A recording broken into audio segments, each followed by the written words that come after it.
I will stop here and kind of let you reflect on what I've said and see if any of it at least matters or makes sense, or if you have a critique, perhaps. Mm-hmm.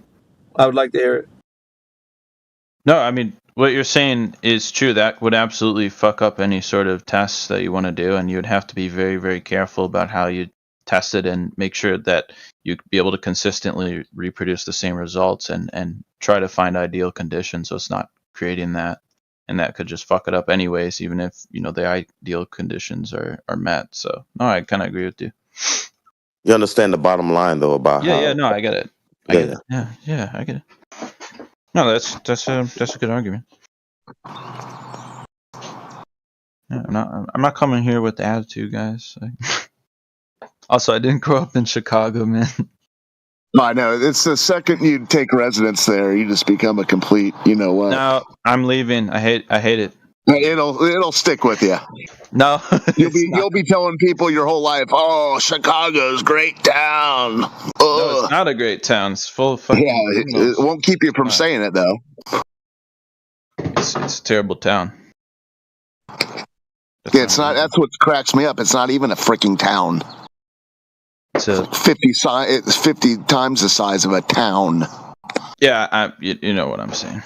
I know. That's what everyone calls it. Anyways. Yeah. Yeah, it's not testing out this flat. It's the globe. It's finding out that the globe shows itself nowhere in reality. That's what these long distance observations do. So, without joining your Discord, is it possible for you to just drop a video in the text chat? Yeah, there's a small RC boat. There's a small RC boat that can do it within a shorter amount of distance away. If somebody wants to put the RC boat one for him, or you could you could even just paint lines on a regular boat too, and mark them out. It's another way you could do it. Oh, like that's been done. That's been done. Yeah, that's been done. Yeah, send me. Join the server, mate. There is terabytes of data on there. There's just too much to go through. Just send some links. You guys are always here. I can always come back. Oh, you'll be all right. Join the server. You'll be fine. I'm full, dude. I'd have to leave a server. Yeah, you're gonna have to leave a server, dude. I don't know if it's worth it yet. Servers. I gotta see some videos. Is reality worth it, or do you just prefer imagination? Oh no, I'm a skeptic of a great many things. So you better get rid of one of your imaginary Discord servers. Yeah, you seem picky about what you want, anyways. So why not? I just want to see a little appetizer. That's all. I just want to see appetizer. If it's cool. No, just imagine just back when you put that quarter the doors in locked. Then, yeah, keep the doors locked. Don't go over to that server. I'm just asking. We don't want you to put a we don't want you over there. Okay, then don't have me. It's all right. It's your community. It's fine. That's all good, bro. Yeah, I just want to see definitely. Video. Oh yeah, go over there and watch them. I just want you to click a video on that Discord and then you go over to that Discord. There's an old saying: you can lead a horse to water, but you can't make him drink. You can lead a person to knowledge, but you can't make him think. All right. We got him. Matrix posted one. Thank you.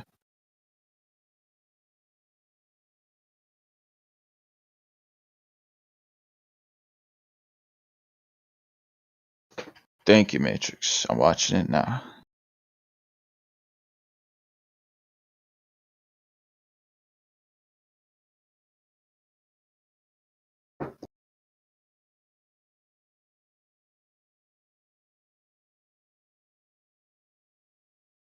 Okay, see the mirror line.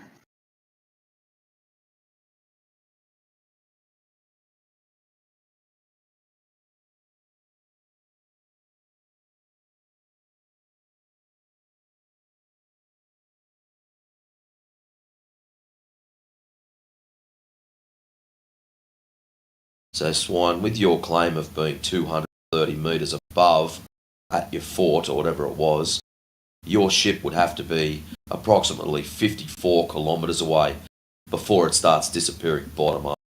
Really? According to your claim, yeah. Yeah, I mean, I was like 10 years old. I wasn't. Yeah. I don't think that's a good measurement. Is a fair way out, isn't it? Yeah, I'm just going off of what I remember at the time. So let's have a look at this. you've said that it disappeared bottom up, but No, not the your whole ship ship. was I'm just saying it was like partially, like I could tell like some of the hull was not exposed. Like it was well, too, it's it probably looked too not exposed short. because it's in the water. Well, okay, not that. No. I'm not saying it. It was like So what I want you to somewhere do is near- stop for a second. I don't just want you to listen. Your ship was less than 60 kilometers away. So if that's the case, it's not bottom up obstruction due to curvature. Full stop. Because I'm that's just how saying- far it has to be in order for it to be beyond the curvature where it should be. Oh, okay. I'm agreeing. Right, with so you. now I'm that you just, understand that, you'll be right. I'm just saying. Watch that video, I'm watching and it. at the end, watch the camera zoom out and see what happens to that ship. All right, I'm watching.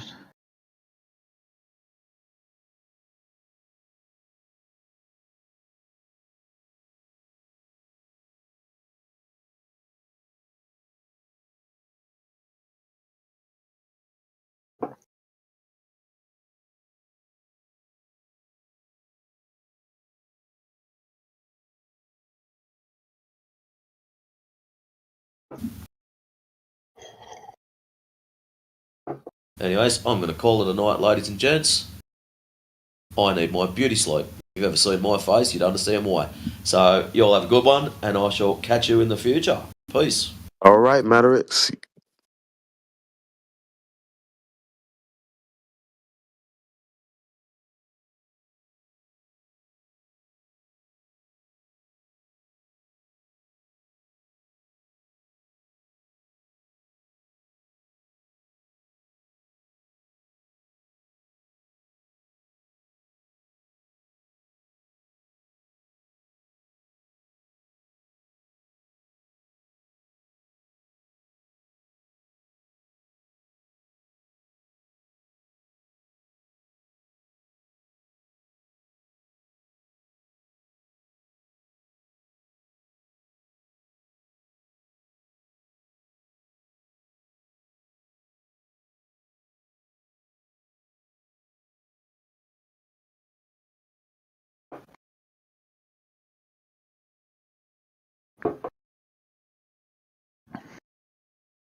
Is anyone Alright. I finished out the here? video.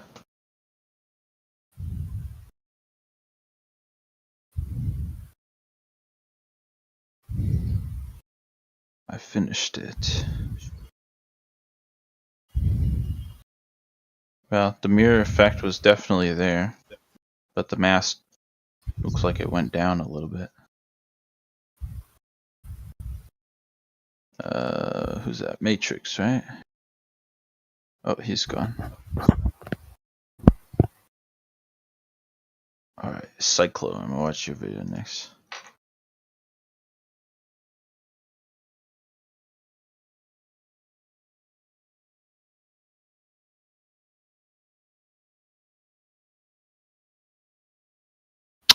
What are you guys talking about? I was just talking about a video that Matrix sent me. It was just showing the mirror effect, like the heat shimmer that obscures portion of the boat. However, I saw the mast go down as it farther away, so I guess it's good at showing the mirror effect. Mast still went downwards, so I don't know. Towards the limit of our vision. You remember Alpha explaining that to you, right? Yeah, I get it, but I get what he said. Alright, look at the laser video Cyclone posted. And that's why I posted you the video from Life is Short about how vision works. It's a pretty long video, but it goes really in depth. Shit, what's up, Trace AI? P1000 laser.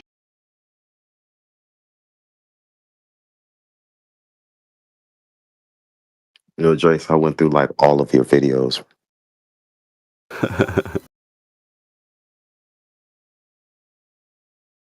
Thanks for that. 6 inches out the water. Yeah, you got a lot of Globers interested into what was happening because it was a lot of, loud and funny. Everybody wanted to know what it was.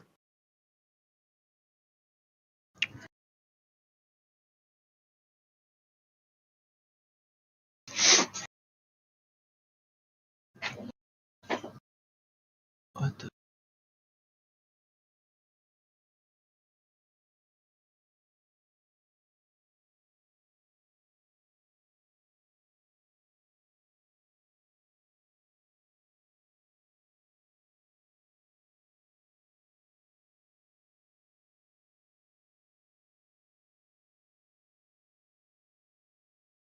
Let's see.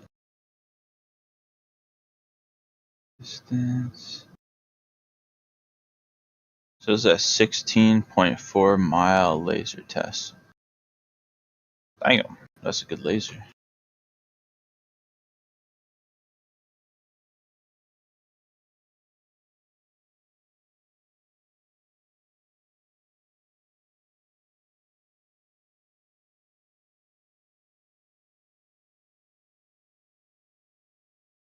Kootenai Lake.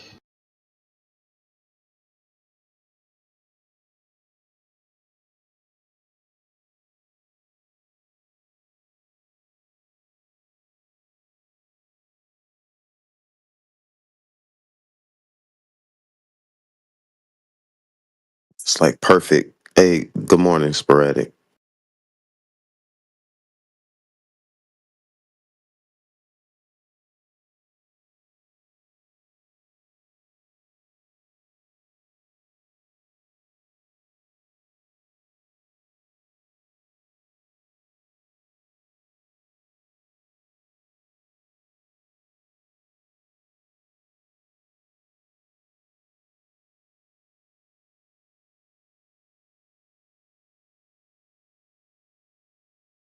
One spliff a day is here. Outlaw.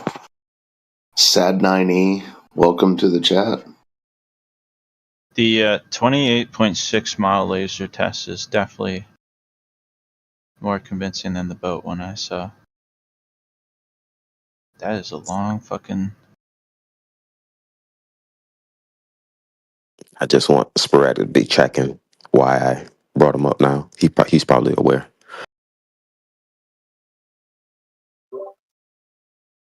If you go to the server, dude, there's a bunch of those videos. Like, this is not a one-off thing, man.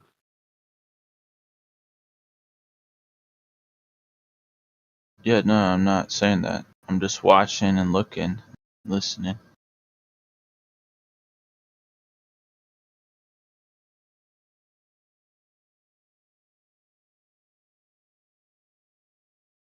Just try to retain the information from the first one you watched about the boats disappearing and the Yeah, but limits of our okay, vision. that one, the boat one, the mast did go down. Although the mirroring effect was definitely present, and it absolutely demonstrates how powerful it is. And I didn't know it was that powerful. But the mast did go down. But the second video you sent with the laser, that's crazy. From 28 miles. Also, that's a crazy laser. But yeah, I can see the video. Yeah, I don't know how to explain that. Let's see. Let's see. Kootenai Lake. Kootenai Lake in Canada. Canada. Yeah.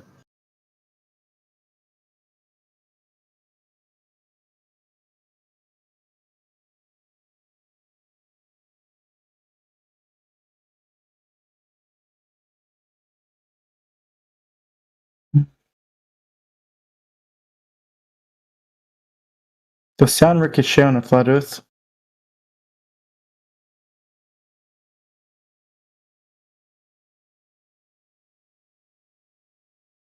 What?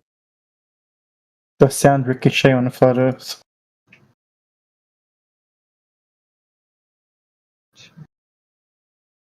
Like an echo?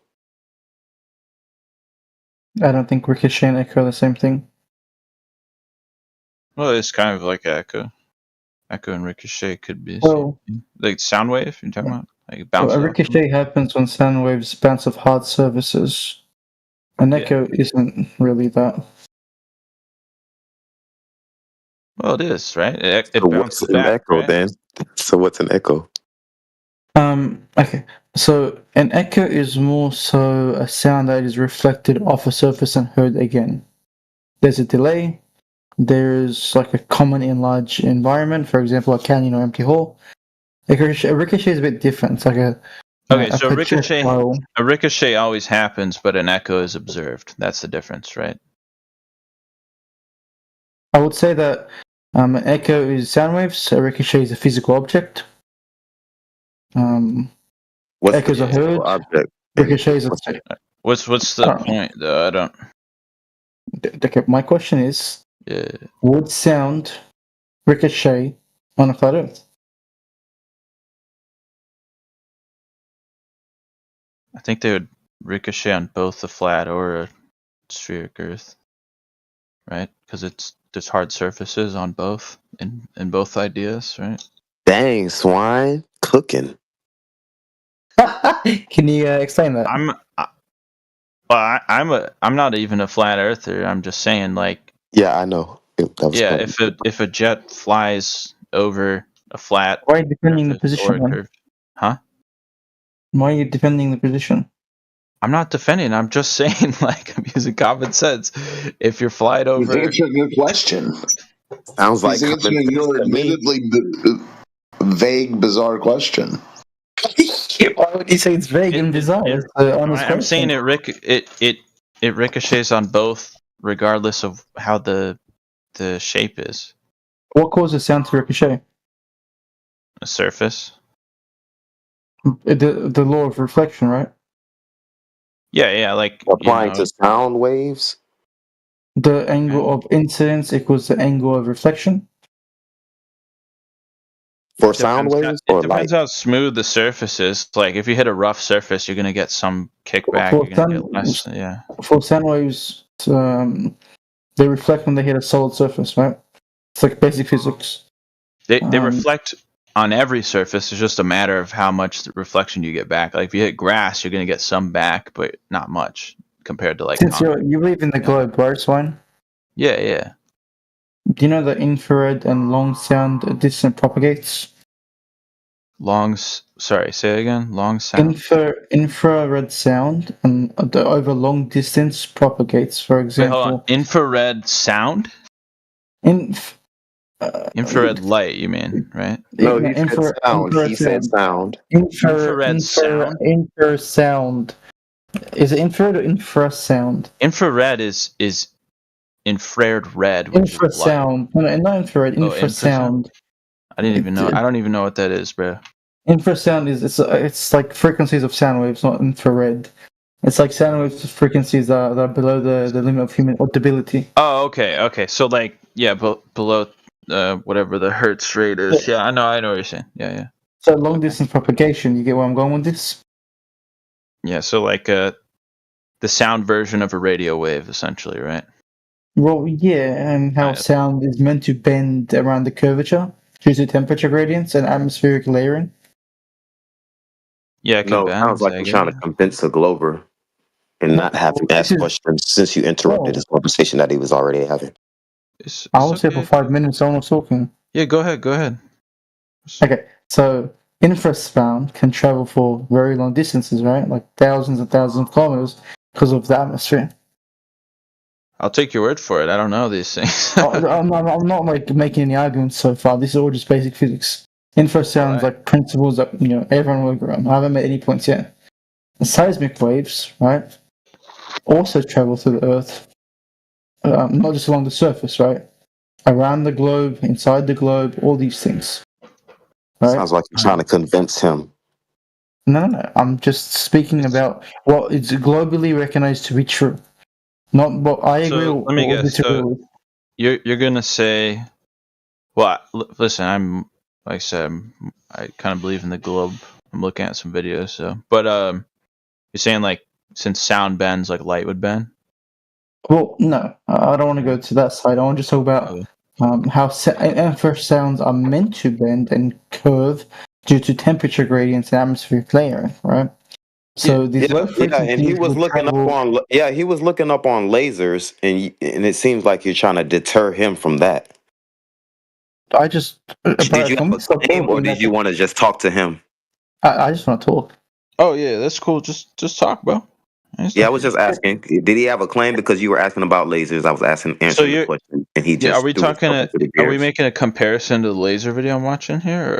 Or what? Yeah, that's what I want to know. I want to see why he jumped through his. This is completely irrelevant. Sorry. Keep going, okay. bro. Yeah, I was sure. Keep going. Okay, so these sounds that travel thousands and thousands of kilometers are meant to sort of, stick to the Earth's shape and atmosphere, right? Yeah. So they can only travel with the shape of what the surface is. So if the Earth is curving, because these low frequency sounds. No. I think they travel through the atmosphere because the thing is, can you hear me? Sorry, good. The thing is, they can pick up these signals all over the world, and so they assume the signal is bending around the globe. It doesn't have anything to do with the ground being curved or not. But the problem is we're seeing the signals. And so they need an excuse to try to excuse why they can see the signals when they believe they're in a globe and they shouldn't be able to.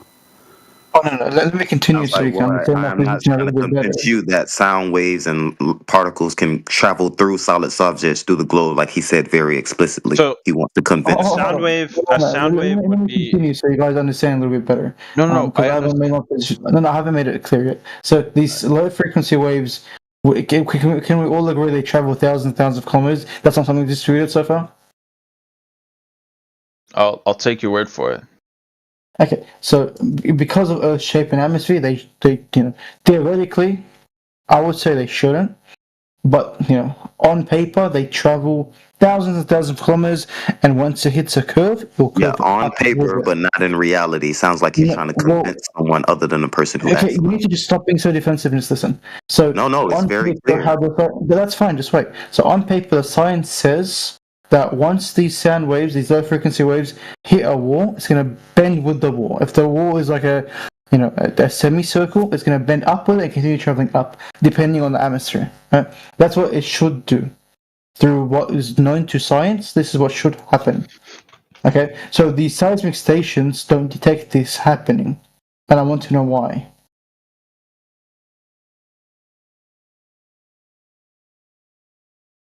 Why? I don't know. Because from what we're told, these sounds have to refract, and they have to refract around the curvature due to gradients, right? And they can travel very long distances. So if the Earth is a semicircle at the bottom on the side and it's curving up, No, they it only has to go have to up. refract because of the assumption that the Earth is a ball. But it's not refracting though.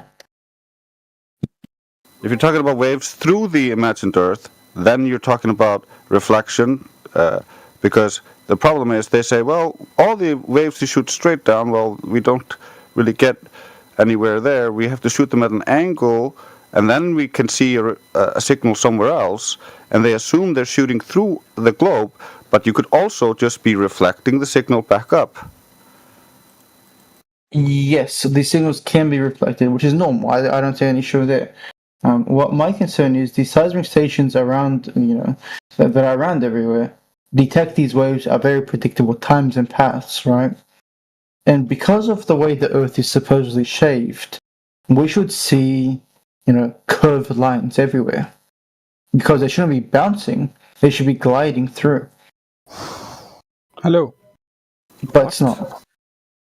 Okay, let me draw this. Let me open up my little paint document. So this is the beautiful Earth. This is not very circular.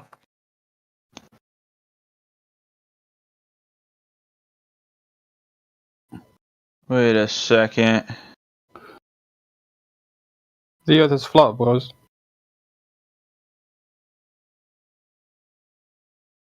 We know, Billy. Thank you.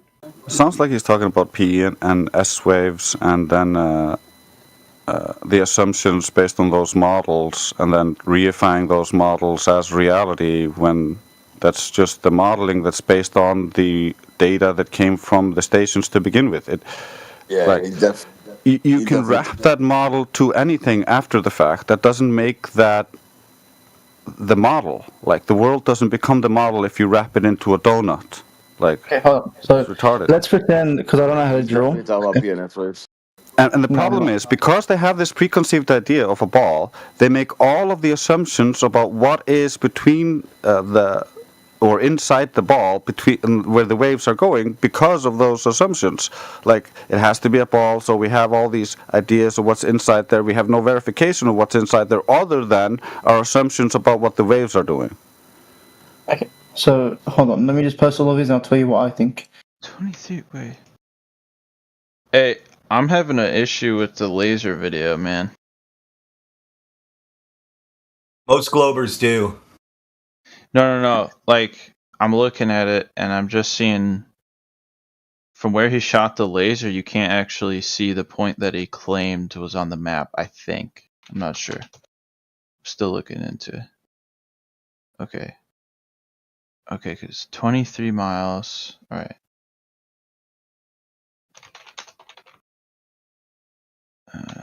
Couldn't it? Hello. Hello. Hello. Hello. Okay, so you talk about your laser and Tomoni then. Oh, sorry. Yeah, you guys continue. I'm still looking at this. Okay, so no, this doesn't help the globe at all. This is a problem that I'm facing with the globe. So the right image we're going to pretend is the Earth because I don't know how to draw straight circles. I'm a bit retarded. Okay, so the left picture is what's happening, right? It's bouncing. The bottom picture is what should be happening. It should be gliding if the Earth was curved. Why is it not gliding like that?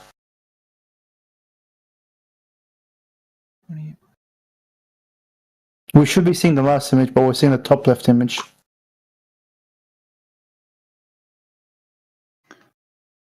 What are you talking about? Okay, so why the hell? Those wiggly lines he drew on the piece of paper. Lines. Why the hell would straight line propagation start curving all of a sudden? What are you talking about? So seismic, like low frequency sound waves, they should travel along the surface, right? No, they're not. They don't just curve along the surface. What are you talking about? No, they have to. They have to. No, they don't have to. That is a claim that is not verified. This is a That's an ad hoc excuse because they can detect those signals far beyond the presumed Earth curve. Because the Earth curve is not blocking them, they presume it's hugging the Earth curve. That's Okay. not Billy, evidence if of you, that. That's retarded. Well, let me Billy, ask if you a you question. burp through this Which one of conversation again, you're gonna get kicked out, Trace. Billy. If you continue to burp through people speaking, Billy, you're gonna get kicked out, Billy. Nah, Billy was actually this good. Oh no, wasn't the one that's burping. Yeah, I apologize. Okay, so Yeah, no, Drace. He's trying to say that due to the shit curve, but it's not. It's bouncing. And he's saying there's an issue with the globe model with the PNS waves. That's what he's trying to say. Why would the waves start curving? Oh, they wait. How do waves curve? Because of gravity. No, dummy. Yes. No, I Because think of he's talking about because of the pressure. Gravity pulls on waves. Yes.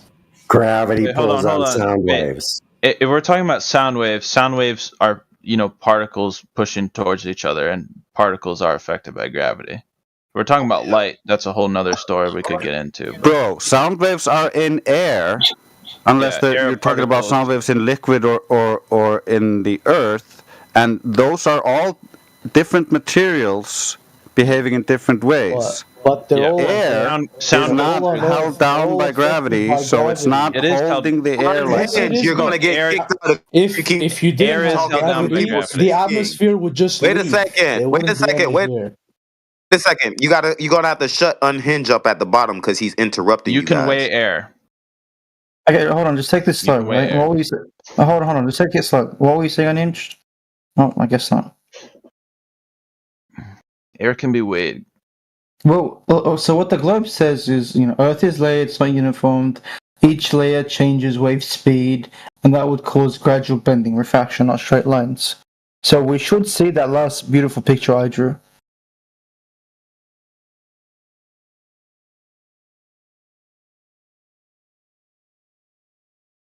Because of the gradual pressure. They say that, yes. Gradual bending, refracting.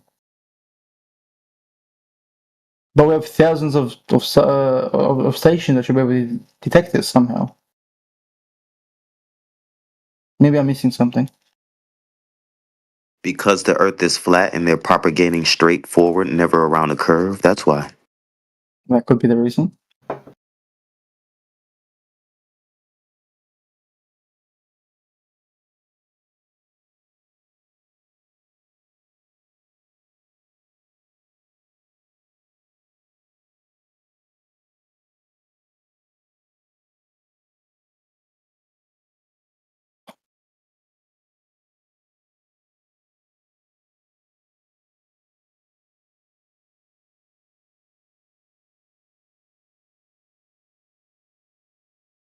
This is scientific evidence that gravity pulls on sound waves. I want to see that in the text chat, if anybody has that. Well, I mean, air can be weighed, right? Or is anyone disputing that? Air, he's talking about sound waves specifically. Yeah, no, I'm getting to that, but how do you weigh air? Air has a weight to it, right? You can weight. How are you gonna get air? Well, we know that like helium is lighter than our atmosphere, right? So therefore it has a weight. Like nitrogen is heavier than helium. That's why we put helium in balloons, right? Because helium, because of our pressure, weighs less. Right. So again, how do you weigh air? You have to have it in a container. Yeah, so you could put it in a container, yeah, like a balloon. So that's the only way to weigh air. I mean, if you want to find the mass, we're talking about the weight, right? Like if you want to find the mass, you would have to have a vacuum. This is but we're not talking about the weight. It's a tangential point. I want to know how sound waves are affected by gravity. That's what I'm getting to. Show me the source where that says that. Go ahead. I'm getting to that. So, but you can observe like. I don't need you to explain. I want the source. I'm not talking to you. Hold on. Where did this come from? Is it coming out of your ass? Is that where it's coming from? It should be easy, right? It should be coming out of your ass, not Bro, from can the you source. settle down? We were having a good I want to see a source. Bring the source that source. helium floats. You might really bad. The sound waves are pulling down by gravity. I'm getting to that. Let me. You're pulling it out of your ass. I don't want to hear that. I'm not pulling it out of my ass, dude. I'm trying to be nice here, guys. I've been respectful. Please. No, dude, either put the source or you're gonna be on Alright, mute I'm until just. you put the source. Alright, I'm just gonna mute you, bro, because I can't. Swine, hold on. Relax. I just want Yeah, to ask now you a you're question, out of right? here. You don't mute him. He's asking you. He's a mod. He's asking you a very direct question. Either you say you're not going to answer it. Don't mute him. He's I going to am kick gonna. you out. I am gonna answer you, but to get to that, I have to explain a Hopefully, I'm not muted. No, Okay, you're not Yeah, muted. yeah, he better not be muted. Yeah, yeah. Well, I mean, okay, Alright, if you try to post the mute me, source, I mean, please. yeah. Okay, Post the source. okay, I will post a source after I finish. No. Yes, no, yes, no. yes. Okay, can I ask a Post it simple first question? and then Swine? Okay. explain. Uh, Yeah, Post the source, and it first. should be easy. Just post the source and you'll be unmuted. That's as easy as that gets. Guys, let me know if he does that. I'll unmute him. And we Or could mute him when he just does. sound waves just vibration of whatever medium the Yeah, I want to see the source for gravity affecting sound waves also. I want to see that source. Mm. I concur with AV. Yeah, I mean, you can actually buy these sound waves, and you can like look at them you can buy yourself, the and you sound can. waves. Well, help Well, him no, out. I am not. Help him out yeah, then. I don't know Please how help. to. Help I him. don't know how to. I can show you like a sound wave measured, and then you can tell me where the gravity affects it. But I don't know because they're all very consistent. They don't seem like there's any outliers affecting it. Okay. Are you stating the same thing the other guy did, that gravity is affecting sound waves? No. Okay, that's good. But you did say something earlier about the angle of incidence of sound waves, correct? That means. Yeah, he's talking about that. Yeah. The angle of incidence equals the angle of propagation, correct? I said angle of incidence equals angle of reflection. Yeah. Yeah, angle of reflection. Okay, great. So look what I posted at 3 minutes after the hour. 14 minutes ago. 3 minutes after the hour. Yeah, in the text chat, it has images of the incident wave and the reflected wave, the boundary, every single image that you can find, or any kind of image or documentation about sound wave propagation and reflection. The boundary layer is flat. So if you had a sound wave that was bouncing at a distance off of a curved surface, that curved surface would need to be below for instance, below your line of sight. Also, it would be facing backwards in the opposite direction. So if the angle of incident is equal to the angle of reflection, it's bouncing off of a surface that's pointed away from the observer. You would never hear it. I rest my case. 1 second. I'm opening your graph. It's a bit smart to zoom in on it.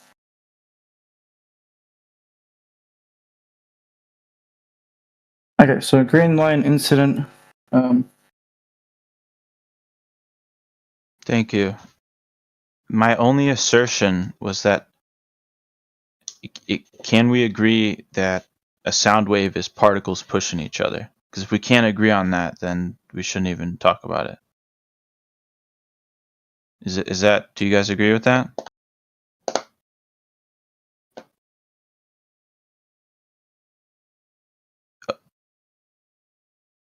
Okay, I'm not saying no. That's not what I'm saying. Sporadic. I'm saying weight. We can observe the weight of air by holding a balloon, right? So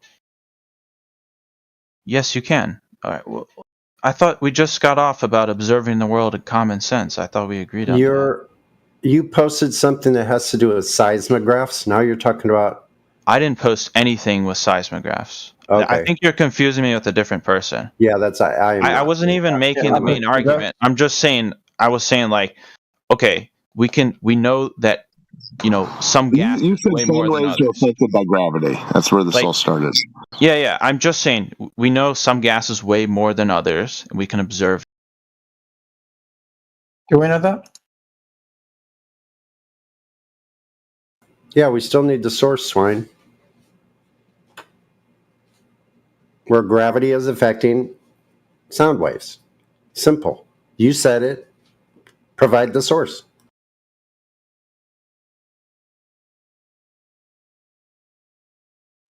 Put it in the text chat. We're waiting. Everything is so convoluted, bro. Like, you never get straight answers anymore.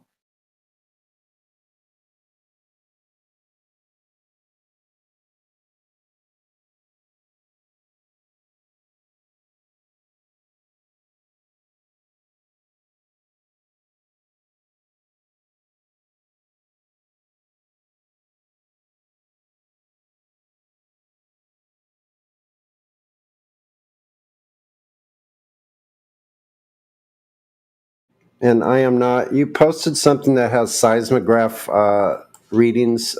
Those are sound waves propagating through the ground, not through the air. Yeah, but you should still be able to detect something due to the layers of the Earth, no? It's a non sequitur.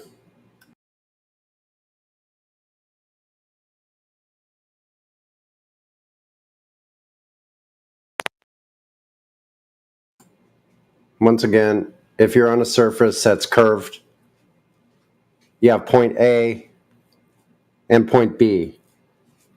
Someone claps their hand at point A, it's on a surface that is below the line of sight and facing away from observer at point B. You would never hear it.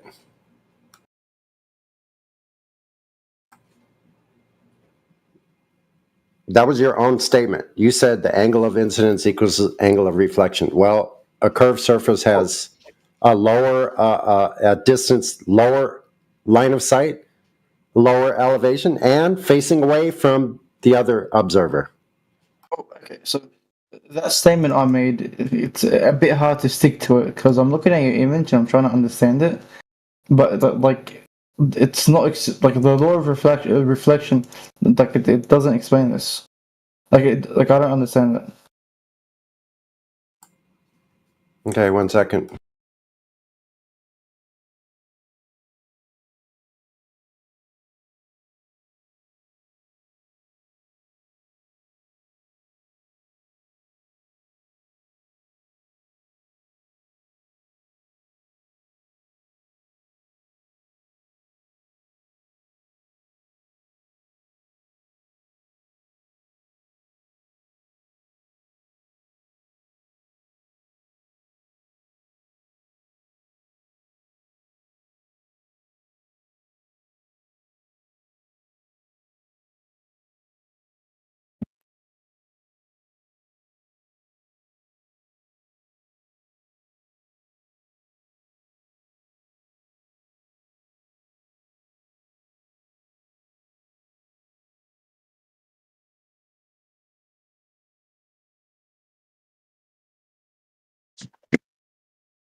Hold on.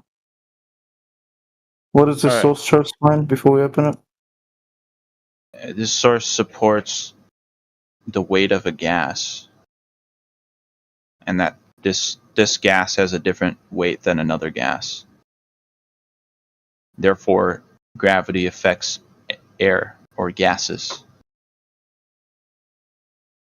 That's all I've been saying the whole time. I don't know why I had So to be muted. gases have different weights, therefore gravity affects them.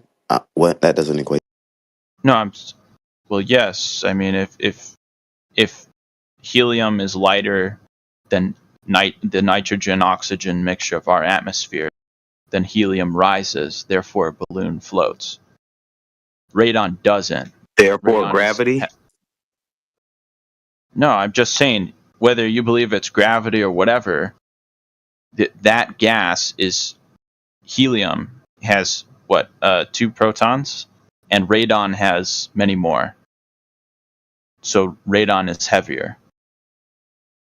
Therefore, radon will stick it to the bottom of your basement, right? Yeah, following the relative densities. Following Archimedes. And helium rises. So I'm saying different gases are different weight. Gases are affected by gravity. That's what. No. No, and I You cut said you off at the just right wait spot. more. Exactly. When you did talk about the molecule and how much matter does each molecule have, that's density. That's I know. We're talking. I get density. Oh my God! Yeah. Will you stop talking and let me finish? So I've been muted for the whole fucking time. I get what you're saying, dude. One molecule is denser than the other. So without assuming anything else, you can use Archimedes' principle. So that denser thing, which is that denser gas, will go down, and the Because it's heavier, heavier, it's more dense, it goes down. Yeah, I get it. No, don't add. Not gravity.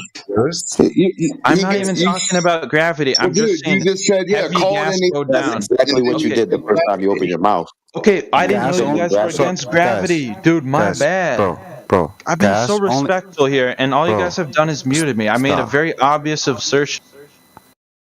Bro, gas disperses in all directions.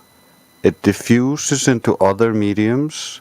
So if you have a heavy concentration of a gas or a high concentration of a certain gas that is more dense than another gas, you can pour that gas out and it appears to fall in the air because the concentration difference between the gases means there's a density difference and causes a directionality.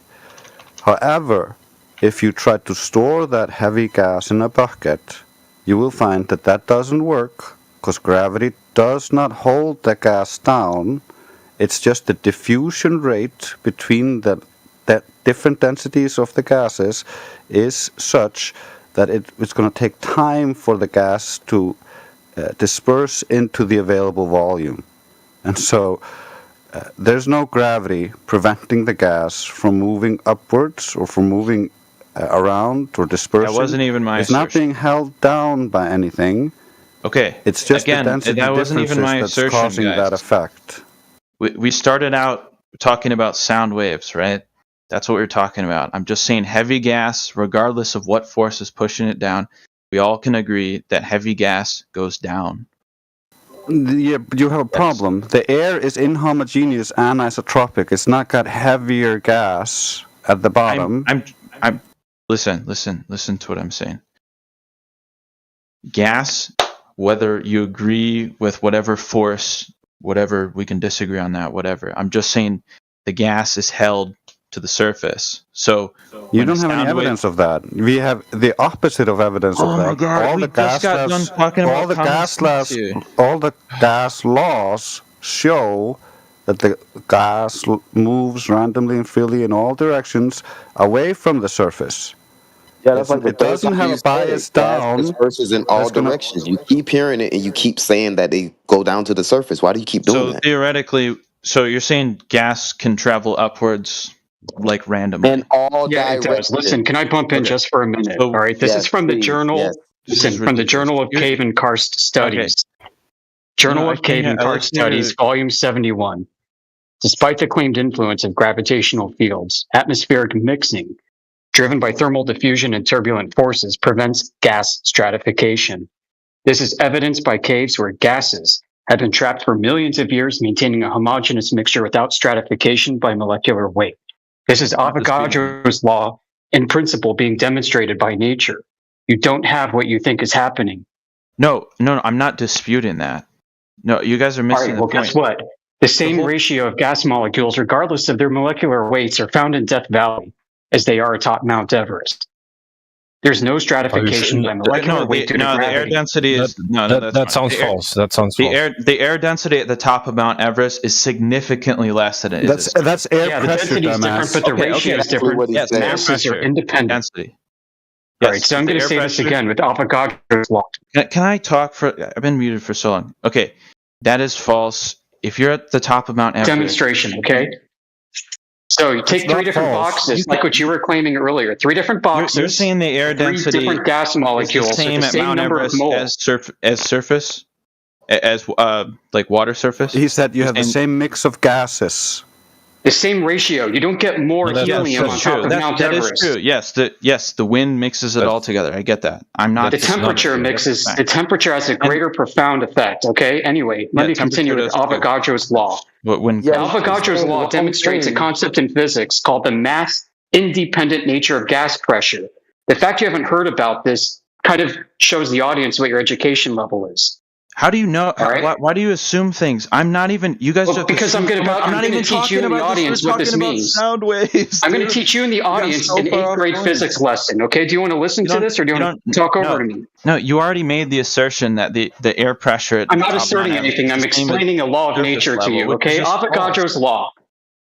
I might have to put you on mute. Take three different boxes. Oh my God! Put me on mute. You were going with earlier. Okay? Put radon in one box. All right. Helium in another. And oxygen in another. If you could be a pharmacist and bean count the number of molecules to show that they're all the same. Sorry, sporadic, really fast. He's telling you he doesn't want to mute you, and you keep talking through him. What's wrong with you? Can you just be quiet for a second? You keep making noises. I came in here. Yeah, but you're not muted right now. Looked at your He's explaining something, and you're talking through him. It's like you can't help it for some reason.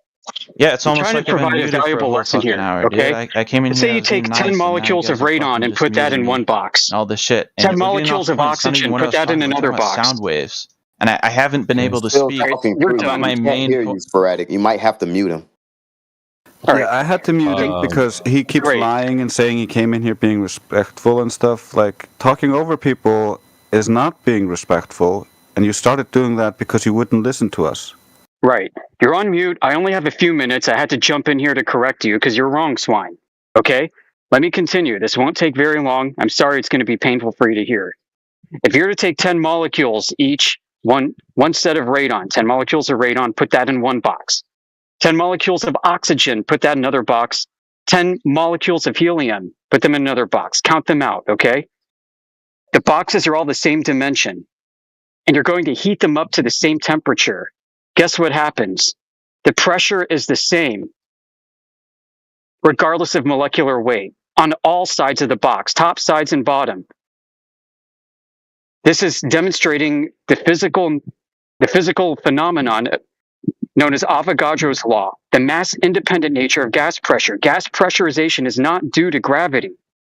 Gas molecules are unaffected by gravity completely. This is highlighted further in the entire body of the kinetic molecular theory of gas behavior. You won't find gravity as a single variable within any of the ideal gas laws. Okay? I'm going to step away. I'm going to unmute you. And I'm also going to put myself on mute because I have work to do. Thanks. Can I answer this? Gas is affected by gravity. No, bro. Okay, first of all, you can't show that air pressure is caused by gravity. And so, because there's less air pressure at Mount Everest, you think that's caused by gravity. He just finished showing you that gravity does not affect gas molecules. So, your assumption is 100% false. However, in reality, gas is generated at the ground level, and then out of the air, it recondenses and falls back down, and that creates the gas cycles. And so we also have a temperature gradient, and temperature affects gas. And so the higher the temperature, the faster the gas moves, and the greater the pressure. And so you would naturally have a pressure gradient. No gravity. Indeed. Matejas, you have something to add, Matejas? You do not have a mass gradient. So gas will just leach off into space forever? There's no mass gradient. There's a container. Because that's you're talking about your pressure argument here, but space is zero pressure, so the gas just goes off into space then? Guess what that means? Guess what that means? We live in a contained environment. Congratulations. Fourth time you said it. It's a roof? There's a roof? Containment. Fake, containment. He said it 4 times. Okay, but by what? What the there's a fucking glass roof at the top, or is it black? Or is it a Maybe they paint What the makes it stars on there contained? with little lights, you know? Swine doesn't understand. Matejas is Swine gonna does be not talking over people. understand Maybe he's gonna claim Matejas. gas Stop pressure. What do you mean talking over contained people. environment? Matejas, you see how someone else is talking? You can talk after them or ask a question later. Stop talking through people. I was just trying to say that swine does not understand or know what the cause of gas pressure is. I absolutely do. I get it. Okay, I'm why not don't you? just. Okay, define it for us right now. What is the cause of gas pressure? Go ahead and tell us. Number one would be gravity. It could be heat. Okay, Be show both. us a citation for gravity causing gas pressure. Causing. You got that? Okay, so what is the Citation. No, okay, stop so talking. what is the pressure? No, Stop no, talking no, no, and no, show no, the no, no, no, no. citation. You gave me a question. I'm going to give you an answer. You're gonna stop making claims that you're not providing evidence for. So you're It's gonna okay, do Sonny. that, or you're gonna fucking stay I'll muted. just debunk him. I'll just debunk him really quickly. He can exhale, so gravity is not preventing gas from expanding into the less pressure at all. So he's just wrong. Gravity does not act as a container and prevent gas expansion into a vacuum. Under no tests or experiments can we show that. So that's just an imagination on his part. Something has to press on the gas for it to have pressure. And I can show at least 6 citations that show what the cause of gas pressure is, and I don't see Swine posting anything saying gravity is the cause of gas pressure. You just can't help. You can't help interrupting people, can you? You just can't help yourself. Yeah, it's almost like you guys just keep muting me over and over. No, Like, I was speaking. I was in the middle of my fucking sentence, and you had to interrupt again. This is like the 12th time you've done this. Yeah, I only have to mute him. You've interrupted people, every single person, like 4 different people you've interrupted. I've listened. I just muted him because the audio chaos is not what we want to listen to. There's a lot of people listening to this, buddy. So people and yes, Matejas, yes, gas pressure. You need a container to measure the pressure in the first place. Yes, Matejas, yes. Yeah. I also have a question on just the server itself. Why isn't this a stage? So it's better to organize that way. I mean, it would be better if it was a stage and you could invite people on and they can lift their hand up. Maybe when you create a 24/7 Flat Earth Discord, you can make it a stage. That'll be cool.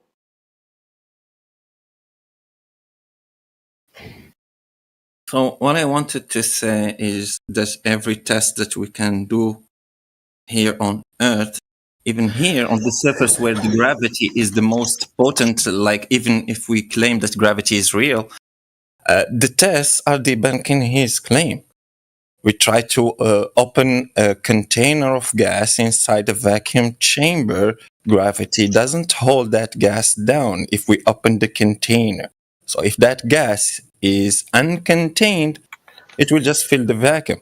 Let's try with gas pressure gradient by heating the top of the container and cooling the bottom, so it will create high pressure in the bottom of the container and low pressure in the top. Open that container inside the vacuum. Oh, guess what? Gravity can't hold down gases. This Even is here, because... Can I answer gravity this? are 2 factors. Why is that so difficult to understand? This is because on a localized level, the force of gravity is way less than the force of the pressure differential. Can you demonstrate that force in that? And manipulate it? So, for me to do this, I would need to do it in outer space or in a state of free fall, and then compare the times for the 2 things to... Whatever happened to the airlift? You can't do it. You can't do it. Yeah, because there's a roof, so you can't get out to space. So, I mean, is this an argument from ignorance? Or what is why? this? It's just an appeal to the future. You're saying you could do it if you could do this and do that, but you can't. Yeah, it's also, no it's one also has. Well, what can you demonstrate in a Discord It's call? also an impossible task. So it's a Sisyphean fallacy as well. Like, You can't just appeal to something so you you can't. say Wait, I I think. can't Hold on. instead I of think there is a test. making up a Wait. story and saying what you could do in the future, possibly. Didn't that guy? Who is it who used a balloon to get up really high in the atmosphere and then he jumped out? We have the Felix full VOD of that. Baumgartner, Red Bull Yeah. jump. Yeah, so that would explain that once, the density, like the low density gas gets to the edge, then gravity is the only thing holding it there, and then it stops. And there's a VOD of that. Watch the whole thing, right? Yeah. No, How do you get to that conclusion? Huh? How do you get to that conclusion? Okay, so the conclusion is the gas rises because it's less dense than its gas at surface area, surface level. So the air pressure pushes it up. The balloon goes to the top. Once air density is lower near outer space, which you can see at that point, it stops and it reaches. What happens is the balloon expands until it can expand no more, and stops, or it pops, and so. Yeah. But in this case, in the case I'm referring to, it didn't pop. It just expanded. In this case, all he did was go higher up into the air where there's less pressure gradient, like we explained to you earlier, which requires a containment. So what's and holding then it jump there? down, and the best part is the horizon was still flat at that height, and where he landed was the opposite direction where he should have landed if Coriolis existed and the Earth rotated. Okay, so what's holding the balloon at the edge then? That doesn't have anything to do with gravity. I understood what he said. So he's saying that balloon will just continue to rise in the sky, and at a certain moment, like we understand, when the balloon is in equal equilibrium with the in medium, so the relative density of the balloon inside the medium won't let it go higher because it's same density as that medium. So let me explain to you. That doesn't have anything to do with gravity. When the balloon continue to rise to the sky, No, and then here's why it does have to do with gravity. Just listen. I'm talking now. So then it stops. It's like when you put an egg inside the medium of water and you add salt to the water till the egg is equal density than the water. And when you put the egg inside the water, it won't rise up and it won't go down. It's just because it's in equal density with the medium. Like that balloon, because it's filled with helium, so that helium will continue to rise up till it's equal density with its environment, and it will stop. I got it. So why is it that the density is lower at the heights of the atmosphere? You see, because of the dynamic environment that we live in. So gases gains kinetic energy because of the temperatures of those hot gases, or those gases that are less dense. They will just go up. Like when you heat a balloon, that balloon will have more pressure, so it will inflate more because that gas is having more kinetic energy because of that temperature. If you release that gas, it will rise up. Yeah, gas pressure is not mass dependent, so it doesn't like your theory is gravity is pulling on mass, and this is not mass dependent. You don't see any effects of gravity on it. But the reason that the medium that it comes to an equilibrium at that point and stays there is because the medium. The point is that the heavier pressure gas is at the bottom, and it's not just solely because of heat and cold. That's the part you're missing. You don't know you don't have any evidence to prove that, for instance, specific gravity or relative density, the orientation of things relative to their medium, you don't have any evidence that that's caused by your presumptions of gravity? Okay, so if you... Okay, so underneath, as we dig down, the rock, the crust is more dense than it is on the top because of pressure, right? So why is it that the digger we deep, the heavier it gets?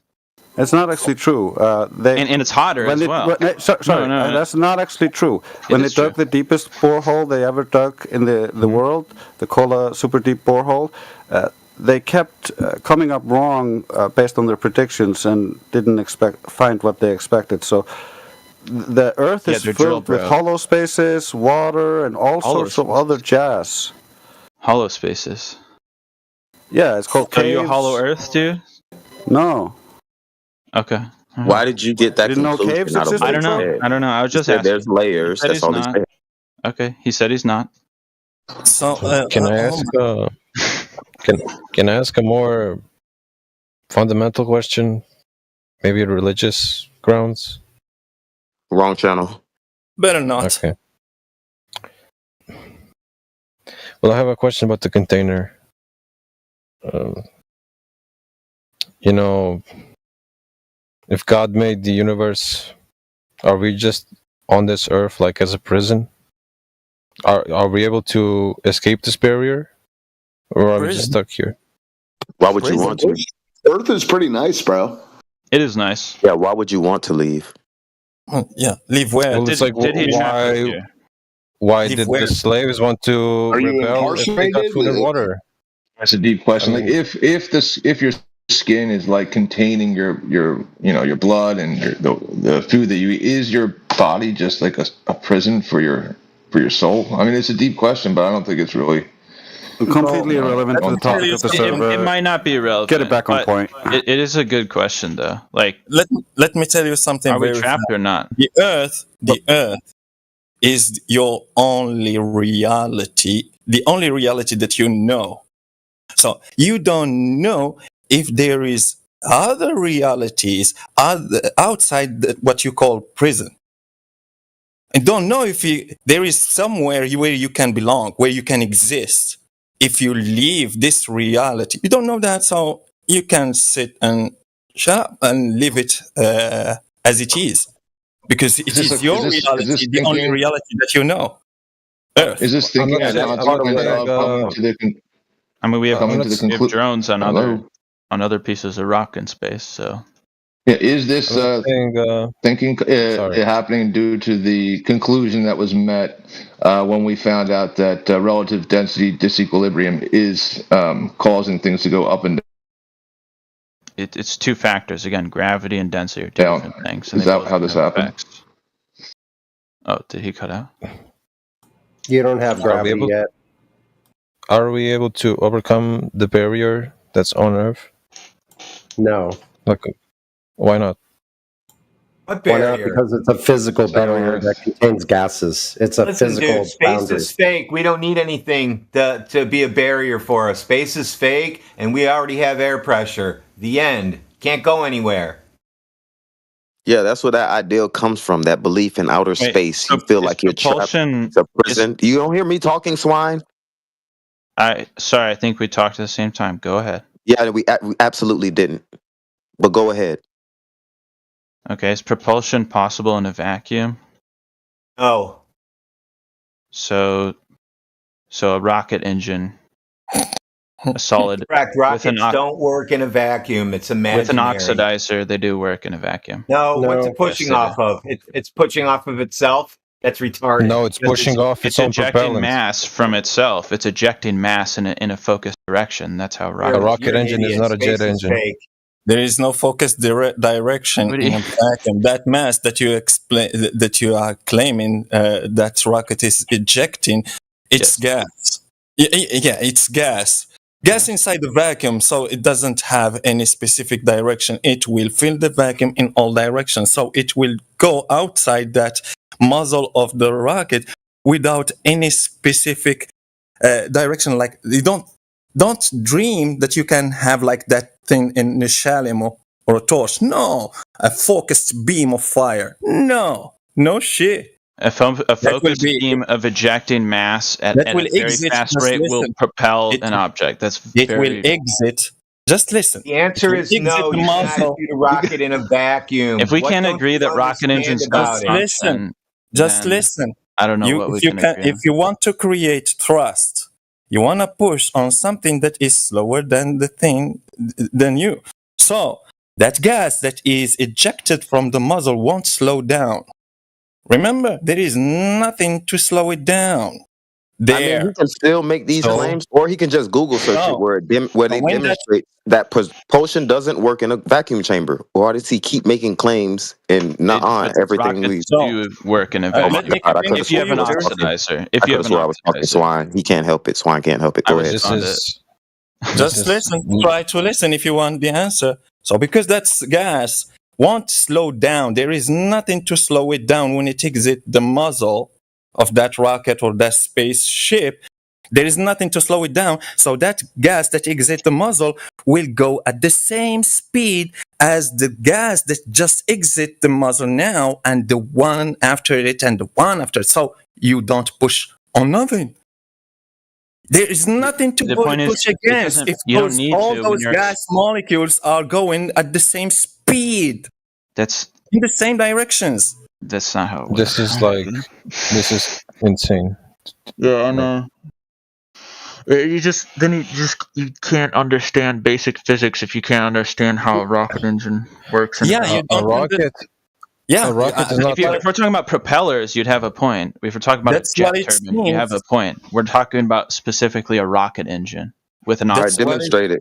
So the rocket engine that you what a bold claim, dude. You have to understand rocket propulsion to understand that the Earth is not a globe. This is a crazy standard.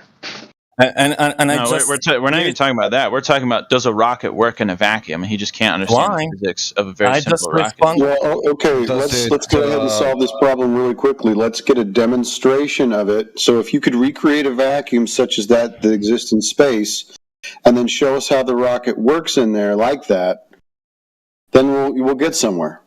Or you can keep saying words and keep getting debunked, and then keep rinsing and repeating those words. I have a question. Does a rocket work? Does a rocket work in a place of lower pressure? Let's just get us the demonstration that we're looking for. How about that? NASA has the answer, and I posted it right from their website, Rocket Thrust. It requires pressure. You see that thing that says PO? Where? If you have no pressure on the outside, you have nothing for the thrust to press against. Yep. But Sonny, as Swine stated, you don't understand the physics of nothing, which is what is claimed in a vacuum, which is nothing would be the emptiness, right? So you don't understand the physicality of. And the response that he couldn't understand was about their own claim. Obviously, claimed that the rocket is expelling matter and push against that matter that the rocket is expelling. It's pushing from itself. That's how it understands works, perfectly. Yeah. No, it's pushing against the outside like pressure. I said, if you're talking about a jet turbine, pressure. A jet turbine the thrust has to push against pressure on the outside. Expel matter at a high pressure. All we need is the demonstration. I don't think he's listening to a word anyone's saying. He's just chanting through any and everyone. Yeah, we just need the demonstration, Swine. Swine, we just need the demonstration, please. The pressure outside of the rocket has no effect blast off on the thrust of a rocket, because a rocket does not consume oxygen from the outside. It has its own oxidizer. That doesn't matter. Okay, no one's making that point. What I need is the demonstration, bro. Just demonstration. That's all I need. This guy thinks that air pressure outside is, it's sometimes negligible, but it exists and affects thrust. Like, what? In a vacuum, sir. What this sounds like. This sounds like the Starship Enterprise has a warp drive. I'm not following. You keep telling us, dude, listen to me. You keep telling us that the Starship Enterprise has a warp drive. That's how it works in space. That's what you're saying to us. There's that's not what we're saying. There's no demonstration to perceive what you're saying. There's only a You are insane. that the Starship Enterprise has a warp drive that works in space. That's what you keep repeating. Yeah. No. If you think I said this, you are actually insane. Yeah, you're saying it too. If you think a rocket can thrust against nothing, like you're going against what NASA says. No, it goes to orbit. It's pushing against propulsion. Dude, we're not going to hear other people talking. I'm gonna mute everybody because I can't get a word in. We're not going to watch SpaceX fake videos. Do you understand that? It's not from SpaceX, but okay. SpaceX booster cam video. You dumb ass. This You is didn't not even read from the shit you SpaceX. posted. It's stupid. It's stupid. Legitimately stupid. Oh yeah, it's just May as well SpaceX. we may as well be watching Star Where's the Trek. barrier, dude? It is SpaceX. I was wrong. I wish I had. I wish I had. We all know. Just you, the one who was ignorant about it. So The thing you posted, by the way. Yeah, I know. Yeah. It's SpaceX. I have a question. Go ahead. Why would you trust a scientist from one field against a scientist from another field? That's why the thing. You don't have to trust any scientist. Why is the scientist that works in outer space less trustworthy than the one who works on the Try your atmosphere? question again. Space is fake, so try Prove that it. again. Prove it. Space is fake because Yeah, you do need to prove it. That's the problem. Is we? Or you can ask the question and then keep talking, Swine. Well, hold on. Yeah, air pressure proves that space is fake. We have air pressure. So this is the problem when you're talking about trust and faith and belief. We're not interested in that. We're interested in verifiable evidence. Have you got any of that? So you're saying that because there is air pressure, only up to the point where there is air, there is space. No, you haven't proven that space is what you think it is, a vacuum. Show the evidence that space is a vacuum, and then you can provide evidence that it's real. Otherwise, it's fake. Where's the evidence? I'm saying. Where's the evidence? I'm saying. Where's the evidence that space is a vacuum? Go ahead and prove that right now. I'm saying that which exists is the place where there is air pressure. It doesn't exist. You need to prove that space is a vacuum. Show everybody here that you can do that. Either articulate it or put it in text. Show that space is a vacuum The right gas now. pressure is here, Matejas. So you have to demonstrate gas pressure in outer space or us leaving outer space. I'm saying. Prove it, like you said. Prove it. Put your money where your mouth is. Prove it. I'm saying where there is air pressure, there you're is not saying that nothing which new. exists. You're not saying nothing new. There is that If you're which not gonna exists. If you're not going to prove it, right here, what we have. you're not going to prove it, then sit down and let somebody else prove it. Who else thinks space exists like the way with the vacuum? Go ahead and show us how that exists. I'm not saying this. I'm saying where there is air pressure, that is. Yeah, you're not saying that is this. what So there is. then we'll bypass you. We'll go to the next guy who thinks space You are a is real. fucking retard. Yeah, we're going to bypass you and go to the next person who thinks space is a vacuum. Go ahead and prove that space is a vacuum right now. Okay, so me personally, I don't think space is a perfect vacuum, but I do think space. I didn't say perfect. I didn't say perfect. I want you to tell us how space is a vacuum. Demonstrate to us. I don't think anyone can do that. That's kind of weird. Thank you. Then you gave up the ghost. Space is fake, and I rest my case. I think space is real. I just don't think it's a perfect vacuum. Maybe we've got to take them back to the beginning. You can think whatever you like. You can believe in fairies and Santa Claus and you know whatever. It doesn't make it real. You have to prove what you're saying. Otherwise, it doesn't matter what you think. Right. I just don't have the floor to prove it. The floor is for people who want to prove space is a vacuum. That's not me. Yeah. So therefore, you can't provide evidence that space is what we've all been told that it is. So you don't have evidence. Neither does anyone else. I don't. And that's Radwin's point. Space is fake, and I'm agreeing with him. I don't think the standard model shows that space is empty. I don't care what you think. Show. Excuse me. Demonstrate. AV, he's not listening to you. Hey, Space is I am listening. 10 to the minus 17 torr. So there's air pressure, negative 17 torr. Negative 17. Ooh, I don't know what that means. That minus decimal places, I mean. Yeah, 17. Air pressure down that low. How do you do that? You need a container, don't you, to make air pressure? No, you don't. Where's your space container? No. Do you consider the atmosphere a container? Negative. No, It's not. Gases can't form into a ball. Container. We've seen solids turn into a ball, and aren't I said gases? gases, you idiot. Solids. What's wrong with you? No, I know. I haven't seen any evidence of gases forming a ball. I've just been told that. Okay, well then it was just a story someone told you. So we're telling you the truth. Well, I mean, you since just solids believe. can form a ball, I know that one. Solids can Yeah, form we're a not ball. talking about solids. It's talking about gases. Why do you keep reverting back to that? Well, because it's just states of matter. Hold on a Gases second. are the same as solids, but they don't have That's the wrong state of matter, they're though. hot. Well, we Right, can it just is. solidify. No, he needs to understand what flat Earth is, so he can have a better understanding Hold on, of I what we're wanted him to tell saying. me what solids turn Let him speak to themselves into Radman. balls. What solids turn themselves into balls? Well, we've seen it with salt. Salt turns into balls. It doesn't really just turn into anything, but yeah, it'll Okay, amass so you together lied into about a ball. that too. So now you have no atmosphere, Well, I no just air misused ball. words. I've tried to correct it. Atmos means air, and a sphere, atmosphere. Sphere is a ball. You don't have an air ball. You just have air. He said Pressurized air. He said solids are just a state of matter. Yeah, it is a state of matter. Yeah. That was my Correct. excuse for bringing it up. Yeah, it's not Yeah, going to prove anything here because it's solid, not gas. Yeah, it is a different state of matter than gas. It's we Hold understand. on, but we don't want to take him down some long and winding road, so he quits. I won't quit, bro. I'm happy. I know you guys are good people. I've hung out here before.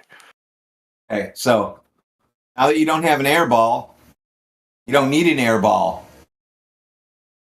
You already have air pressure. That's it. Space is fake. No rockets flying to planets and making rovers run around with helicopters in 1% Earth's atmosphere. Helicopters just zooming around. You can't even get to the top of Mount Everest with a helicopter. So how's it going to work on Mars, right? Do we have helicopters, or do they claim that we have helicopters? Yeah. Really? I've never heard of this. That's cool. Is it like drone helicopters, or like they're just the actual helicopters? No, there's people flying them. The fuck? So it's not just a drone, right? There's That's spacemen on interesting. Mars flying the helicopters. Mars helicopter. I'm looking this up. Yeah, they're always having to rattle the thing to get it to work again. It dies, they rattle it, it works. They celebrate. Oh, cool. You use your phone app. Yeah, you use your phone app. You stand next to it and you say on, and it goes. It's just like starting a drone, but you start the helicopter the same way. You got to stand there so it can get its coordinates. It can get its coordinates so it knows where it's at. So when you hit home, it returns. Returns. Whoa. Helicopter. Yeah, they must have GPS on Mars. No, I don't think they do. No. Hey, Kleenex, I have a bridge in Brooklyn I'd like to sell you. Oh yeah, is it the Brooklyn Bridge? Because bro, yeah, I'll buy it. Yeah, just leave the money there. I'll come get it later. Oh hell yeah. Yeah, And he's it'll gonna just be go leave mine. the money there. He believes you. Yes, I believe you. Give me the bridge. Now you can sell it to some other sucker. You guys remember that bridge that collapsed because of attrainment? You guys know attrainment? You guys don't know attrainment? It's like when you put a bunch That's like of a little metronomes. off topic. It's just a little off topic, so nobody. Okay, yeah, that's fine. Yeah, I don't have to continue. Thanks for telling me.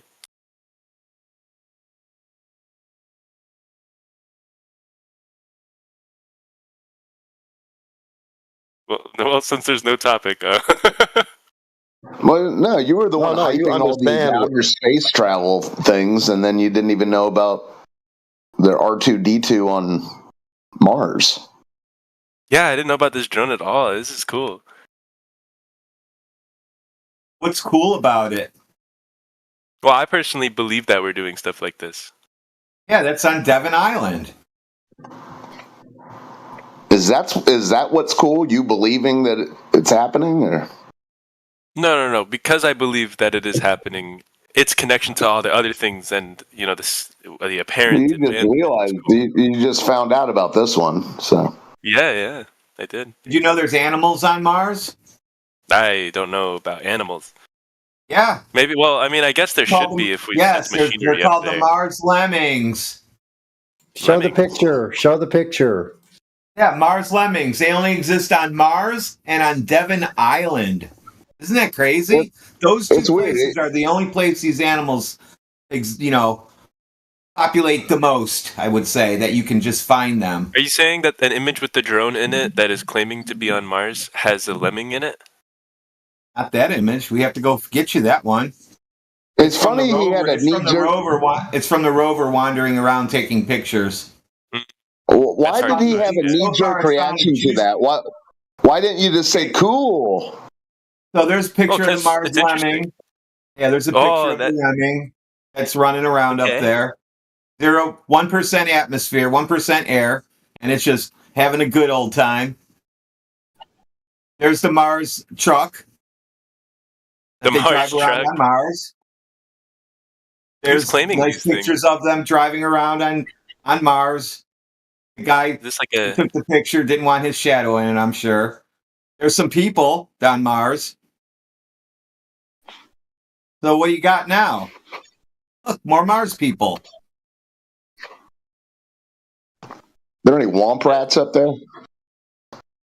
This Is doesn't it look settling like in, Phoenix? So there's apparently a convenient food store or some kind of supermarket on Mars because we found a juice box already on there and some other garbage. Cool. Well, my question is, who's claiming this stuff? NASA says These are they're NASA's on Mars. pictures. So are they lying to you, Phoenix? Well, if they are claiming this, then they probably are lying about this. Probably, maybe. Only With lying evidence about in front this, of you? though. Maybe. Oh no, I lying can't. about this. Decide anything's true whether or not I'm a flat earther, man. You know, truth. Yeah, that's not what I'm saying. I'm saying here we go. Brain in the jar incoming. I just want to know if you can come to a conclusion based off of the evidence that's been presented to you. Can you make your own conclusion? I can. It just doesn't mean I want to, and it's not Exactly. because That's all I wanted to point out. That's all I wanted to point out. That's all.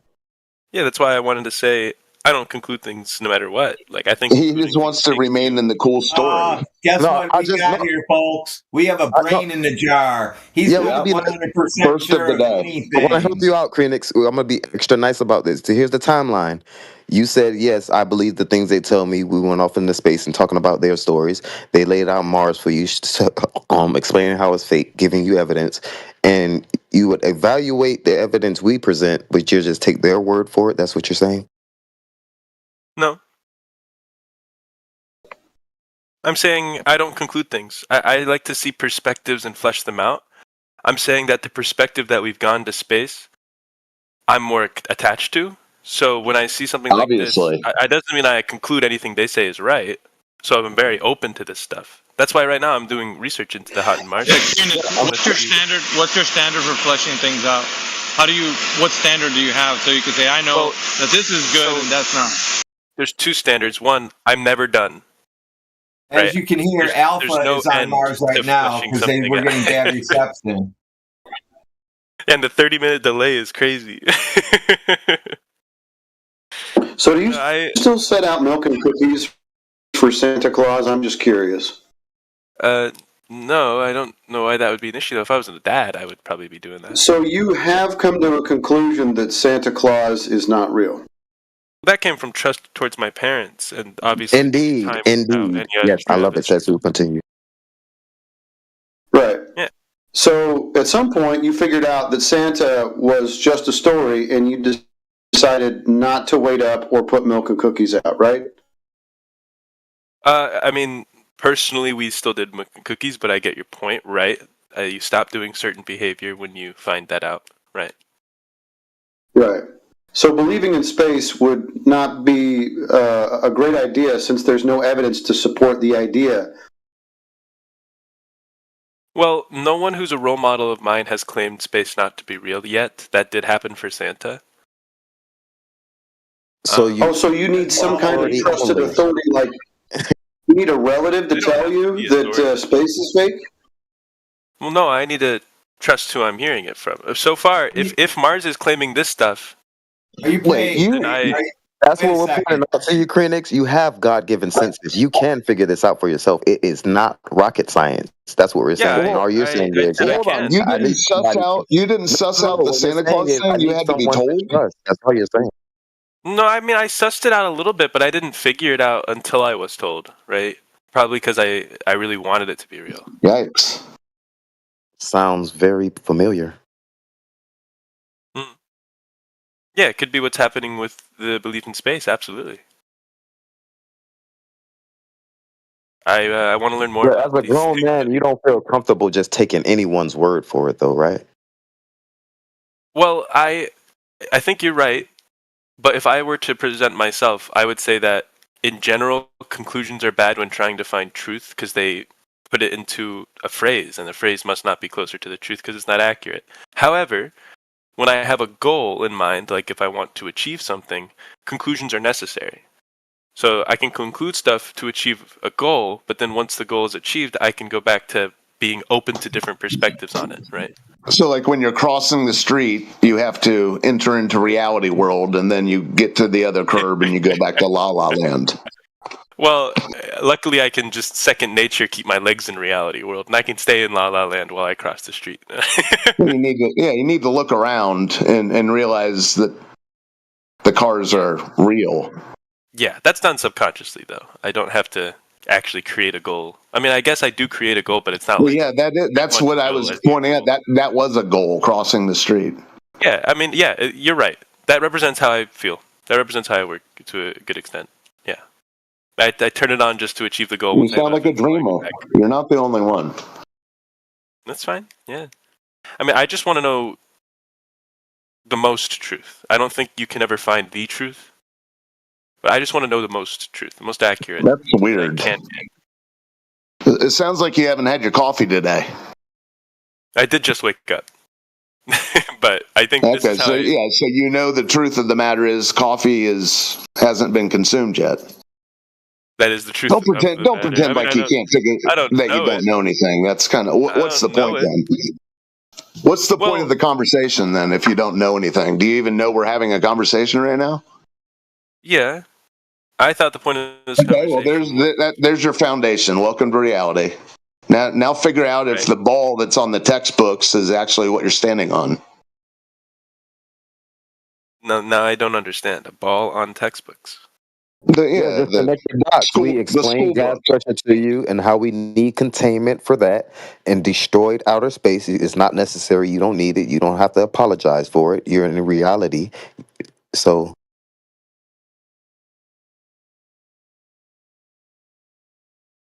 What's the point? I thought the point was for me to possibly believe that NASA was saying those things. If I can find evidence they debunked it for you. You don't have to believe anything NASA saying. well, I don't have to believe anything you guys are saying. That's why I'm open to both. Well, yeah, that's why you check out the Earth as it presents itself to you. Well, I mean, I know a long history of people who just took what was presented to them and then believed in things that, they put words to things that weren't accurate because they weren't in a standardized field. Like, for instance, ghost or magic. These things were real, but they weren't what they thought they were, and they misdefined them. Okay, Yeah, that's why you get up and you test these things for yourself. You test these things for yourself. That's why. Yeah. I love the scientific method, but you can't by yourself test anything if you're going to properly use the scientific method. You have to have a background research. No, that's incorrect. Not from what I've learned in the scientific method. Absolutely incorrect.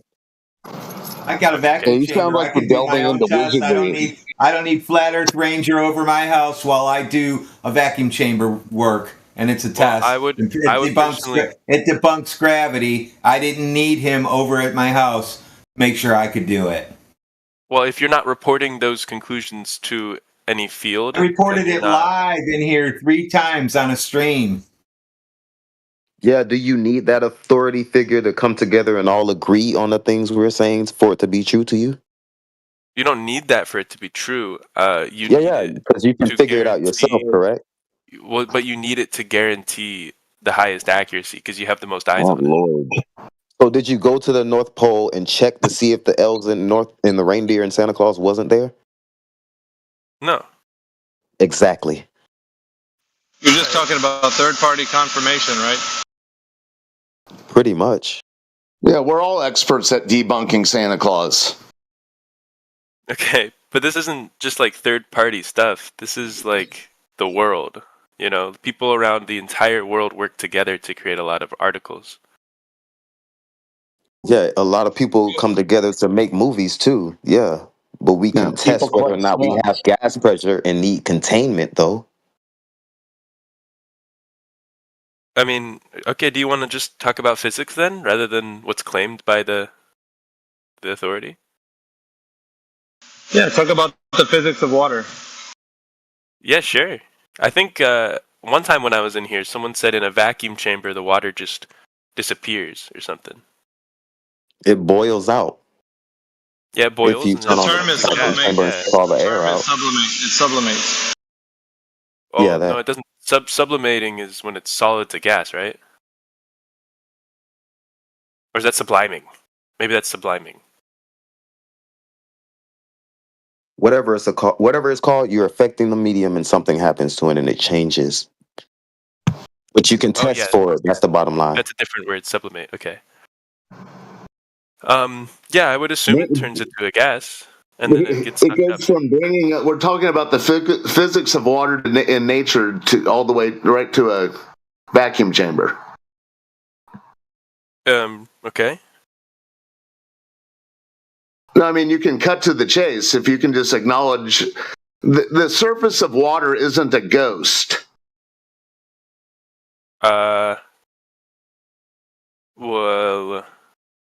I don't know what you mean by Yeah, let's talk about the physics. So the physics of water would state that the surface water, based on the hydrogen bonds of the molecules, would be such that the surface would be a horizontal plane. So it's flat for all intents and nothing purposes. says horizontal plane in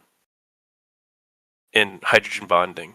That you don't get. Yeah, well, think about it. Yeah, the molecules that actually extend out on the surface create surface tension, which means that surface will in and of itself be a horizontal plane. No. Yes. If you ever Hold on a second. I need you to go ahead and demonstrate how that's not true by physics. I will. Because So physics is what demonstrates this being true. No, it doesn't. So if you Yes, it does. Don't say no, let it me doesn't. demonstrate how it does. Okay, let me demonstrate. Show me. Okay. If you get a glass of water, you fill it up to the brim, the surface tension is what allows listen, dude, that's not it. No, that's adhesion and cohesion. You're talking about adhesion and cohesion. Yeah, that's air pressure pressing on the surface of the water causing that. That's all. The surface is still flat on its surface. You're talking about the edges. What I said? You're talking about the edges of the no matter the glass. factors that cause it, does not still agree with what I'm claiming, which is that it doesn't become horizontal plane? No, not when you're talking about the edges of. Yeah, you're talking about what happens to the glass at the edge where the water's sticking to it. Yeah, that's what you're talking about. I'm not talking about water that. is very sticky, and it's the most corrosive thing there is. So is your claim that when the water's at the top? No, you're getting away. You're getting away from it. I'm trying to fully understand. No. So when we're talking about horizontal plane, so we're coming from physics. We're not going to your explanations of like just what you think. I'm using so physics demonstrate that hydrostatic equilibrium shows that large bodies of water, when they display no convexity on their surface because water on the surface has tension, and that in and of itself evens out across the surface of water. So there is no curvature. Period. Well, I think the claim that it just becomes a horizontal plane is definitely misguided and just from. No, it's not misguided. It's absolutely. It's demonstrated, dude. It's demonstrated. We have demonstrations. Anything. Are you kidding me? I can demonstrate the opposite in many cases around with all water. No. You can't listen. Every time you see a large body of water, but it was listen. A large body of water. Dude, a large body of water displays no convexity. So when you say that you're going to show convexity, I want to know that the Earth's surface, according to like what we see with lakes, oceans, ponds, any large body, that they display any convexity whatsoever. I want you to demonstrate that right now. If you're saying I'm wrong, do it now. I mean, okay. Yeah, plus with all the winds and the tides and the birds splashing around in the water, you can't use your glass in a cup. The vast majority of surface tension dome. Pressure, it's due to the curvature. It's like he doesn't hear someone else speaking. He's just going to start talking like he doesn't. Well, I don't feel that type of respect towards me, man. I'm sorry. So you're going to display. All right, yeah, you didn't hear him talking. You can be cordial. It was an accident, bro. I'm not. Nothing is known, but except when his feelings are hurt. Treated cordially. That's not my. Are you using physics? Now he knows things for a certainty. All of a sudden. Hold on, let me just get him to agree on the physics of water. So, are you saying that physics demonstrate that there's a curvature? You're saying that there is a curvature? I mean, physics. No, I'm saying that you are saying that the physics describe that there will be a curvature. No. Okay, then that's my point. Therefore, my point stands and yours doesn't against the critique that physics describe that the Earth is horizontal plane. We're going straight from physics, not to your explanations. Straight from physics. Yeah, and that's what I'm using. What are you using? You're not allowing us. What are you using? Physics. What are you using? Physics.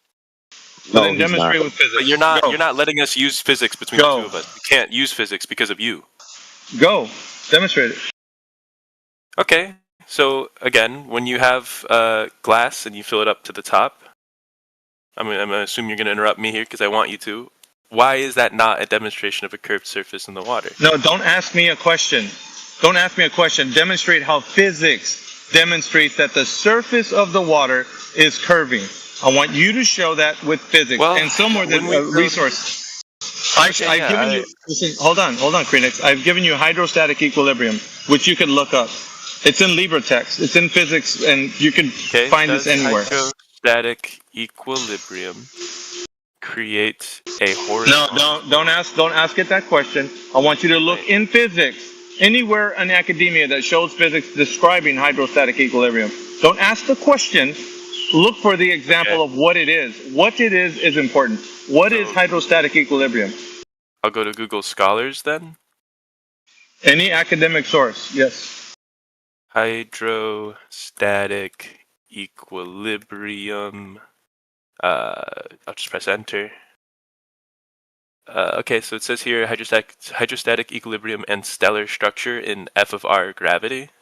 Stellar structure? No. Yeah. No. We're talking about the physics of what. Go into LibreText. Does somebody have the link to that? This is pretty similar. This is hydrostatic equilibrium fluid interfaces. That's what this says. I don't know what that is. Problem of pertaining to the physics of water specifically. Yep. Every single thing I've said has been doing that. So I'm just wondering. No, it is not. No, it is not.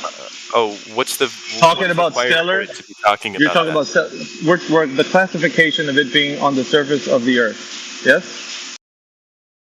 Completely tangible and interacting with. Because that's what physics is. We interact with things tangibly. We're not doing something outside of the Earth system. Yeah. Sometimes in my. No times. We're only doing things with things here on the Earth. So go from that vantage point of physics that demonstrates on the surface there's any convexity. Go. Okay, most surfaces do have convexity. I found this article. No, I don't want you to keep telling me your explanation. I don't want you to tell me. No, show me a link. Yep, so I have a link here. It's called General Solution to the Problem of Hydrostatic Equilibrium of the Earth. Is this title good enough? What did you say? It says General Solution of the Problem of Hydrostatic Equilibrium of the Earth. The problem? Yeah, because when you're practically doing stuff on a large surface, hydrostatic equilibrium is going to always play a factor. Let's see what it is. I don't know what you just post it. Just post it. Okay. Just post it. I haven't read it yet. I'm just trying to find one that you think is good enough. OMG. For something. So you don't know if physics describe that the Earth's surface is curving based on the physics of water. I do You're know. looking. No, you just said it right now. I'm not allowed to know in this conversation. I'm not allowed to know. Right? No, just listen to what he's saying. You don't know whether or not it does, but in reality, all the things you experience, like when you put water in a cup, in a pool, in a puddle, it lays flat. Yet you're arguing against it. Before he demonstrate it. Before he skedaddles, he said that physics described the surface of water to be curving. He already had something in the hopper. Now he's looking for the answer, which shows to me he doesn't understand what we're talking about. He doesn't have a rebuttal to hydrostatic equilibrium, showing that the surface of water having surface tension describes the surface of water being planar and horizontal and flat. So now his rebuttal is, let me look for the answer to my rebuttal. No, you're not going to. You've already gave up the ghost. You don't have a rebuttal. You're looking for it right now, and that's not going to work. Sorry.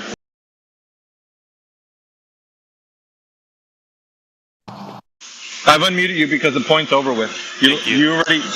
You can't come back. You can't come back from the grade. We can move on from the point. Yeah. Let me just Yeah, tell you over. You don't have an answer. You don't have an answer. Can I? Yeah, we can only move on after you concede, Krenix. Only after you concede. Only after you concede. Only. Are you sure? That seems to disagree with him. No, concede because you didn't have an answer. Do it now, please, for the audience. Could I please say anything that I want to instead? You have to concede that you didn't have a rebuttal to what I gave you. I gave you That's physics. kind of what I You want to gave me say, though. nothing. I had a rebuttal. I had a great You rebuttal. gave me nothing. I wasn't allowed You're to gonna give it. either concede or sit on mute. It's up to you, dude. I mean, we didn't have a real conversation. I mean, you were looking at what he asked you for. No, I wasn't. You don't know. He forced me to look for it. I didn't look for it. He forced me to. Yeah, because you didn't know yourself. All you have to do is concede at this point, and then we can move on. Interacting with Yeah, any water just in all of my concede, and entire then we can life, move the on. water surface. It's just bloviating. You need to concede that you didn't have the answer you thought you did concerning physics and the surface curving. You didn't have that, dude. Just concede, and we can move on, bro. Wasn't given something I can really concede here. Like, what am I conceding? That you said physics. You said that physics described the surface of water curving. That's what you said. Yes, it does. Physics It does all the describes. Yeah, time, no, yes. you didn't have it. You didn't. Where? No papers were presented. Nothing was I given. tried. All right, do it now. No, wait, no. He's looking for something. We're not telling you to look for something.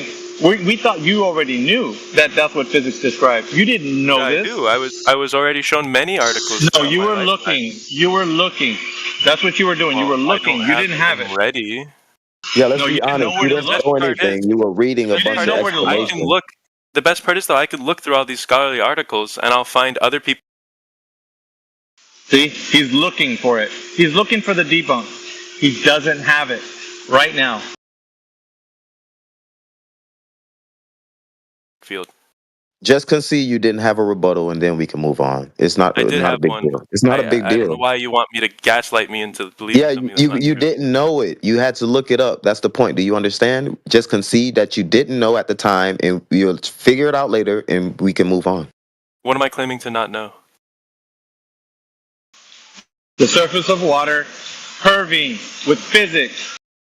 No, I know that the surface of water curves. The third time you said that, you're losing the plot, See, sir. physics is just a model. Like physics isn't truth, right? Physics. Okay, just here we go. how things work. Wow. And No, if bullshit, you dude. interact with reality, you will Look see at how that he's water running is away, always guys. curving. Wait, I'm not running Phoenix, slow down. Physics is based on reality, the physical and natural world, things we Correct. can test and Absolutely manipulate. right. So what? So stop talking while I'm talking. So what are you talking about?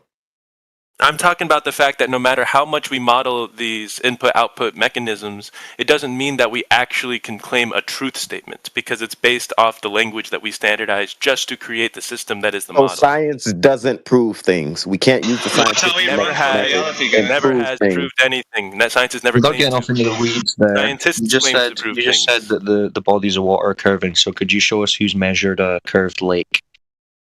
Yeah, sure. Cool. Post the measurement in the chat. A curved Gotta lake. keep quiet for like 30 seconds. And he's gonna start talking and not present that thing we asked for. No, I will. I will. That's an easy one. All right, yeah. Amazing. Well, we've been waiting for a while, so you'd be the first one in like 10 years. Well, I don't doubt that. A lot of people are stupid, man. Most flat earthers are smarter than average people. Well, it's not really a question of people's intelligence. It's just a question of how the surface measures. Delta slopes. I don't know what a delta slope is. Did he find it yet? Or is He's looking. He knows it's there, but he doesn't know exactly where. Someone's done it, but who? This is the annoying part about Glover. I think this one's good enough. Good enough. Now, is it a measurement of curvature before you post it? It's a measurement of curvature? Has it involved? Yeah. It mentions curve all the time. Has it involved? When you say has it involved, does that mean it's assumed? No, it means that it's not the main point of the article. Okay, well, I'm interested in a measurement of this. Is that in there? negative? Just a bunch of words and diagrams, and then there's a Well, let's give triangle him a diagram. chance. who does it say measured and how much curvature did? Yeah, well, that's what you were having to evidence, wasn't it? No, I thought that you want the Yeah, no, measurement. that is what it okay, was. yeah. No, I'll find just the measurement. Okay. Yeah. So like a curved lake. Yeah, we should have a diagram or a picture of the curved lake and the numbers to match it.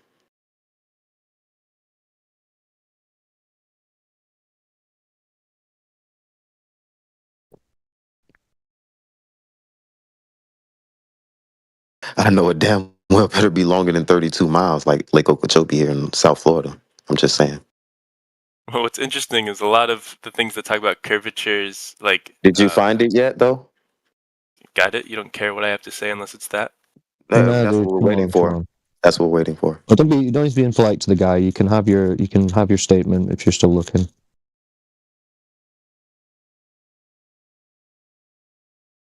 My bad. Go ahead, Greenix. All What were you saying? Why you're still looking for that lake that's bending?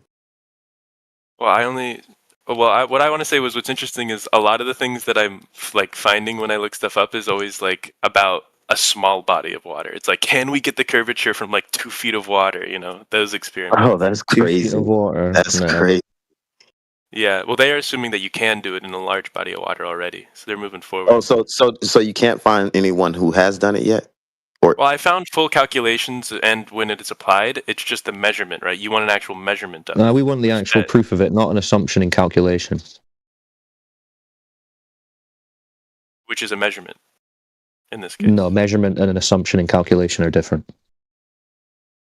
Right, you're looking for a measurement, is what I'm. Yeah, like someone measuring a drop over the Right. distance of a lake.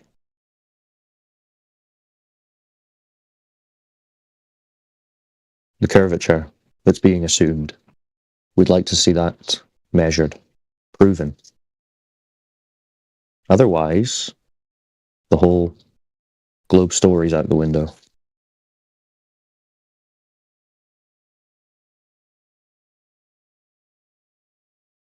Take your time, though.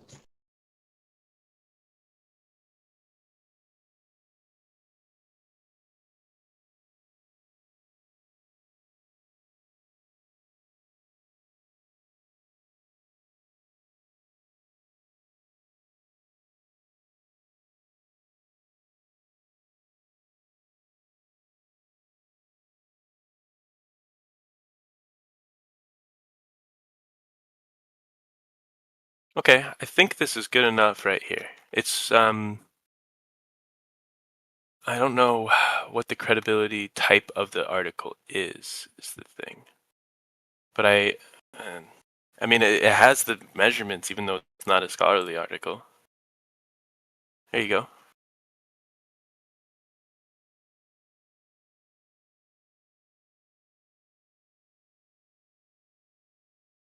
And when you decide that this isn't good enough, can I please understand why rather than just being told I'm inadequate? Well, explain what was done. Well, if you scroll down when you go there to choosing target heights, you can see a good visualization of how they did it. And what does it say? Equal length. They put equal length bars, and then on the surface of it, they did taller bars, and they put them at different points in the lake, and they then saw how those bars should be if the Earth is flat or if the Earth is a globe. And does that count for perspective and angular size change over a distance and all these things? Well, since the bars are so huge, you don't need to do that too much. They're still going to be subject to perspective and angular size Yeah, change, but aren't they? negligibly. What do you mean negligibly? so Based on what? What's that based on? Well, my Are own. you saying they weren't accounted for? If you see bars in a lake, and they're like 10 feet tall, and you put a bar Well, how next to far it away that's are 9 they? feet tall, How kilometers. far away are they? What? Kilometers. Well, then that's definitely going to not be negligible. So, are you saying it is accounted for or it's not? It is accounted for, yeah, because of how this is done. Okay, It's not could that you they, show like, us put where they account for it in that? in the size of the bars. See, when bars are like, when the difference. So, how in did size they of the bars account for it?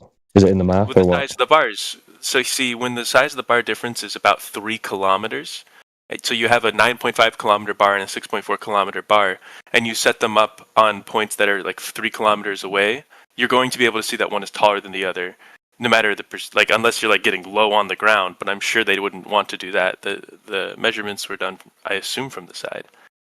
I don't know which direction they did it from. Calculated heights are calculated. Okay.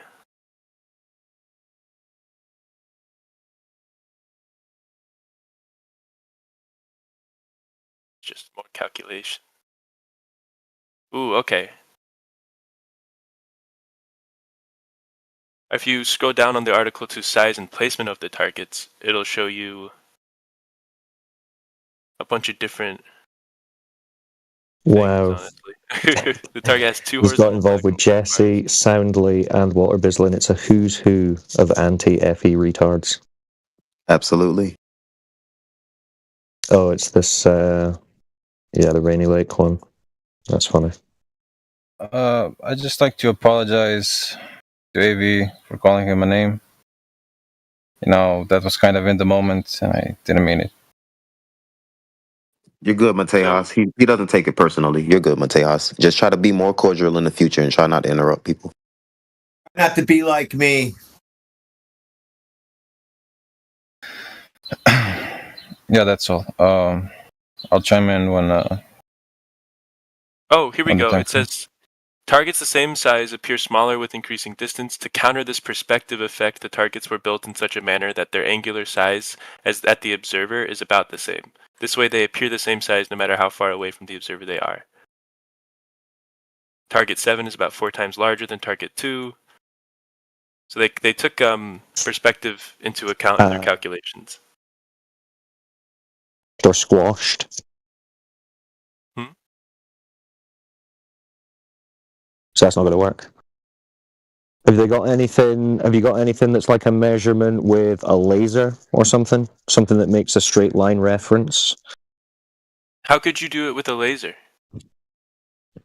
Well, if you had, say, a target 10 miles away from you, then you just work out the height of the laser versus the target, have them roughly equal. And The target has to be like floating on water? yeah, no, on the opposite side of a 10-mile lake. Oh yeah, just be on the other side, yeah. Okay.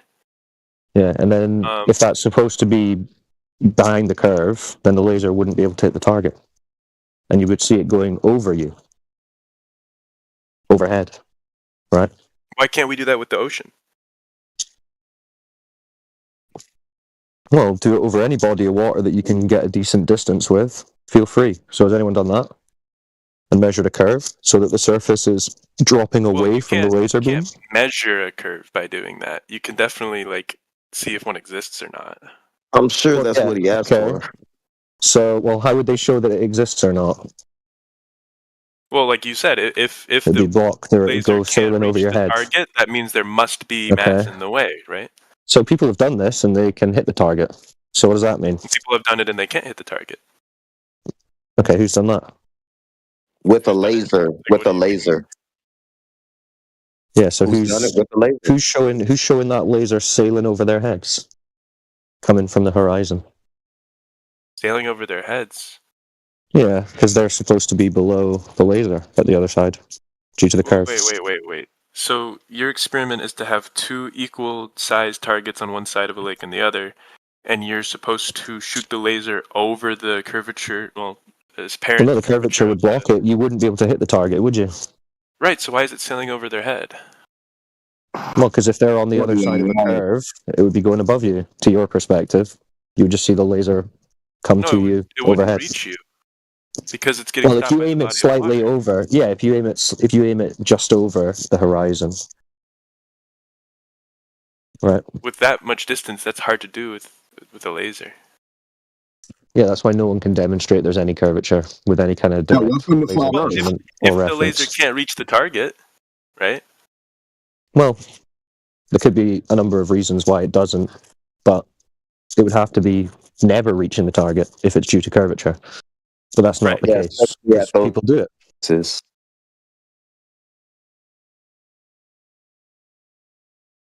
I just posted one in the chat earlier, 28.6 miles.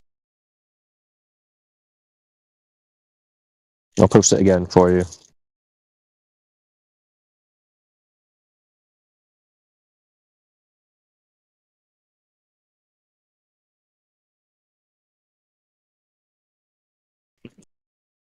There you go, watch that. Alright.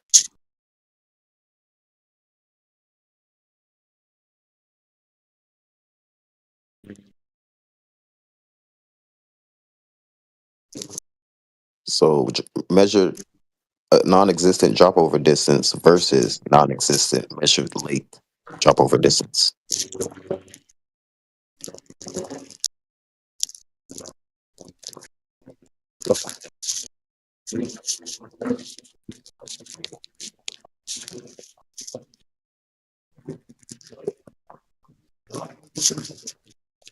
Jayo, you're pinging in the chat. What's up?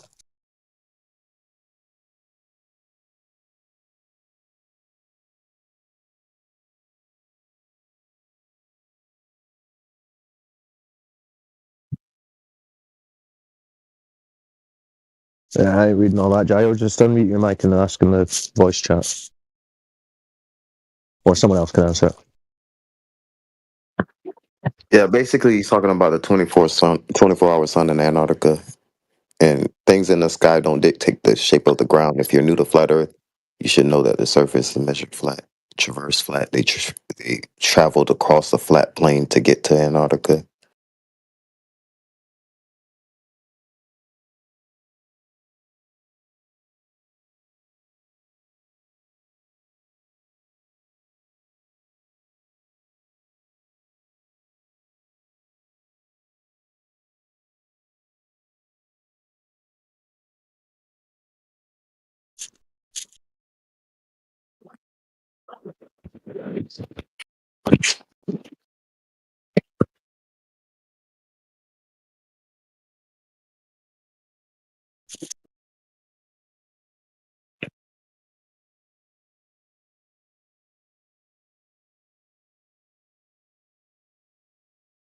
So I found an issue with the video,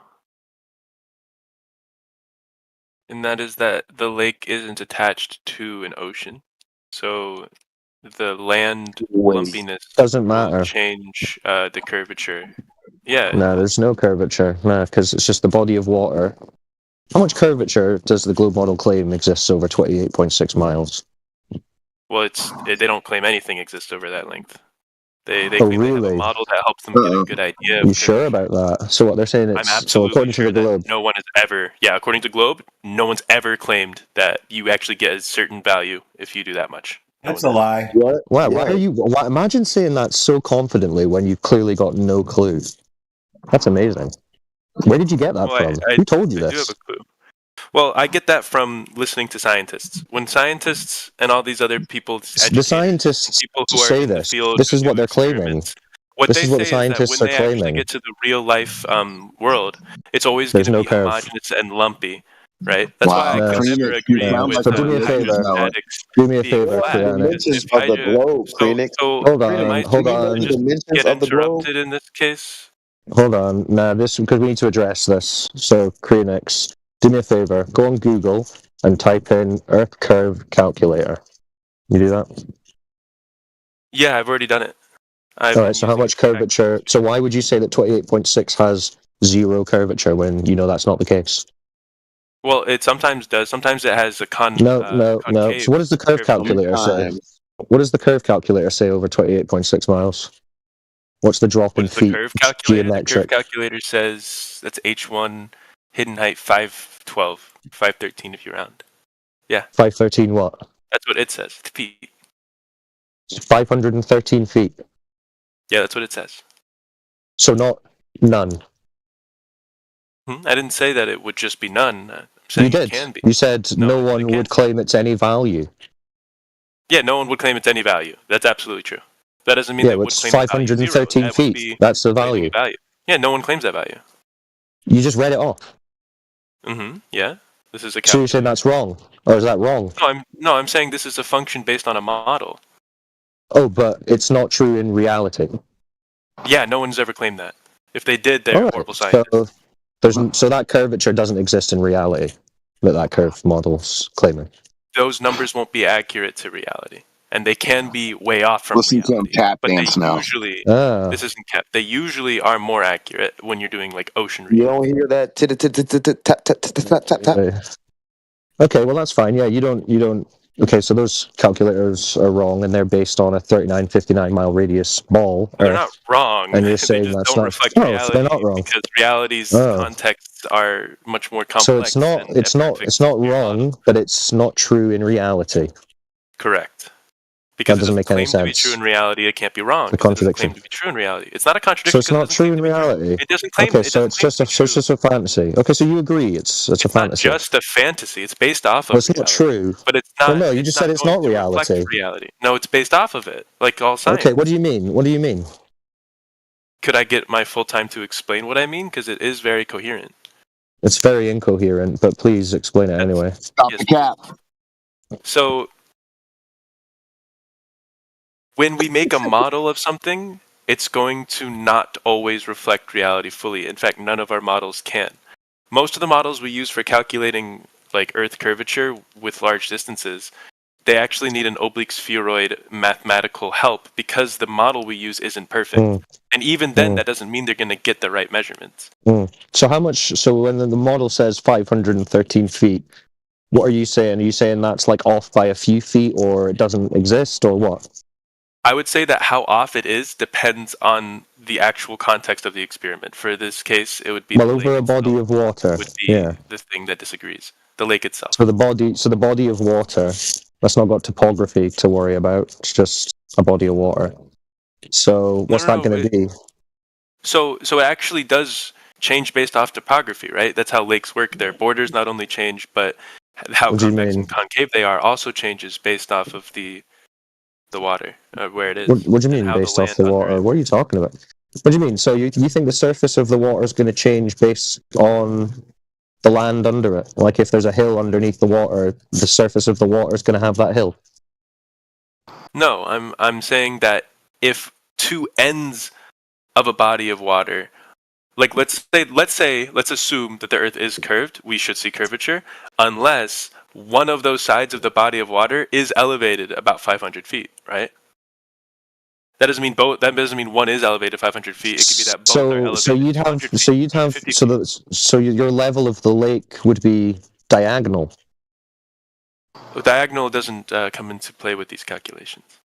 Yeah, you're talking about a slant lake from a cliff down to the waterfall, dude. Come on. No, I'm not talking about a slant length. I'm talking about possible That's what it sounds like you're talking about. in the lake. Because I'm saying there's If there's another example 500 where foot cliffs one on is up one side of the 300 lake and the and other is nothing on the 200. other side, it'll pour away. But the observer and the laser. The other side is they're just on the shoreline. They're just on the shoreline. They're not on a 500-foot cliff. What do you mean they're just on the shoreline? Each observer in the laser test. One side isn't on a 500-foot cliff. They're both level at the shoreline. Higher elevations than sea level. I mean, they're in a mountainous region. Yeah, and they're flat at their surface, bro. No. Gregory. Are they measuring sea level by the lake that's there? Because that's not okay. No. No, that's not how that works. How do they measure sea level then? No, we're not getting off this. We don't have to. The laser isn't being obstructed by any curvature. That 513 feet you just read off the calculator isn't there. How do you explain that? Yeah, but because the calculator doesn't represent reality. I would say there's possibilities of parts of this lake being at higher elevation than they can but calculate. this wouldn't even be showing 20 foot of curvature. Yeah, the curvature that you would actually measure is completely based off of the factors of the context that they're in. Now that's just meaningless. Now you're just saying meaningless. Mental gymnastics and apologetics for why we can't see a curve. I don't know what that's about. Reality is not based off of science. How's that laser hitting the target on the other side? Apologetics and mental gymnastics. Hold on. Answer the question. Because there's nothing obstructing it. Okay, so there's no curve obstructing it. There is no curvature that is obstructing it, correct. So there's no curvature over 30 miles. That's not exactly true. There's just no curvature that obstructs it. So there's no, yeah, but that's over 30 miles, 28.6 miles. Where's that 500 and something feet? That's what he's asking. Yeah, you just said it. There's no obstruction. Yeah, I don't even know if this calculator is right. I want to actually do the equations myself. But even if it is right, let's Good assume for it is you. 512, right? Yeah, but not in reality, I right? could explain it in with many different factors. He just realized he flat smacked himself. Yeah, you couldn't explain it in any way other than like you already explained it. There's no Well, no, I'm obstruction. thinking that there's a possibility that this calculator is probably discredited. If it's Yeah, not, you that's the just reason. sent But even if it is 512 feet, there are still cases. the calculator that calculates the globe for you. Now the calculator's wrong.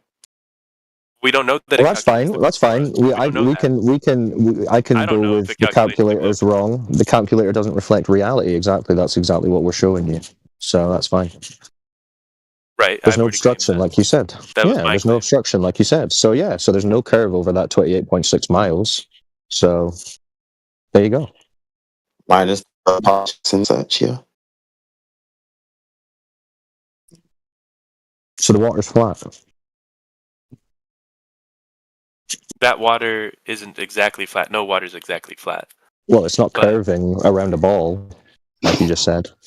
It's probably not curving around the spheroid of the Earth. No, it's Of probably course, because it's not exactly. Welcome to flat Earth, like that.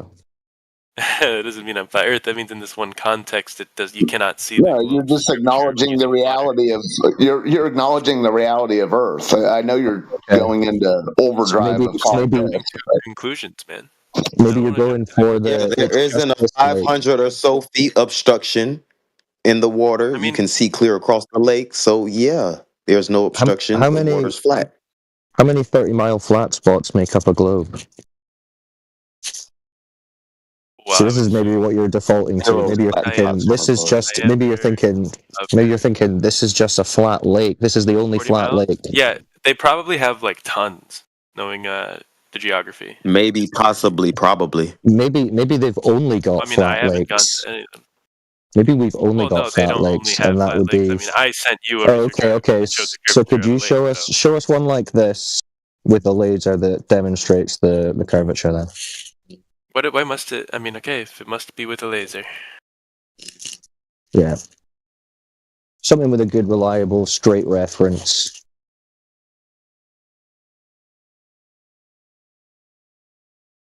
I mean, I could have swore you explained that every time they've done this across large bodies of water, it measures flat. He's going to still find one that doesn't.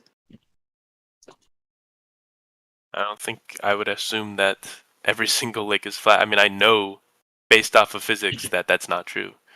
Not based off of a globe Earth theory. I don't think it has to be the curvature of the Earth that causes it. I just know that's not true because of physics. Yeah, that's the globe Earth theory that is based off of that you believe in, not the reality and physics of water. Of that theory. No, I'm telling you, it's based off of physics. Like it's literally the physics of fluids says that a fluid at rest will seek level. That's what physics says. Yeah, but it also says that a fluid at rest is never truly at rest and is always volatile. The surface of water is constantly. It's always seeking it's always seeking level. It's always seeking level. I mean, you fill up a container with liquids. It doesn't ever reach level. We know that. It's very obvious in physics. Like it does never reach level. There's always wind. So there's no such thing as 0 degrees water. So there's no such thing as 0 degrees then water level in for Kelvin. everyone. Yeah, there's no such thing. Kelvin. Oh, 0 degrees. Yeah, there's no such thing as 0 degrees water level. Correct. There's no such thing. Yeah, so there's no reason to talk to this guy because he doesn't know what he's talking about then. So there's no reason to continue talking to him. I don't know why you sound so confident in all this. Well, because this is stuff that's standardized model. You know? I mean, this is he's just looking into. Of course, he should be extremely confident. He's looking the answers up. He should be confident. I didn't look this answer up. I'm only confident when I'm not looking it up. Give us a citation that says water's never level. You don't need one. Look at real life. Look at water. Get a cup. When you were asked for surface curvature, you balked. You're the same guy. I would never run away from. Yeah, because we went a big full circle to this. I would Yeah, never. someone just asked you to show them curved water, and you said, "Look in reality." When in reality, you never see curved water except for teardrops for Literally, that lake ballers was extremely or curved all over the raindrops place. halfway through my sentence. I don't know what's going on. Because you're claiming stuff that's not true. That lake that we just saw from the video you just sent shows curvature in the video itself. Like, No, there you is just said curving it of the doesn't. water. You just said there is no curvature It's of not the showing water. Earth curvature. Not at all. Yes. See, it's just going to take you some time to internalize this realization and realize that it debunks your entire belief in a globe. I will never let one location biasly debunk my belief. This one demonstration of water not curving in the manner claimed by the model of the globe is enough to debunk the globe in its entirety and all of heliocentrism. Crazy claim. And he's sugared and can't help but interrupt. I'm afraid it's just because you have not looked into it. You don't understand it. That's why you Well, don't if I had more evidence, realize that already. This one piece of evidence cannot be a. Yeah, well, that's why I'm saying. That's why I'm saying you don't understand it yet because you haven't taken the time to go and fully internalize this and then do the research. I have assumptions that fit with both models. I will have to do the research. You're right about this lake. But if I can find not about a lake, about water generally, everywhere. No, it would have to be this lake. Well, you can do that lake. You can do any other lake. You can do any example of a body of water in history. I already know all bodies of waters and lakes and even calm ponds have curvature on their surface. That's not like a... Not Earth curvature, though, do they? Not Earth curvature. Not always. Yeah, there you go. So welcome to flat Earth. Yeah, and fishies splash around at the surface. Yeah, and that creates. Look, we're not saying that they're always glass-like. Curvature. And you know, we're not claiming it's always glass-like. That's not the point. But all of these disturbances that you're talking about, they're in reference to the horizontal. So yes, that's it. Yeah, the horizontal, flat. There you go. Yeah. Okay. So your claim isn't that hydrostatic just makes it flat; it's that it seeks level. Yeah, I mean, with wind and things, it can be rippled, but that's not our contention. The contention is it's not wrapping around the ball. And you know that even without winds, you'll still have oscillations constantly at the surface, right? Well, I don't know what like vibrations, like indetectable disturbances. Sure, if you want. But not by the naked eye. Whatever you want to assume, who cares? You can actually detect it with temperature. You can feel it coming off of it. That's interesting to me. All right. Well, either way, it's the Earth curvature that doesn't exist, and that's what's needed to exist for the globe. So that's our point. So apparently, I found a video that talks about laser refraction. So from this thing's understanding, it's saying that this is a different thing. This is something I have read. So it just curves perfectly around the ball. Amazing. No. It's not that it curves perfectly around the ball. It's that it refracts all throughout the water molecules. Krenix. Okay. So it gets carried. So that still wouldn't allow it to traverse 500 plus feet of curvature. No, it would if it's all with water molecules. Oh, it would. So it is curving perfectly around the ball to then hit the target. No, I don't know if it's perfect. Like I said, you're not going to have perfect curvature, and even the Earth's curvature isn't perfect itself, right? Like. So is this your new position that the no detection of curvature is actually there is curvature, but the light is imperceptibly bending around it? My new opinion from this explanation, it attaching to my understanding of refraction physics, which I've done mathematical equations. Belief, if this is what you're talking about. Well, this isn't something you've ever observed or experienced. I have. Yeah, about a light bending around a curve. That's the proposed mechanism, I understand. When I apply it, it does work. That's okay. Could you show the demonstration of that? Show me the light bending around a curve. Could you show me that? So that's why I brought up rainbows. Rainbows, there's many different types of rainbows. And a lot of rainbows, they can actually be created just from one water droplet passing through a place. That's why it happens after rain. It's because there's a lot of humidity in the air. Yeah, but that's not you perceiving things that are around a physical obstruction. No, I've calculated how to use lenses to transfer light. And lenses? No, this is through the air. Well, air has a bunch of lenses in it, remember? Oh, really? And the lenses are making it curve down and around a curve of Earth? No, they're refracting them in every direction. Okay, so it wouldn't be coherently going around a curve 500 plus feet and then allowing another person to see it. It's just that. It would. Okay, could you demonstrate that? How do you demonstrate that claim? Well, I can demonstrate that claim with the understanding of how water molecules work and where they are in this case. Okay, so post the If you're shining a demonstration light- in the chat. Do you not want to just understand what I'm No, saying? I don't want to just imagine your claim. I want you to show some This evidence isn't for it. imagination, but okay. Well, so far it is bending All he light has around is this curve explanations. He in can't air. present anything. I can He's just absolutely making present claim all the after science that makes claim. this. Okay, so just show us. Here's one I need. This is a well-part documented thing in physics that you can easily find something for. So now what else do I need? I also need to have this part. So just show. Well, you could start by showing us a laser bending downwards in air. I'm going to show you diagrams spiraling. that explain Spiraling. the effect. Okay. You're not even recanting the mainstream physics. You're just No, I am. you're like a buffet, dude, right now. No, you it's compared it to rainbows, making right? it up So as he rainbows goes. are a combination of Hold I'm on, not Ranger. making it up as I go. I've So been well educated rainbows in these are topics. created by a combination of reflection and refraction and dispersion. You're Correct. just Yep. yeah, it has no application to this. It does, because there are the things that cause refraction and reflection and dispersion all throughout the air above a lake. Right, That's just the second quickly, piece of good evidence. So timing, why don't we India. see if there's refraction, bending light around the ball? Why don't we see any dispersion? Yeah, I'm going to go on mute for a bit, but India can pick this up for you. Dispersion. Oh, we do. So if I look at a faraway mountain that's supposed to be around the curve, and it's blue on top and red on the bottom, That's not how dispersion works. Because It is- all of the different it is- dispersion of different lights from different angles are all going to be reaching your eyes at different Yeah, that times, is- but continuously. So you're going to okay, see a but white. That's okay. Yeah, listen, it is how dispersion works because you have a temperature gradient, right? Okay, yeah.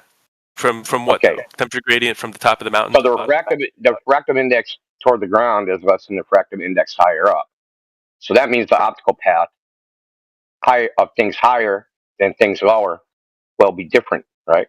So there's actually devices they make for telescopes called dispersion correctors, because if you look at Jupiter or a star, you'll see blue on top and red on the bottom. Yeah.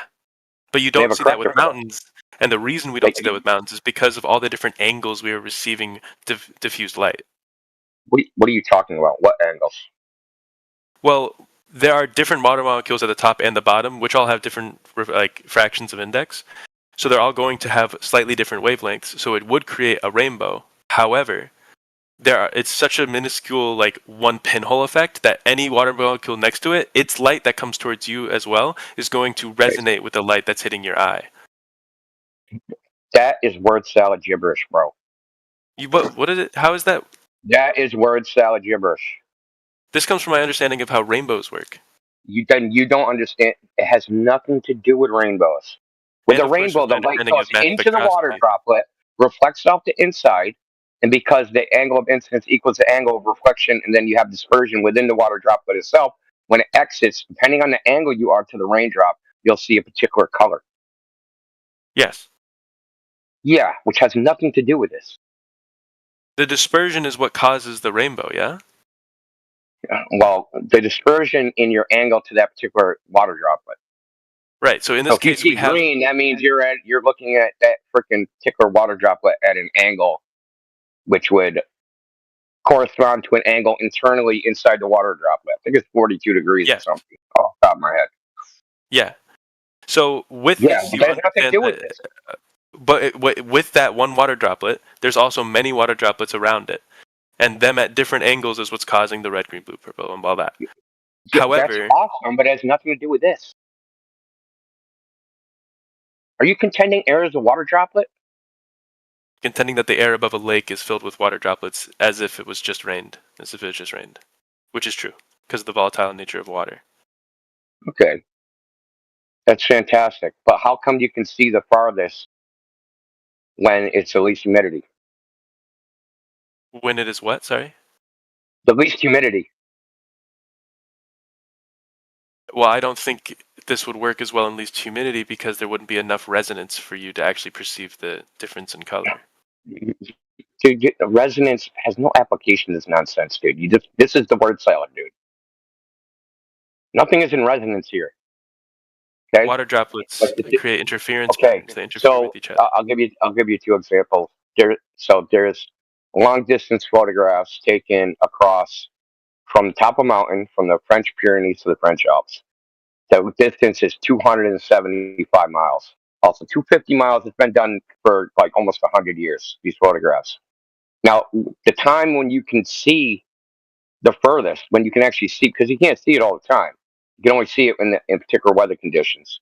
And those weather conditions are low humidity.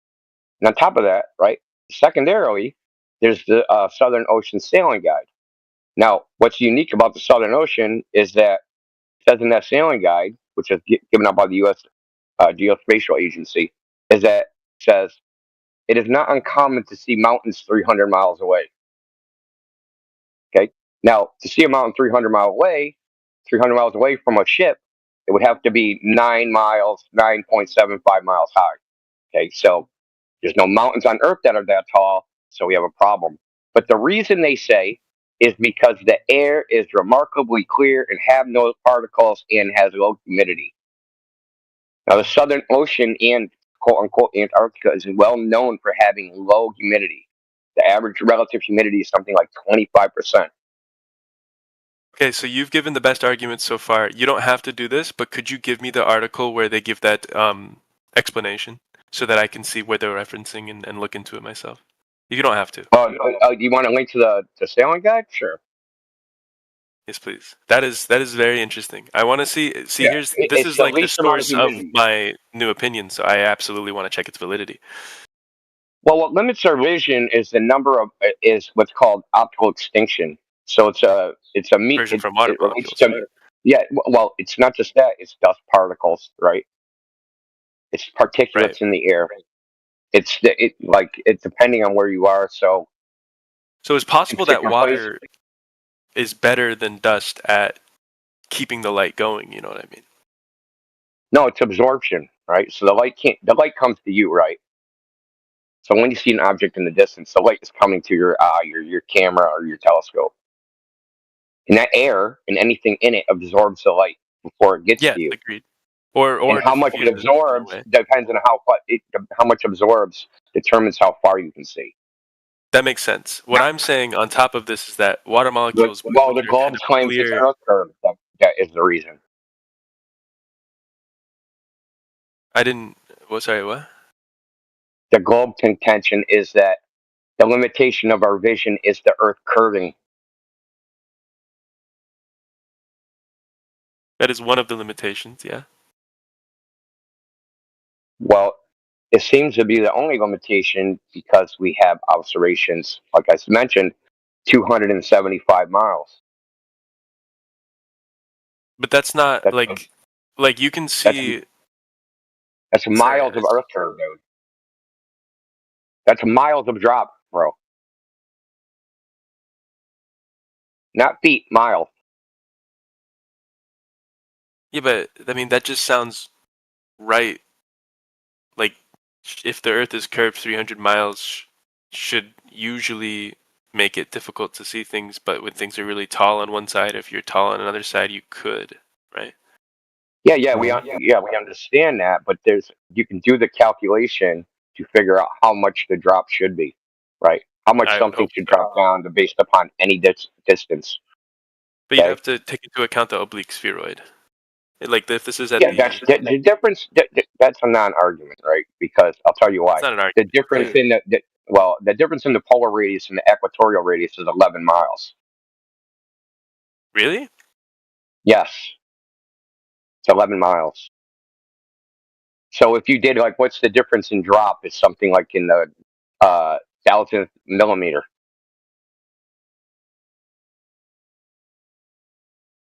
Drop from eye level, right? So the general formula is, 8 inches, 7.98 inches per mile squared in with the mean radius.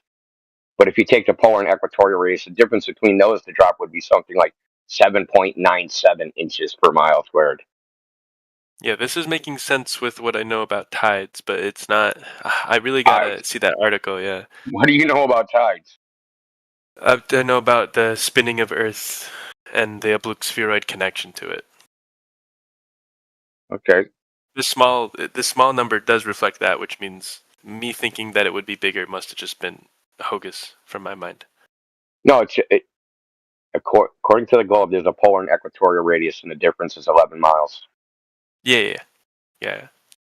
So if you're talking about how much something drops down going in one direction, north south versus east west, it's imperceptible and probably immeasurable. I would assume it would be measurable, but probably negligible. Yeah, I think your point stands. I don't know how you're going to measure freaking, fucking a difference of 10 feet at 300 miles. LiDAR is a great way. That's the way. At 300 miles, LiDAR don't work. Yeah, you can't do it on continental shelves, but you can do it with. You can sometimes do it, but it's like not accurate because tectonic plates kind of shift here and there. So you can do it off of the shelves. So here, since you brought up LiDAR, you brought up refraction. Okay, so they tested refraction. They did a bunch of LiDAR measurements to quantify refraction, right, on a landslide. And what they measured was the maximum amount of refraction that they measured was, because the units, it's Europe, they use MGON. So 4 MGON equals 0.0037 degrees, or 27 degrees. So this was the max value that they measured. And they're measuring the deflection angle, right? So what they measured was, you have something out in the distance. How much is it moved up or down? What is that angle? And the maximum angle they measured was 0.0027 degrees. Now, if you extrapolate this out to like 25 miles, that's 0.2 of a foot. But at 25 miles, the drop's supposed to be 420 feet. So moving it up 0.2 of a foot don't really help. Yeah, I can see it's negligible. Yeah, so like the laser test that we show you, they're not close. They're off from the globe prediction by 2 orders of magnitude. Mm-hmm. So they shoot a laser 25 miles, and it goes from 10 feet to 4 feet. But the globe says that laser is supposed to be 420 feet in the air. That's a 2 order of magnitude difference. The thing that I'm seeing is that if you follow the Earth's model and point the laser at where the target should be, it will be blocked. But if you aim it over the water molecules have a carrying effect. I have to do more research into carrying effects, and I really want to see that. Water molecules carry light beams. This is the first time I've ever heard this. Well, I mean, we had the PhD cosmologist say that the light was skipping across the water like a rock. We had that guy. Ooh, that could also help its effect. Yeah, if it's going to be carried. Here's how it works. You think water skips like a stone, dude? Yeah, not like a stone. The light hits the water, bounces up in the air.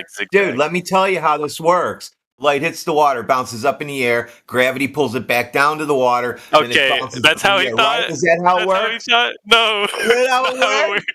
that's not how it works. Well, dude, who thought that? A cosmologist thought that? Yeah, PhD in cosmology. Yeah, because you know that gravity affects light, but not like that. Jesus. I just made it up, you dumbass.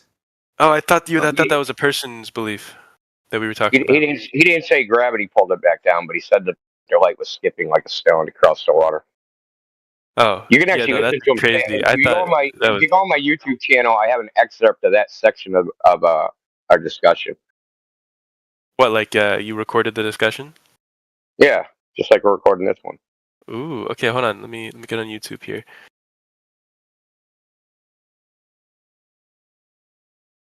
If you go into videos, right, in the search, it will search through my videos. You type in cosmologist, it'll pull up the video.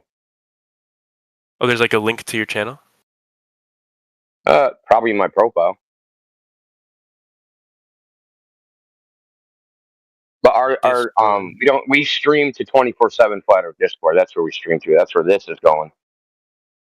So it is on YouTube though, right? Yeah. What's the channel name so I can know where to search cosmologist? The channel name that you're on right now is 24/7 Flat Earth Discord. My channel is named Indio 007. Same as mine. NDO7, huh? Indio 007. INDIO 007. Gotcha. You just click my profile. I think my YouTube channel. Yeah, that's definitely you.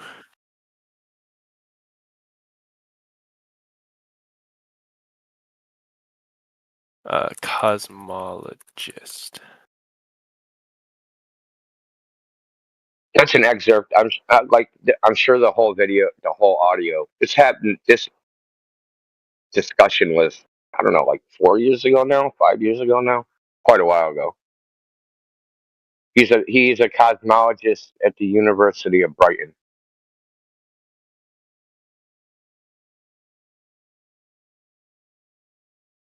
That's what he said, but you're not going to hear that in the excerpt. Professor Stick kicks his own ass, like Flat Earth Professor? No. I'm trying to. I looked up cosmologist, and it's not really popping up on your channel.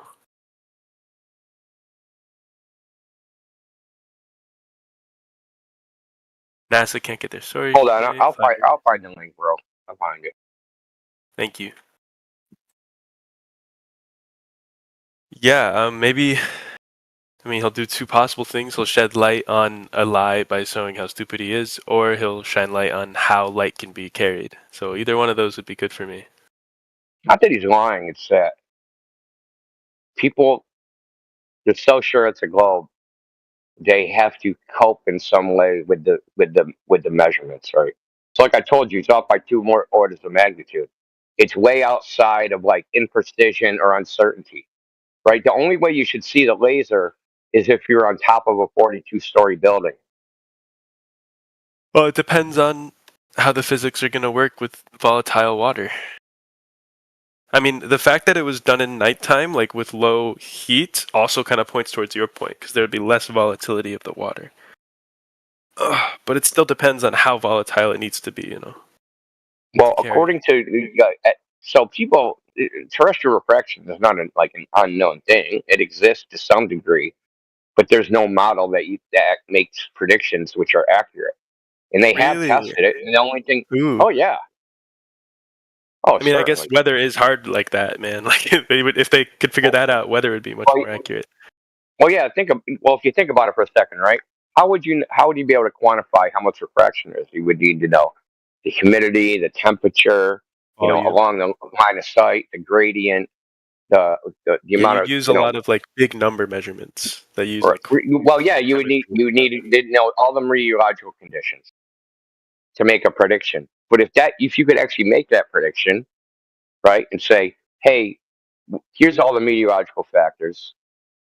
That building's 10 miles away. It's 100 feet high. I'm at 10 feet.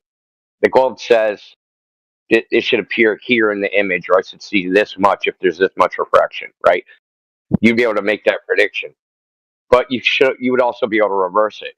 You'd also be able to snap the photograph, right? Reverse the equations and spit out the weather that day. Obviously, that's not possible. The only way you would be able to predict the weather that way is if you photograph rain or snow. Yeah, we can get cool information though, like spectroscopy and all that. Well, that's going to work terrestrially anyway. Mm-hmm. The point is that there's lots of models, and if you looked into the academic literature for terrestrial refraction, them quantifying it, all is that it's just they go out, they study it, and then their conclusion is, well, the weather's too fucked up, our model's wrong. It just can't make accurate predictions, period. Mm-hmm. I don't think exactly terrestrial refraction is what I'm thinking of, though, because it seems that terrestrial refraction is like atmosphere. I'm talking about just above lakes or in high humidity, right? Well, they've tested over a bunch of different surfaces. They don't just I would say it's well studied and still unquantified, and that's what it says in the literature. Do you think what I'm talking about is like a subpart of terrestrial refraction? Yeah, I'll give you. There's one that's like it's called I think the title is modeling terrestrial refraction using reciprocal zenith angles, and then in that particular paper, they go over the previous literature where people did it over lots of different surfaces, right? So some people did it over grass, some people did it over water, some people did it over ice, some people did it over, like they did it. And the purpose of them posting in the paper was to get the bounds, right? That like okay, if you do it over grass, you'll get you'll get positive and negative values of like plus. And when I say positive and negative values, so what they do is they have a model where they say the ray of light, they compare it to what they claim the radius of the Earth is, right? So they say, hey, the radius of this ray was 20 times the radius of the Earth. So if you had a ray of light and you shot and it moved into a circle, right, then that radius of that circle would be 20 times the radius of the Earth.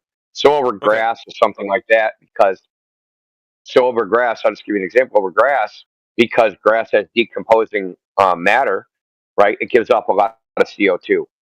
And CO2 has a higher refractive index than oxygen and nitrogen. So when they do these measurements over grass, they'll get extreme values like plus 20. There's a lot of Plus 20 meaning 20 times the radius around plants, really? Yeah. It's crazy because they make oxygen, but I guess they have to be around the carbon right? dioxide. I'm not talking like grass in your lawn.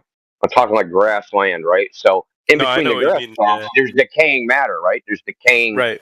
And that's how they live. Like grass wouldn't be there without the carbon dioxide. So yeah, exactly. So close to the ground, you have carbon dioxide, right? You can actually go onto NIST. It's called the EM Toolbox, where you can look up refractive indexes in the variables you enter. If you want to know the refractive index of particular of air, right? The inputs are temperature, pressure, humidity, CO2 percentage. Really, that's how much it matters. Just like a greenhouse gas like full term. Is it just always CO2? Well, CO2 is the same refractive index of water. Might even be higher than water. Yeah. Interesting. So air is almost the same as vacuum, right? And even changes in temperature, the change in the refractive index is like in the 5th or 6th decimal place. So it's not even, it's so minute. But like when you have it like, 1.3 or 1.4 as opposed to 1.00034 versus 0.00037, that's a little difference, right? So gotcha. When you have a difference between air, which is like 1.0034 and 1.3, that's a giant difference, and you're going to get a severe amount of refraction, right? Because refraction is caused by the difference in refractive index. It's not caused by the absolute value, right? So it's the differences. It's the relative refractive index. And that's why we say, hey, dude, the differences in air, even if you have you have to have like crazy extreme temperature gradients. Like 30-degree temperature difference in a foot. Definitely, if we're looking at that. Really, well, that's not really a physical. I mean, have you ever experienced a 30-degree temperature difference in a foot? Well, no, because it's always like a flow of energy. Unless you have like something really, really hot, and the in between them is like that difference. Well, that's very funny that you mentioned that, because only one person that studied refraction, that's what their model was. It was called, he tried to model refraction. So if you look through all the literature, they all pretty much use this one, like a spherically symmetric atmosphere with a vertical gradient, blah, blah, blah. This guy actually modeled it as what he called a sensible heat flux, meaning he tried to model what the refraction was by the flow of air based upon the convection of the different temperatures. Yeah. Wasn't that the one that you showed that had pockets of like different temperatures, like within the air, like throughout the system? Like, yeah, that's one of them. Yeah. Sure. Yeah. But we're like way into the weeds, right? That's how almost everything works, is that homogeny, because there's billions and trillions of particles. Look, so the point is they use this super simplified model that don't exist in reality, and it can't actually make any predictions. They go to use, like I said, a spherically symmetric atmosphere, and then like a U.S. standard atmosphere, which is also a model, right? And they go, well, in these abstract models and these idealized conditions, this is possible. Well, okay, that's cool, but you need to show it experimentally. Regardless, you can come up with a model of anything. The models have to be validated by experiment, or it's not science. It's just theoretical. I mean, I don't think the model is a truth statement. I don't think the model is trying to say that it's right. Like, I think that model that the Earth is a perfect sphere was just something that it was a logical conclusion to make after the belief that the Earth was a sphere was there. So they're like, okay, well, let's calculate how physics would work on a sphere now. Yeah, but then it's a truth statement. Phoenix, if that's true, then you need to tell NASA to take down all their images of the Earth being a perfect sphere. How about that? Well, for them it is true, and they don't have to state it. Well, they have images of it. They're telling everybody else. They're showing these images to everybody who thinks it's a perfect sphere. What are we going to do with that? Well, from my understanding, thought that was weird. From my understanding, Alpha. all those images are usually photoshopped from different angles. No, but yeah, outside of that, dude, like they're presenting the Earth as a sphere, perfect, like a blue marble, and you're telling us that it's not a perfect sphere according to you, even though you think it's still a globe. That's NASA knows it's not a perfect sphere. NASA uses oblique spheroid calculation corrections in a lot of their articles. But that's not what they're showing you. They're the images of a perfect sphere. So how is an oblique spheroid and a perfect sphere running in the same? Like Indio said, it's a negligible difference with the polar radius and the equatorial radius. So with that in mind, it's probably negligible at a larger scale. Well, I mean, yeah, but the blue marble, right, which they claim is a film photograph, they have a digitized image, and there should be one extra pixel on the equatorial radius and the polar radius, and the pixel count's identical all the way around. That's interesting. I didn't know that. But still, even if that's true, it might be that it's just so far away that pixel difference is negligible. Well, I mean, they use film. Really? So. Sounds like you want to have your cake and eat it too. I mean, it's all extremely photoshopped. Like really? It's lumpy when it's convenient, and it's smooth when it's not, or vice versa. So you become an apologist, Krenix? I don't exactly know what that means, but I still believe that the Earth is a sphere, not a perfect one. You're doing whatever it takes. It's like a sorry to put it this way, like a shithouse lawyer trying to do damage control. You're trying to do the best you can with whatever information is presented, even though it's contradictory, so that you can save face. You're trying to salvage as much as you can. You're not wrong can. about what I'm doing, but you're wrong about my intention. It's not to save face. I believe that you guys will respect me. Not you. I'm talking about so that the image of the idea that the globe exists will still be intact in some form. Oh, that's not saving face, but I get what you mean. Yeah, I don't want to just sacrifice a possible perspective. Well, why not? Okay, in other words, there's something a little bit deeper than what we've been discussing. There's the idea that maybe something in your psyche is holding you to this. Perhaps a profound experience when you were a young person looking at some image of, like, I don't know, the cosmos, or something started this trail down this path that you're holding on to. It's like we're hearing you say what you're saying, but I think there's something a little bit deeper, like you're holding on to some experience, like an experience occurred, and it was like it moved you, and so that you don't want to let that go. For some what reason. I'm holding on to, it wouldn't exactly be one experience, but it is kind of like my self-identity when growing up, and what was fleshed out was my like love for this science. Here we go, dude. Exactly. See, and this is what we say all the time, Phoenix. Go ahead, Indio. I was going to say, give him a cookie, dude. You see, like the honest Gloveries. He actually has some. Yeah, I'd say. No, but I'm saying, like, a lot of people don't realize this. You've identified that you do have like some identity with the cosmos and the Earth being a globe. All of that means something to you, and like not really, like you're not really investing in it, but you do think of yourself as a person that's standing on a globe in the vacuum of space, amongst other globes out there. But that's how we perceive your worldview. You don't really have a need to change that, so that's why you're doing what you're doing with the arguments. I get it. I know why, but it's like there's a sense of like what I'm giving you is like there's nobody at the end of all of this like gonna give you the attaboy kind of speech. Like good thing, man. You stood up for what's right. Like nobody's there, dude. It's basically you're doing it because of whatever experience you had back then. It created this like I don't know, like this identity as you put it. But then you're wanting to cling to that, and it's like you don't have to, bro. You could just, at some point you could just let it go. It doesn't have to be today or end this conversation, because it might be a little bit prideful to kind of just do it right now. But At some point, you could just let it go, not really hold on to it anymore. Just not like Santa Claus. It doesn't have it was maybe meaningful to you when you were a kid, but doesn't mean anything now. I can agree that it's not practical to use in day-to-day life. I think it only comes out when I'm talking about these subjects, because I want to have at least a little bit of a side on the fence. I still, with everything I know that it connects the other perspective, I would have to de-ravel a lot of it in order to make the flat Earth make sense. I mean, I get it, but I just want to let other people, I have to put it out there because it's true what you said. Kudos for being honest, but a lot of people don't realize that's all it is. Go ahead.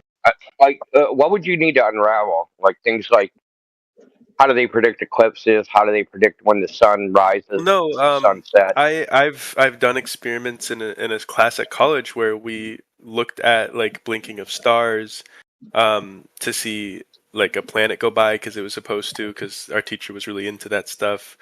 I sat in astrology classes high as hell with my friend, looking at where constellations are in the sky, and we figured out a lot of fun stuff, like looking at stars, and we learned about the North Star moving. Just so many things about so many subjects appeal to the globe Earth. How could you? So much. None of that has anything to do with the globe. Nothing you said.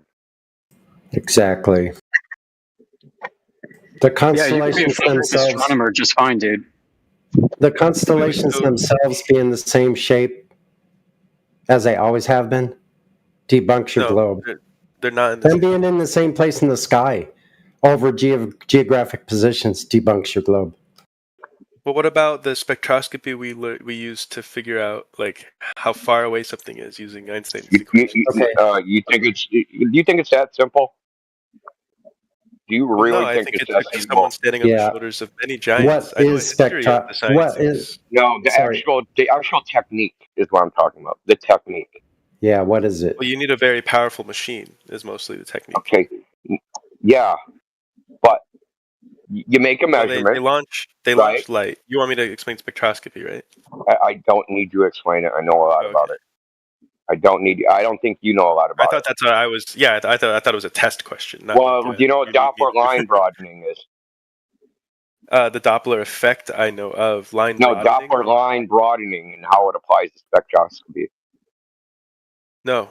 See, it's not like people just say the word spectroscopy and that's how they sell it to you, but it's not that simple in practice.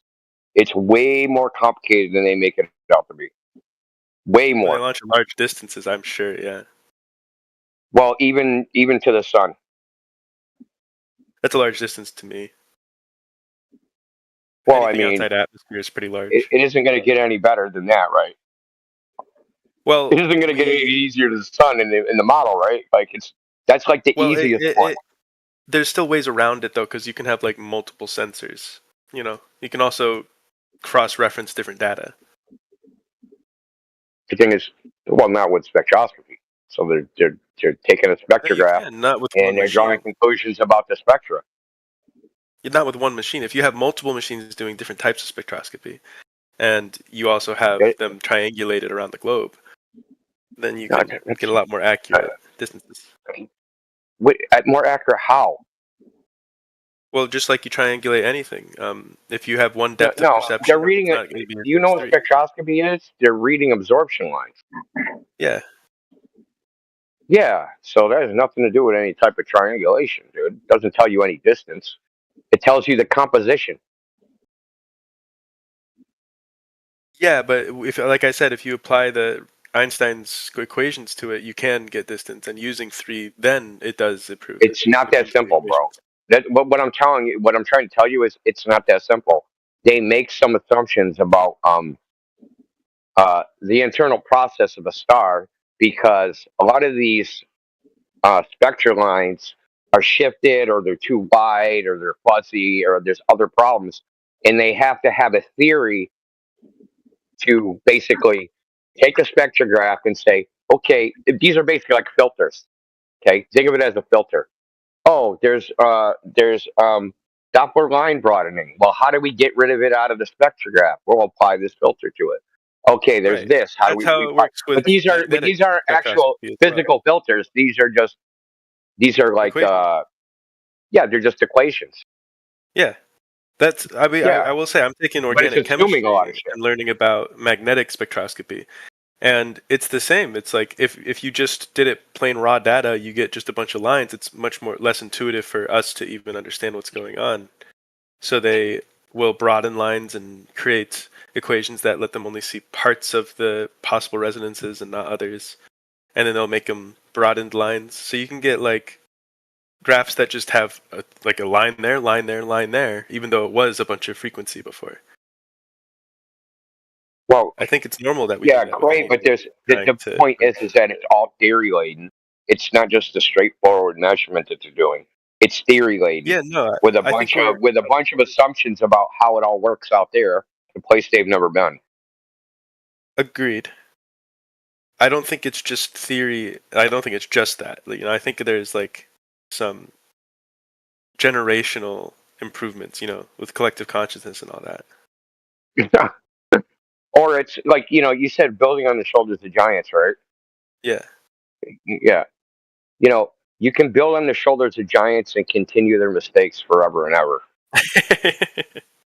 Yes, but the reason they're giants is because they had good prediction models.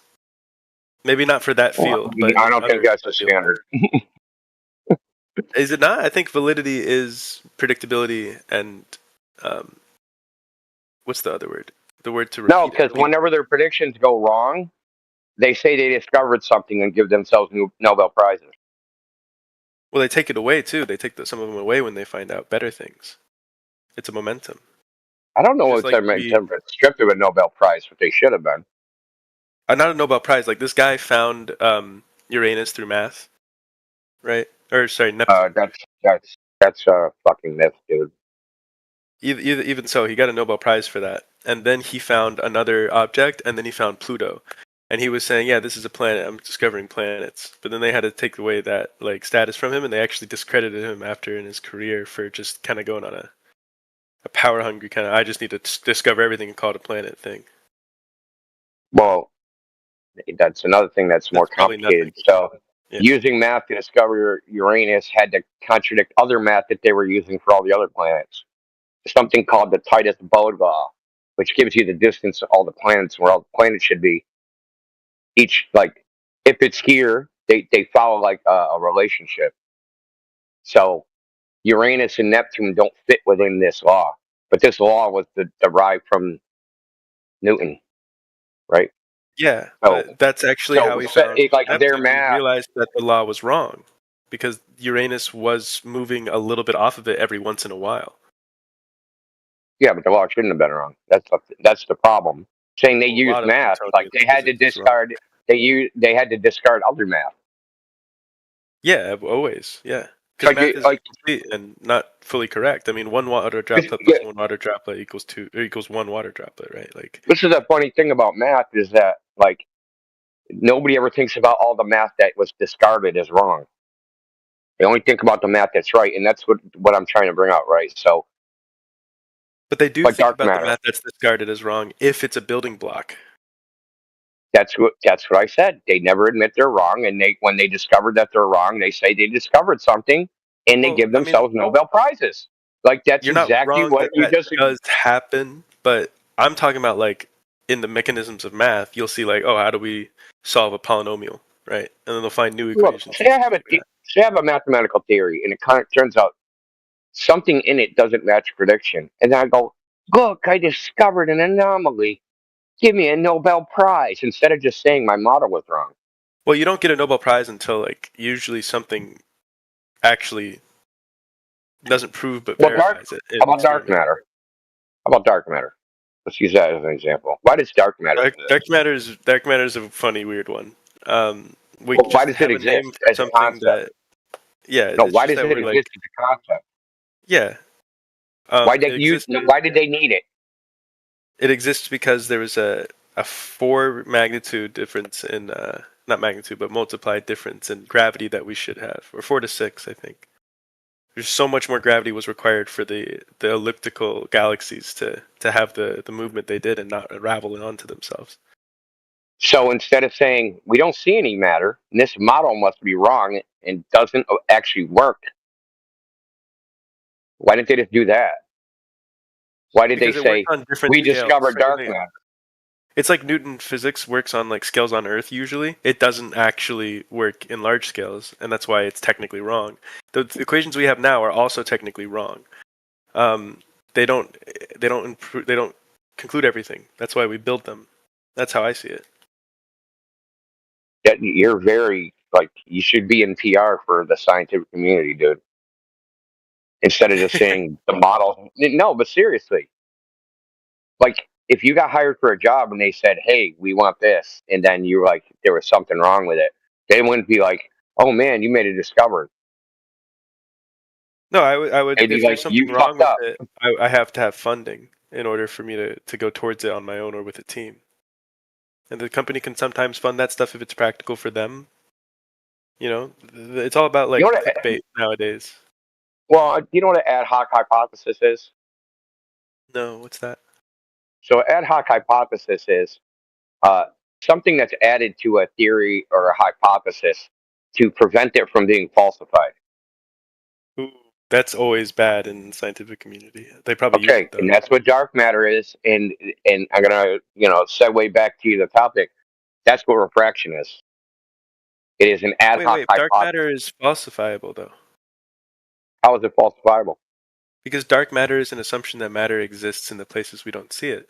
We also have different theories that are at How would you arms of it and falsify are it? debated all the time. Well, you would falsify it by discovering the reason there is extra gravity there. You can find that there's a problem in the equations. You can find that there's something else leaking gravity that doesn't exist in this plane. The reason there's extra gravity. Why is there got to be extra gravity? Well, there is extra gravity. That's the measurement. That's the not No. They don't. You don't see gravity, right? So what they see is the radial velocity of galaxies. That that things at the end of the arm should be flying away, but instead of flying away, they're not flying away. And since their theory says gravity is what holds galaxies together, they have to say there was an extra mass or extra gravity. Well, there could be other physical phenomenon other than gravity that's keeping them there, right? You would think, doesn't even but have to be gravity. When you get into like the quantizing of stuff, gravity is just the mass field almost. Like so, anything with you mass understand what I'm saying? interacts It with the doesn't have to be that. It doesn't have to be that. It could be anything. It doesn't have to be that. Maybe there's a voltage potential, right? Well, that would be a charge. Charges interact with voltages, so it would have to be something that's affecting masses that are uncharged. Is the problem? They're not that charged. What? What is not charged? A lot of it is charged, but it's not. I mean, I don't know. Maybe you're right. Maybe that is possible with all the charged stuff. I'm just saying is it doesn't usually a little charged here and okay, there, especially so outside of it. The point I'm trying to make is the theory that galaxies are held together by this that conform this model of gravity was false. And instead of allowing it to be falsified, they decided they were going to create an ad hoc hypothesis to prevent that. When they actually didn't know and still don't know why their model don't work. Yeah, I think that's always been true for the scientific field. I don't think that's abnormal. I don't think it's an ad hoc hypothesis, so to say. I don't think maybe the media side of science uses it as an ad hoc hypothesis, or maybe a lot of dumb people who don't understand science. There's no evidence for dark matter. Absolutely, but there's also not a truth statement in it. It is an imperfect model that is known to not be fully true. Like everyone in the field who is trying to improve it knows how flawed it is. You stick around, dude. Stick around stick around and listen to the people that come into this chat. And we'll see cosmology.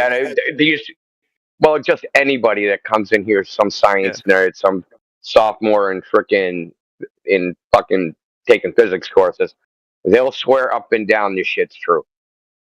That's so. I know. I hate that, bro. I think they're dumb. I was like them in like middle school, but then I realized from teachers telling me that like the more you know, the less you know. Like the more we discover, the more we know we don't understand. The more different ways you see how to. Yeah, but the confidence the confidence from these guys when they come in here is like you wouldn't even believe it. For the years that we've been doing this, I mean, we've talked to all types, right? But especially the academic types. They like the guy. No, yeah. I think India was showing the guy that said that light skips over the surface of water, like up and down, like a stone skipping. Like that was something we all were just like in awe about. Like, how can you propose being a cosmologist coming from this vantage point and then say that's the way light travels over the surface? That's how it reaches its target distance. Yeah, a lot of people who learn stuff, they don't learn how to explain the stuff they learn, and I always think that's kind of dumb. It's like, if you can't explain it, why do you fully believe it, right? Like. So, I mean, we're left with people that are like just ill-equipped to even propose any idea, especially scientific communicators. I mean, those guys seem to be the ones who undo a lot of what people would have an idea of the Earth being a globe, and with gravity and all things like that, like what the Earth looks like. And you're like Neil deGrasse Tyson. He was speaking at a conference, and he was saying that, you know, the Felix Baumgartner Red Bull space jump, you know, he was jumping from a specific altitude, which is 120,000 feet, somewhere around there. And he said from his gondola, he did that jump from edge of space. He's like, I don't mind him calling it that, but it's not from the edge of space because, you know, from that height, you don't see the curve of the Earth. That stuff is flat, and he did it with his hand, like a motion with his hand. Yeah. I've seen him explain. What? We get it. No, he thinks the Earth's a globe. Yeah, I mean, we do understand that. Like, that's where he's coming from. But the fact of the matter still stands that what he said, according to what people think, is opposite. So we use him as a hostile witness. We use him so that people can realize when they start saying that they see curvature from a mountaintop or from an airplane window, that's not the case. You're not able to see curvature from altitude. So we have a contradiction in these explanations, according to some of the zealots. That's what we call them. People who have like this, strong belief that the Earth is a globe. They won't let these points go, or at least to somebody with the, I would say, let it go to somebody at a higher standard. You know, like these guys are scientific communicators. At least they know. I disrespect people who hold to like conclusions from science so hardly, because it's like my father has a great phrase, which is the facts change, and that's always been true. Like, well, no, but I'm saying is that like the people that hold to these standards, you know, they're adamantly defending something that they're at the end of the day we wouldn't be able to cope with their lack of knowledge. You can't. Okay, so the way the pecking order goes, right, is that since you guys are the ones receiving the information and like, you know, you're just the average Joe, those who have reached certain heights in academia, those would be the pillars of knowledge that you appeal to. Now, you don't and you can't say that you know what's happening because they're the ones giving you the knowledge of what's happening. So you can't therefore usurp your knowledge over theirs because they're the ones that achieve some, pinnacle of like knowledge and, in the realm of like scientism or whatever. I don't care how you think about it. No, you can. Just because there is a validity structure in place doesn't mean that I can't have something I have validified and then them. Like, no, but instance, there's a standard, is what I'm saying. Like, they have drawn the line of descent. We have already said academia agrees with me, and not me, but them. Like, academia agrees with me, and like when I speak for academia, this is what I'm saying, and so all of academia is backing them and not you. So you can come up with any theory you like, but it's not going to be according to what the mainstream narrative would be. I disrespect those people. If I'm put in that kind of case, I go, well, no, scientific community likes this kind of banter. Are you against the scientific method? Are you against inquiry? Like, what's up with it? So this is what I'm bringing up to you, man. So we've heard in those realms they call it settled science. I don't know if you've heard of those words and those terms being put that way. I hate that term. Okay, well, I mean, it exists, so they're using it like a weapon. So in other words, they're shutting down the conversation of those who would inquire further about the topic. Therefore, you can't anymore say that. Exactly. I would disrespect the hell out of that. Yeah. So, what we're doing here flies in the face of that, of course. But even for those within their community, they would say, well, we have these parameters, and you can go no farther than you can work within the parameters, but nowhere out of bounds. Because if you say something outside of these things that we already have settled, then it's just a no-go, right? So you don't get the funding, you don't get to play around with the but the just club. Someone else settled it doesn't mean you've settled it. But what do you got to work with? So you can be a rogue out here on the internet saying what you want. It's still not going to be the narrative and what's being spoken over to millions of people in education system. So that's what I'm saying. You can say whatever you want. I think what I'm saying is reflected in every education system I've been in because I've had good role model teachers. These teachers who taught math and science, they know how to explain it in a way that they're saying this isn't just truth. This is what we did because it was practical. This is how we discovered that we can achieve that, but we still didn't understand that. Even when I'm learning organic chemistry in college, my teacher goes, "We don't know why. We try to mask it by saying this, but we still don't actually know." That's how the best way to teach. That's interesting. That's interesting that he even said that to you. Like, what does that mean to you, though? Well, it means that we don't know. And I think that's the worst part of these people who like use science as a coping mechanism. It's the same type of people who use aliens as a coping mechanism. When you don't know why something's happening, you're supposed to just say, "I don't know." That's what allows for curiosity. That's what allows for you to push forward and stuff. But instead, they just go, "Nah, it's aliens," or "Nah, this is explained by this scientific professor." I'd have to think about these that. guys, they use science as a buzzword. Like the people that come in here and confront us, I hate it. Science is a buzzword. They think the word science is synonymous with truth, and they go, "Science proved it." They'll say things like, "Science proved it." Well, and I'll tell them that science doesn't prove things. And they're like, "Who said that?" Science. Like, science says they don't. Einstein said that. Yeah. Look, and the thing is, too, man. What we are saying is that scientific inquiry is a beautiful thing, man. Like discovering new things. That's why I said of the physical world. Like we're all about that. And the thing is, when we hear people saying things that are just completely outside of the realm of the physical world, and it's more of like theoretical, then it becomes like, oh, wait a minute, like why are we going down this path? Like, so so in this room, right, empiricism really is like a standard, but we're not just going to let go of the fact that we can see the physical world and test and do all these things, and you're telling me to let all that go and think about this idea as if it were like automatically true. Like we can't do that. So I can't just beg the question with you and think of the earth as a globe if it's never been presented in the physical realm that way. So you get what I mean? So you have to at least come with the goods. Give me something. What can I work with? If it's just going to be mathematical applications and things that we're going to, well, think about it in this way. Look, this in the form of math, an oblate spheroid, this model that you're presenting to you, a geoid model, whatever it is. Like, that doesn't really help because it's not, we got to put that model against something else. That way we can know that the physical world actually identifies as what you're claiming it is. Otherwise, what do we got to work with? I mean, it's what I'm saying. Yeah, I mean, I agree with you. I always like to say this, and it's very like hard for people to grasp usually. But you only can conclude rightfully and justly if you have a goal. So if their goal is to disprove you, that justifies for them that they can conclude that these things are true. But them in a different setting, they actually will be like, "Oh, we don't know," because that's a different setting, right? Bro, I gotta say, you know what? And because you said that, there could be explanations as to what gravity is, right? And all these kind of like ways to think about it. Not a perfect one, yeah. But when you get them right down to it, do we know what gravity is? Gravity, what is it? Gravity, what it is? Well, we don't know. And that was Neil deGrasse Tyson has a quote when he was being asked by one of these, radio hosts, and they asked him that question. And it's kind of like, it's weird when you hear him say that the way he did, because he meant like, we all understood what he meant. He doesn't understand it fundamentally, like what it actually is. Yeah. But like, how many of people that come in here will stand by that kind of like, hey, you know what? This is the best we got, but we actually don't really know. We don't hear that, dude. It's opposite of that. It's like, no, we know what it is. I think they misrepresent science. But they're zealots. What can we say, right? Christian zealots do not represent Christianity.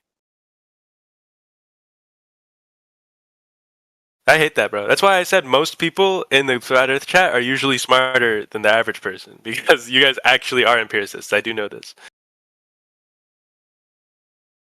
Yeah, it's a kind of world we live in right now where it's more of nowadays that what we deal with is just the identity crisis. But basically what I told you about.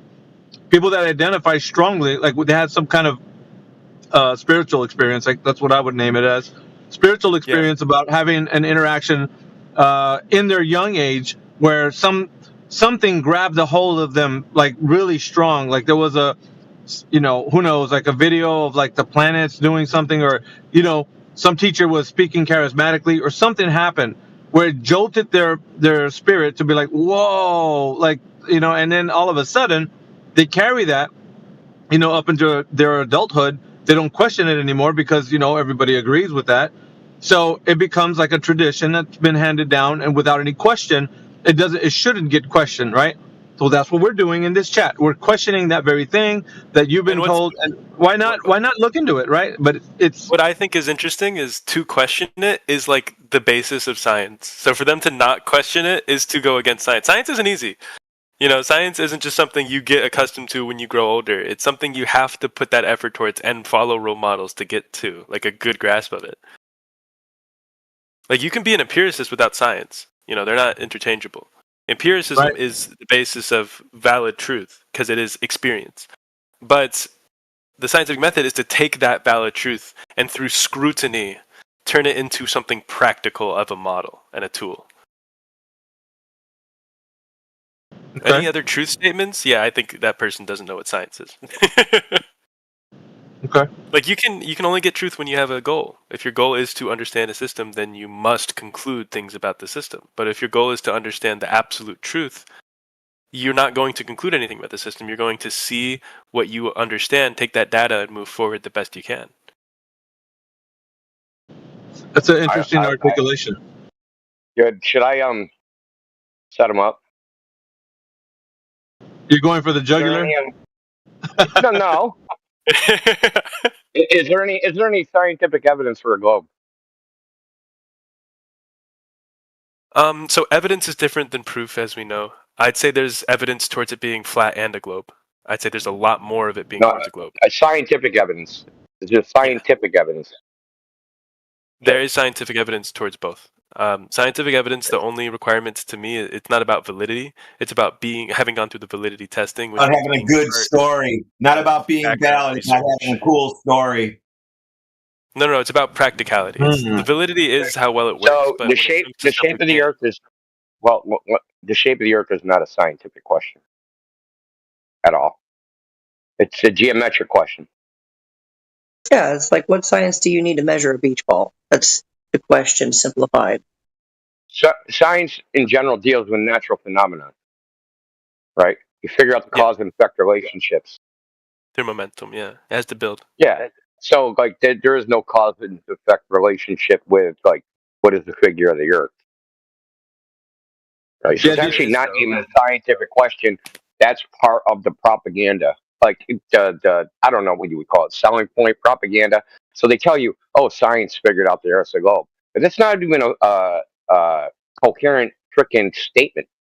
Because that question is not a scientific question. It can't be answered by science. It can only be answered by, like, measurement.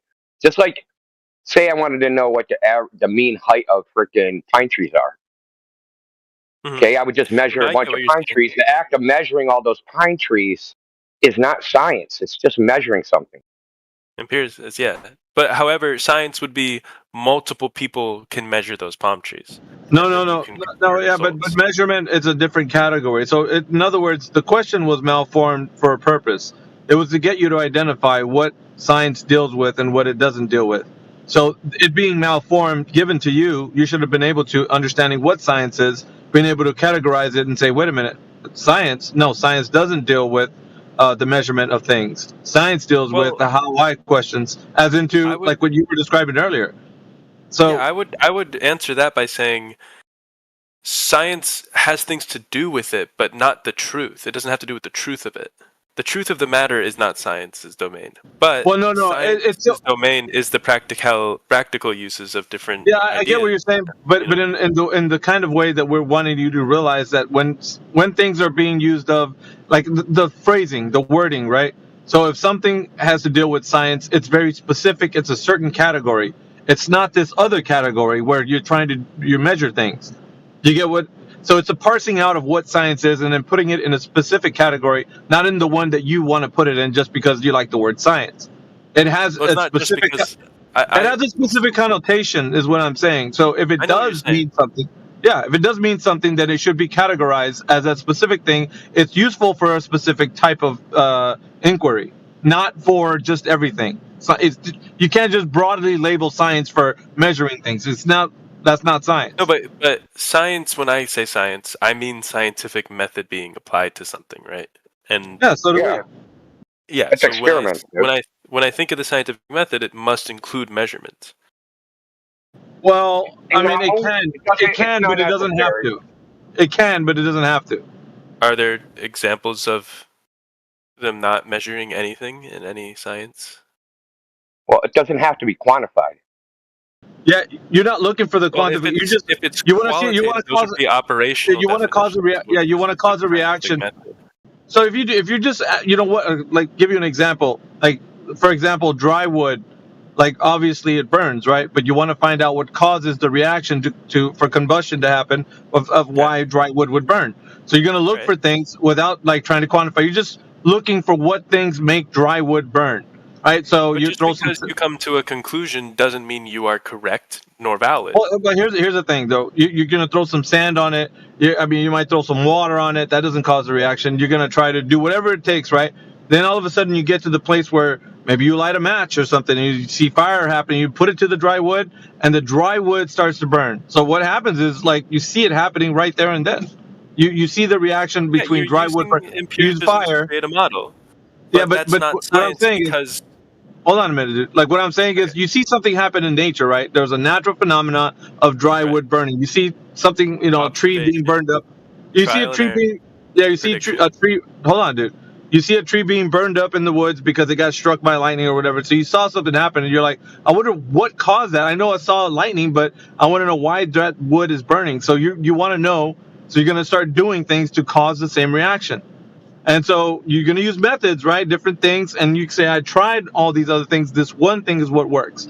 And so you're not like measuring like, okay, I'm only going to put, 5/8 of this thing in here or you know what I mean? Like 3/4 in there. Like you're just going to. That's not science at the end of the day. Wait a minute, dude. You're just trying to cause a reaction. That's all you're doing. You're using an independent variable to cause a reaction in the dependent variable. So you're not. An experiment. Yeah, I know, but you said it's not, and I'm telling you it is. No, it is an experiment. It's not science. Well, it doesn't follow what the do you scientific mean? method.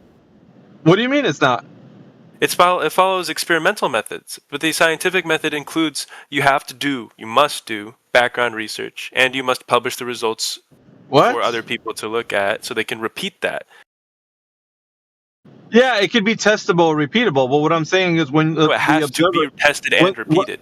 When the researcher's actually doing the inquiry as to like what's happening, you have to formulate a hypothesis to test it, right? I wonder how we're going to do a test. So in a controlled environment, you're going to figure out how you're going to manipulate this independent variable to cause a reaction to make the dependent variable change. In order for you to do that, experimental method, but that's not the scientific method. But it's following the scientific method because you want to see a naturally occurring phenomena. When you see something happen in nature, you want to know why that's happening. So you want to cause a reaction in the dependent variable. In order to do that, you're going to have to change the independent variable. You're going to have to manipulate that. So what I'm telling you is that you don't have to like measure things. You can just try different things.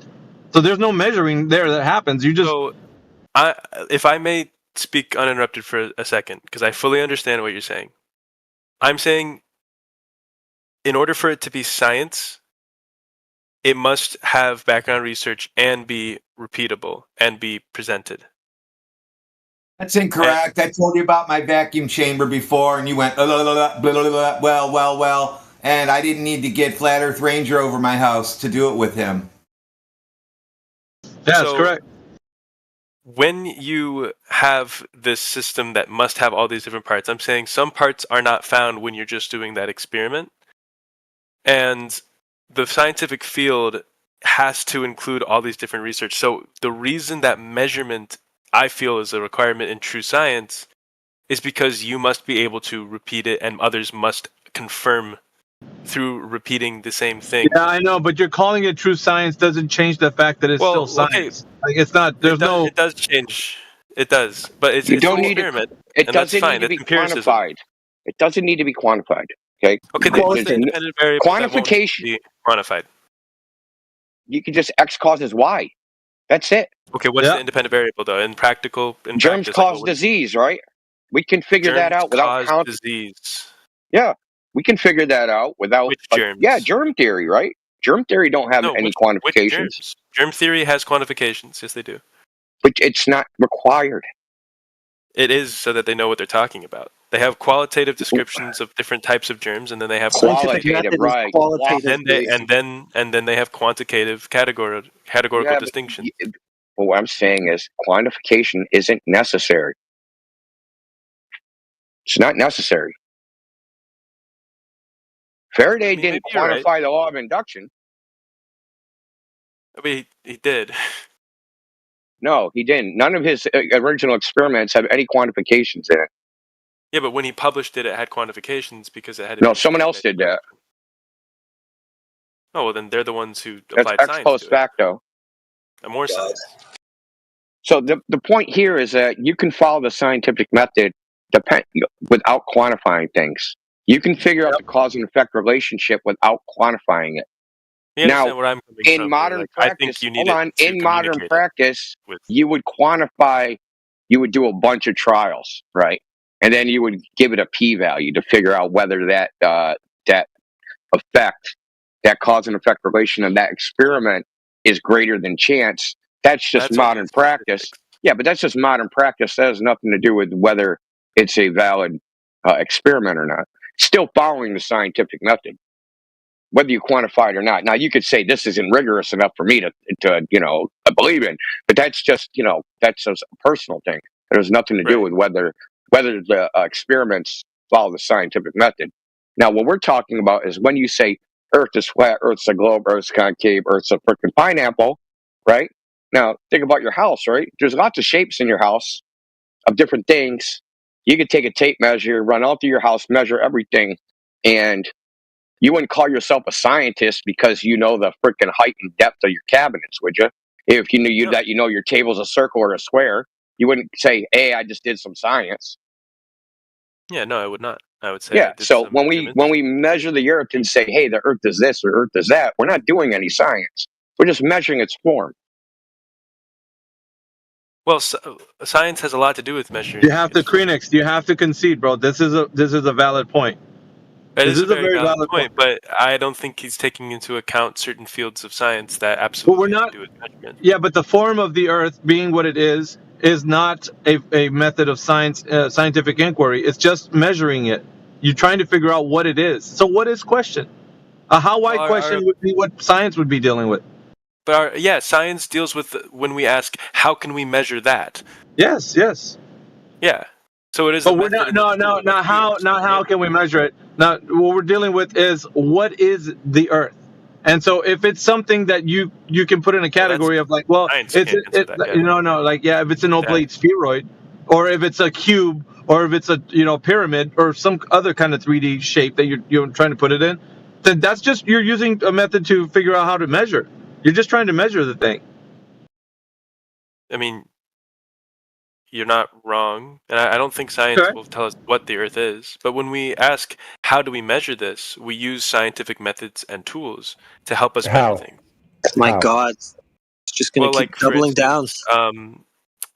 Let's say we want to find the coastline surface area of a country, and this is practical because it's a way that they So, what are you trying to find the cause of? You're trying to find the cause of coastlines.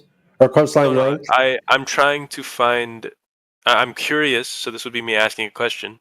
How can I get a standardized measurement for the coastline? So now I do background research.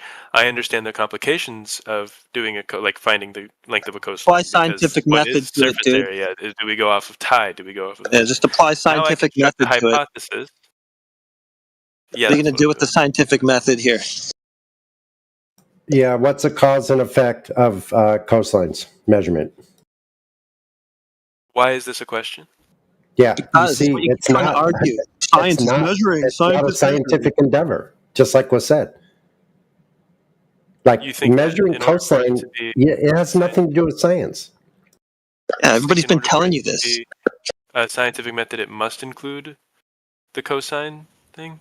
Oh my God! Yeah, you don't have a cause and effect relationship with He planted his flag on this hill. I think this is the hill he wants to die on. I guess. The I thing don't is, know. this is what's blowing my mind is that he was repudiating this hill like 5 minutes ago. That's why I brought it up, because I knew when it came down to Brett, when you brought up science in the globe, people would try to defend it, even though he was. Don't take this personally. You were saying people use science all wrong in lots of situations, and they believe science is, all these things that it's not. But now, when I mention science in the globe, that mind virus, you planted your flag on the hill, dude, and you're going to die on it, even though it seems like a pedantic argument, but it's really not. Yeah, you went cattywampus, dude, when he told you that. So now we're trying to figure out why. I know why. You even said why. You're identifying with the Earth being a globe. So you have some sort of psychological tie into this thing. So you're kind of invested, man, whether you think about it or not. You try to sound a bit unbiased, like you don't care either way. But it sounds like what we're hearing is different. Like you really are, like, Well, the thing you're that trying to made me find your go way that around way, this, man. There's really no way. I'm hearing you. Okay, The well, reason I why mean, I started going that way was actually my connection with the scientific method. I think it's being misapplied if you think that's all the scientific method is. That's all. I don't care if it has a globe or flat Earth. You have a fundamental misunderstanding of the scientific method. Okay, explain to me why you can get rid of a certain step in the method. Okay, so I'm going to present you an example. In front of me on the table, I have a cube, a sphere or a ball, and a triangle. What is the cause of those shapes? Depends on the material. So you think there's a cause of those shapes? What caused those shapes? So you think that's a scientific endeavor? And you think that those shapes are a natural phenomenon? Just because there's cause, it makes it a scientific endeavor. Yeah, it has to have a cause and effect. So you're looking at a naturally occurring phenomenon in nature. You don't find those shapes in nature, for one. When we're talking about Earth, it's a geometric question, period. It's not a scientific endeavor, because there's not a cause and effect with a geometric shape. If we're just measuring the surface of Earth, that's a geometric endeavor. A measurement is all that's required. You don't need cause and effect. You don't need an experiment to measure something. You just measure it. But I think we all understand that in the globe theory, we don't have the full measurement. Like there's trees. We don't include all the trees. Oh my God. Okay, we're not talking about trees, bro. We're talking about the measurement of the surface, like legitimately over water. Like drop over distance over water is mostly what we talk about. Right. But that's fine if you apply science to it. That's great. Just applying. How do you not apply science to it? You don't do that. Okay, let's walk through the scientific method. What would we want to know what the Earth is? What its form is? What's our independent and dependent variables? So we would have to translate stuff into them, but what does that mean? Like we want to know what's the independent variable and what's the dependent variable. What's the control variable? What's the null hypothesis? Like what are all these things? These are all hold on. These are all components of the scientific method. All of them. They don't have to be. They're not always part of it. They have to be. I mean, in what situation would they not be part of it? In situations where you're not comparing results. But you can do it with comparing results and finding the curvature of the Earth. Comparing results is after the fact. Do you get that? Yes, that's results of the entire thing. I'm talking about results of specific. So we're not talking about after the fact. It's part of a research paper. India is asking you.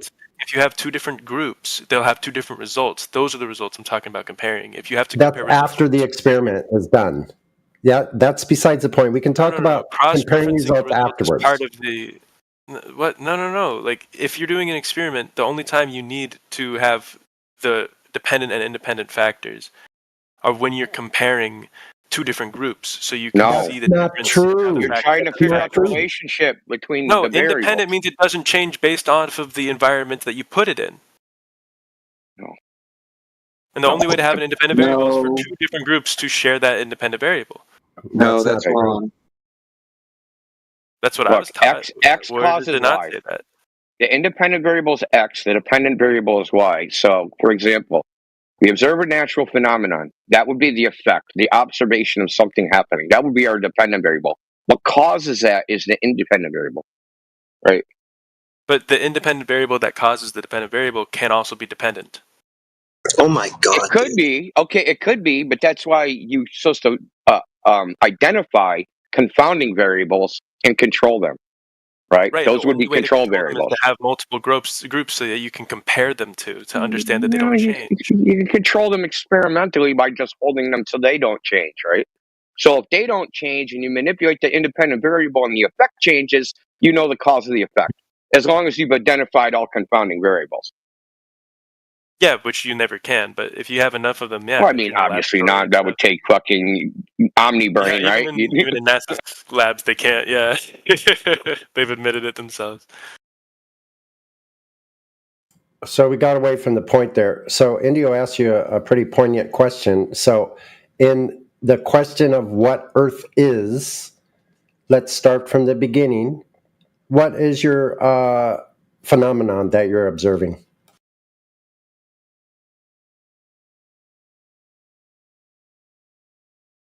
Well, I mean, we can just go to. He already admitted that measuring items in your house and their shapes and sizes wasn't science.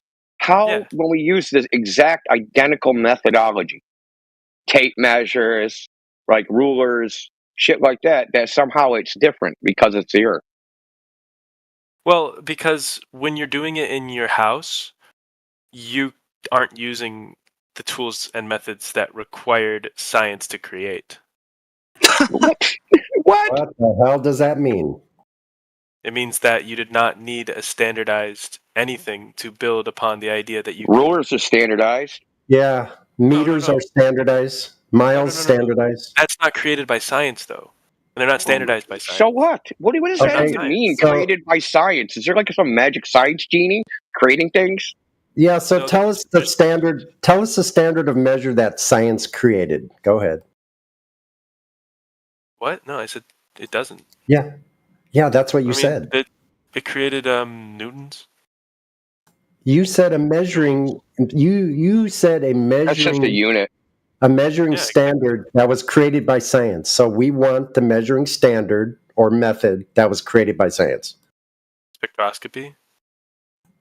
Is that a standard? Is that a standard of measurement? Jesus Christ, man! Did you really just say that? Thing that has standardized units like frequency and all this. Is that how you measure things with microscopy? He's throwing shit at the wall. He has no clue what scientific method is. He's trying really hard to fit his geometric claim of globe into the scientific category. He doesn't have any clue about any of this stuff. It's totally obvious. Doesn't. So You've been telling him over and over, you're going to test the cause of a natural phenomenon. That's what the scientific method is for. Then he starts saying, oh, that's the experimental method. It's the same fucking thing. Experiment is the test of science. That is the scientific method. I think the scientific method must include... Yeah, now we're going to get what he thinks. Background. He's going to ignore what it actually is and tell you Can you do science without experiment? No. Okay, then we just gave you the experiment, which you can't take out of the scientific method. We just gave you the scientific methodology for doing an experiment. Right? Yeah. So it applies not just to the experiment, it applies to the scientific method as a whole. Nowhere in there can measurement of the Earth fit. No, the measurement of the Earth and what it is and what it actually looks like is not science's job. No, I've already conceded that. But when it comes to finding out those measurements, you do use science. How? In what way? Well, I mean, the laser, it was invented by, understanding and building on blocks through... You haven't told us. You haven't told us what method that is. A laser... Scientific method.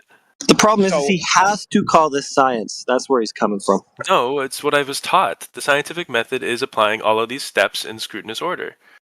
Scrutinous order. Jesus Christ. Okay, could we do the same experiment without a laser and just use a mirror? Are you going to claim mirrors are invented by scientists? I would say that you can't create. I mean, no. Some of the Because mirrors. these experiments have been done with a mirror. Mirrors have existed for a long time. They don't take much science. Yeah, and these tests, these long distance tests, have been done with mirrors. Okay, yeah, then that would no lasers. So the device is what makes it science or not? The device, the measurement device itself. Yeah, like that seems that is really one of the factors. Yes, yeah. But in this case, if you the measurement I device. mean, that's what I said, isn't it? Like that's what would one measurement device versus another? How does that change it into science? What qualities of the device? The science is a manufacturer to understand and build on. That doesn't make any sense. We want to know about the device itself. Okay, yeah, but I have a mirror. I have a laser. Why is the laser science and the mirror's not? Or vice versa? Because the understanding of it comes from the momentum of the collective consciousness using the method. Okay, I'm not touching that, dude. Word salad. That's not word salad. It's word salad to not use the scientific. Yeah, you don't know what it is. Still, even when told what it is with an open book test, you failed. You don't know what science or the scientific method is. You think it's something other than what it actually is. What is it actually? It's actually a method. Right. Testing the cause of a natural phenomenon. Yeah. Naturally occurring phenomenon. The cause, dude. The natural phenomenon? Yeah, that's what it's for. Not man-made phenomenon, not mechanical phenomenon, naturally occurring phenomenon. Like I thought out it in was nature. to find the mechanism so that you could get better predictability. Mechanism. So what are you studying? You're studying the mechanism, or you're studying a cause and effect? I'm studying mechanisms of stuff, mostly. A man-made mechanical device. No, mechanism is the concrete step-by-step cause and effect relationship that creates the outcome. Oh my God! It's like it's never going to get to any specifics. So, what in particular was the scientific method used for in any of what you're talking about? Yes, please. Somebody stop the painful. Was used to describe how chemical reactions occur. Okay, well, we're talking specifically on the topic, though. Yeah, science isn't about descriptions either. The coast stability, like we used mathematics to help with the coastline. Okay, that's mathematics. That's a coastline. We're talking about whether the Earth is a globe or not. Whereas science used in any claim that you have. Okay, there we go. Better. How? Because we applied understandings that helped us get more accurate results. Okay, you're just talking like vague. Yeah, so. It doesn't mean it's correct to apply the understandings or that the understandings of science is correct. My point is there are cases that people use science to help with measurement. That's really the claim. Where? Which one? When, where, and how? What method? I mean, lasers. Yeah, be specific. Anything lasers. Okay, how was the scientific method used for lasers? Yeah, okay, don't gish gallop, dude. Lasers. He's barely listening. Scientific method was used how for lasers? What was the natural observed phenomenon when the scientific method was applied to lasers for measuring shit? They would do an experiment with lasers. No, that experiment will come after the natural observed phenomenon, and dude. Then people would be step one. Start with step step one, natural observed phenomenon. Yeah, for the creation of lasers. They naturally observed that light existed. In some sense, it was different than things. Okay, naturally occurring phenomenon, light existed. It's different than some things. Okay, suppose cause for light exists. Now we go, okay, different than some that light is reflecting off of that surface. Why? Why do I see the sun when I'm looking away from the sun? Right? Science doesn't answer why questions. So a mirror then? That's going to be your independent variable? A mirror reflecting sunlight? That will be part of the experiment that starts the building blocks. I then understand that it's some type of reflective surface. I then come up with equations to help me predict where it has to be in order for me to see the sun and at what angle. And then I produce those results. And then other people go, well, those are inaccurate results. I'm going to build upon them and make your math more clean. I'm going to... Mr. Magoo's Sophistry Hour. It's just painful. Yeah, how did they come upon a laser through their scientific experiment? Well, what was once the experiment? They understood through background research, anyone who has a question of like... What was the experiment? What was background research? We need the experiment. Your hypothesis or your question can just be, what would happen if I launched a bunch of like flashlights together? What would happen? What the fuck? What was the They cause get and effect of? What was the cause and effect of flashlights all put together? The cause was the resonance within the flashlight's light, as well as the light itself, and the effect was increased frequency of the rays coming from the flashlights. Well,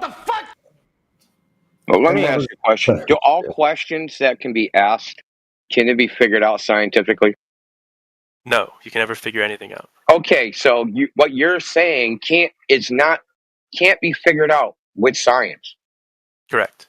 It can't be figured out with measurement, and it can't be figured out with experiment.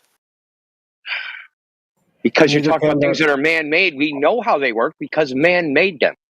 We didn't know how they interacted with each other when you put them together. That's not science. Yeah, that's called engineering. It is a science. We did trial and error, right? That doesn't mean you figure it out. But No, it's test and we did trial and error. Trial and error. You guys don't want to acknowledge that almost everything. Scientific method. Trial and error. No, it isn't. Yes, it is. Trial and error has nothing to do with the scientific method. Of the scientific method, it has arrows that make loops, because if it does not align with your results, you try again, construct a new hypothesis, test it with a new experiment. Yeah, this is a different trial and error. You go back to test with an experiment. Okay, these are trial and errors. This isn't the trial and error I'm talking about. The trial and error I'm talking about is engineering, right? So you have a bunch of equations, and you say, "Hey, we're going to manufacture this part and see it because we want to do this." Then you manufacture a part, and then you test it, and then in the test, it doesn't work exactly as you say. So you change how you manufacture the part. That's trial and error. Yeah, and that's part of the scientific method. Yeah. None of that. That's engineering. None of that is a scientific method. Actually, engineering uses a scientific method like that all the time. No, it doesn't, because scientific method only deals with natural phenomena. Yeah, you know, the phenomenon of different materials' physical properties and how it affects with, electricity. Be specific about the phenomenon observed in nature that the experiment was based on, and who actually did it. Give us something real world that someone actually did. Don't just blather something. I can't hear you because he's talking through you. And don't just make something up on the fly. Give us a specific real world example. Something somebody actually did. What I just thought of is human based. So you're going to just go again with stuff that you're making up here on the fly. No, I'm not. I'm thinking of stuff that is actually known. You're talking like in vague generalities, right? There's no cowbell here. Flashlights are the cowbell. Yeah, you got nothing. You're making stuff up, dude. You guys made up someone seeing a tree get hit by lightning. Right? Oh no, you guys. Someone. I'm trying, bro. I'm gonna look for. There's different examples that Trees definitely getting hit by lightning now proves that you live on a ball. That's awesome. Said that. That's crazy.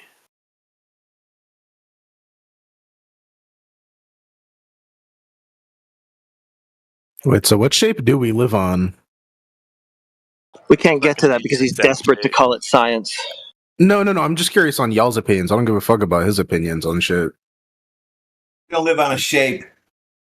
What do we live on? Earth. Yeah, but like, what is it? Space is fake, so it's not a shape.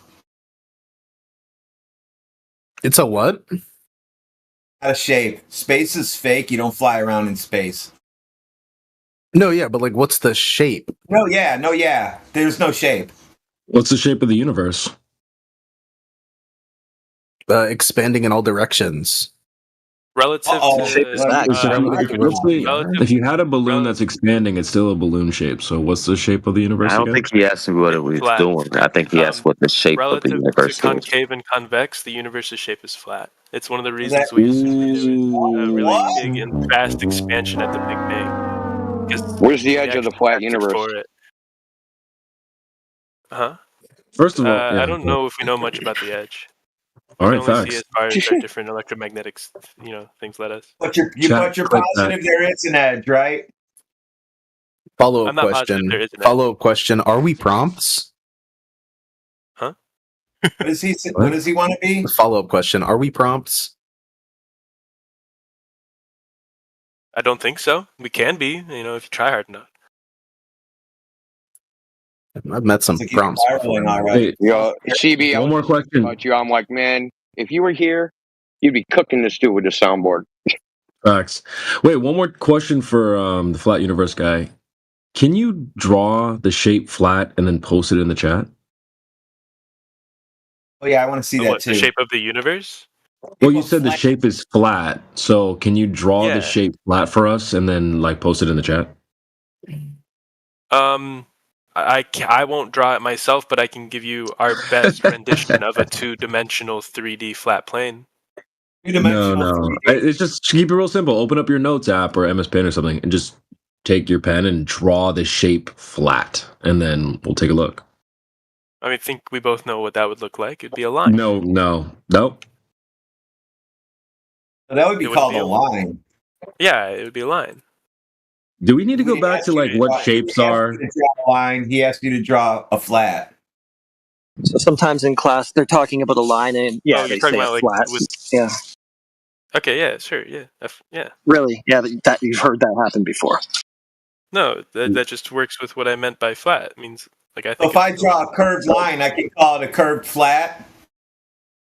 I don't know. I Yeah. just learned. Teacher says draw a curved flat. You've had that happen before. Oh, you guys are making that up. Do we have to teach you what shapes are? Radwin, get your triangles No, out. if I draw something flat, it'll just be a line. That's called a line. That's not a shape. Do you know I what a wasn't asked to draw a triangle is? shape. You want me to draw the universe? No. You did. You said, "What's the shape?" And we said, "Well, what's the shape of the universe?" And you said, "Flat." I didn't just answer flat. I said should we just rip relative the to Band-Aid off? convex or Let's just rip concave, the it's Band-Aid flat. off. Flat's not a The shape. space can Dude. either be concave or it can be convex, and in the universe's case, it's flat. That's not a shape, brother. That's fine. Okay, I guess I misanswered the question. We can reveal to you how it's not a shape if you were just to take your I pen was and just draw talking it. about it's geometric shapes. Like not Yes. exactly a shape or Flat a is not a standardized geometric shape. shape, dude. This is crazy, bro. Is What's happening, Heretic? What's happening to the Globetards, dude? They're getting more and more retarded over the time. What's happening bro. is you don't I listen know. and understand. I'm not getting retarded. I don't understand. You don't know what In fact, you shapes don't are. listen. Yeah, We heard you. you're here telling No, us that a line You is think called I a don't know flat. what shapes are? So the You teacher think I'm says calling a draw. line a flat? Take Like, it. what are MS these? What Paint. are these assumptions about me? They're MS crazy. Paint. Go to your Notes app and draw the shape called flat. I would just draw a line. That's not. That's not a geometric shape, dude. Yeah, flat isn't a shape, right? Why would I draw a shape if you're asking me to draw something that's not a shape? Well, when we asked you what's the shape of the universe, you said it was flat. Yeah, I said in relative to convex or concave, it would be flat. And obviously, I conceded that I misanswered the question then because you were looking for an actual shape. No, The shape of. you were looking for the shape because you asked what's the shape of the Earth. No, you were asking for the shape because you asked what's the shape Is of this the universe. Bro? You did ask what the shape of the universe I'm helping you was. reveal how retarded your question is, basically. What was my question? What is the shape of the Earth? That was my question. When? This is live recorded, dude. Should we play it back for you? Then. Please. Yes. I All wanna right, know we're when gonna play I it back, and we're just gonna pop you on mute. After that, yeah. All right, cool. How do you forget what you just said? How am I remembering your own words for you? I don't know why you're putting words in my mouth. That is weird. Oh, it's live recorded, but all right. Give me 1 second. Hey guys, it's Max. What's up, Max? What's up, like, dude? Are you all trying to gaslight us or something? You asked what the shape of the Earth is. Did I? I'm pretty sure you did. Yeah. I saw somebody else talking. I thought it was someone else. I don't. He absolutely did. I just want to see if something's gonna happen once he hears this It recording. actually wasn't him, it was me. And I asked that question and I got a complete non-answer. And that's Yeah. okay. I said he wants you to draw a flat. Remember that he wants you to draw the shape flat so that we can describe it to you. That's what he said. After I was asked what the shape of the universe was. Draw that for us. You said it's flat. Draw it in the shape of flat. I told for you us. exactly I what think I the would universe draw. I is would a just sphere draw a too. line. Like if the start of the universe was a big ass explosion, explosions don't travel on a fucking 2D plane. Well, NASA They expand in all directions. Yeah, No, you're you got assuming that Bendy. space is NASA says three-dimensional. it's flat. You got Bendy space time flattening everything out. I ain't never seen no bendy I space said time in my I said life. it's flat Yeah, in me either. relative to convex or concave. This is probably out of like the scope of what we're Convex are talking about anyway. relativeness to flat, not you don't base flat off that. Flat Yeah, is but when flat. we You looked, start people with were looking flat, at the and then universe you for build non-Euclidean concave or geometry, convex and from flat. that would be convex or concave geometry. They were looking for it throughout the space, and they only found Euclidean geometry. Stop reading chatbot. It's not a chatbot. I just remember the word Maybe he Euclidean is a and non-Euclidean. chatbot. Maybe that's the problem. I was chatbots before chatbots, and I think they usurped me, bro. I hate it. They usurped me from my stance. What? I He's was the feeding. chatbot He's before feeding our chatbot, audio bro. right into Chat GPT. No, I'm. Can I do that? We've had people do that. That's we had awesome. We had a guy that was turning everybody's speech into text in real time. That's so cool. He Dude, accidentally what shared his chat would screen and you- showed it. What chat would you use that in? If you went into one of the chats on this server, which one would you want to use that in the most? Oh, none. We're not going to tell you how to any do the dickhead cool shit. over tactics. Dude, I Yeah, don't you want don't no need to pick permanent up any record. dickhead tactics. You don't need to do that. I don't do Dude, the dickhead we're not going to tactics, don't tell worry, you but I how to can do dumb appreciate shit. Do you someone else doing that. understand that? We're not going to tell I you how to do understand it. that you don't trust me, yes, and that's fair not to trust me. Oh, look, this is a I crazy will tell you anti-flat I wouldn't do earther, anything globe with it, but apologist yeah. that was trying to like refute flat Earth. He was in here for months, and kept failing. I actually think he teaches at a university, but what he was doing, he was taking people talking, and he was turning that into text so that he could go over the text and look for holes in our argument so he could come back with a better one. That's so sad, bro. And the only reason it was discovered is because he shared his screen, and then when I clicked on it, I saw my name pop up when I was talking, and the words I was saying was text that was appearing on his screen in real time. That's insane, bro. That's a great catch, bro. Imagine you didn't catch him doing that. You just didn't know why he was being weird for so long. Yeah, I mean, that's so crazy. Yeah, that's was such a cool story. Wait, did Krennic say that flat was a shape, or was that someone else? I didn't say flat was a shape. Well, I don't know why you responded when the other guy chimed in. Did he leave? The other guy left anyway. Well, but, he's saying flat isn't a shape. Just let him do his, Yeah, it's fine. Let's The other guy say he spoke up misspoke. and responded to him. He then Koreanix responded for some weird reason. But all right. I thought it was me he was talking about because we did go over the draw flat. I said it would be a line and stuff like that. I was just saying if you're telling me to tell you the shape of the universe, I misunderstood that as describing the shape rather than giving the shape. Well, the question was for the other guy who spoke up and said, "What shape do we live on?" So I was asking him, but then you responded. So. Oh, I didn't know that. It doesn't clock to me, but if you say so. I mean, it's weird. We haven't talked about flat Earth in a long time now. I mean, honestly, we haven't. That's true. So how could you definitively prove the Earth is a globe or not, or flat or not? Well, to definitively prove either of those, you would have to go away from the Earth and see it in a different. See it, really? I don't know why you guys say that. I really don't. I not the don't only know way to why do it. you people think I'll just look at it. Do you think like if you were like you're gonna do a peer-reviewed paper and they're like, well, how did you figure out what that was? Like, I just looked at it. Do you think that would fly? I thought it was implied that we use our eyes in a certain way. That Yeah, we do, but like be able to if you build, but if you build something, you can't figure out the shape of the pieces of the house by just eyeballing the pieces. But I can see that the house is house shaped by seeing it from an Oh my outside. god.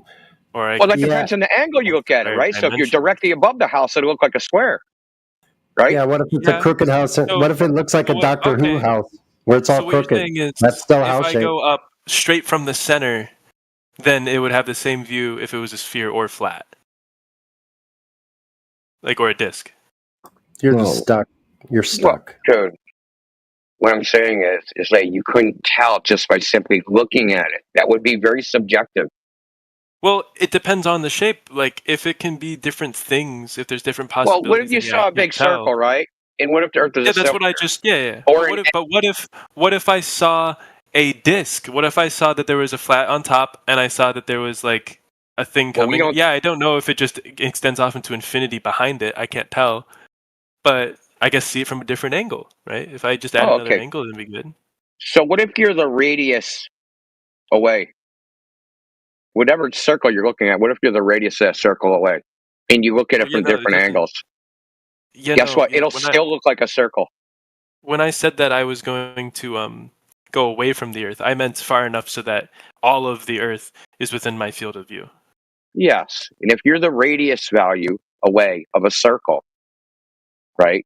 The distance, no matter where you are, the angle subtended by that circle, it's always the same. And it will always look like a circle from every angle. I mean, yeah, I agree. Okay. So it would be a disc, but you, because you're looking at a bunch of different angles, would reach the conclusion it's a globe. Well, if it's a disc at a certain angle, it'll look like a line. Yeah, I said radius distance away. Yeah, if you're looking at it edge on, then like, it'll is just that what be, you're like, planning filling on my doing? vision. Looking at it edge on? Well, if it's, I gotta get different angles. I would hope that I can get at least 3 to see, dimensionally. And, So you think it's possible to see an Earth disk? if the Earth's a disc, then yes. So we think Earth is a disk then? Is that right? Not at all. I only brought up disc Okay. because I thought of the different, it can be a disc or a sphere if you go Yeah, up but from the center. And then he said a radius away, and I think Okay, that's yeah. supposed to be. There's only one angle. You'd have to look at it edge on to see it. Was it every other angle other than the freaking basically zero angle? It would look like a sphere as long as you're the radius Well, distance it would look away. like an oval sometimes. As long right? as you're the radius distance away from the center. This is it. Wouldn't it- You could prove okay, this. if I'm a radius distance away. Hold on, dude. You could prove this, dude. There's a mathematical proof to this. You could prove that this is the case. I could believe you, but I'm not going a radius distance away. I'm trying to get further Okay. How do you know? How do you know you're further? because of the relative size in my vision. Dude, that doesn't really I help can you. experiment with both multiple different 3D printed shapes of possibilities of the Earth, and I can experiment. Where on does how they 3D would do it. printer come into this? Like, what the fuck? Just a way to get shapes. You want me to find natural rocks that are a donut? But what's the one you experience in reality? What's the only one you measure and experience in reality, though? What do you mean between The a whole, globe the and a whole disc? point of this is that it's subjective. Everything you're saying is, I'll just look at it. It's subjective. It would be from my perspective, yeah. But Yeah, it would be subjective. to a scientific field for other people to check. But Well, it's so just what? for me And to then, know, like, right? you're It's gonna not pile up it's not to subjective prove it to experiences? anyone but myself. Okay. Well, you're just going to pile up subjective experiences that is going to, but you can prove it to yourself. That's why I Yeah, asked that's what you. I'm saying. Like, it was kind of loaded, but that's why I said, how could you prove it definitively? Going up high and looking at it does not prove it definitively. Right. Oh, okay. I misunderstood. It would prove it to you. Yeah, you But can you know never how prove we- it definitively. well, you 'cause there's no can. way to define Well, the you exact can. shape. Because we have a true dichotomy, right? Either the surface of the Earth is curving, in which case it can't be a ball. You can eliminate ball by just measuring that one property. Its existence. It either exists or don't. Wait, I don't think that's how true dichotomy works here. Well, can you have a sphere that's flat? You can have sphere that is flat at certain points. No, you can't, dude. How many flats make a sphere? Zero. And at what point? Yeah, he said it. He said Zero zero. or At what infinite. point do we identify it as zero? mental gymnastics. What the fuck? Yeah, but in a flat plane, there's also zero flats. Okay, so the Because property of a in real sphere is that life- it's equidistant from the center, right? So real life- no line can be equidistant from a single point. No lines. I mean, maybe some. A line, if you drew a line and a point, no, like every point on that line can't be equidistant from that freaking point, right? That is a property of a circle or a sphere in 3 dimensions, right? So this property is a dichotomy. No, because it's not about if it's a sphere or not. It's about if there's curvature due to the fact it's something like a sphere. Circular reasoning, then. Yeah, so you use 6 words to say the same thing Indio just said. Yeah, we can figure out sphere or flat just by measuring the surface. We only need to know the surface properties. That's the point I'm making. We don't need to do anything But we need to know convoluted. every single surface's properties.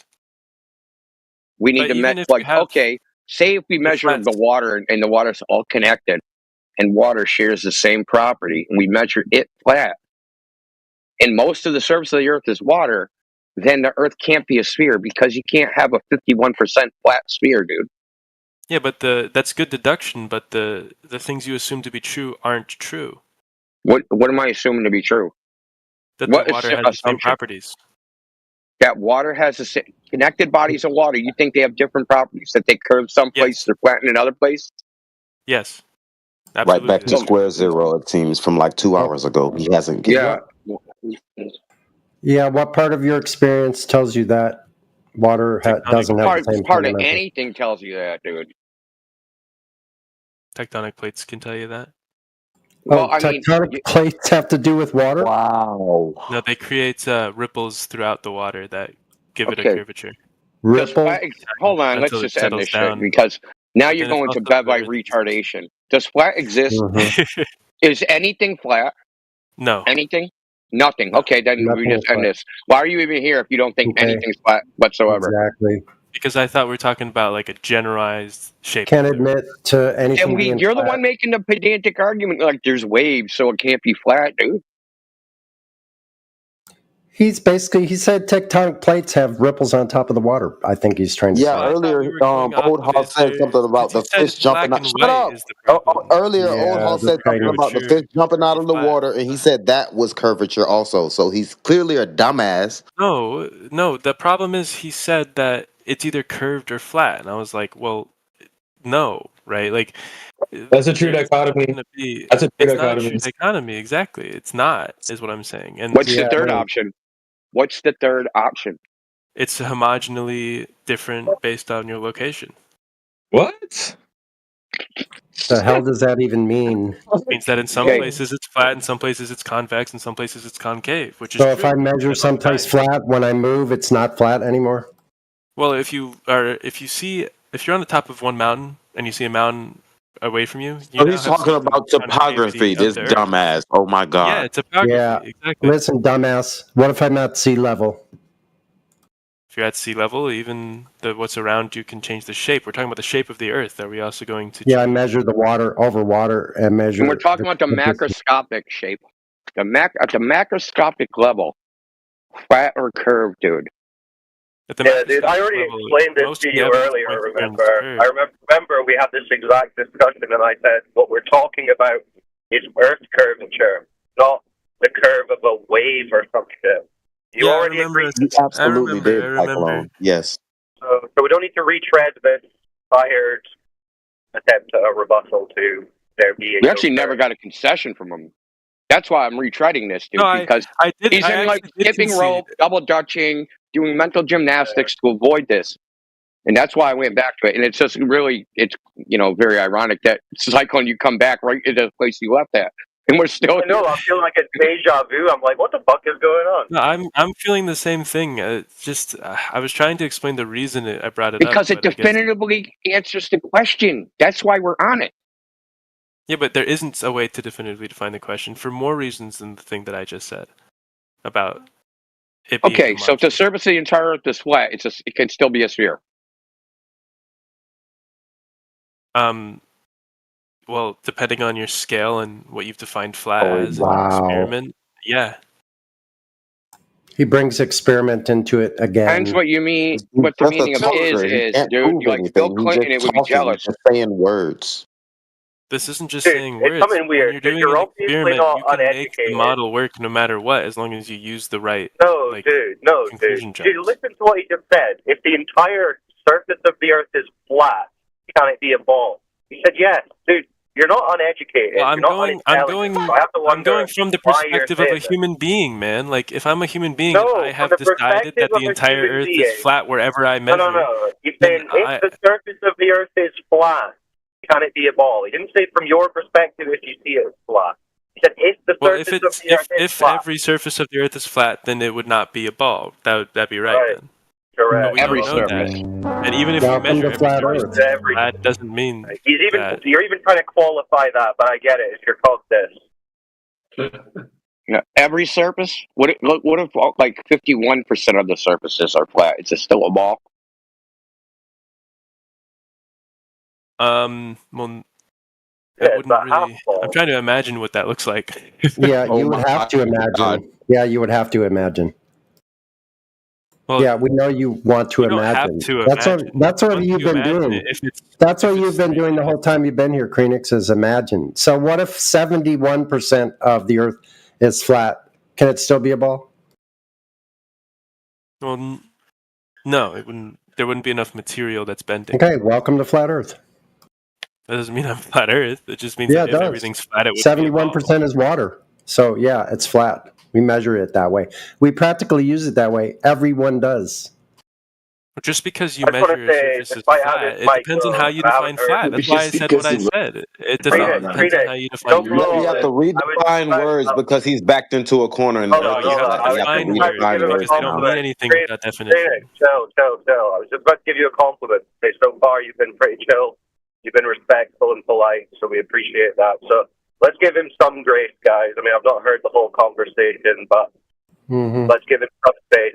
Obviously, there's some cocktails there that he's trying to work himself around. But yeah, I mean, still continue the conversation, but just keep in mind he's not being belligerent, so he could be chill. Oh yeah. His struggle is inside him. His struggle is inside himself, dude.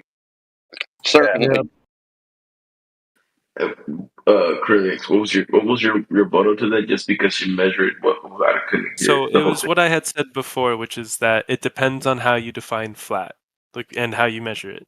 Because if I have a sphere and something is microscopic on it, and you define flat as this level thing in front of you, you created a thing that's like 5 meters long, it seeks level, right? You place it down and it is perfect, both corners touch the surface. You just have to get small enough for that to be true on a sphere. So if the globe was a sphere, even if you measure flat in different areas, it's not going to reflect the actual shape unless you get long enough. And So you can't use your logic like he tried to do for you and realize that 71% of the world is water that measures flat and equate that to no flat surfaces on a globe. So the earth must be at flat. long You can't do that. distances, it You can't doesn't use measure that simple flat. logic. Hold on. What we need to address here is the What makes you definition think- of flat, because that seems to be where he's getting confused potentially. Do you think flat can mean curved? Yes, he said it. He said it. At a certain perspective, they are not Right. distinguishable So from each see, other. this is the problem. We're just gonna he's gonna completely not understand anything if he thinks flat can mean curved. Yeah, like I said, we have to redefine words.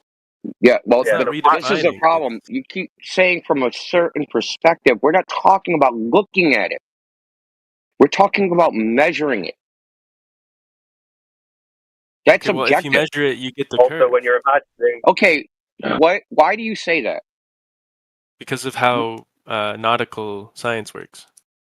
Because nautical science. Nautical That's how science. nautical science works. What science is that? It's a new branch, I love right? nautical Science that led science. to inventions like the It's sextant. like when you grab onto Our a words turtle. just falling out Like your when you mouth. grab onto a turtle and you let the turtle swim and you just glide along behind it. I think that's what he's talking about.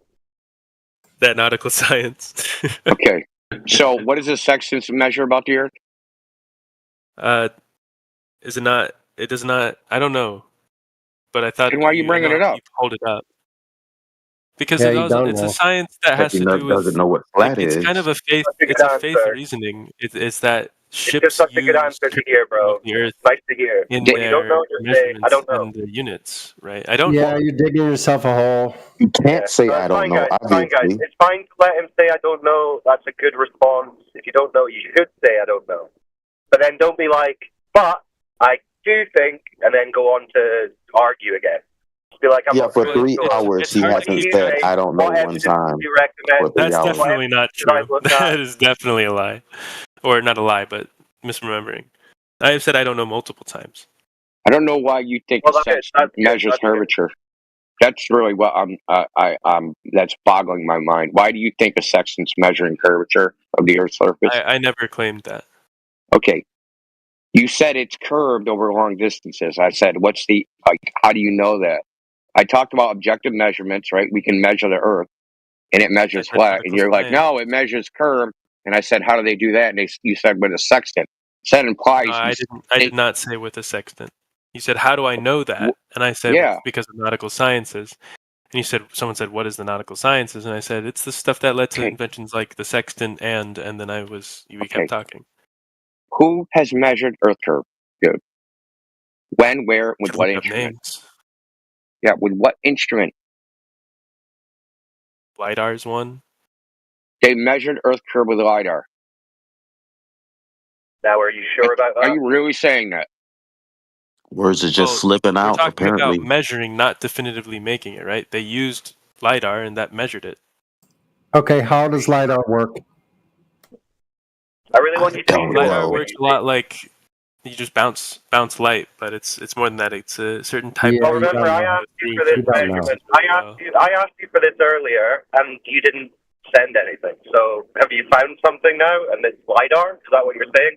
Or are you just kind of Something that saying does it what? you think That measures the surface of the Earth? that actually measures Yeah. curvature? Surface? Yeah, I sent that in. LiDAR does not measure curvature, dude, at all. It can, but it's not going to definitively tell you curvature. No, It can. they don't even model it to measure curvature Well, at all. when you get the entire mapping of the surface under the water, you're able to. Yeah, what does that got to do with LiDAR? LiDAR don't work underwater. LiDAR does work underwater. LiDAR's infrared. Does not work underwater. So he just doesn't know what he's talking about then? LiDAR goes through heat. What are you talking about? Yeah, it doesn't work underwater. Water. It doesn't go through water. Water absorbs that wavelength. Does it? Yeah, it does. So did we Infrared. just establish that he doesn't know what he's talking about? Now, you can see don't need radar, to, but then you have It another doesn't know. problem, or sonar. Then you have another problem because they have these things under the ocean called abyssal plains. Abyssal plain. Most of the ocean underneath the water is a giant plain. Yeah, flat. I mean, I'm seeing them using LiDAR to get coastal maps, to get like continental shelf readings of the entire surface under. Yeah, from, I like, think you're mistaking LiDAR for another technology. No, it's LiDAR. It's just Okay, a different type post it. of LiDAR. Are they than a measuring the normal one. ocean surface, or are they measuring underwater? The surface under it. Post it. Yeah, I need to see that. Dude. Hey, what's up, guys? Is the Earth still a pancake? Question of the day. Never was, never will be. Oh, so it's not No, flat. never. Good. Thank you. Well, no, that's a false. Yeah, he had to just say that, a drive-by. Cope of the day. Copium. That was a quick cope.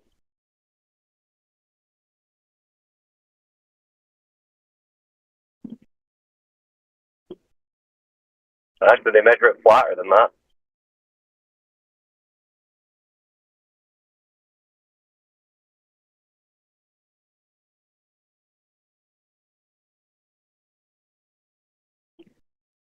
Yep. Noah says that the abyssal plains are they're the flattest parts of Earth. Trace found it. They use water penetrating green light to measure seafloor and river. Yeah, you just copied that out from Drace. No, this is what I was thinking of. I was imagining. Yeah, green but light LiDAR because is I not remember green light, seeing brother. a diagram. LiDAR is infrared. No, it's not in this case. It's not always infrared. LiDAR is always infrared. That's what LIDAR stands for. It's an acronym.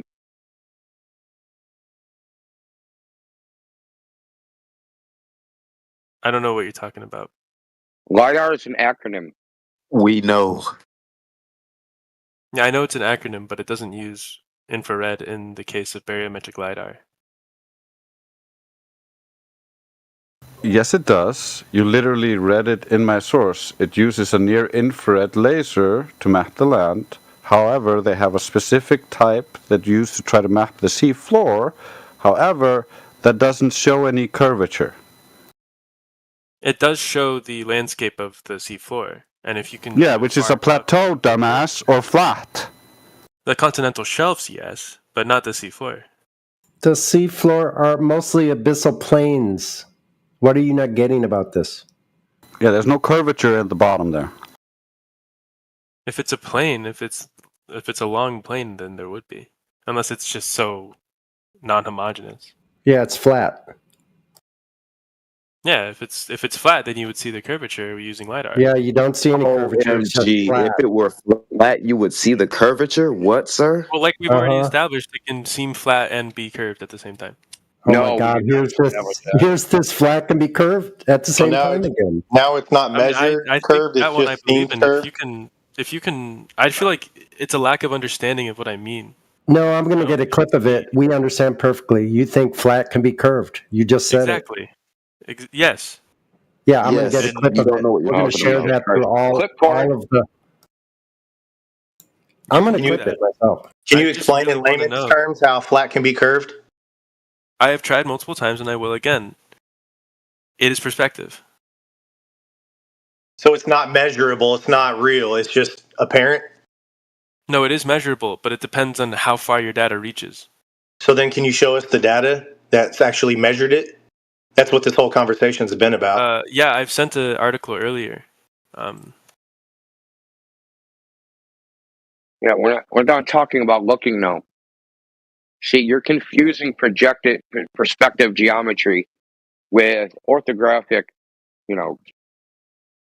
absolute values, right? Not so. Like when we look at things, we only see things in relative angles.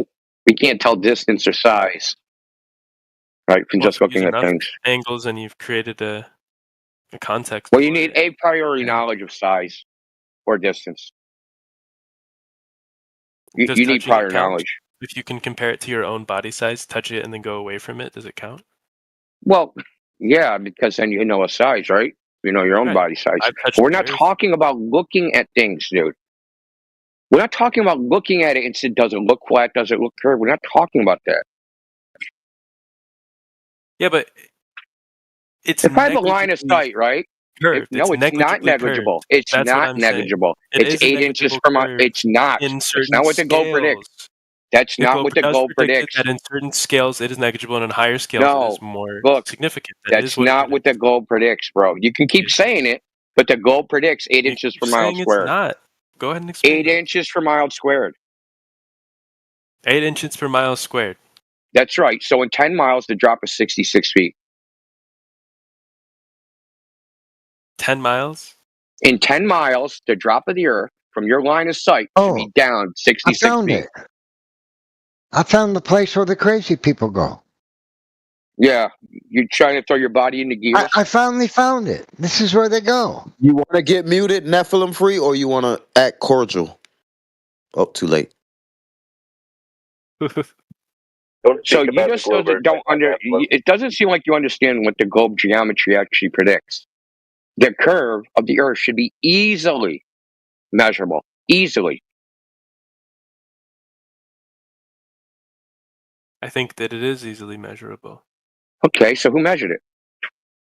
Multiple people all around. I sent an article. You guys always say the same shit. There's lots of people. Like who? Oh, let me Google it. Oh, there's some sticks and shadows. It's not measuring the curve of the Earth, dude.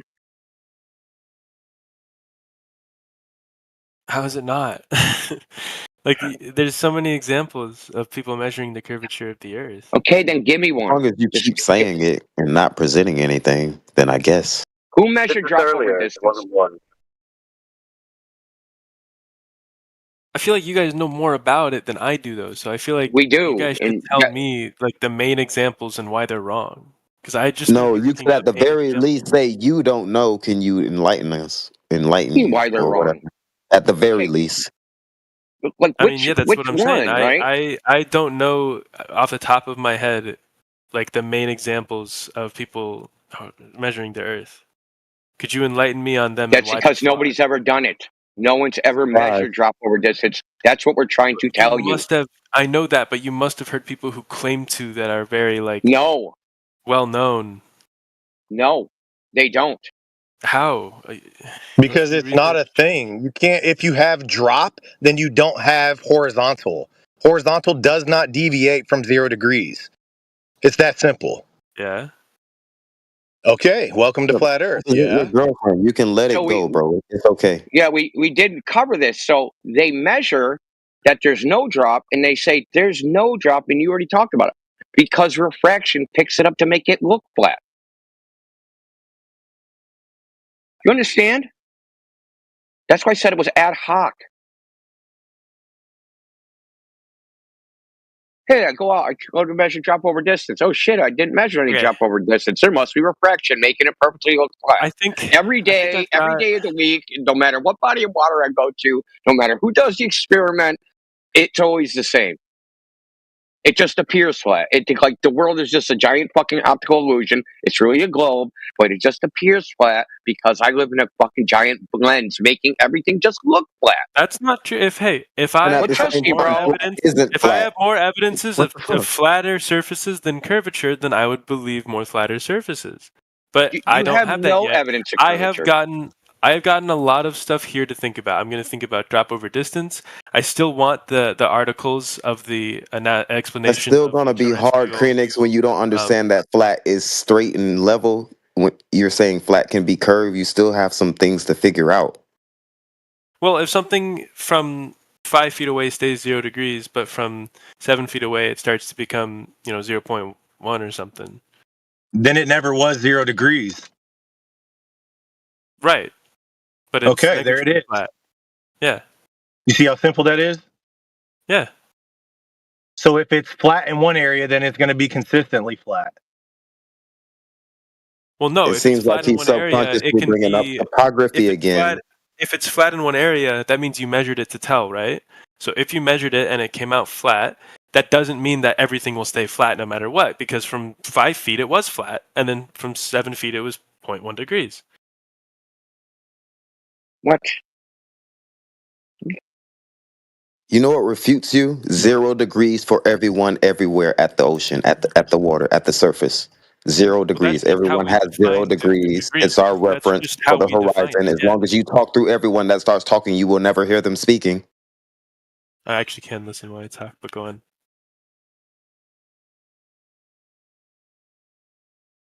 Look, we have plenty of measurements of no drop over distance, and there are no globe measurements of drop over distance. That's what we're trying to tell you. The definitive I feel like evidence. I've gotten all I need that I will use to process it all. Let me give you an example of my favorite one, right? So the dude goes to a frozen lake. So the lake is completely frozen in the middle of the winter. He takes these road cones. All these road cones are the same size. He digs down through the snow, puts a road cone on the ice, drives a mile in his truck, puts another road cone down, drives another mile in his truck, puts another road cone down, drives another mile in his truck, puts a road cone down. He has a light, different color light on top of each of these road cones. He drives to 5 miles away from the first road cone. So now he has a road cone 5 miles, 6 miles, 7 miles, 8 miles away. He films these road cones from 6 inches off the ice. Now, each road cone, because they're farther away, should be dropped lower, right? Because of the curve of the Earth. The further it is away, the more down it should be, because the Earth's curving down from his perspective. I mean, not always more down. They're on the top of the cone, right? The light? Yeah, yeah. It will go down like very height. near the end, but it'll be higher most of the time. Okay, so the first road cone is supposed to be down 9 feet, and the last road cone is supposed to be down 27 feet. It's an exponential curve, dude. I mean, I'd have to do math. Actually, I'd have to do the actual math. But well, I'll just give you the ending because he films these right, and they're all in a straight line on the horizon, a perfectly straight line. When each road cone, not only should he not see any of the road cone lights at all, he shouldn't see them at all. But they should each one should appear lower than the other. Yeah, I'll hear you. I'll remember that. I need time to process this stuff. So I'm a head out of here. I already have the refraction index of CO2, but I want the article of about that we talked about. The terrestrial, like, I guess, opacity or turbidity of the air. I posted a while ago. I posted Southern Ocean Ceiling Guide link and the screenshot of it, and I posted the cosmologist guy. Okay. Let me find those. It's probably way up because it was like an hour and a half ago or something. Yeah, I'm already up because I was looking for my article.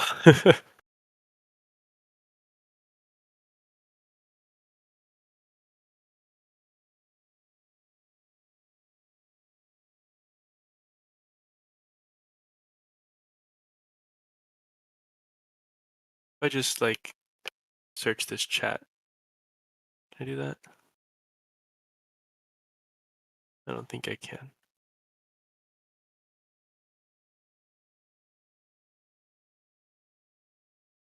Yeah, I don't know if they let you search the guest voice chats. Yeah. We shouldn't even be a guest voice chat anymore, dude. We should have like permanent status here. Yeah, can somebody figure if that can happen, Indio? All right, I got the guide. Or I don't know, maybe Heretic can give a good word. Who knows? Just to kind of let somebody know, just hey, man, we should be, They probably got a vote on it, and some triggered mod will veto it. Oh, cosmologist debate. Okay, got them both. Okay, thank you guys for talking with me. It was really good time. All right, man. Bye con Dios. All right, see it.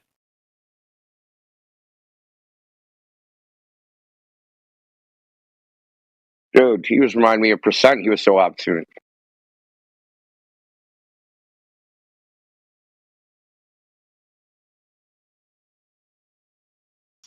Get your reps in a day, Indio. You got like 2 pounds of flesh. Dude, but like I took the same pound from the same place, man. Like I had to loop back around to get it again. You had to place it. You had the same pound of flesh you extracted. You put it back in and took it back out again. Yeah, man. At least he was quiet. He was quiet. He wasn't all like, he didn't get all angry or anything. But boy, he was. Wow, she just like making up some shit on top of shit on top of shit. Yeah, it's like Chef Indio over here, man. We were at a barbecue, man. He's just like handing out like leg quarters and fucking steaks. Yeah, man. I've been very busy lately, so I haven't really been on that much. I gotta like be very efficient when I come in here. Cook them fast, right? Just burn it on both sides, raw in the middle.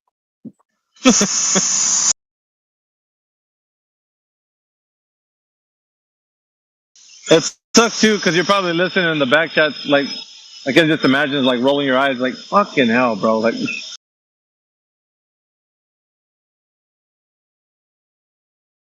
Yeah, I listen on YouTube a lot, so it's hard sometimes. I have to shut it off sometimes. Like, oh my god, I gotta shut this up. I won't get nothing done. I'll be in there all day.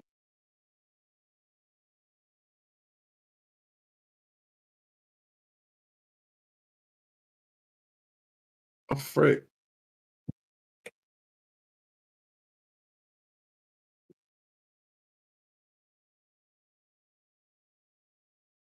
you got sulfur in here. Oh, you just left.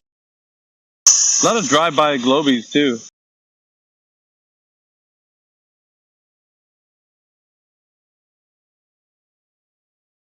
CB here? What's up, CB?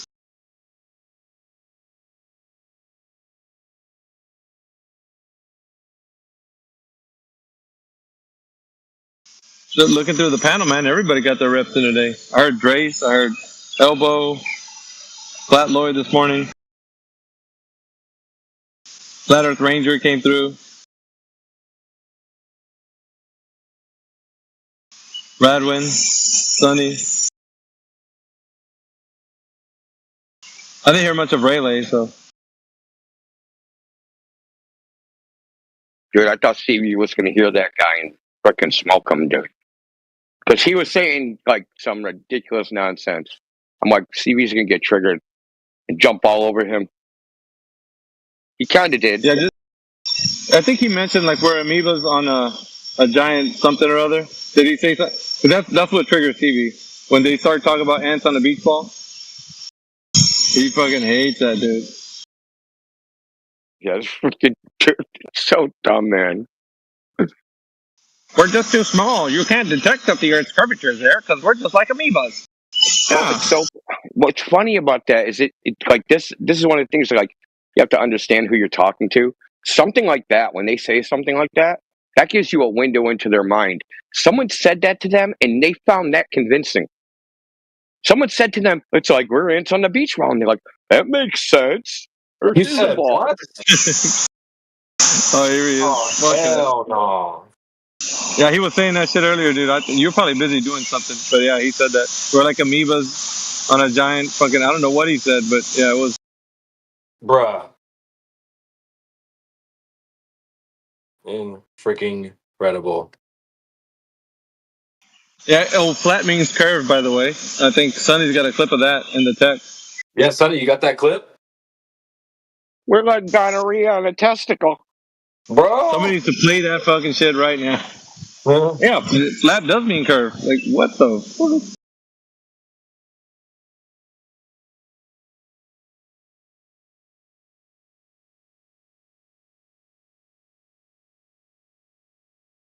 How long was he on? He must have been like, what, 2 hours? I know he was here for a while.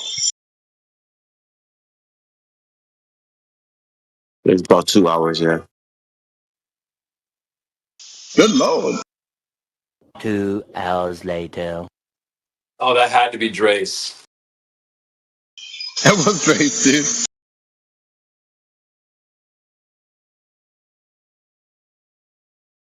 Oh, that guy that did a drive-by and said, "Was it still flat as a pancake?"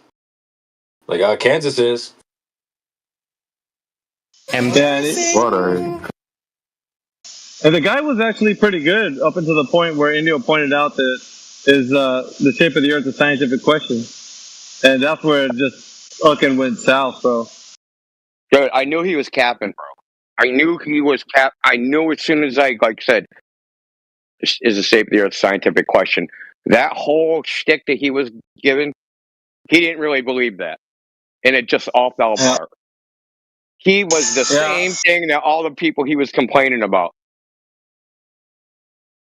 Yeah, you hold out hope, right? You hope that they don't think like that, and hopefully when that question comes around, I was like, man, this should make him or break him. If he sees through the question and says, yeah, that's not a scientific question, then there would have been some hope, but he fucking went right.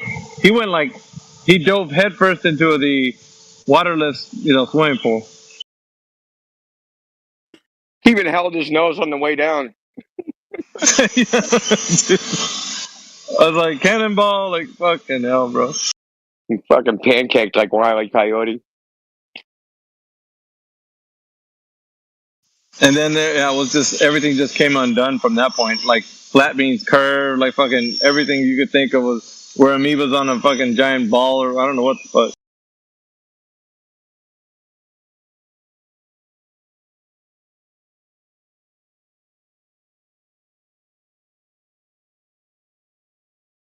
Like, his hair was on fire, bro. Like, that's what it was. Fucking hell. Must defend the science. Defend the globe, defend the science. Globe and science, they go together hand in hand. Oh my god. And only moments before, dude, he was like, yeah, I know, I hate those guys. Like, those guys, they don't know what they're talking about. And he just became one of those guys in real time. What the fuck? Yes.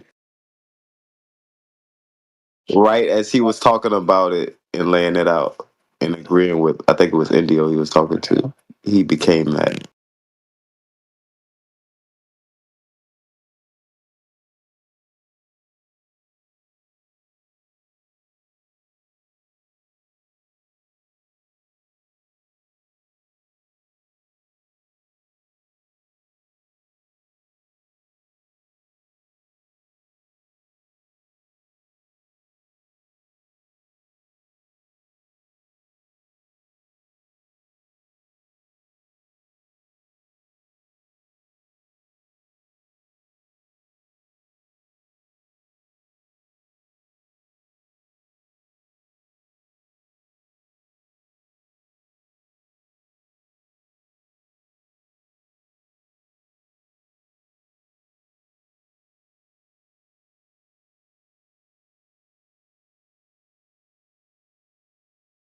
So,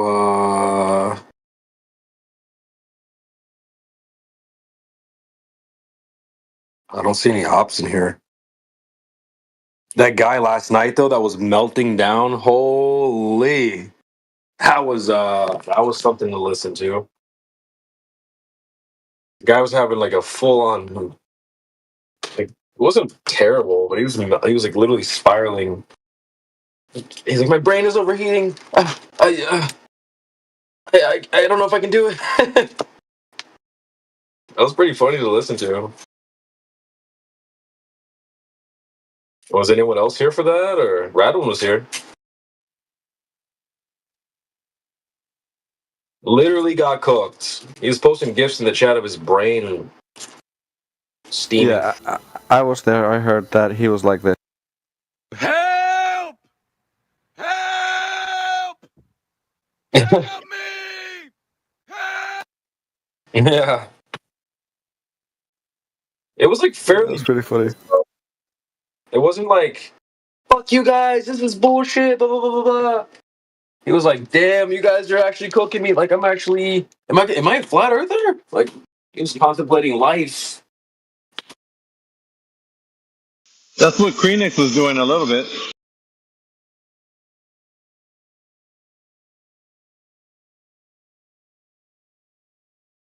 Oh, we're dialed in right now.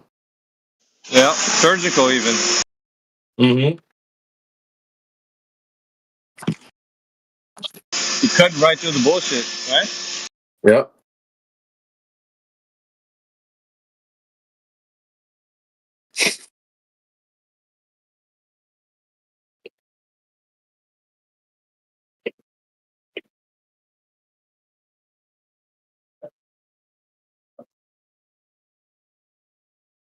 I have an idea for an episode for tomorrow.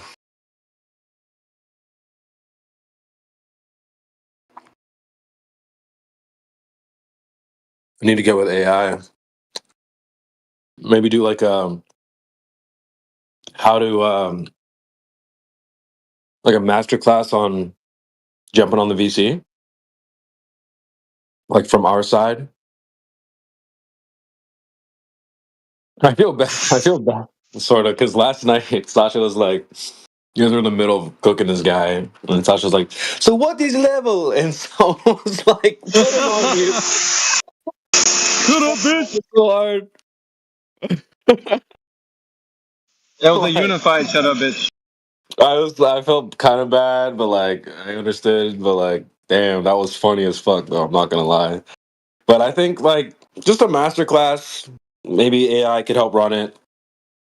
Not sitting here saying I'm the master at this or anything, but I think it would be cool to do a class on like how we do things in the VC, and maybe like if you want to jump on the mic, this is how some tips, some pro tips, advice, stuff like that. I think that could be fun, like a lot of us are here anyway, and that type of show wouldn't require a globe earther to be in the room. And of course, if they do pop in, we can put all of our work to the test. But yeah, maybe like we could do a show tomorrow in 24/7. VC masterclass run by AI or something like that if he's around.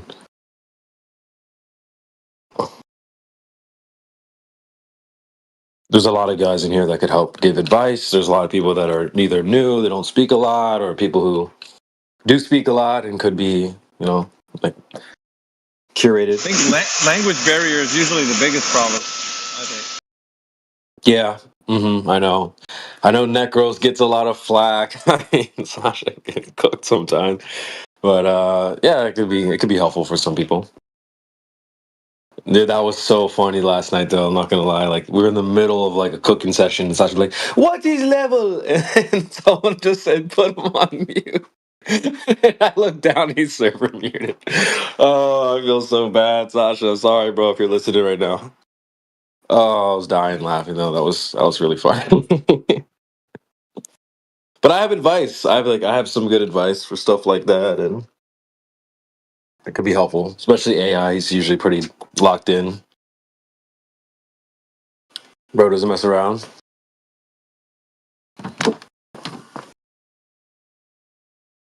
So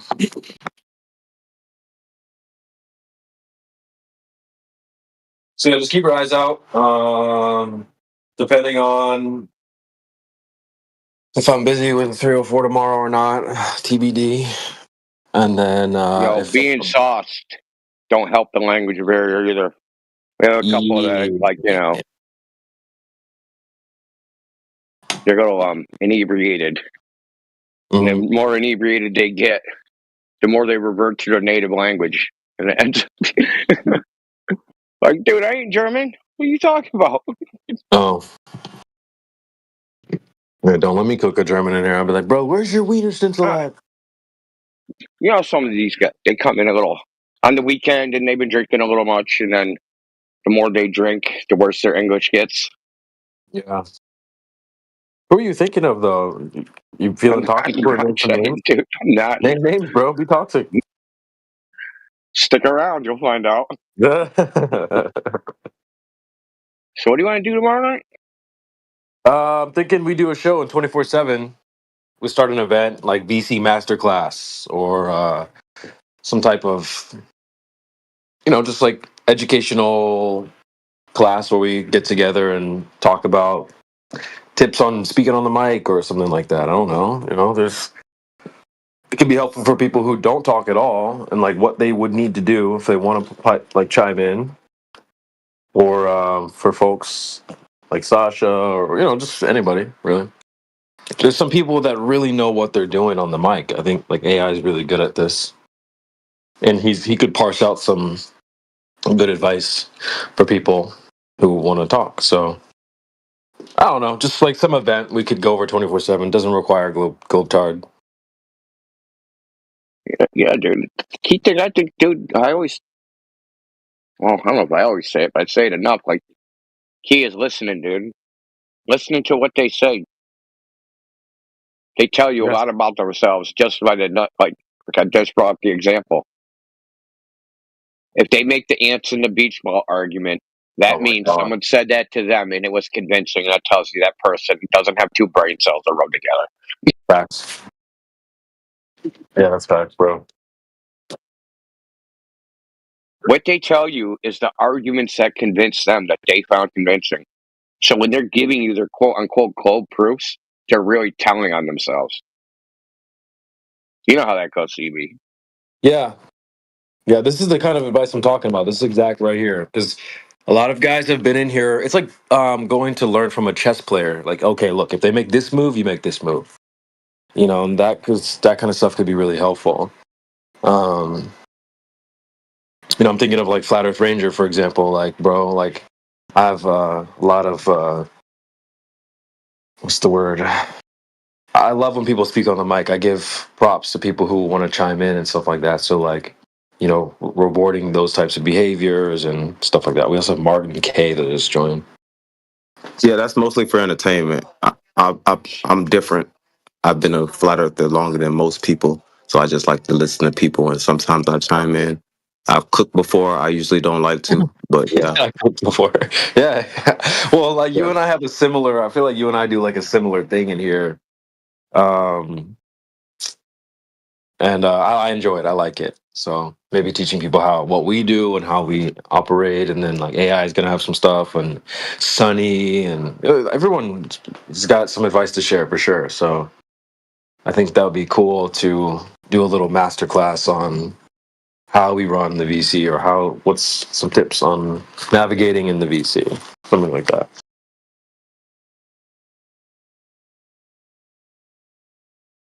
So just keep your eyes out. We might go back to 24/7 tomorrow and do a sesh.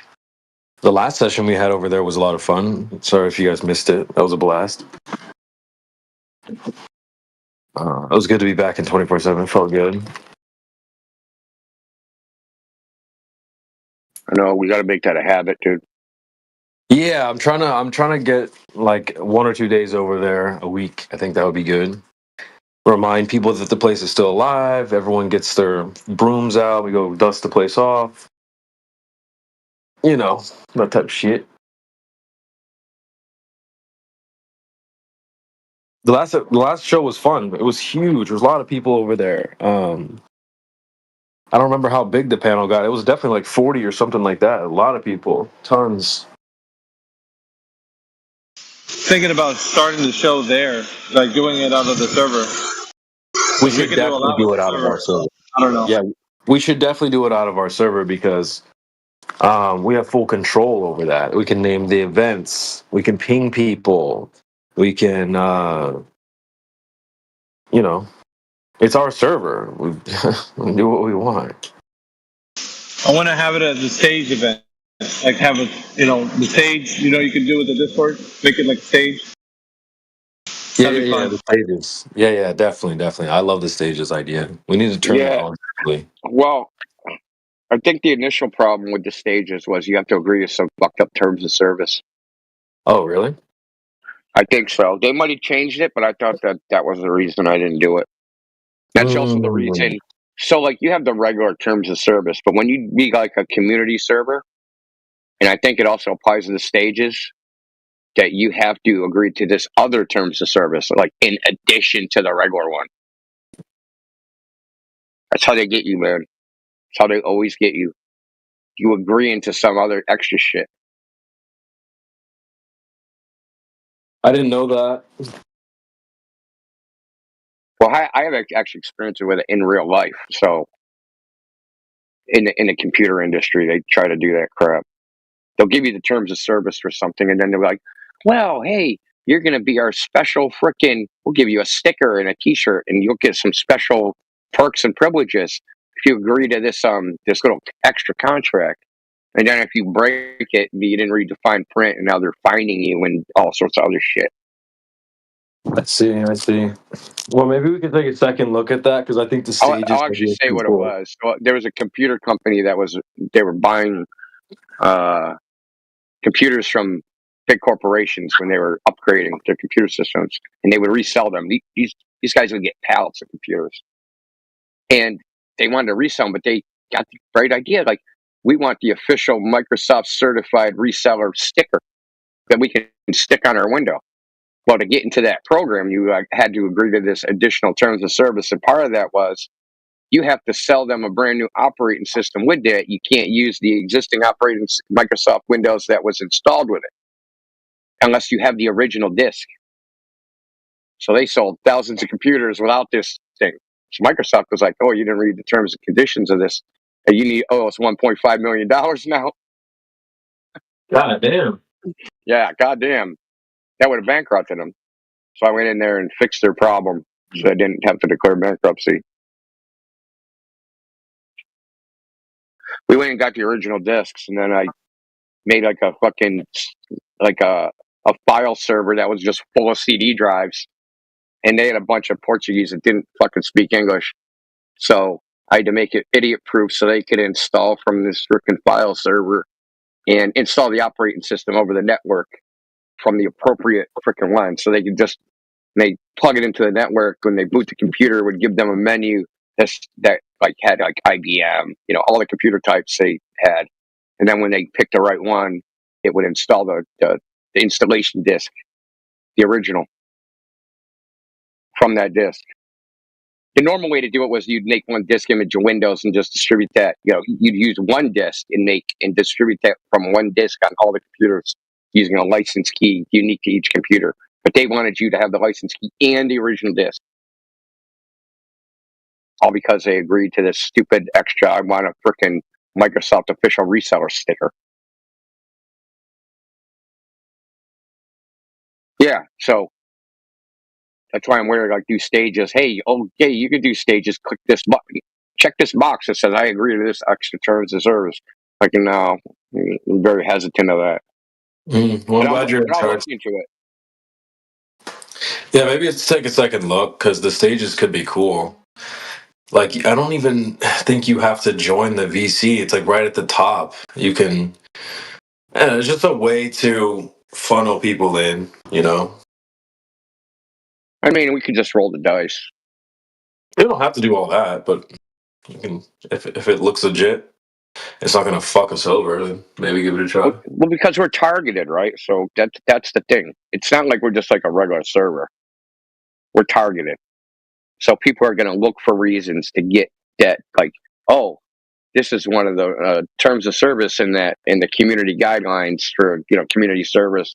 They violated it. We're going to report them and then end up getting the server deleted. Because I'm not sure if they'll just like remove the community server status or delete the server. The fuckery they do. It's like rolling the dice, man, because you really don't know what they're going to do. They do whatever they want. I mean, it's their company, they can, but but they intentionally make it as like opaque, so you have no idea what the hell's going on.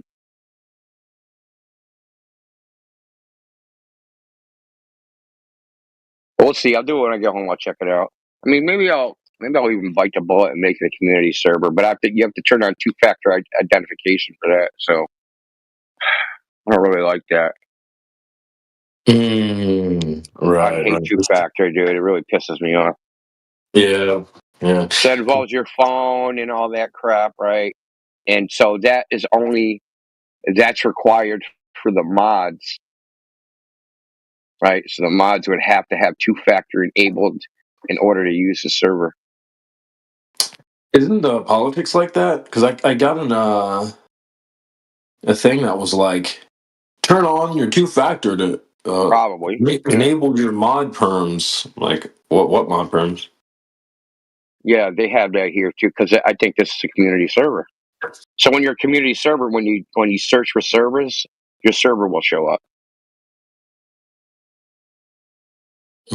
Right? You know how Discord has their built-in search for servers thing? Yeah, to get listed in that, you got to be a community server. But then their little misinformation tag might also apply to Flat Earth. So who fucking knows, dude? It's a gamble.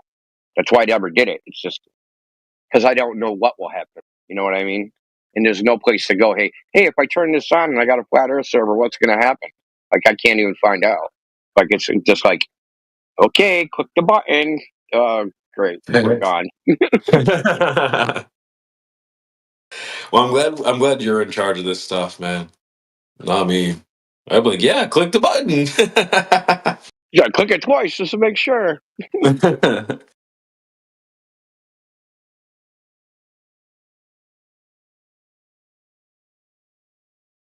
So yeah, chat, just keep your eyes out. Rudy is here as well. You guys talked to Rudy before?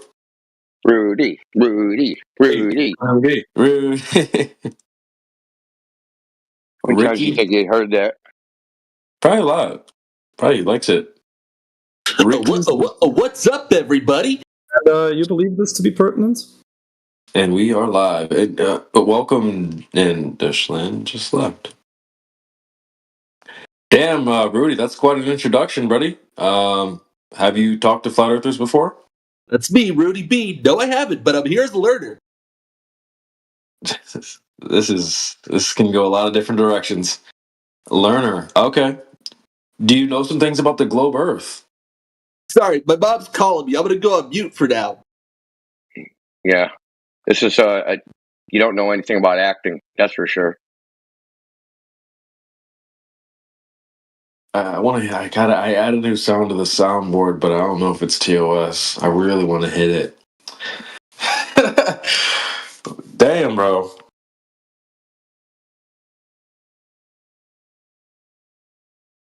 Quiet Noobs in the chat says wild character. Bro, is it the Transformer sound? I mean, that one. I don't think that's not TOS. It should be. You got to speak in code. It's all good. It's a clip of this guy. You actually might know who Young Thug is, rapper. He was on trial. Yeah, dude.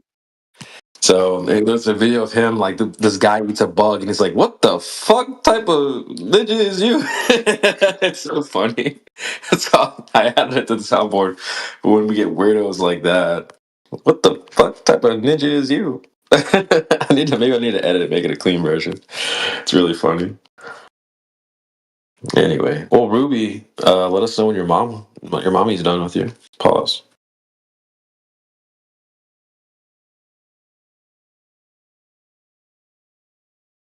Suddenly reminded of a McDonald's clown. Hey, don't say that around AI. I mean, Miggy.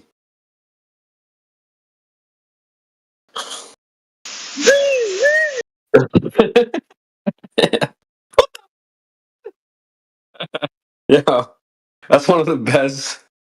That's one of the best memes we got going. Miggy, so funny.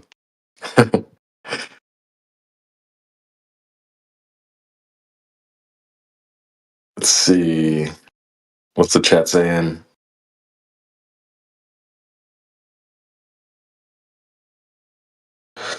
Chat's talking about AI right now.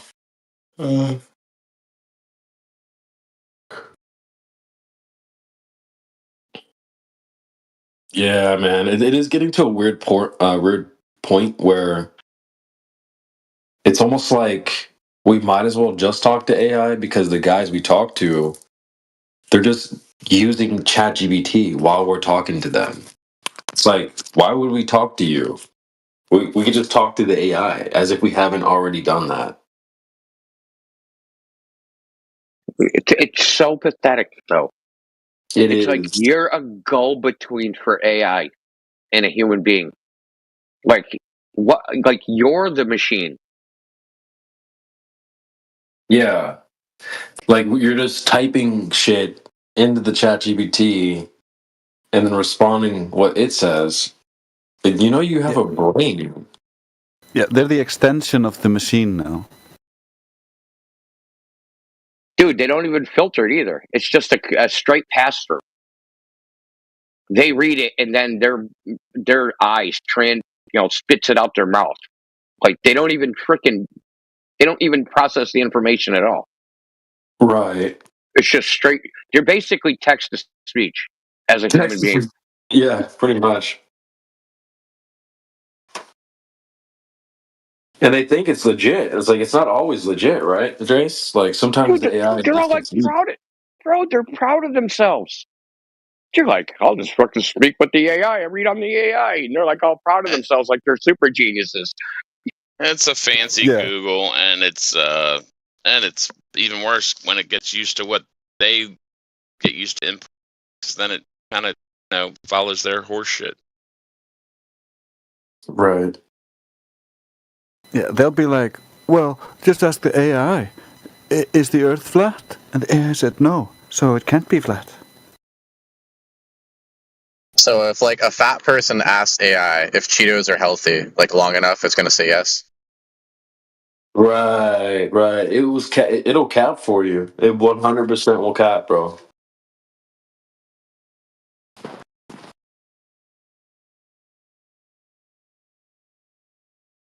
You gotta be smarter than that. Like, it's like these guys don't use their brain.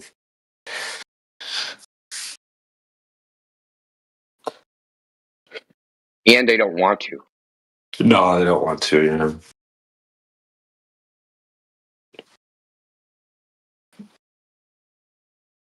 You're like, brain? That's just an extra 3 pounds, man. I wish I could get rid of that. Yeah. All my brain cells, got rid of them all. Just connect me with the ChatGPT.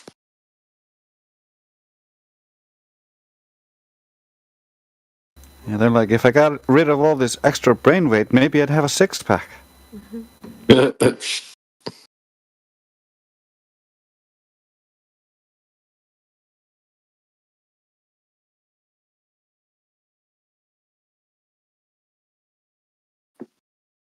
It seemed like the guy we talked to last night that was like melting, it was like overheating. Seemed like he was thinking about stuff. That's why he's like, my brain hurts. I get it. I totally couldn't kind of put myself in his shoes.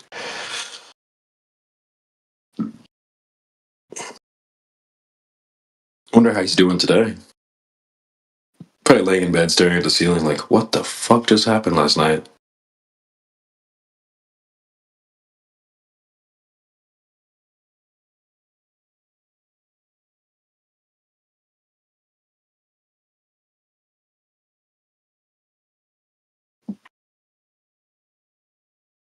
The chat says the brain hurts guy seemed a bit fake, like he was acting. Maybe. I did see that there were some other people that thought that as well, so I don't think you're alone on that.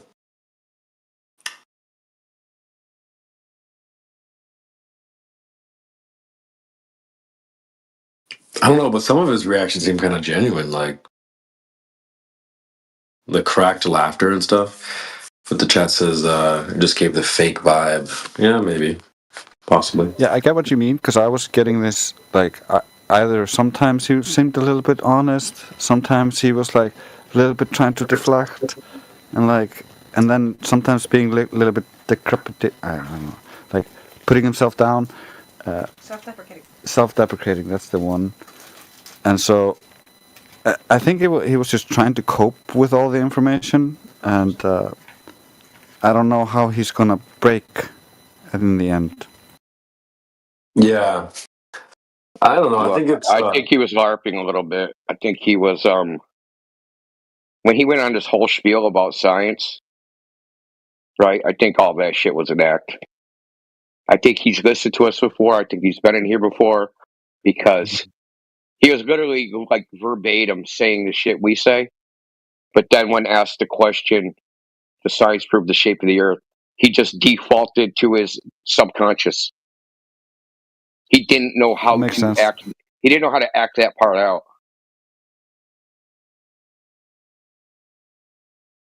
We do have them trying to copy us all the fucking time, so wouldn't be surprising. And his voice sounded vaguely familiar to me.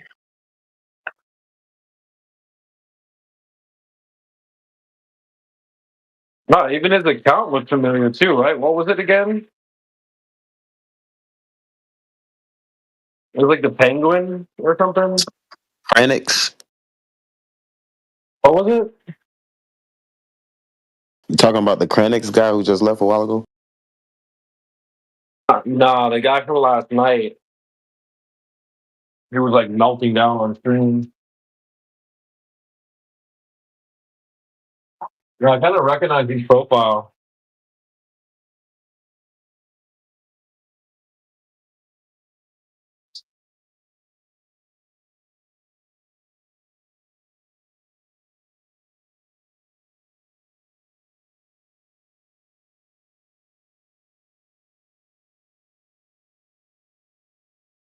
Let's talk about the guy from earlier.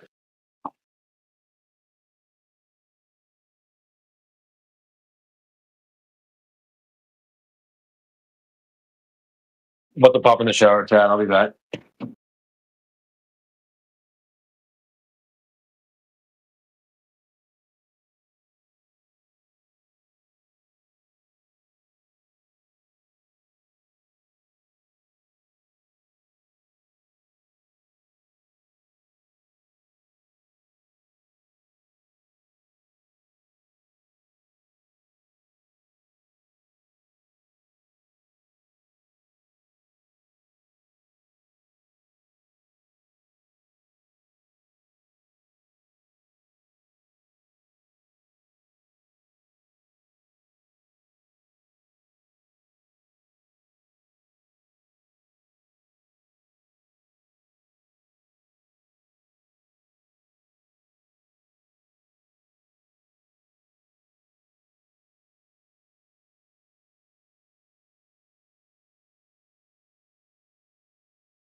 Politics Rooms really stepped it up this month. I got 16,000 hours.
What's up, man? You're back?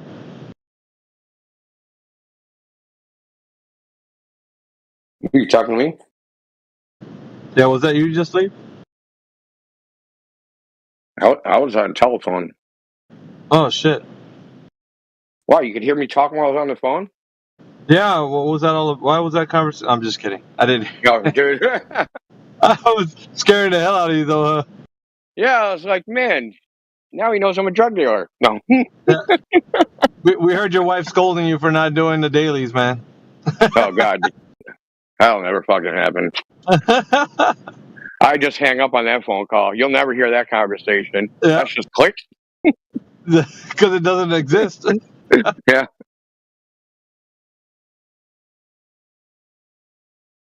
Homie, don't play that. Yeah, exactly.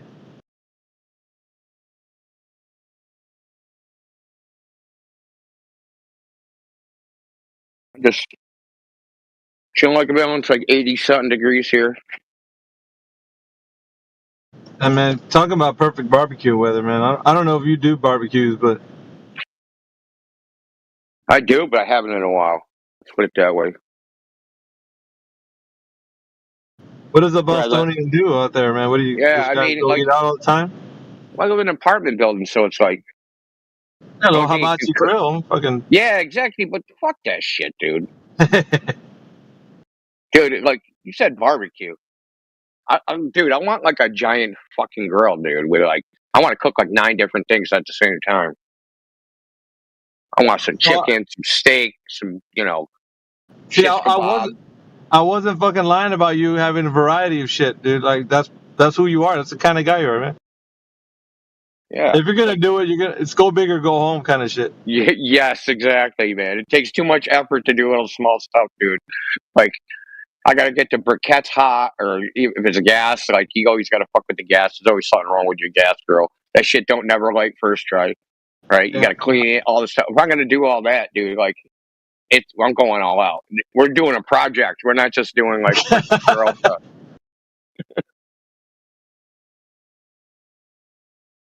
I hear you, man.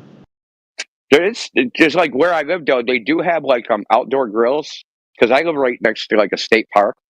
So like I can go over there and grill outside. Plus they have like it's not a state park, but the grills are giant. Like that's too much food.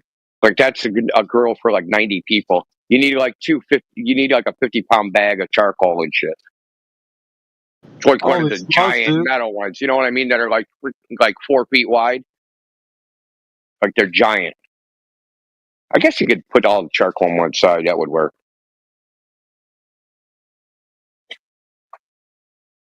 Fucking hell. What are you going to cook, a brontosaurus? Dude, I should. Yeah, exactly. Like, I should do that one time. Like, I wonder if I'll get arrested. Fucking, that's pushing the limits of barbecue, man. You look fucking... No, because where this is, right? There's it's like a park. So a lot of people are always walking. Just sell some shit, bro. Like, cook food for me, but like, since I want to cook a lot of stuff, man, like, sell the extra stuff. Fucking $10 a plate, $15 a plate. Let's go. Dude, $10 a plate, man. My God, like there'd be no food left for me. Those are like, dude, a large cheese pizza here costs like $16. Good Lord, man. Yeah, cheese pizza, dude. Cheese, nothing on it. Just Hey, cheese man, pizza. the fuck is the economics over there, man? What's going on with you guys? Everything's just like whatever price you pay multiplied times 40%, and that's probably what I pay. Because everybody wants to live there. That's probably why. They're fleecing the fucking college students, man. Exactly. It's halfway between Maryland and New York. Like everything progressively gets. The town hall on the way to New York. No, Boston's like the second most expensive.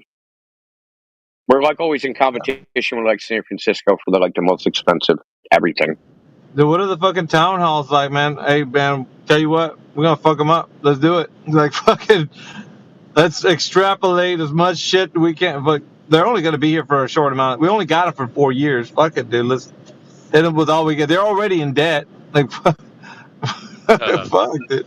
Yeah, I had a buddy I talked to up there. He said he pays $350 a month for water and sewer. I'm like, you pay for sewer?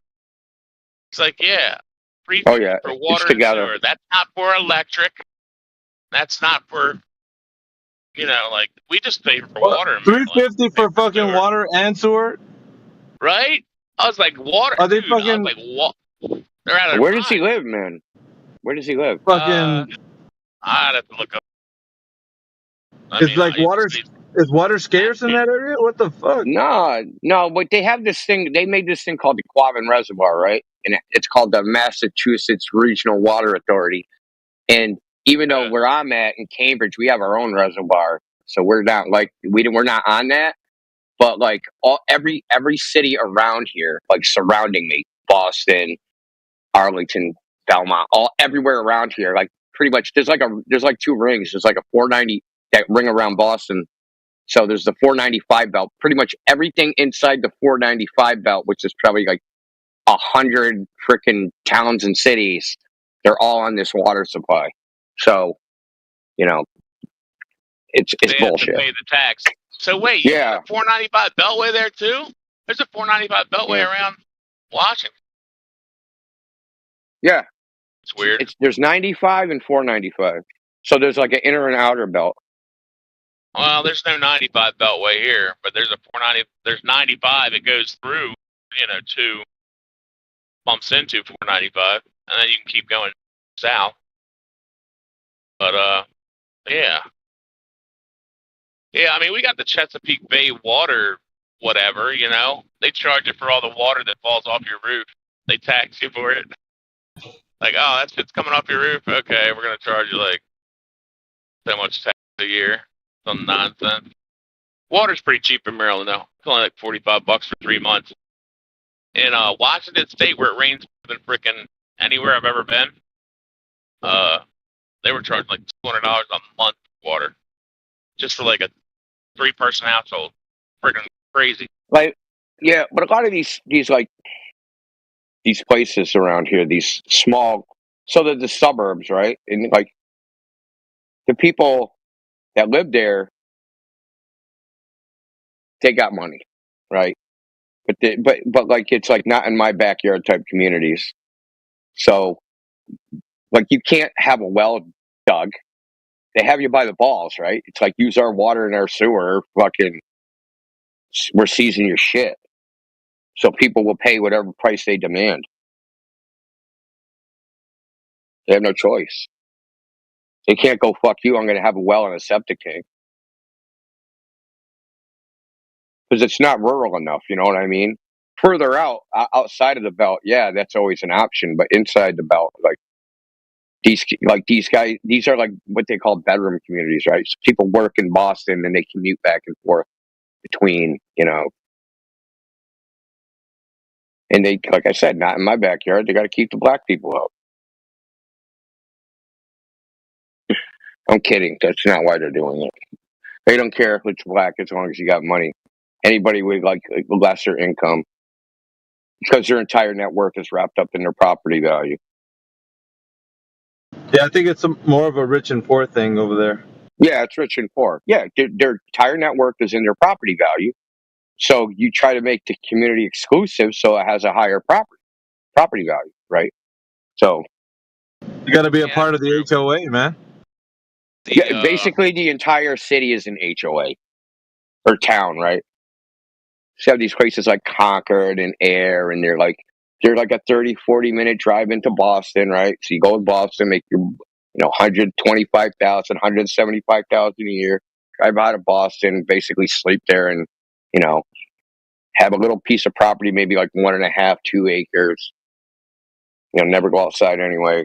It's a weird dynamic. Suburbs, I always find suburbs to just be a weird dynamic in general. And I'd like to move into a neighborhood where the HOA makes you have a garden on your front lawn and chickens in the back. Well, that's like they have ordinances. All these towns have like ordinances. Like they'll just make the ordinance so difficult. Like, okay, I want to put in a septic tank.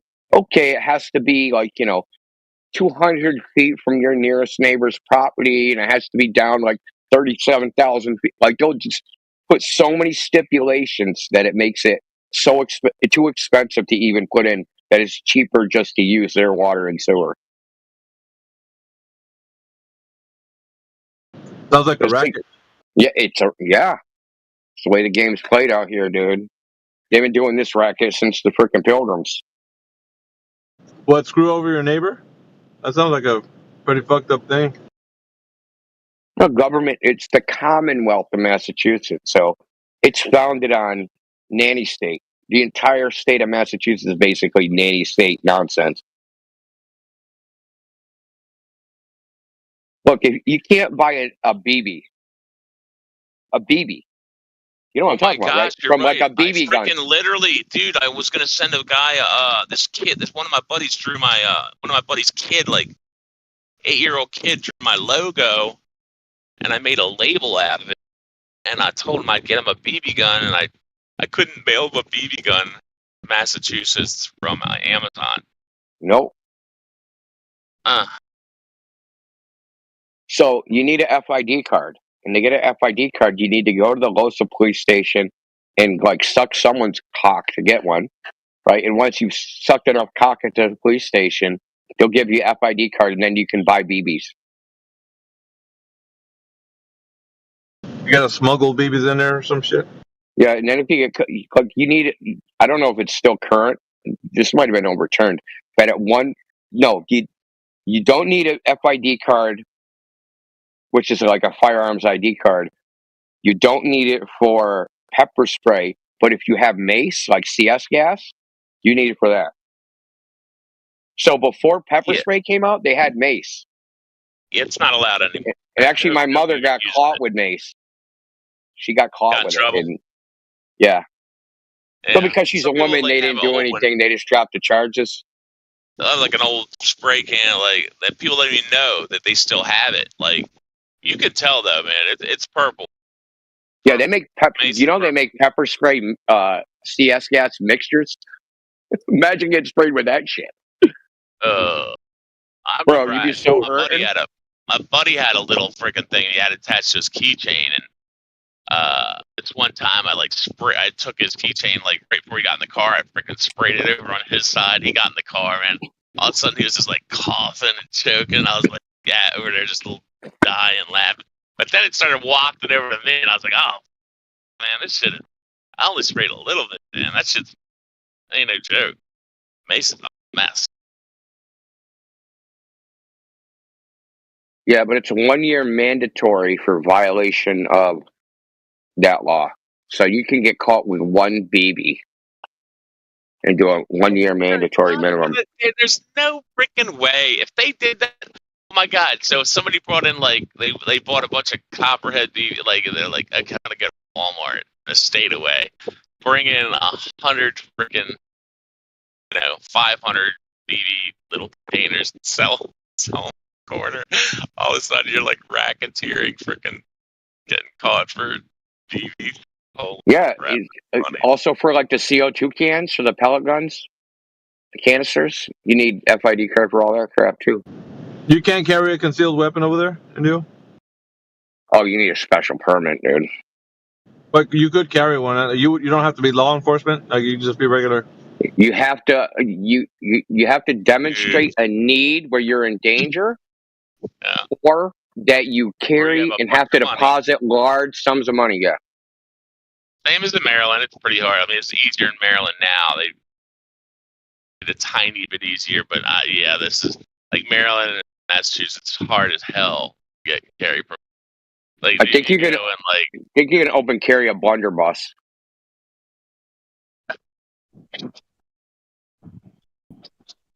Dude, I'd be more scared of a blunderbuss than anything else, man. One of them big ass thing. Oh my god, dude! But you can shoot anything. You can literally just throw anything in it, dude, and shoot it. Just like stuff a bunch of nails in there. Oh my gosh. Or fucking stones, marbles, just a handful of like road dirt. They look like a trumpet or some shit. You know, some of the old blunderbusses, they're funny looking. Hilarious. I was thinking about getting a less than lethal firearm, like the one they sell there, like propelled by air. Those what was the name of that company? There's a couple of them out now, but I know which ones you're talking about, man. They sell like so many shots, and it hits you, and it hits you, it'll light you up. But they have gas filled ones. They have different kinds of ammo, but they're pretty slick, man. They're pretty. You get the stuff that they use in prisons to break up riots. So you get rubber bullets, rubber sting ball grenades. They actually make sting ball grenades. I know somebody that he's from Puerto Rico. He was in a prison riot there and got fucked up by a sting ball grenade. They hurt like hell, dude. They'll shit out of you. But the ones that are pretty nasty are the ones that they explode as they hit you, and then they'll take all the fight out of. I worked in criminal justice, man. So I know they'll take all the fight out of you, like even with the gas, CS gas. Like, I don't care how strong you are. Like, that stuff will knock down the biggest, tallest guy down to his knees. Like, you got to be used to it. Unless he's on like freaking like crazy meth or something. No, you can kind of get used to it if you're exposed to it a lot. Have you ever seen they do expose people in the military to it so that they're less incapacitated from being exposed. But I tell you what, man. They got the sound of the pepper fogger, like, you know, before you start, it's like like when you start a lawnmower, and that shit makes everybody just like they would lay down on the ground like with their hands. Oh my god, that's so funny. They would not want that shit to start up at all, like zero. Tape of the freaking thing just starting, and it would, you know. Yeah, they're just starting it. It's so intimidating. None of it, like not even the people starting the fucking thing wants it to go on. But like, because if there's a disturbance, like in one of the pods or whatever, like they would get the machine to go because it wouldn't go in the first couple tries. So you'd have to really crank that sucker. But once it gets going, it's game fucking over, dude. What does that do? Why does it have to do that? What's the? It's like a. No, well, I mean, I was gonna say it's cranking out like a lawnmower. You're like a lawnmower. It's cranking out like the engine. It's starting the engine so it can pump out the pepper. Are you kidding me? It's literally got an engine. Yes, and the start of that engine is like intimidating, bro. Like, you don't want that fucking engine. It's a two-stroke pepper sprayer. Yeah. Oh my gosh. And when it gets crunk up, bro, and that shit starts pumping, dude, I swear nobody wants to fuck with that. Nobody. Like, you do not like want to walking into a house and hearing a 12 gauge. It chokes everything in its path. Like, there's coughing and snot and everything, bro. It's disgusting. Yeah. Yo, Alpha, what you should get is get a 12 gauge pump with the first 2 rounds are freaking beanbags, right? And then, like, if the 2 beanbags don't work, and then you have a slug after that. Well, no, I'd put buckshot, and a slug. If they get to the slug, man, you got like they're on freaking some heavy duty shit. No, there was one that has like about, because I wanted one with multiple rounds. There was one that you can put like a banana clip to it with 2 banana clips. I think in total it's like 36 rounds, but it's pure. It's I want to say it's not. No, dude. It's a less than lethal. So it's just gonna be like I think it's like Oh, gotcha. I don't know if it's like rubber. It's not like a hard plastic or something, but it hurt. Like they show like examples of it like online with somebody going against it. Is it And- beanbag? I've seen them. Not beanbag. They've got hard ones. Well, but when they I got say the ones that beanbag, there's explode like when they lead hit, shot. and they have pepper spray in them. They got like 5 different kinds. They got like different. Well, no, let me pull it up to get exact because I was looking at it on Amazon. But yeah, it's like for home defense. So Yeah, they're like there's one called like a bird BYR or something. that's the one. That's the one. Hold on. Let me. Yeah. So I was what India was talking about. Like, dude, I used to have my Mossberg, the 8-shot, freaking loaded. Like all these progressively worse things, you know, like the first one's like Hell yeah, dude. like a freaking like a game shot, you know, like just a regular like a you know when you shoot skeet like a low one, and then you got like a 12 gauge, and then you got like 9-ball freaking you know buckshot, and then you got like dude, you get chainmail and then fletchings, and then you get like they had this armor piercing round. But the bolo one was hilarious, dude. I should have shot that. I should have seen what that does. It would shoot out a ball, you know, 2 balls with a wire between it. They said, dude, you can get all kinds of fletchings are like a little arrows, metal arrows. And I've seen in the Russian-Ukraine war, they were shooting. They like welded 2 shotguns together. And they like weld the thing so you could pump it, and they had something in it, like some sort of wiring, where they would shoot down drones. Yeah. Indio, check that shit out, dude. I sent it to you in your DMs. That's what I'm looking at right there. I could send it to somebody else if you want to. I can't post it in here though. Is it BYR or something like I said? Yeah, hold on, Bear. I don't think I have you as a DM, but hold up. Let me see if I can.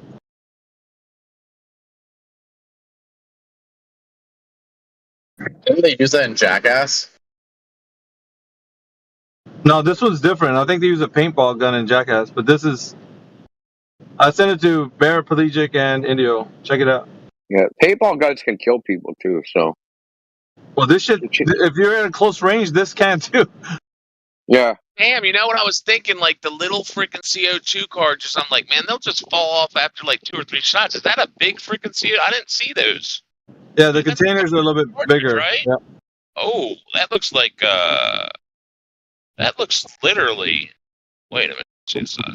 Yeah, it's legit. Dude, those are like freaking 3 times the size of a regular one. So you should be able to pop out like I'd say at least. They're gonna have a bad day. Let's just put it that way. 20 shots before it starts falling off even a little bit. Yeah, there's gonna be like it won't let up either, man. 36 rounds. Yeah, just look out, man.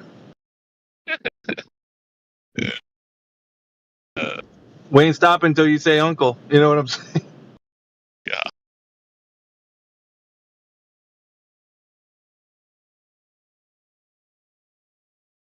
I think that's a better choice than just go straight lethal because, you know, that's the place you can't come back from. But anyway. You always want to diffuse, right? That's the object of the thing. You don't want it ever to escalate to that level.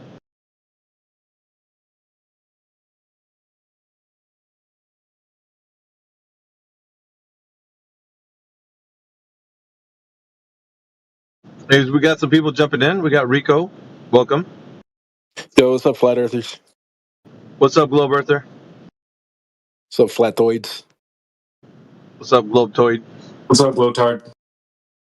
Anyway, like, do you have any evidence I of didn't the want to Earth call you being a guys globe? tired. Yeah, but it sounds like you're just considering that the Earth is a globe. You don't really know, right? Well, I think we all know. We do? I Really? think this How? has been known for years. What? How? Tell me. Okay, so we have these things called satellites, and we sent them up into space, and they took pictures. And they sent these pictures back down to Earth, and scientists were like, whoa. Mouth cap, bro. We have astronauts on the International Space Station right now. that We look at the do. Earth every single day, Yeah. and they go, Are you "Whoa." are you a part of the Borg collective?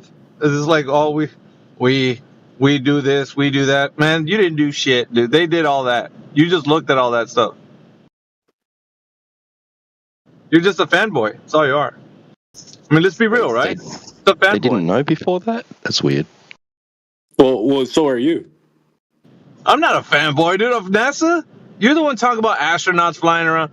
Dude, you love space. You guys have whole organizations dedicated to flat Earth. You're a fanboy. Organizations? What are you talking about, bro? So you don't know about any of the flat Earth organizations? Have you been smoking that hashish? What is it called? Name one. Name one. The International Flat Earth Association. International Flat Earth. Yeah, really. Where do they gather at? International, Doug. Dude, you got nothing but space fantasy to bring forward, man. That's all you got. Like that was pretty funny. Yeah, you got nothing but flat fantasy to bring forward. Yeah, pictures Maybe from the Earth space. is flat. Maybe it's as flat as your brain. It's not. Yeah, really.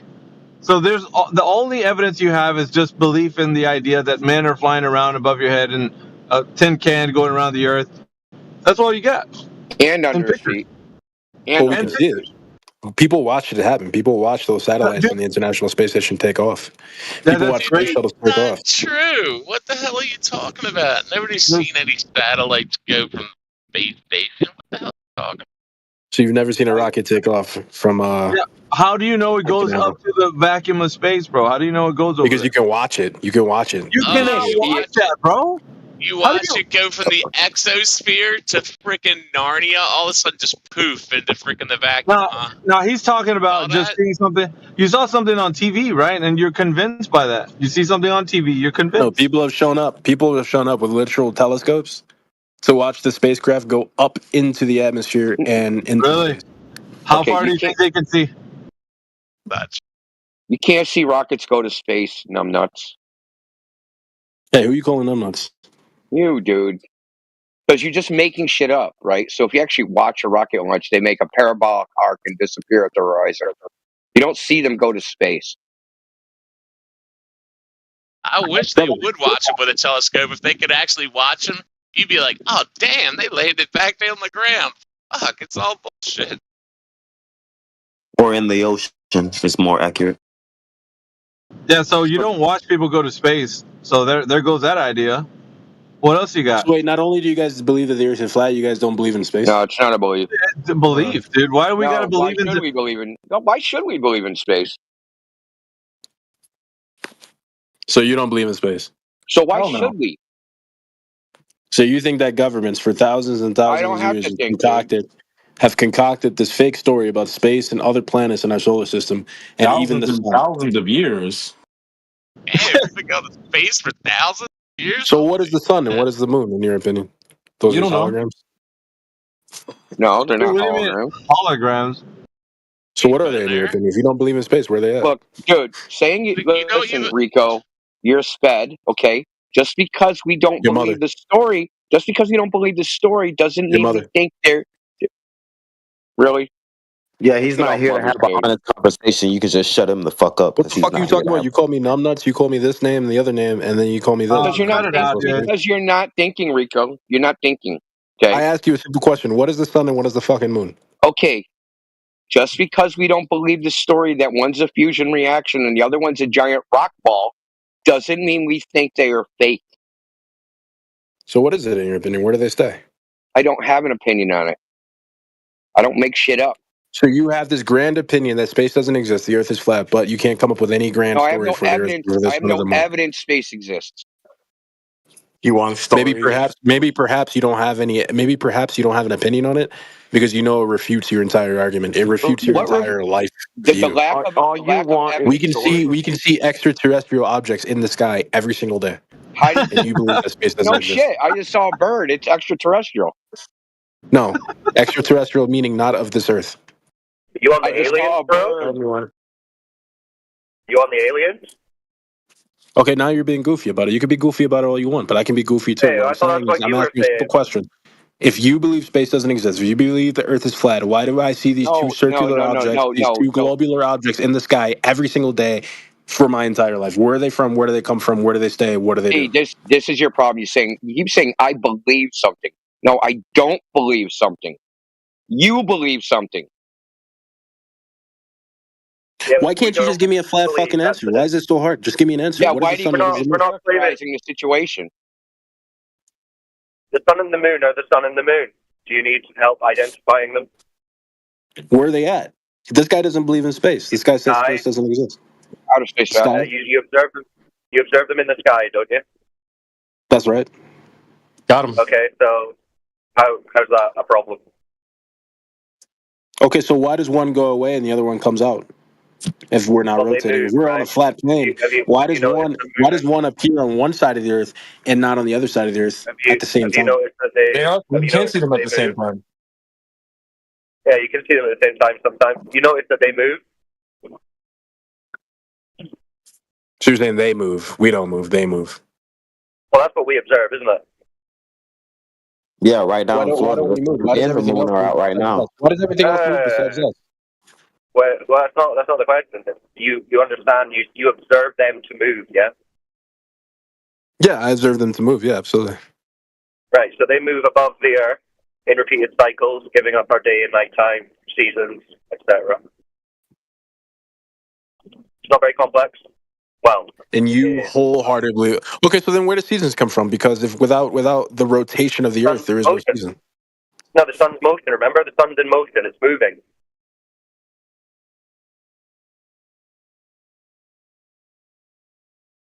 This channel, and that isn't even the globe. That isn't even the globe rhetoric. The globe rhetoric is seasons are caused by the tilt of the Earth. Correct. You can't have a tilt without an axis. And with an axis, you have a globe. So I'm asking you a simple question. How do seasons exist? If we're on a flat plane, if we're on an unmovable flat plane, how do seasons exist? Relative to you, because the sun's moving. Is the sun dimming itself? Is the sun getting lighter? Is that what it is? Is that what your guys' new thing? The sun dims itself? Moving away from you and back to you in a different path. Yeah, seasons are caused by difference in day length. You guys are fucking nutcases, though. Yeah, that's not a refutation, dude. Is that the best rebuttal he has? You already agreed. Hey, dude, you already agreed that you observed the sun and the moon moving. That makes us nutcases? How does that work?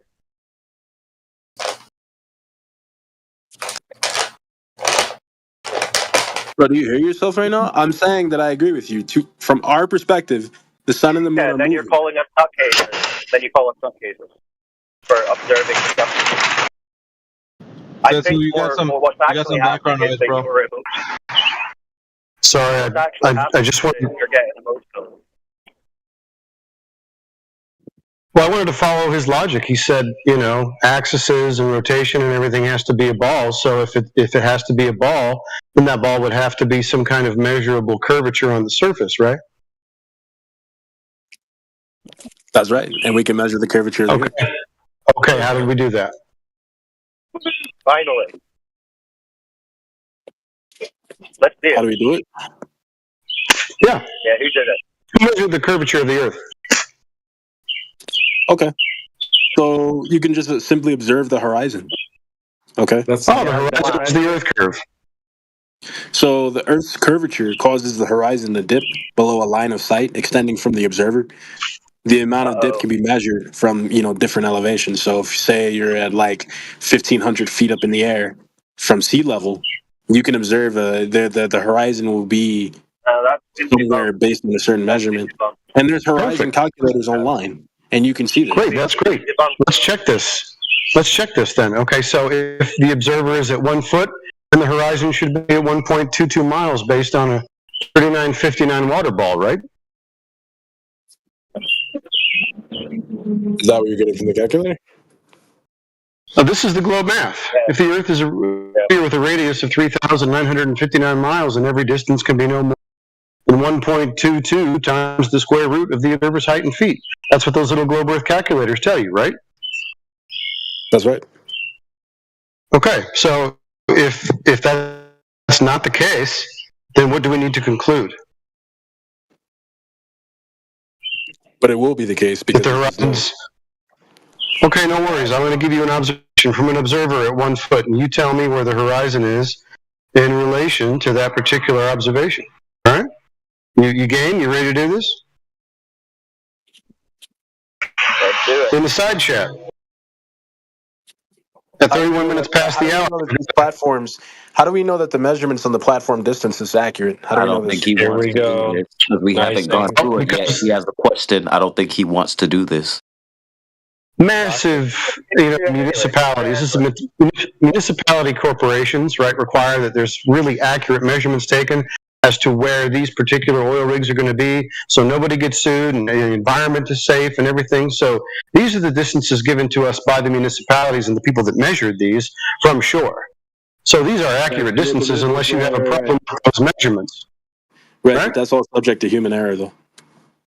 All right. Okay, so how often do you think these are? Did you measure anything, or now are you just going to go ahead and poison the well and Go into the weeds. Yeah. First of all, it's not poisoning the well. It's not poisoning the well at all. You literally believe that the Earth is fucking flat. Rico, You're the old calm people, down. bro. Rico, let Setu go through the Get to your point, as we were saying. Start flying off the handle. What? Right. So unless you want to take issue with these particular distances, and then I guess you could give us the actual distances, but these are the recorded distances, and even measured on Google Earth, as far as those things being far from, the shoreline or mean sea level on the beach. On the ocean disappear beyond the horizon.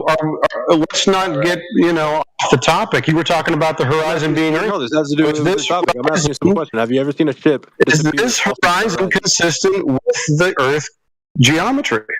You're a fucking retard. Yeah, he's sprigging out. There's no reason to continue trying. He's sprigging out. What's the matter? Don't be triggered. Don't be triggered, Rico. Just let him present the thing, and then you can ask your question. Yeah? You believe the Earth is flat, bro. How can I argue with that? Look, anything I say, It's not belief, dude. Listen, Rico, just before we continue this, you do realize that you've only ever experienced a flat motionless Earth, right? Like 5 of them. They all believe the Earth is flat. Hey, Rico. What's up? Oh, he's spazzed out. You do realize you've only ever experienced a flat motionless Earth in reality. You've never experienced a curved spinning ball Earth, yeah? That's not true at all, because I experienced that. If you go up into, into an hang on, let me explain. If you go into an aeroplane and you travel the circumference of the Earth, you're not. The sun is going to follow you. The sun is going to follow you. So that's you experiencing motion. That's you experiencing motion with the Earth. If you look out the plane window, the horizon is flat. The pilots treat the Earth as flat and motionless. So being in a plane is just you traveling over a plane, a flat plane. There you go.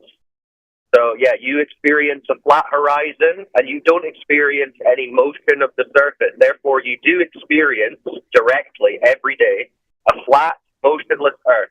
And this okay, so then explain earthquakes. Explain earthquakes, then. Explain earthquakes. Yeah, that's logical. He doesn't want to concede. He wants to skip.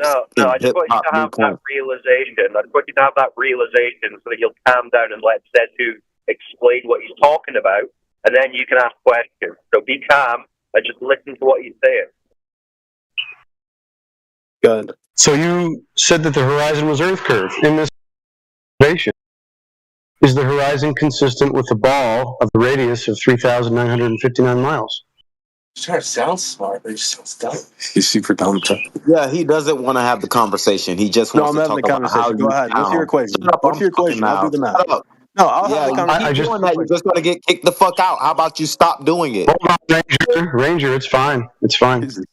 What's your equation? Is the horizon in this photograph consistent with the Earth radius claimed? Okay, so let's go to the horizon calculating. Okay. 1 foot observer height, distance to horizon. 1 foot? 1 foot observer height. So that would be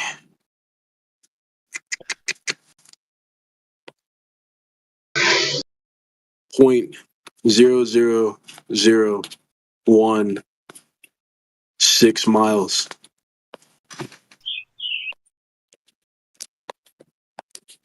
You've got your observer height at 1 foot. Screenshot that for me, please.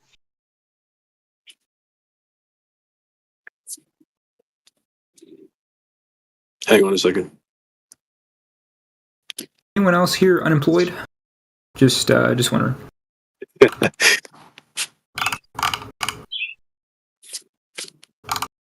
you, I think. So that picture would be inconsistent with the calculation for the horizon. However, you're not taking into account human error. Human error. What human error would that be? What would that be? With these platform distances. Oh, so the platforms are not where you think they are, or where the municipalities say that they are? I think they're actually half a mile away. And if you look at the photo, they don't look too far apart. Yeah, dude, you'll have to take that up with Google Maps and the oil companies and the local government that give this as public information. You know, they have to know this for emergency response and all this kind of stuff. It's not like they can just make up distances to oil rigs. That's such a bad guy. So there you go. The horizon is not the curve of a bowler. There you go. Easy. Who do you think would win in a fight, the Easter Bunny or Santa Claus?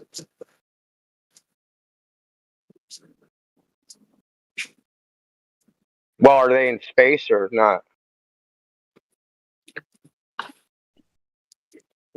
Because outer space is just like the Easter Bunny and Santa Claus. There's lots of photos of Santa. They can't all be fake. No, right? sorry, that was my brother talking. Well, ask him. Tell him there's lots of photos of Santa. They can't all be fake, right? There's lots of photos of the globe. They can't all be fake, right? Yeah. Well, that's the point, right? So the photos. Hey, you guys just got destroyed by a 16. You guys just got destroyed by a 16-year-old. Santa. Why are you talking over me? That's crazy, dude. You guys just got destroyed by a 16-year-old. And he's delusional too. There's no need to keep talking to this child. When did a 16-year-old come in here and destroy anything? You're not talking about yourself, are you? The guy who just embarrassed himself. Really? Wow. Right here, right now, dog. Yeah. Well, you Globers are known for your lack of self-awareness. That is a common trait for you guys. Absolutely, T-Dub, yes. Absolutely, T-Dub, yes. So mocking is like so infantile, dude. Like, Absolutely. seriously. I'm infantile. Yeah. I'm gonna mock like I'm in third grade. I'm gonna mock like I'm in third grade. He just does it again. What a child. Hey, I'm gonna go This to is Coney 16-year-old Island, behavior, I guess. Hey, I'm gonna go to Coney Island today, right? And when Yeah, you're being muted. That's what you're doing. Yeah. See you later, little retard. Dude, if you go to Coney Island, you're not tall enough to ride the rides, bro. There's no trigger. Oh my God. You don't believe in space? Give me my ventilator. I need my inhaler. These flat earthers don't believe in space. I saw it on TV. It's got to be real.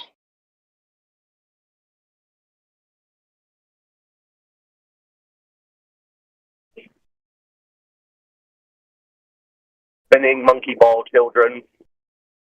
What happens?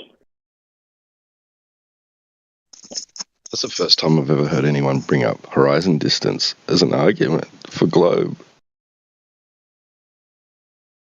They walked into that one.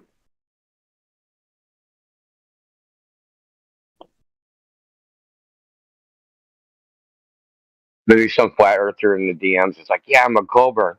Bring up horizon distance. No. We need a flat earth professor, Phil, the DM skank.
Welcome to 24/7 Flat Earth Discord.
Земля равна или кругла?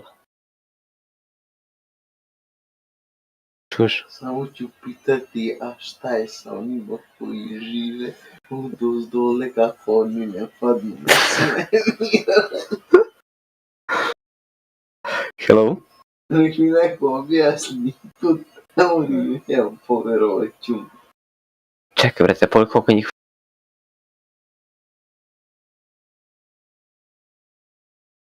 He might be good. I think it's him talking plus someone in his background, so probably good.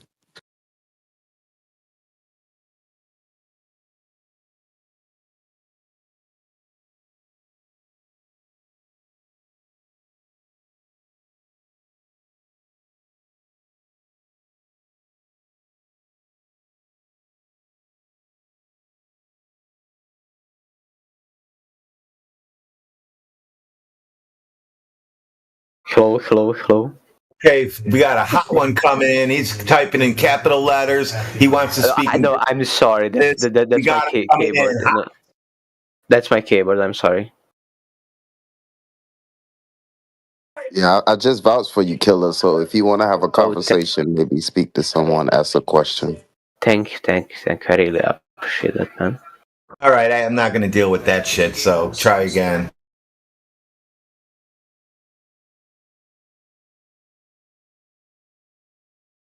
I don't understand.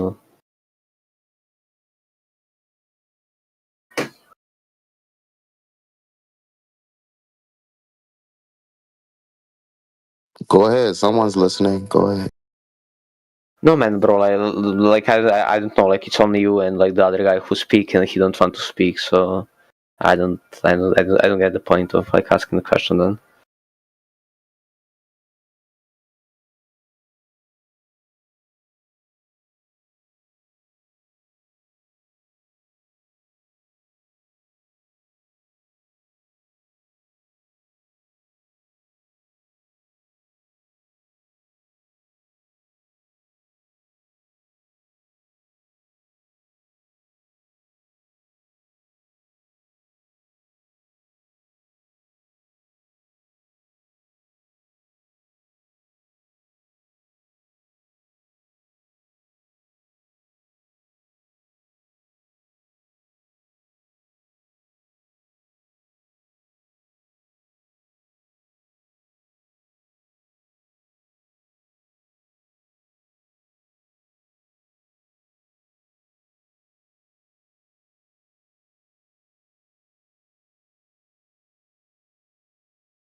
Is Sporadic here? I'm not looking at the panel. Are you here, Sporadic? Or you probably can't talk. It's all good. He's not even here. T-Dog. He's not here. Ah, okay. Never mind then. It's all good.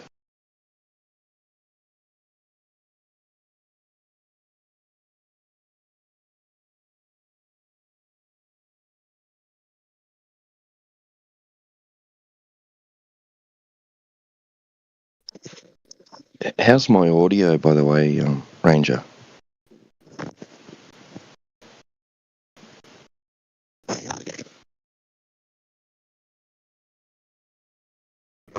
Is this mic okay? This is brand new headphones, so I was just wondering. $10 special. But I was just wondering if the audio's good. Yeah, you coming in clear. Cheers, mate. Thank you.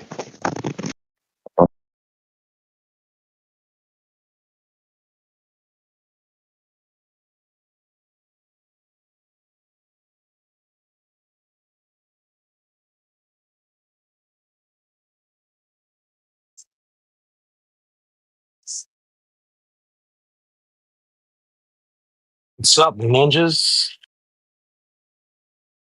Sup, CB. How's it going? Are we live? Possibly. All right. What's going on? You guys just chilling? Yeah, No chilling panel. Not much happening at the moment. This is a not much happening panel. Let's get this one going. All right. Let's go. LFG. I only got I'm like half hour.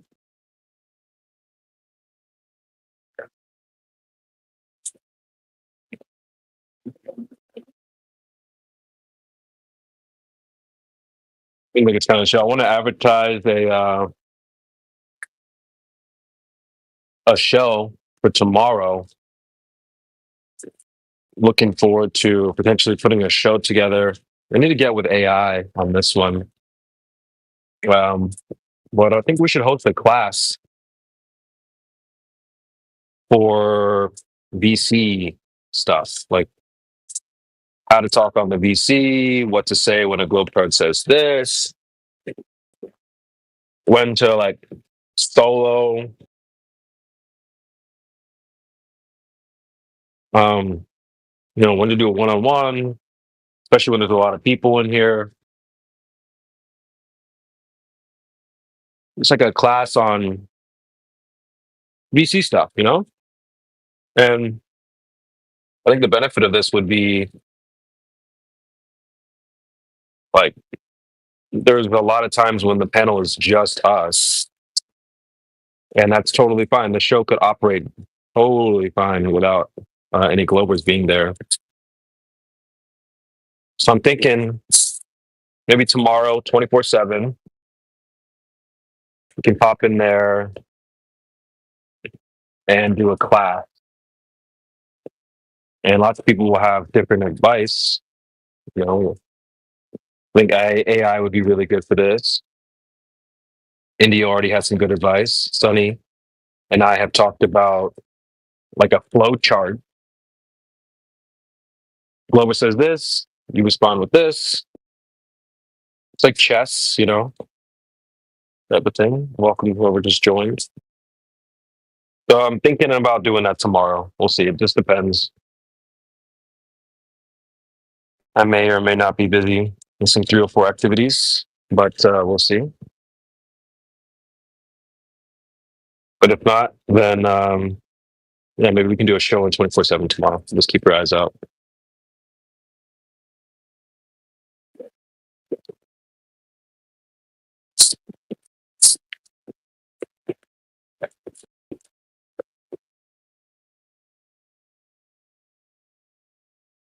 Not that I think people are bad at it or anything like that, but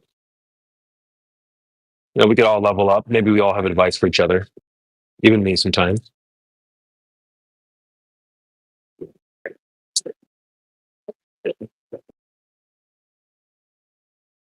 We do all this stuff on the fly, you know, and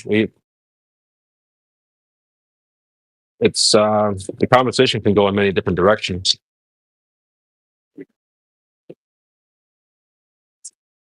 So I don't know. What do you think, chat? You guys gonna show up for that, or how are you feeling I about only have that? one rule. I don't play by anybody's rules, not even my own. Sorry. No, it sounds pretty. It sounds good. Sounds like it could be helpful. Yeah, like I said, it doesn't take. We don't need a globetard to be there to make it work. So, just something I thought of today.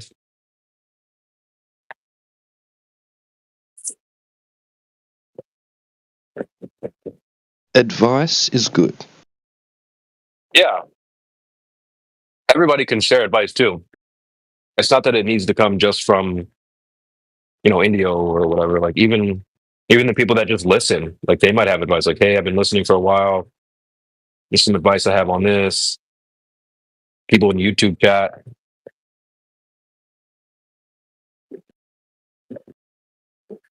You can get everybody on board. Some advice. I hadn't had some advice. What do you think it is, DB?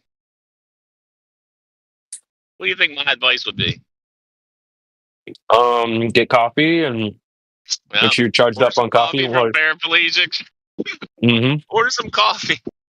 Oh shit! What do you guys do? What are you doing? You gonna go lay on the beach in your bikini, CB? Yeah. If the weather's nice. Dude, man, it's hot as hell here.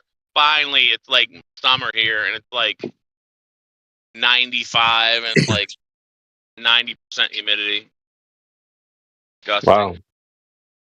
It's literally a steady 70 every day. And you're living like right near the bay, the like LA, or where you? No, what's your general area? San Diego.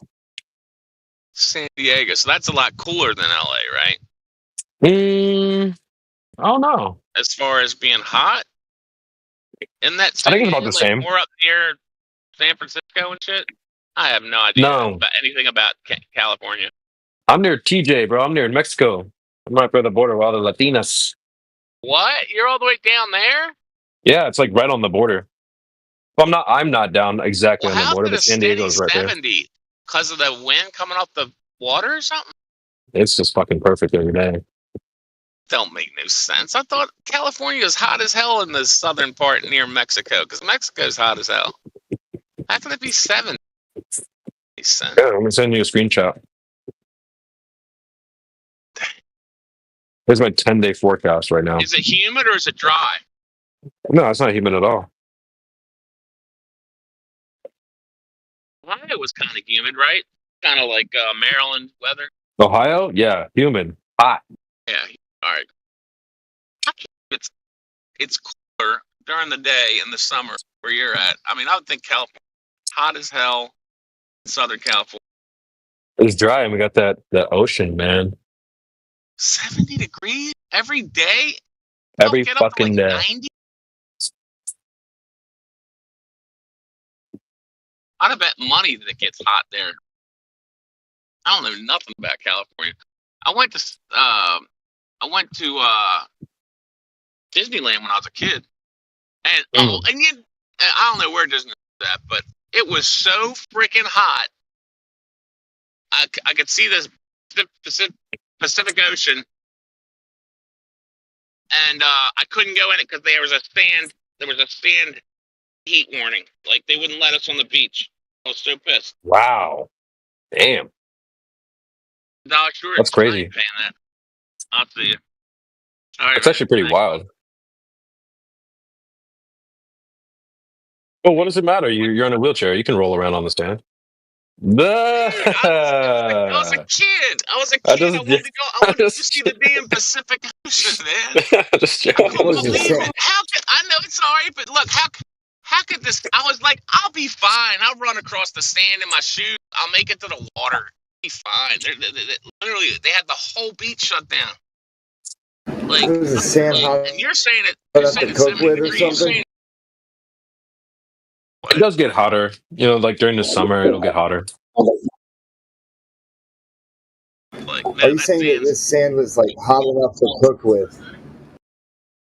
No, man, but they didn't let anybody on the beach that day. Unless my dad was just making shit up. He didn't want to, you know, but they did. The whole beach was empty. And I was like, why can't I go on the beach, That's Dad? more. Like, there's a warning. I remember That doesn't surprise me though. was hot.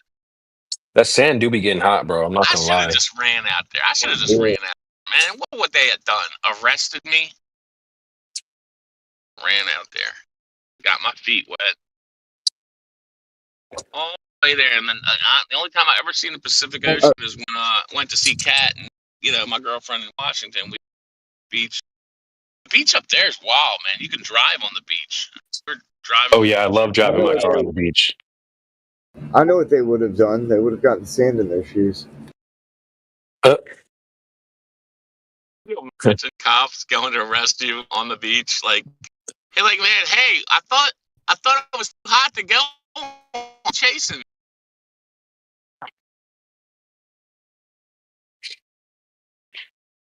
Damn, Ohio is hot, dude. What the frick? Crazy in Maryland. All it's like, it's been like 70, not even that humid. Now today's like normal Maryland weather. Real quick, we got Speedy Gonzalez. Sorry. Just real fast before they bounce at it. Speedy Gonzalez and Screaming Goat. Have you guys talked to these fine folks before? Speedy 4714.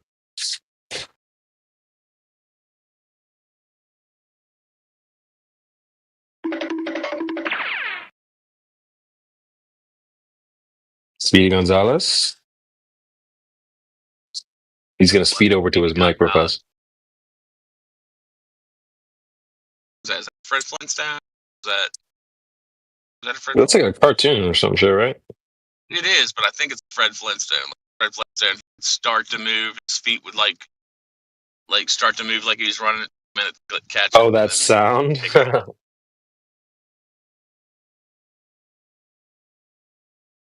Speedy Gonzalez, completely different sound. He's like "Yeepa, yeepa, underlay, yeeha, and they chew. Do you know the Mexicans were proud as hell? Speedy Gonzalez. They like finally got rid of him, and like they were all mad. But then there was like these certain like libs were like, yeah, you're making fun of a stereotype. I screwed up. No, you must tell cultures what they have to be offended by. Right. Man.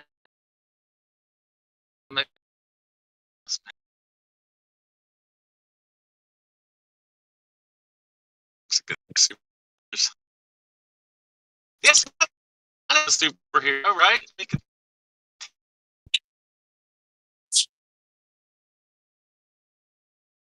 Let's see.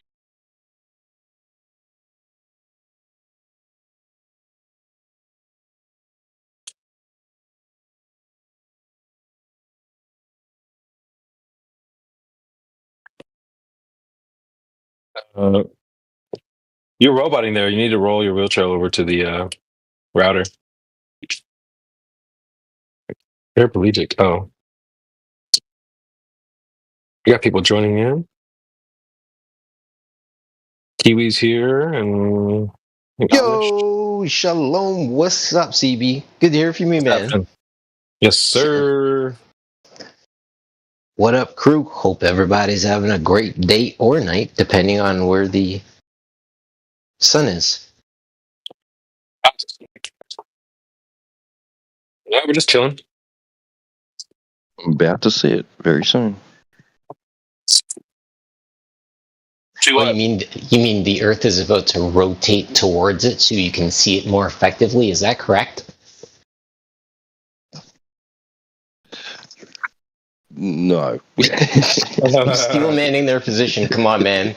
I'm trying to spark some conversation. You know me, off the wall. I'm about to head outside, so I'll be here definitely listening. And good to hear from you as well, T-Dub. Cheers, mate. Yeah, you too. Hey, we're gonna do a show tomorrow, probably in 24/7. Kiwi, you should show up.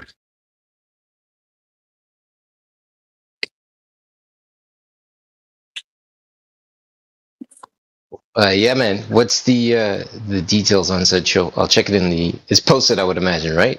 Events? Not yet. No, it's just kind of in the ether at the moment. Oh, what are you talking about? That word, ether. About to start a fire.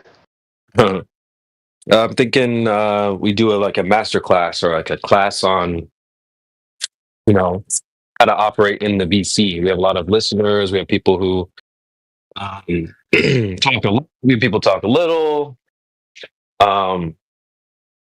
Just like how to operate in the VC. Like I keep blaming Sasha because of what happened last night. It was so funny, dude. I'm just gonna say it.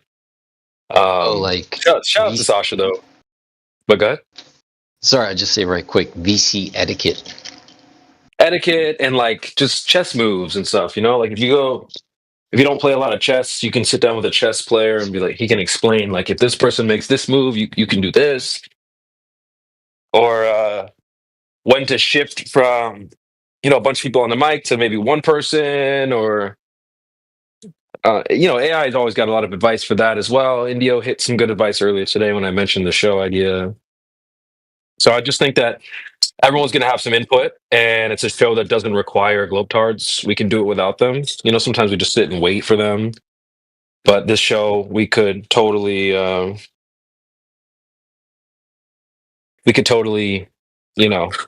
do a show without them. And if they pop in, we can just put all of our work, all of our advice, right in action. So a show. Go ahead. I just if it's quiet, I say, the other day I said, does anybody have any, anecdotes, any stories to tell of in real life interactions, right? And that sort of got going, right? It was really dead. And then a few of us got talking. Next minute, a Glober popped in. There you go. We got going.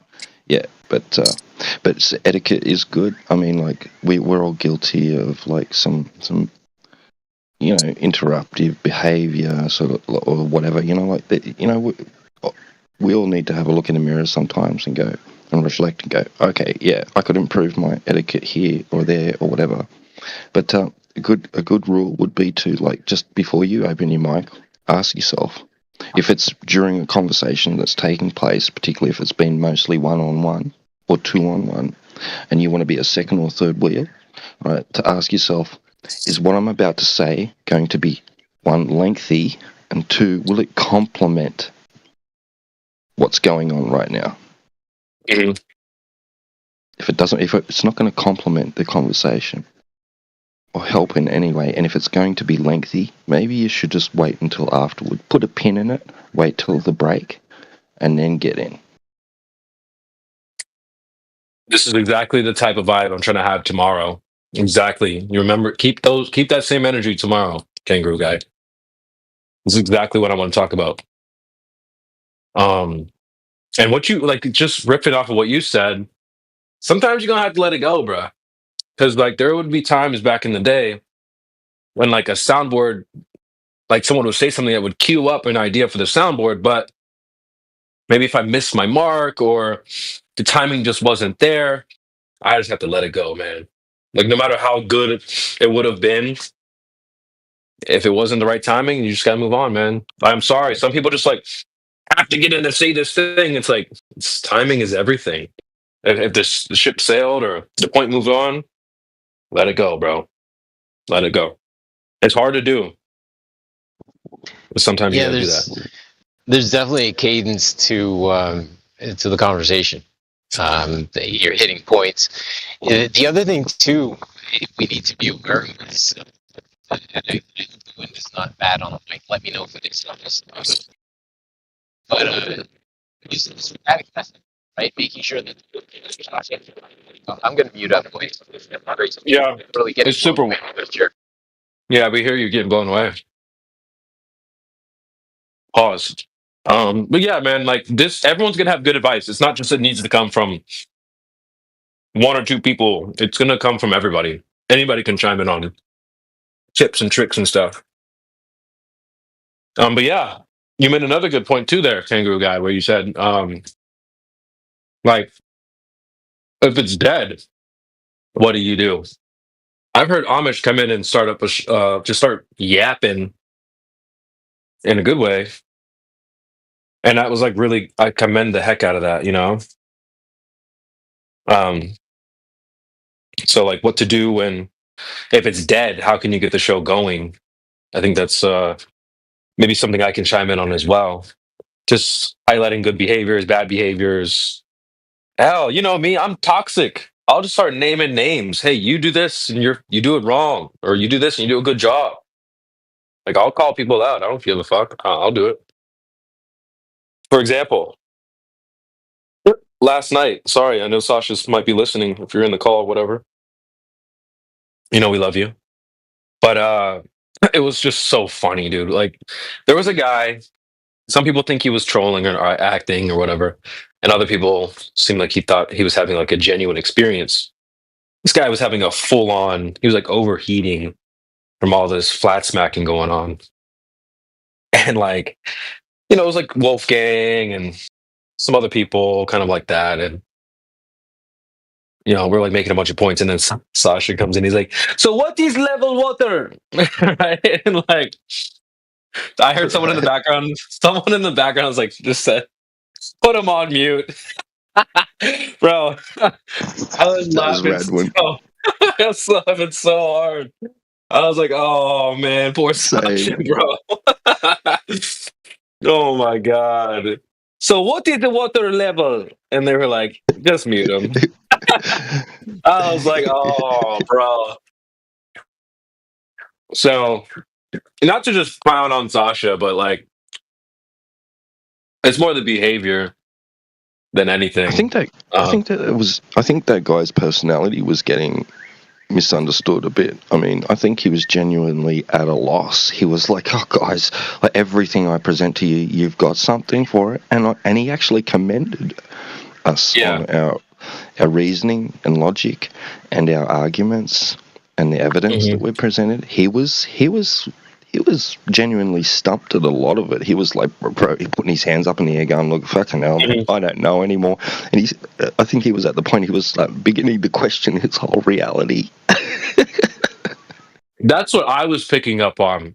I'm right there with you. I felt the same way. I'm like, he's looking for a door to open and they're all locked. Or something like that, you know? So what, did he hit the why would they lie spiral and then Glober reset? I don't think so. Oh, interesting. How did that end off? Did he leave or I forget? I'm not sure. I don't remember. But I might have zoned out. He wasn't like, fuck you guys, I'm out of here. Like he admitted defeat basically. He was like, damn, bro, I honestly I'm surprised you guys have your arguments on lock. You guys did a good job with this. But the chat thought there was some people in the chat that thought he was like LARPing and shit. But I don't know, I didn't quite pick up on that. You must have thought we were a bunch of dumb flat earthers, huh? Well, Trinity, you want to pop on mic and just tell us what you thought? I think Trinity was like thinking it was more like a fake actor type shit. But you should chime in and tell us what you think. Sorry, you guys. I'm totally getting my Quetzalcoatl on right now. I'm eating on the mic.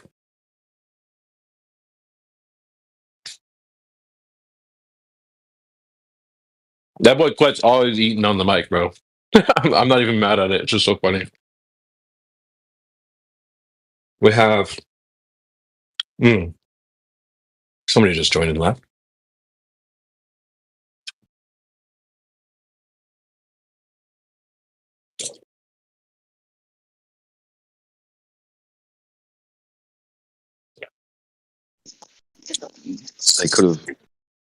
They could have like been experiencing that glitch where they open their mic and get kicked if they join directly from another channel. Is it a thing? Damn. Yeah, so if you don't hit leave before you join another channel, if you just like go directly from one channel to another channel, when you're in the next channel and you go to open your mic, it'll boot you out. Interesting. Is that a safety feature or is that a glitch? I think it's just an oversight and glitch, yeah. I've had that happen to me so many times. Yeah, almost exactly. That's a hell of a name right there. What the fuck? I just walked in. Like, you read my name as I walked in. Spotlight's on you. I'm like the DJ, MC type shit. I'm just kind of walking people. Yeah, almost exactly is an oxymoron. I'm highlighting that. Yeah, I love something that. Exact. It can't be almost. It's like saying 99% certain. Yeah. Listen. Horseshoes. Let me say right quick. Horseshoes and hand grenades. Almost exactly. Go ahead. Okay, so like, I wonder if I go to our home server real quick, because there's been so many times Globers will be like, "Oh, it's like almost zero or something like that," and I'm like, "Bro, if you're almost home, you're not home. If you're almost there, you're not there. If it's almost zero, it's not zero." Like, but they'll try to connect the two. Like, well, it's like close enough. Like, they'll say the parallel sun rays. They'll say, well, it's like almost parallel. Then it's not parallel. Period. Yeah, as much as it seems to be so close and just right there, it's not there. It's not. Yeah, exactly. Love That's it. The beauty of yeah. Well said. It's a conundrum, wouldn't it be? Conundrum? Yeah, quite the opposite. It's so clear. Yeah, like almost is not exactly. So I don't know what you're going on about. If you're going on about it, if you know what I mean. It's just so clear. Almost is not exactly. Yeah. Nah, hell yeah. That's good. That's a good point. Have you talked to flat earthers before or no? Flat earthers? Yeah. I am one. Oh, shit. Okay. Really? What? How long? Like a couple weeks, couple months, couple years? Couple weeks? No, I'm pretty sure. I don't know. This room. I'm one of the oldies. I've been in the scene since 2016, October to be exact. Holy. You want the exact date? Day?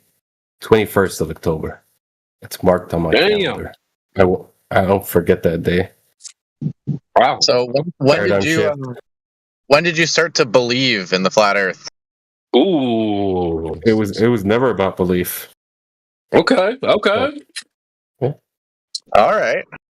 Nice job, Neil. It's finding out the truth. I found out the truth, and there's no one seeing it, right? Yeah, true. Back in the day, people would come into the lobby and they'd say they were flat earthers, and I'd say, "All right, okay, so how fast is our disk rising up in space?" Right. but some of the mods got on me about it. They're like, they could like yeah, you're misrepresenting it.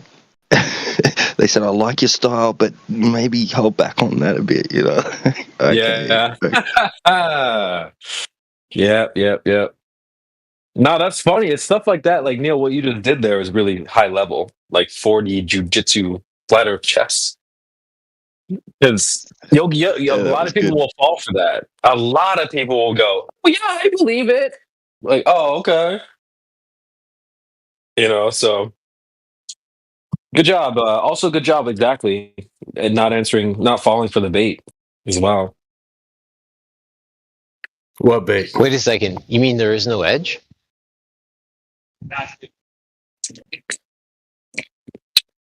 Oh, he asked you, how long have you been believing in the flat Earth? And you're like, well, it's not really a belief. Like that shows right there that you're probably Genuine. legit. You know, yeah, you're genuine.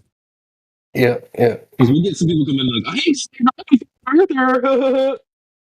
And then we just expose them in like 3 seconds. And like the rising disk thing would be a way to do that. Is it a belief thing would expose them as well. So that's cool, man. You sound like you know your stuff. And it sounds like you guys are bored.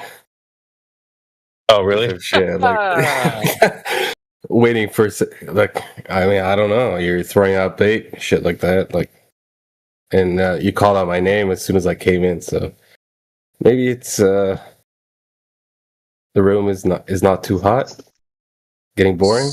It's like nap time on Flat Earth. It's like high tide and low tide, bro. You know, they come and go. Well, and we have It's like YouTube bots going, so content of any kind is good as long as, well, not of any kind.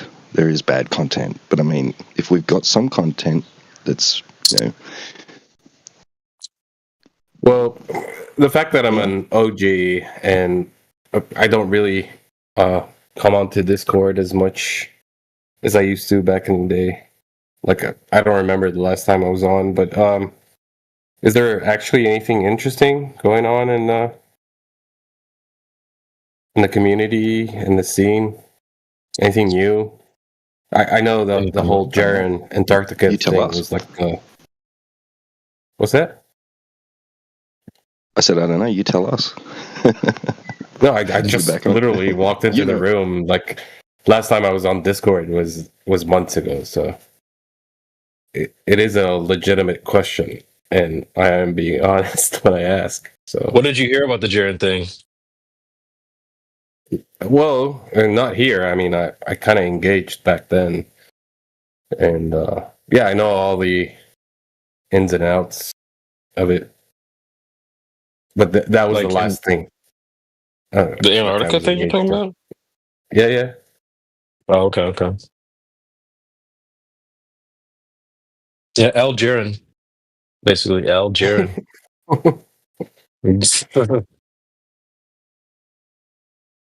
Yeah, I don't know. I never really liked you. I never thought Jaren was. I never followed that dude. I never rocked with him.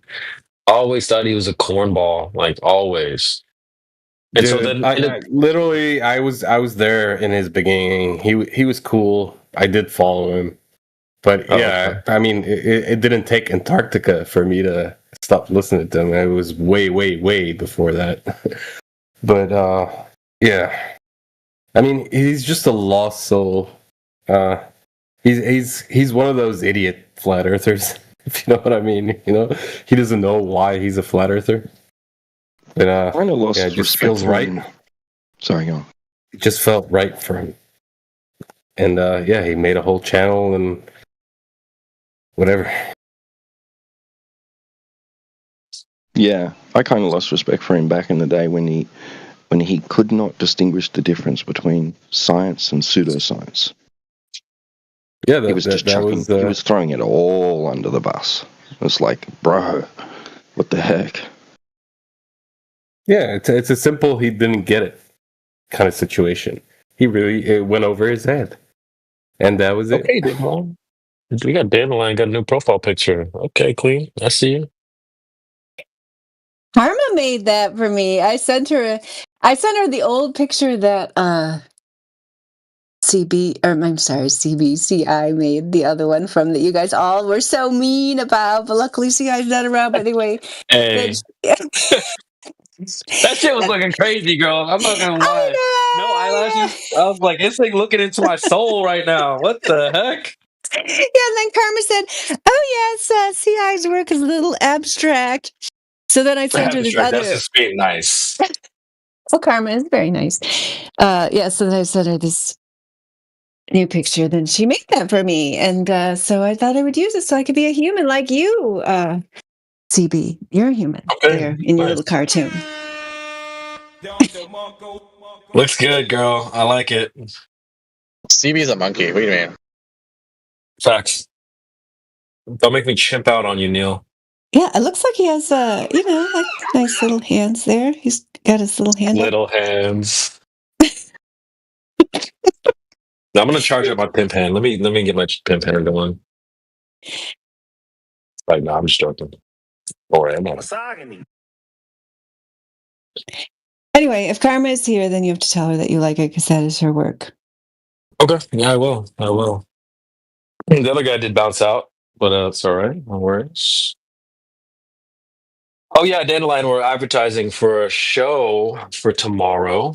I'm thinking, if I'm not busy with 304 activities, I'd like to start a show in 24/7 about navigating the VC. I'm not sure what to call it yet, but basically, mic etiquette, what to do when it's dead, what to do if there's like 5 people on the mic in one globe card, or when to You got hand it over. PowerPoint put together for us? I should. PowerPoint. Maybe I should. Yeah, because if you're going to go ahead and dictate all this stuff, we need to have it in paper so we can all go have a document we can refer to. Yeah, That's not a bad idea. PowerPoint, yep, or Google Slides. Well, I'm not doing shit. I'm just gonna organize it, and then y'all ninjas are gonna, give off your advice. No, I think it's a good idea. I think Give people ideas about how to keep the show going here. It's hard to keep a 24/7 radio station going. Yeah. But Radwin, last night, this had to be you. I think it was you. That guy was getting absolutely cooked. And then it was like Wolfgang and like some other people. And then Sasha was like out of nowhere was like, "So tell me what is level water?" And I think you were in the back like, "Just mute him." Mute him or I gotta go. It's one or the other. Bro, I was laughing so hard, man. That was so funny, bro. That was so funny. But it's like, what to do to not get muted? Like, there's all different types of advice that anybody can give. It's not my advice or how I think it should be run. It's like everyone's gonna have things to say. So, and the show can run without. We don't need Globetards to be there. This is for us anyway. And if they do pop in, then we can put all this advice right, in action. So, but maybe we can let it play into a chat GPT and they can dictate everything and make it. I don't know. We can figure that out. So we can save it for later. But yeah, I think a VC class tomorrow in 24/7. That's what I'm thinking. You guys want to just put it on your calendar. AI, I'm sure we'll have a lot of great things to say. Indio already shared some advice today. T-Dub shared some good advice earlier. We have Napalm Doctor as well. Welcome, Napalm Doctor. UAV entering the AO. Good gang. What's happening? Are you you've been here before? I pop my head in every so often. I like having a little background noise while I play War Thunder. Pause. Are you so you've talked to flat earthers before? Yeah. Last time I was here, I was shooting the shit with people about Star Wars. Believe it or not. Okay. Do you feel like you know what the flat earthers are saying, or you're still kind of confused on what they're saying, or? I get the general gist. I get the for the most part. All right, go ahead and hit it. What's the general gist? Oh god, I'm getting put on the spot here. No pressure. Just wondering. As far as I gather, the big thing that I pick up on is God, what's the right word? Like a mistrust or distrust in kind of the powers that be, I guess. Like the ones kind of What? How many people just threw their arms up in the sky? How many people just threw their shit? I fell off my chair. I've never heard that there's a distrust of people. Bro, I'm gonna put my face in the chat right now. The powers that be, the objection. All the. Oh, it sounds like you might be a little paranoid and you think there's people controlling you. No. I don't mean like that. I mean just like I said, this is completely anecdotal. This is just people that I like shot the shit with. Yeah, but why is your to an authority? Why That's what? not what you actually observe. Is he cutting out really bad for anyone else? Or is it just All right, no, that's my fault then. Sorry, In our live stream presentation, make sure you have a page on what microphone to buy. You're not allowed to be on there if you have wireless headsets. Yeah. When you're talking, etc. Oh. So when you say like 10 words in a row and then finally the battery's dying out because it's trying to send that signal for that long, and then you cut out like this. Okay? Yeah, we're not going to do that. So you're going to be writing documents. Get prepared. Radman, you're like my favorite dude in here, bro. I swear, you're awesome. This is always on demon time. So freaking great. I love it, dude. Yeah, we'll keep that's a good point as well. But yeah, no, it's not about a distrust. That may be like adjacent. Yeah, But I'm not trying to like generalize. It's a bad thing. it's about the ground, bro. I would say like it's about the surface of the earth, which I would present that there's only two options. Either the surface is curving or it is not. It's really that simple. I think what he means is that because he's a Glober, he thinks that because now he doesn't trust them, we don't trust them. We don't have anything to do with them. We're flat earthers. Are you talking to me? Yes, I'm talking to the Glober, yeah. No, Glober. I don't know what I believe in.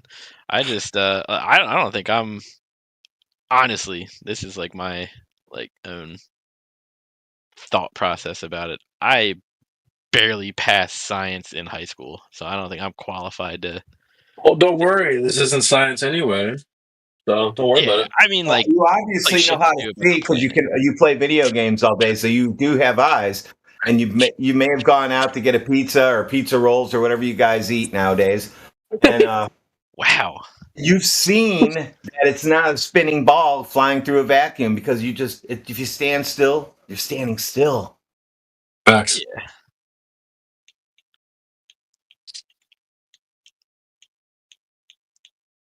I leave Bro was just to the experts, dude. I just play my silly little word games. Napalm Doctor. I've got more confidence in you than that. But it's a common misconception that this is some kind of, thing that's just some kind of like a social club with people who share a certain perspective on the world. But to the contrary, as was being discussed before, it's a mathematical measurement of the Earth and an observation that the curvature that should be there hiding things from your view is not there. And you don't have to be a fancy scientist with a PhD to go out and realize that the horizon is much further than it would be if you lived on a globe of 3,959 miles, because indeed, Napalm Doctor, you do not live on a globe with the radius of 3,959 miles or any other globe. You don't live on a globe at all. There's no globe. There's no globe. Even those quote unquote scientists, they don't know shit. They all do the same thing. They all say, well, I don't have any answers, but there's someone else that does. We go, okay, who?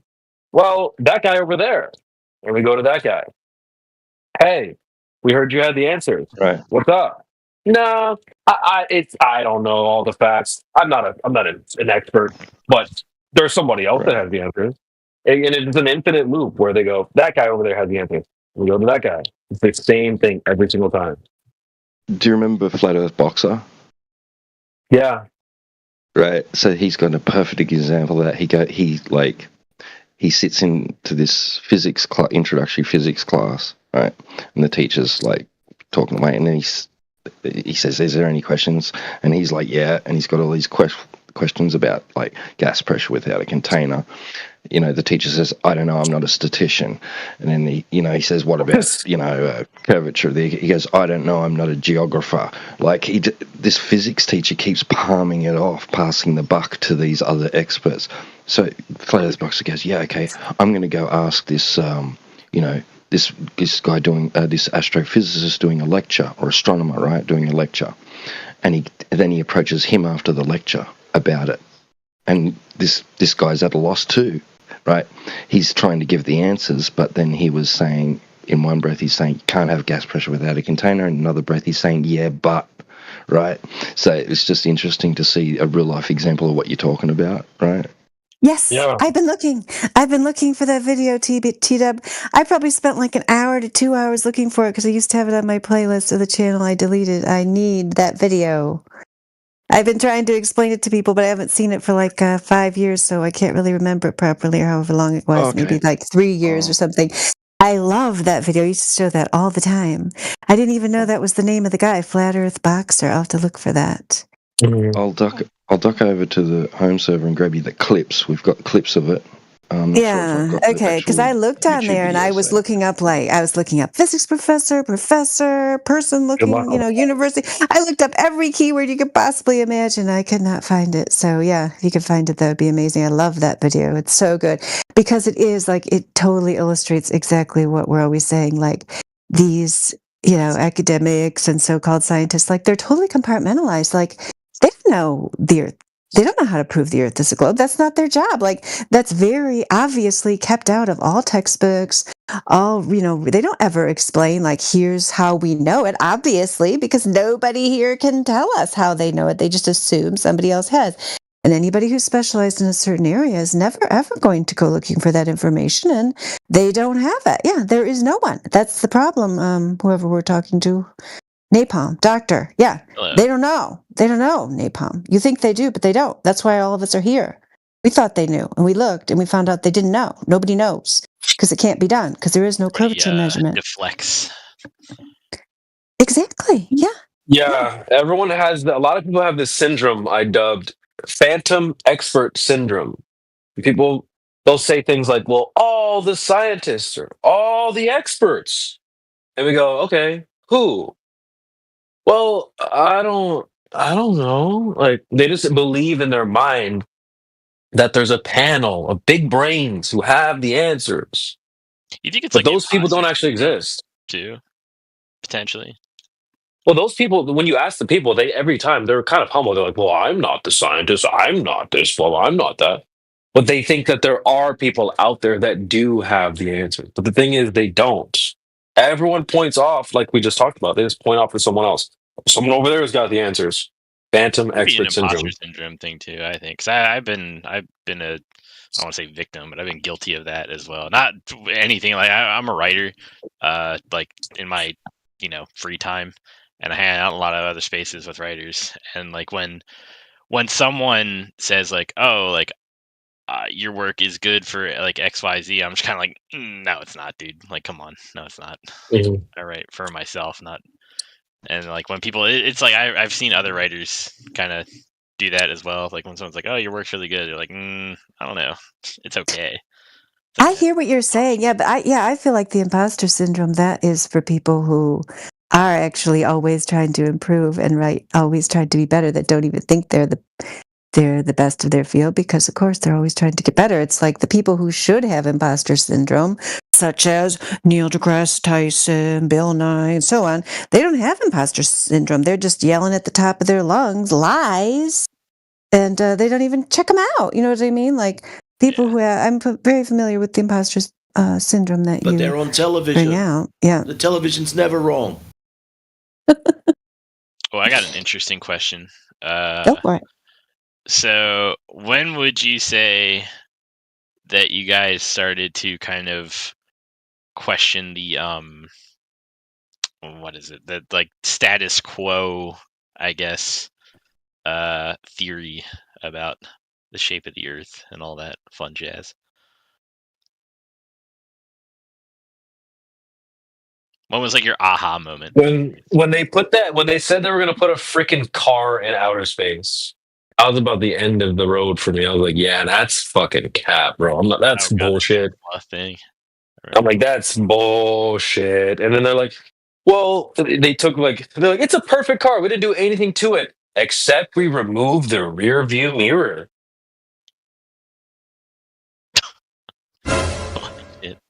Like, what? Why would you take the mirror off? It's like that whole thing was sus, bro. Everything about it. I was into space way before that, and then they did that. I'm like, yep, nope, I'm out. Cap. So that was it for me. About everybody else.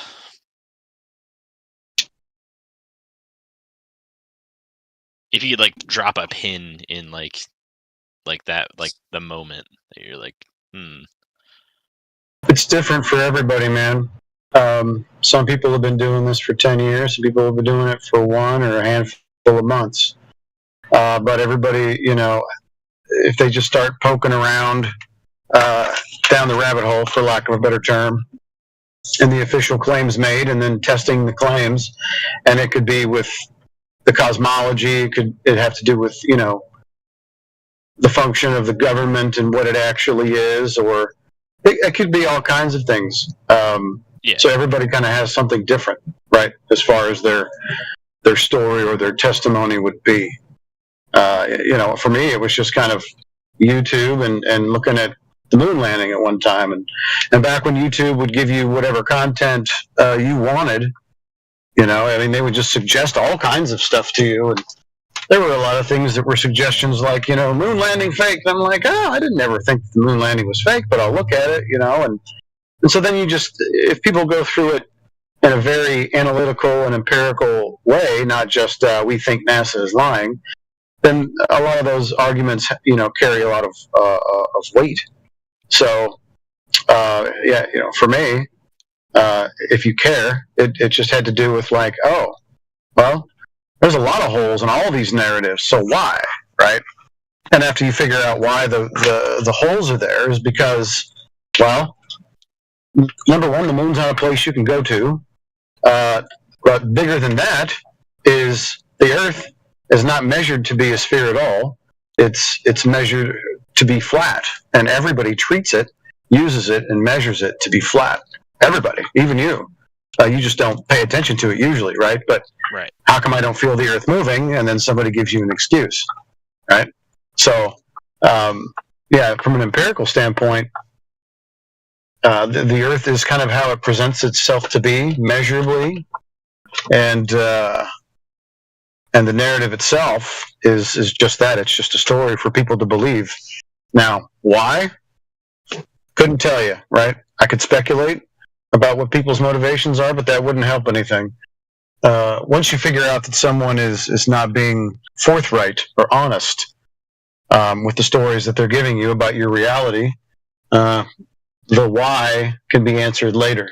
In the meantime, it's important to know, is the Earth actually measured to be a ball, or is it measured to be flat? Well, it's measured to be flat. No Earth curvature has ever been measured. Ever.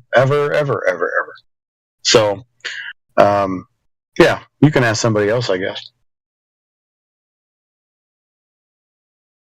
I mean, you don't have to believe any of us, though, because look up, the other day I pulled up for somebody the NASA document, right? Like NASA's own shit. I turned out it was, what, from 1986 or something like that, where it says in the document that it is a flat, non-rotating Earth. Like, that's in their own shit. I'll give you the link if you want. Yeah, if you want to shoot it my way, I'll check it out. The reason that I have like kind of an interest in this too, and like why I hang out in this chat as well, is because I write a lot of like a lot of what I do is very like based on like government secrecy and like political thriller and like conspiratorial and like you know, like stuff like that, like in that genre. And I, like from my own, like, I hesitate to call it research because it's just me looking shit up and reading shit. But my like big question with any thing like that, like with, you know, like with Flat Earth or with like MK Ultra or with you know, like any kind of like super heinous shit that the government's doing. Yeah, the aspect that I find the most interesting is like the cover up, like the lengths that the government will go to cover things up or like to hide the things that they're doing. And the one thing that I find is that for the most part, it always comes out one way or another. Like with I think a pretty good example, right, is Prism, if anyone here has heard of that.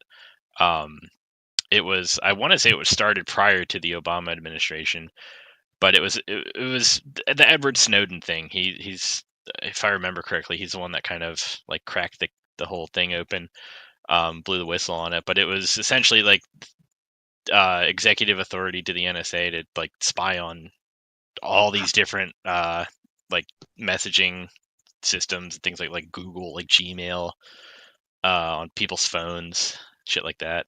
It wasn't a secret. Well, it wasn't a secret until pretty recent, or it was a secret. I mean, until like we knew the data center was being built way before those documents were released. I did not know that. Shows how much I know. But basically, like, that aside, what I'm getting at is like eventually it gets out. Like when we're, and that just like kind of proves my point even further. Like, it's hard to hide stuff. You can only do it, I feel like. This is like, again, I'm not like an expert on this stuff. I'm just kind of shooting the shit. But so if I could, oh, go ahead. No, I'm just saying, like, it's hard to hide stuff, and like eventually, it seems like for the most part, like you can cover stuff up for like 5 years, 10 years, 20 years, 30 years. Eventually, it gets out. Yeah, what I'm finding, right? If you want to use the term conspiracy, well, conspiracies are a thing. There's a reason we have the term, but let's use the example that it's usually just, it's a very simple word. It means when 2 or more people get together and form a plan for some purpose, sometimes not even nefarious, like 2 people plan, they're conspiring to throw you a surprise birthday party, okay? So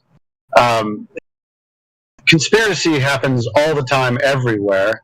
Now, that particular term, along with theorists, conspiracy theorists, dubbed by the CIA back during the times of old JFK, meeting his demise, they said anybody that might suspect, that that particular event had to do with, the government at large, well, they're conspiracy theorists. So now it's a bad thing, right? It's a bad thing to be diving into this stuff. But I also found out through a lot of research that the government is actually usually not hiding anything as far as I can tell.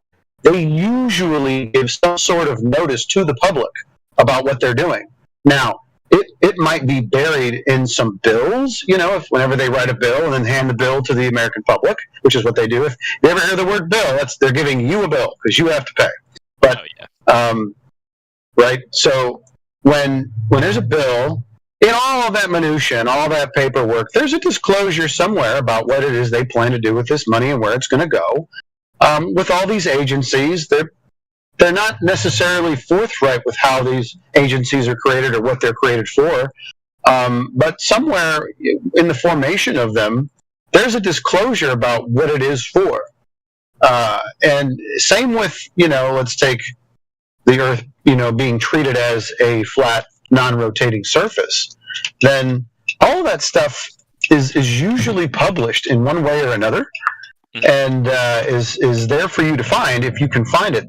What they're good at is saying, we're going to do this, let him, this is a motto of theirs, let him who is deceived be deceived. So if you don't bother to look, well, they're not going to come right out and tell you, but they have published it and they have let you know.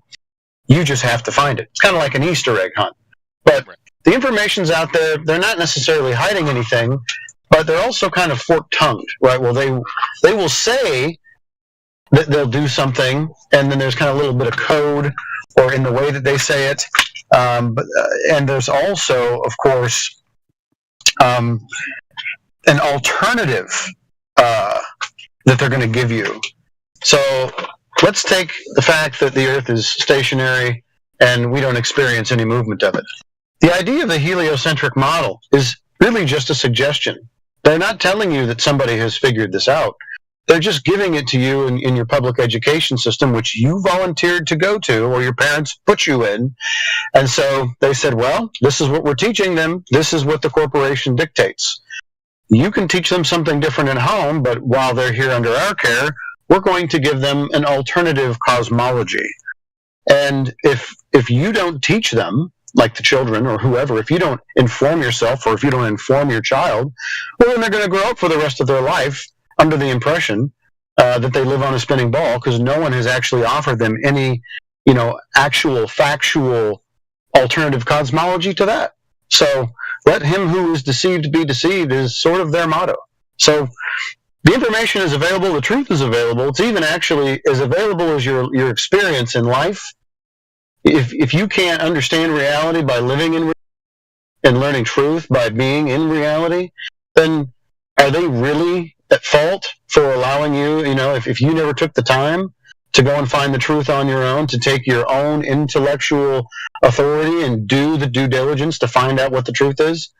How can you be mad at them when you're willfully ignorant? You know what I mean? Yeah. I think they're not deceiving. They're not hiding it. It's all out there. Yeah. And Uber Flat Earth put a NASA document in there showing that they're treating it as a flat, non-rotating Earth. So, I mean, yes, they are putting out things that aren't true, like you said, but it's not like they're keeping some kind of huge secret. If you try hard enough, you can find it. Go ahead. What were you going to say, Napalm Doctor? Just in my own digging around, I feel like patents are pretty interesting when you look at government patents and things like that. Because all that stuff, I mean, for the most part, patents are all public information, and you can find some pretty crazy, kind of scary stuff that the government is at least workshopping when they put these patents out. God, I was reading one. It was a U.S. Navy patent, and it's pretty popular now, as far as I understand. But it was oh my God, I remember, or I forget off the top of my head. I mean, but it was essentially an object that could move at the same speed in every direction, essentially like a flying saucer, like a UFO, quote unquote. But it was it's a real thing, and it's like a legit patent, and it's a U.S. Navy patent that's just out there. And I thought that was huh. Kind of off topic of flat Earth. But let's use anti-gravity to do that. I think they actually mention no, there's no such thing as gravity. I just mean in the patent. Yeah, you can name it in the patent, but there's no such thing as gravity. I know how they do it, though. What, gravity? No, gravity's fake.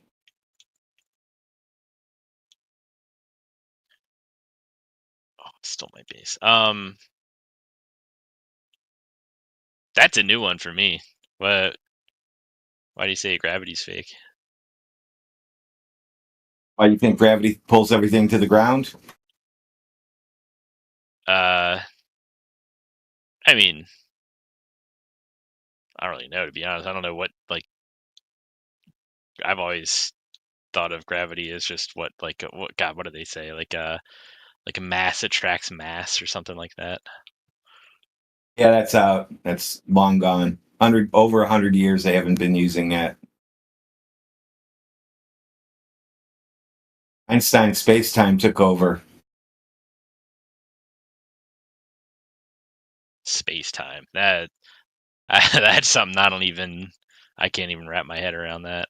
Oh, how can you? It's just made up. It's not there to solve a problem. It's there to create a problem. It's there for you to think about for the rest of your life. Like a distraction, I guess you'd say. Yeah, it's a distraction. Helps you. Space-time. You can look up at night and you can see space-time now. Everything's space-time. Keep looking up there. Maybe you'll see a planet form. Keep looking. Look up in the sky. Don't look at the horizon, and do not look at flat oceans.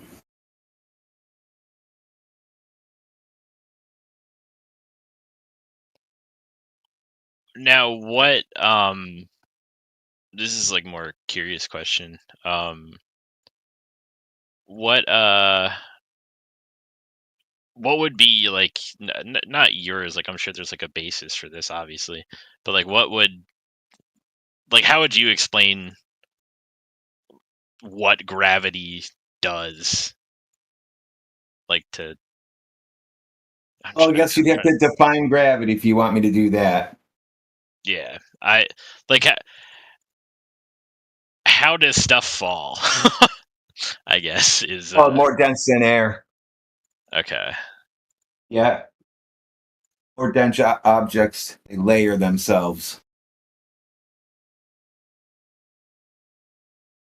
Relative density, relative to the medium that it's in.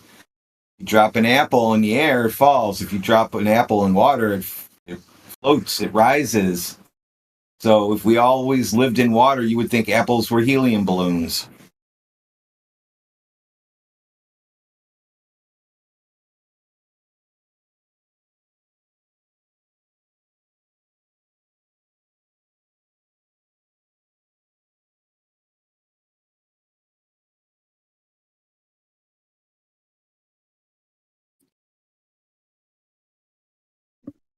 Yeah, the big question is, but why is it so? Why is it this way? Right? But we're not. That'd be my big question. What's the motivation? Well, personally, I'm not offering a reason why reality is, why matter distributes itself in the way that it does. It's like entropy. It's just something that happens. Nobody knows why, right? But there are those that attempt to explain why, and that's based on the idea that they are on a giant sphere, and that this thing that they think is the reason, right? They think that makes matter into giant spheres, and they look out at the sky and go, that's a giant sphere, it was made this way, therefore we have to be on one too, right? But if it doesn't measure to be that, then obviously that's a wrong premise and a wrong assumption. Incorrect. Sorry, Tito, but when you said why is it so, all I could think of was that Professor, Julius Sumner Miller. Oh, what, the Cadbury guy? Yes, why is it so? A glass and a half of full cream dairy milk in every 200 gram block. It's just the way you said it, mate. Sorry. Yeah, just a little public service announcement here. Heretic's going to start Ladies' Night at the top of the hour because we decided this week to start earlier, so some of our friends who are not American could more easily participate. So just don't be surprised when that happens at the top of the hour.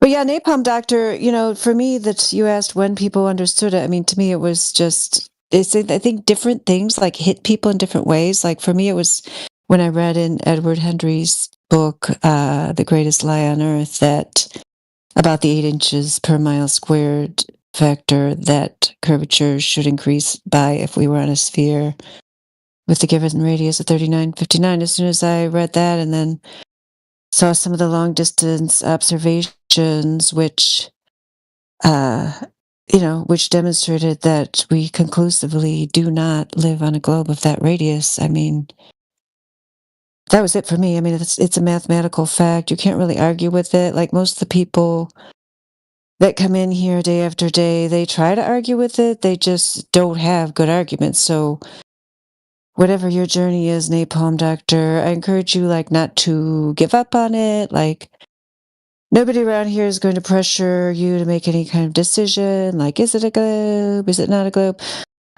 Because whatever that piece of information is, a few other people gave you their answers that really gets through to you. It's different for different people, and it takes people differing amounts of time because changing an entire worldview is very hard to do. So one thing we're not doing is pressuring you, like we're just telling you about the information we've found and our experience and so on. But, everybody here is going to encourage you to make up your mind. If you happen to be able to do your own long distance observation, I feel like that's probably the best way to do it. Do you happen to live near any large body of water, such as a large lake or the ocean?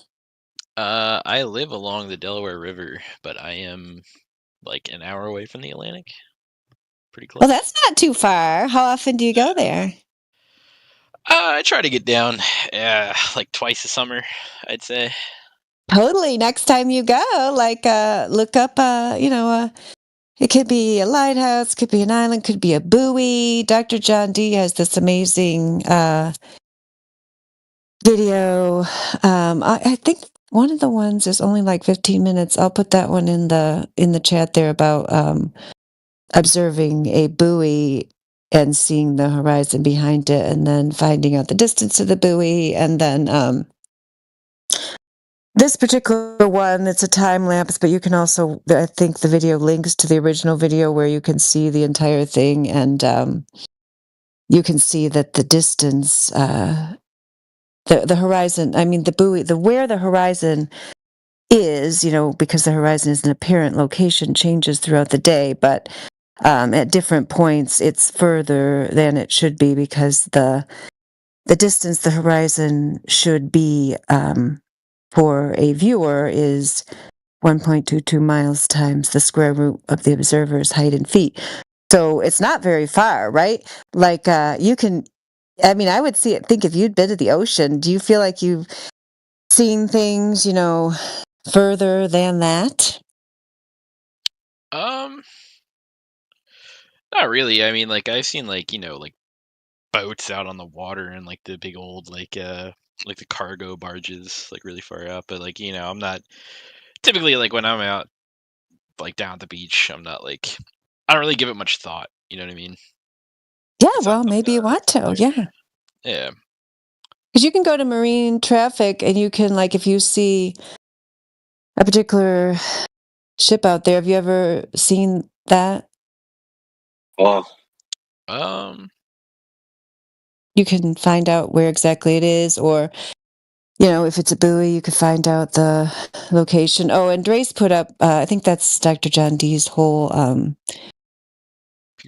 whole channel. So yeah, he's got a lot of information there. He's a PhD who set out to this is one particular video he's got there, peer-to-peer. That's a laser test. He's got all kinds of, I totally recommend that channel to you. He set out, like most of us, many of us, I don't know, at least me, set out to prove that it was a glib, to show, here's the reasons, and then we find out, oh gosh, there's actually not any reasons out there at all. Guess it's not a globe. That's how most of us ended up being here. Yeah. Oh yeah, please, by all means. Hello. Hello. So I wanted to ask this question to a flat earther before. I never got the chance, but since I'm here, how exactly? Because I used to live in a coastal area, I saw ships go like over the horizon, as in slowly disappearing, going down, down, down, and then disappearing a lot. How does that exactly get explained in your worldview? Or anybody else can answer, but that's fine too. Who wants to answer that? Because I'm going to go find this Dr. John D video for Napalm Doctor. Who is it that's asking? I gotta disappear. Here's a. Okay, with okay, I'm going to ping you with this. Yeah, with this video, and so come back anytime. We're here 24/7, just like it says. Yeah, great, Napalm Doctor. Bye bye, Napalm Doctor. Have a wonderful day. Oh yeah, this is Mirza, the new person. So Mirza wants to know about boats over the horizon. Is that right? Yeah. Who wants to cover that?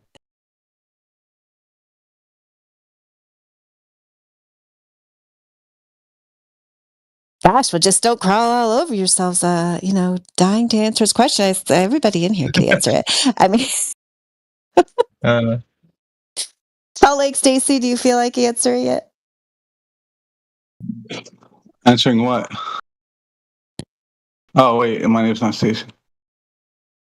Aren't we? Is your question why do ships seem to go over, disappear beyond the horizon? Is that your question, Mirza? Yeah, we have a geometric horizon, right? There's Earth curvature that comes into play here. Yeah, I can answer the Well, question for my you. general Oh, good. consensus is, yeah. Salt Lake Stacy's she's got you. Yep, here she goes. All right, wait, hold on. Why am I not hearing her? Ready? Oh, yeah. Oh, Can you hear me? wait. Okay. Uh-huh. All right. So what I've done is I have stood on the shore with a telescope, and I've tracked the boat also using Marine Tracker as well. And I've watched it as it sails off into the distance, and I haven't seen it start to disappear bottom up, which is what most people tend to say. Things do appear to disappear bottom up, but I've found with my observations that only happens when its visibility is worse and the ocean is rougher. But on a clear day, like one of the days I was tracking a bulk carrier, as it went into the distance, I also had a camera set up too, so I do have footage of it. And what you see is it starts to the boat starts to mirror horizontally, so it's as if you start to see this mirroring line from bottom rise up, and some telltale signs you're looking at mirroring is specifically if, say, it's red at the top and white at the bottom, then you see some red and white and then white and red, like you get stripes and stuff which indicate it's reflecting. Or you also see triangular things. And so that's your visual cue to identifying that you're seeing it mirroring. And if you're looking with your naked eye, it's a lot harder to see because you just don't have that visual discernment. But the moment you add a telescope or a camera, you can really zoom in and see it's mirroring. The further the ship goes, that mirroring line gets higher, so once it reaches the mast, then you just see what appears to be a mast. So it looks like the ship's disappearing from bottom up, but if you've tracked it the whole time, you get that context that it's just mirroring until that mirroring line is above the boat that you no longer see it, because you can't see through a mirage. So that's how I would answer your question.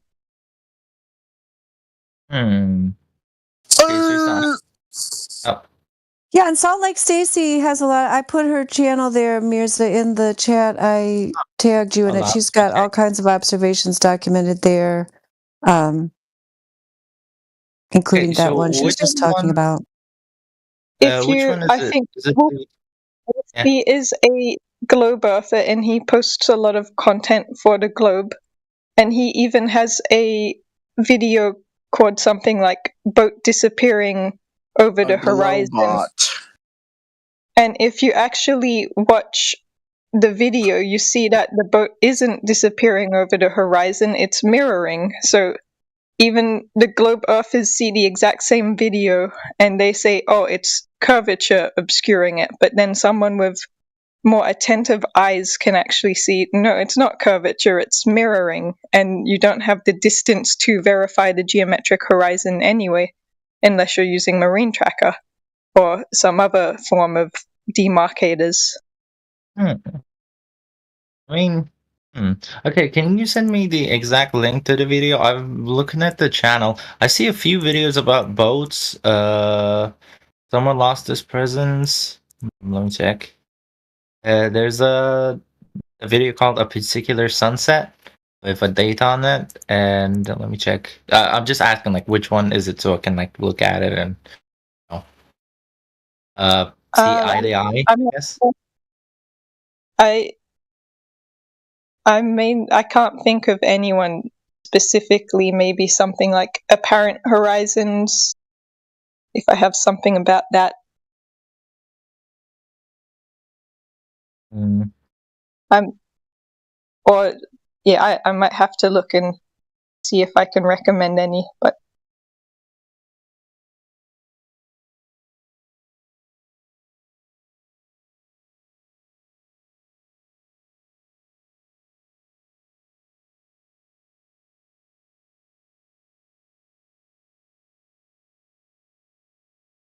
or even Sky Free is a YouTube channel, and they have some amazing compilations of this mirroring which happens. I'll see if I can find one of their videos and share it for you.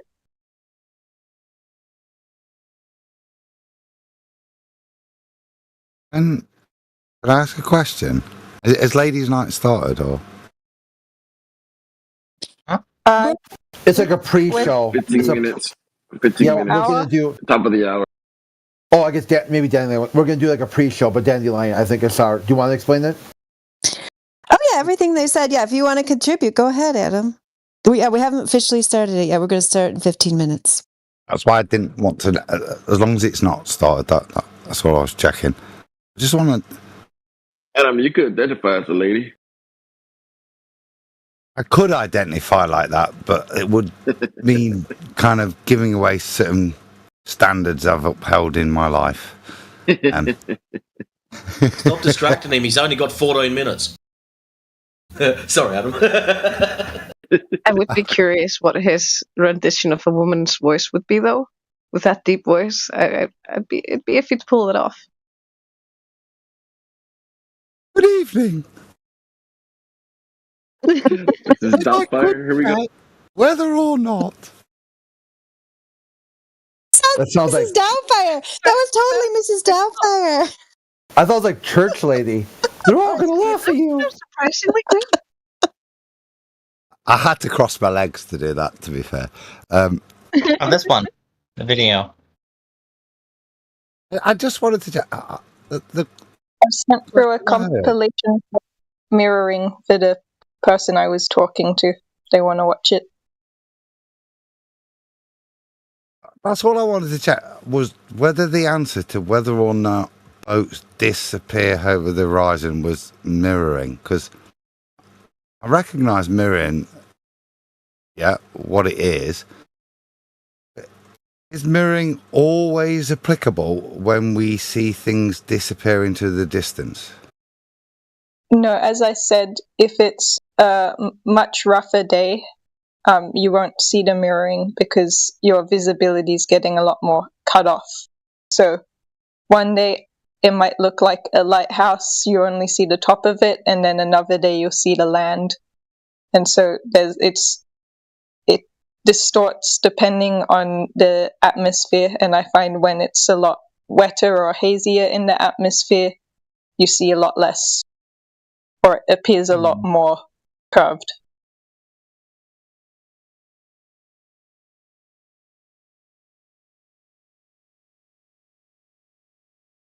I was going to respond, and then you threw that curveball in at the end. Or curved to, like, it makes it easier for it to appear curved to someone who. So I wouldn't say it's curved, but just based on people's ideologies, it makes it easier for them to cling onto that curve if they see just the top of a lighthouse, compared to the next day when it's more visible and they'll see the whole land. As opposed to seeing a mirroring. Yeah, so what I'm saying is when visibly it's a lot damper in the air, I don't tend to see any mirroring. But when visibility you can see a lot further and it's a lot clearer and the conditions are better, you will see mirroring, but you will also, in consequence, be seeing further. Okay. And none of those things I disagree with, but you threw in curvature. There's no need to invoke curvature. The statements you're making about optical resolution seem logical and sensible. Curve doesn't appear there, but the only point of my interjection was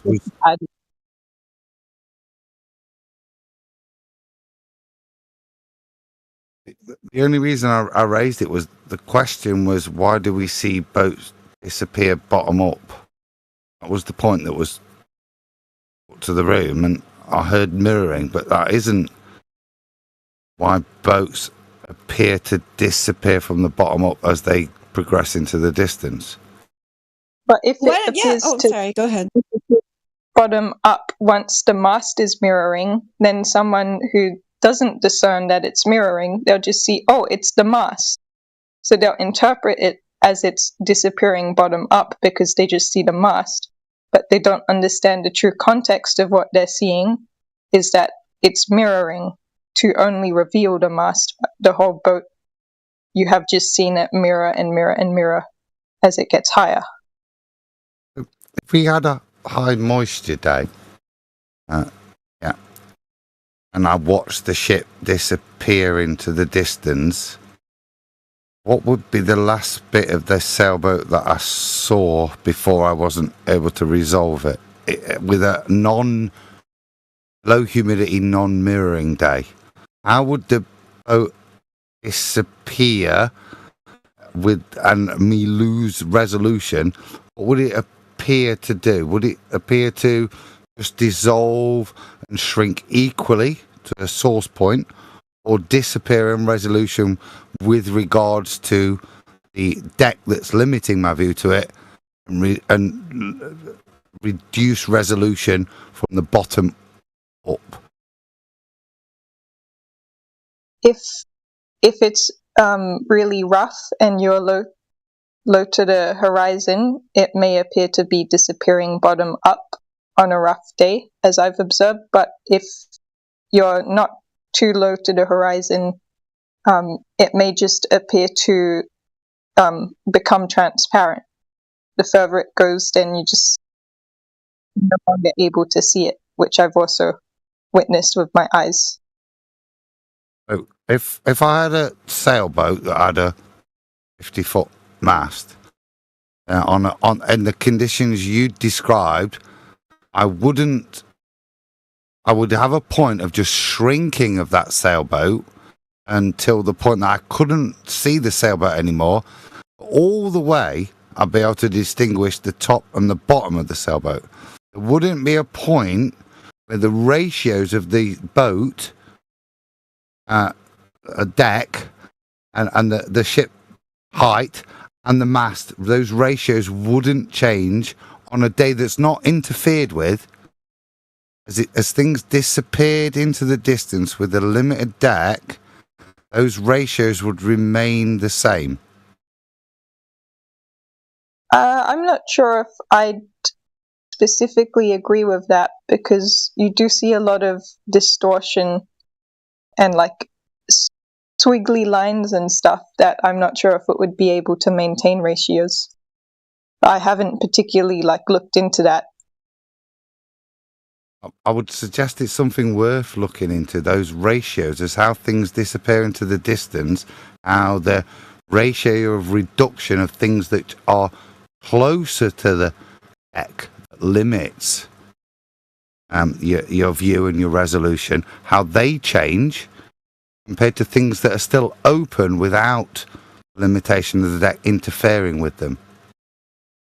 I think that's probably something to look at, because that's how I would address why ships disappear over the horizon. Maybe after I'd defined what horizon meant.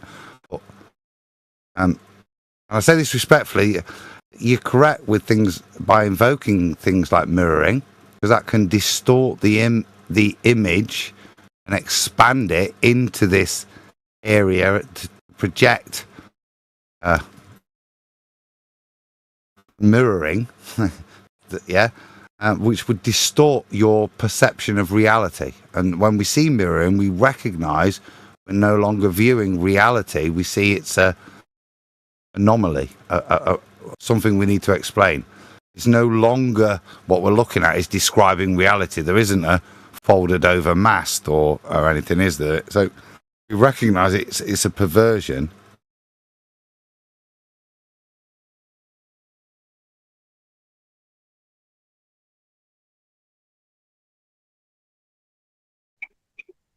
That's what I was going to say. It depends on the optical distortion that's happening. There's nothing wrong with mirroring, but also the limitation to the angle of the bottom and the angular size is going to change as well. So it's going to be. It depends what's happening with the Atmo optical distortion. Yeah, so hopefully, go ahead, Casey. Finish what you were saying. Yeah, I was just going to say, like, nothing wrong with the mirroring. That's one of them, but there's also other effects that does happen. But yeah, ships disappearing bottom up will most likely be the cause of angle limitation, the resolution to the deck. Yeah, because I was just going to check back there with Mirza because, like, all of this conversation Mirza is explaining to you, there's many possible explanations for this apparent disappearance of the boats that aren't actually disappearing over any curve because there is no measured curvature. This claimed drop over distance has never been documented or measured. So, does that make sense to you how people are explaining there's different other optical phenomena that would explain this? One thing that definitely does not explain it, that can be eliminated as a possible cause, is the alleged curvature over Earth because that is not documented. In fact, it's been demonstrated to be false many, many, many times by thousands of observations. So we know for sure it's not curvature. Depending on a particular situation, then there might be different explanations. We'd have to look at a particular instance. The Earth's curvature is mentioned in military documents and government documents. To you to simply deny reality. Okay, well, hold on. Let's just. I don't know who that is talking right now, but let's just make sure that Mirza got his question answered. Did that answer your question? I mean, mostly, yeah. It was. I kind of wanted to learn more about like what you guys' viewpoints were and what you thought about it, and yeah, I got my answer. Thank you. Okay, good. Also, it might be good to just look up what the definition of the horizon is, and where it's claimed geometrically to be. So you want to find out how far this horizon's supposed to be geometrically and see if it follows with the claim. The horizon isn't supposed to be anywhere. It's an optical illusion. Like you can't really get there. It's always going to be, ahead. So boats can't appear to be obstructed from view by it. Then, got it. Thank you. It's a theoretical line. Exactly, but if the Earth has a claimed radius, it's going to have a geometric horizon. So this is kind of why the geometric horizon is you're 6 foot, you can see 3 miles away, and so you draw a circle around you 3 miles. It depends how high you are, but right. And if that horizon is past that, then it can't be a globe of that claimed radius, can it?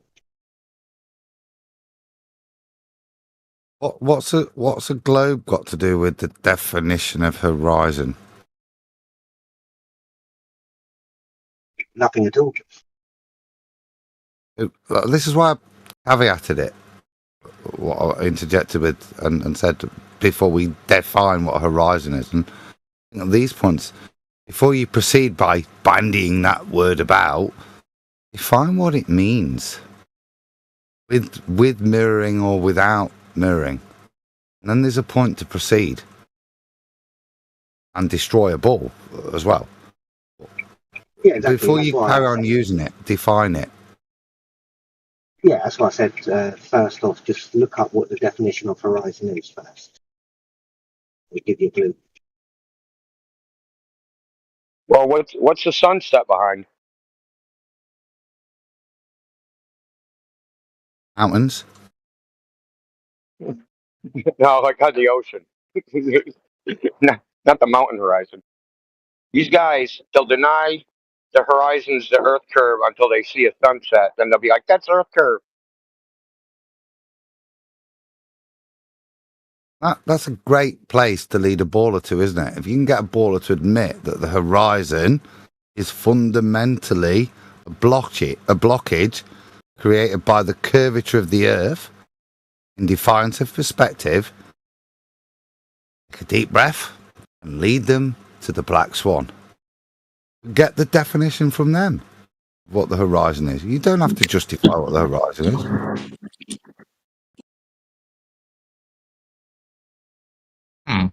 Another thing I wanted to ask is, if it's all right, do we have time? We're here 24/7. We're here for you, Mirza. Go ahead, ask. That's what I was going to say. Okay, because somebody wrote ladies' night in 3 minutes, which I wanted to ask about, but okay, let me think. Give me a second. Yeah. So, do you guys have like a model of what you think the Earth looks like, or some sort of a theory of what it might be like? I don't know, in general. Karma, do you feel like taking this one? Could we define the word theory? By theory, I mean, well, more like, what do you guys think? I should have probably not used the word theory, but what do you guys think the Earth looks like? Do you guys have like a model I can look at, or something that cool? Does that make more sense? Do I have a model? No. Do I have a theory? No. What do I think it's like? I think it's flat. Yeah, but more as in, like, for example, what's at the end if it's flat? Cheese. Or, Yeah, a big block of cheese. I can answer that. Did you ever see the azimuthal equidistant map? That's pretty much Say what it ice is. wall. Say cheese. What's wrong with cheese at the end of the world? If you want a bullshit non sequitur explanation for something that's got nothing to do with anything you can observe, and you want a definition of what's at the end of the world, like some Terry Pratchett novel, then cheese is just as valid as any other answer. But I was mostly asking because, for You example, know the heliocentric worldview says there isn't an end, just keeps expanding. Why is cheese less valid than that? I never claimed that. I was mostly. So we're all on board with cheese.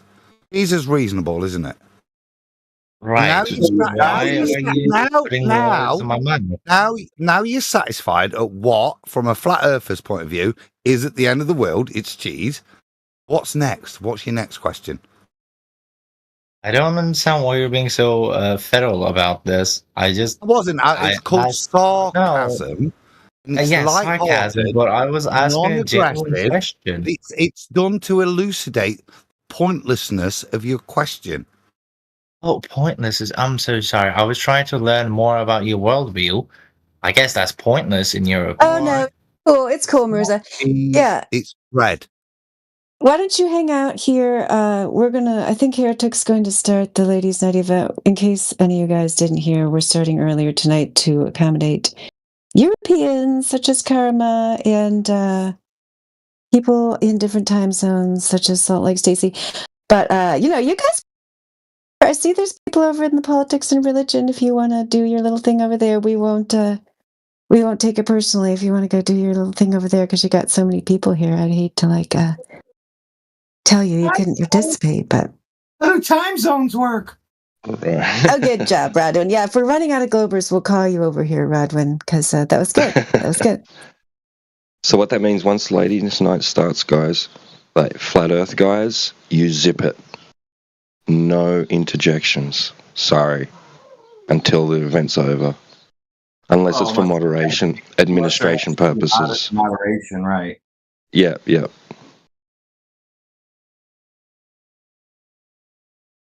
Equality ends in 1 minute. Oh, I'm sure you meant to say equality begins, right? And that's what you meant. No. Equality needs. I enjoy it. I was back in the day. I remember Ladies' Night. That's why I kind of joined to listen to it. And then, if there was a real point that your head was about to explode on, if you were eloquent and weren't insulting people, you were allowed to interject. But is it literally? I'm cool with the rules. I just want to clarify them. No matter how much I think I could help or could shut your gob, Mickey. I'm fine with that as long as I know that's the rule. Sure. Or like you could like tag somebody in chat and say, can I add a point, and they could cede the mic to you. Yeah, that would be all right. People have done that before. Yeah. What was I going to say? Oh yeah, we already gave you guys an extra hour. We were going to start at 5, but you guys were having such a great conversation. We're like, yeah, might as well just let it play out here. It seemed like you were having a good conversation, especially with the last dude, the napalm doctor. Oh, Mirza ran away. I was hoping he would stick around. Maybe he'll come back. Yeah, he's been in here before. He sounds exactly the same, does the same shit. Like he forgets, he reset and came back in. That's fine. I mean, either that or you had to pretend to be a Glober, Rodwin. I mean, which would you prefer? After hearing all the things that gravity pulls things to the ground and rockets fly in space, I might be going back to the globe. Don't go to cheese at the end of the earth. Yeah, I might be going to cheese more too. Logical. My rocket. Cheese powered rockets. Makes sense. Oh, once you go flat, you can't go back. You know that saying. It's been around since the 70s. That's definitely true. That's been my experience. It's nice to hear that voice again, Mary Mom, by the way. Give everyone a update on how I have been. The other week there was a hot air ballooning festival, so I got to hang out and help them with their hot air ballooning stuff, and I'm going to send some pictures into the chat I asked one of the pilots in the balloon how it looked like from up there, so he showed me some pictures and I've just shared them in the chat. And also, another good thing about the hot air ballooning event is I've got in contact with a guy who used to work for like a long time with the Bureau of Meteorology, so I will be able to just email him through questions and stuff. So it has been a good chance of networking and talking to people and just seeing hot air balloons. Did you ask him if it was a globe or if it was flat? What was that? Did you ask him if it was a globe or if it was flat? I've done a few hintful questions before, so I know where I stand with those questions, and I have to be very careful. So I'm not so outright with it. But I was interested to the other day when I was asking him about cloud formations where like the waves of clouds seem to be perpendicular to each other. And then he ended up bringing up contrails, and I thought, oh, that's interesting, because last time I brought up contrails and that to him, he was like very not wanting to say anything about it. They know it's flat. They're not going to say it.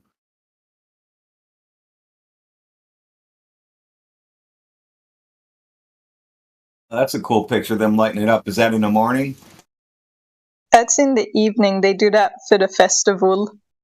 They don't actually fly the balloon, but they just play some music, and then like to the beat, all of the pilots turn on their burners, and typically they call it a night glow.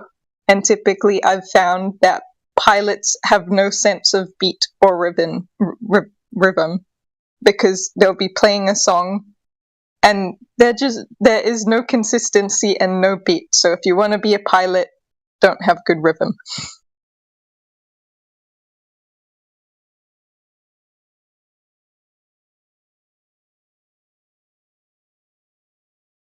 Yeah, that's nice. I feel like, I mean, it just anecdotally, at least in the USA, I feel like I used to see more hot air balloons in the sky, and now I don't see as many. I don't know why that is. It's probably really expensive to maintain one, I would imagine. The ozone is leaking out. It's hard to get hot air balloons to fly around here.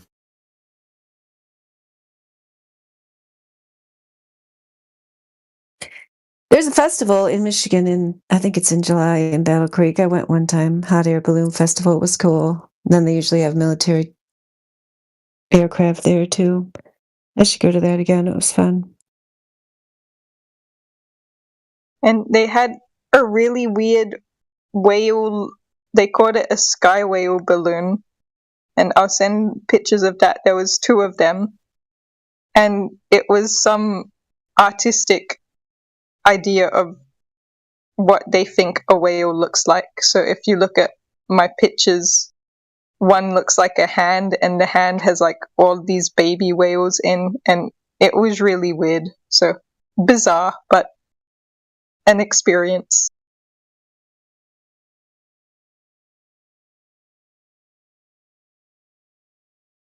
Yeah, that one is really weird looking. I wouldn't want that one. And then also a fun fact about the festival is it wasn't just your typical hot air balloons, but there was about 4 of the 12 balloons were hoppers. And a hopper is a balloon, but instead of having a basket attached, it's just a chair. So it's just one pilot sitting on a chair with his legs dangling down, flying in the sky. And it looks really funny when they land, because then you just start seeing them start like doing big steps onto the ground.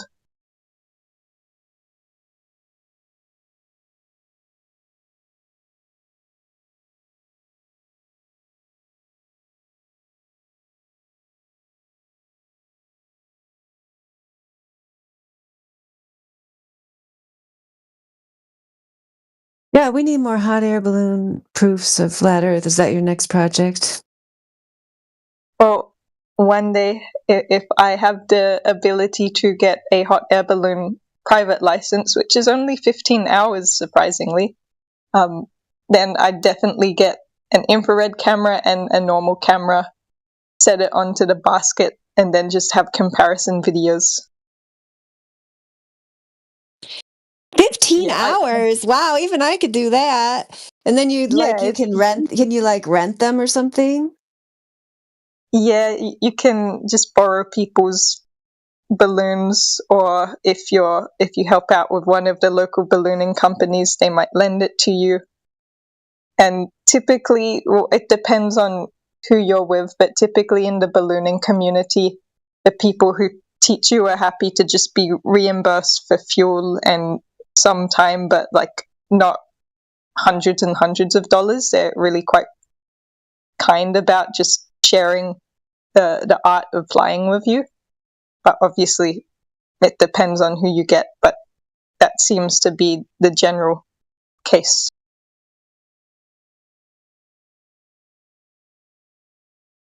So I'll put it in my 5-year plan. Yep, I totally believe you can do that, and we'll do that.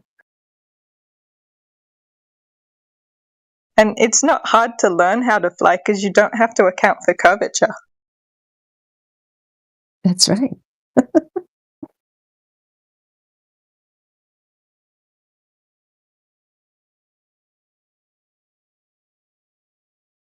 And could you imagine me being a pilot with commercial passengers? I'd be like, hey guys, I have a secret for you. The Earth's flat. Yeah, you could do flat Earth tours. Yeah, that'd be great. Oh my God, I was going to say you could do flat Earth tours right as you said it. Yeah, she could give out. You'd get people coming all over the world to see, it's the flat Earth place where the Earth is flat.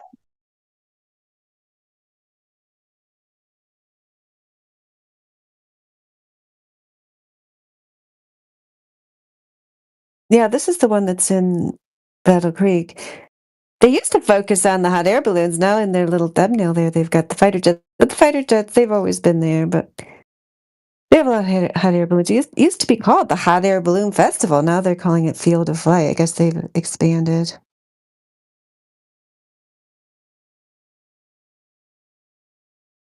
July 2nd through July 6th. So you said last time you aren't doing your summer event. Was that last summer that you did the summer event where you did the flat Earth presentation on the solstice? I think it was 2 years ago.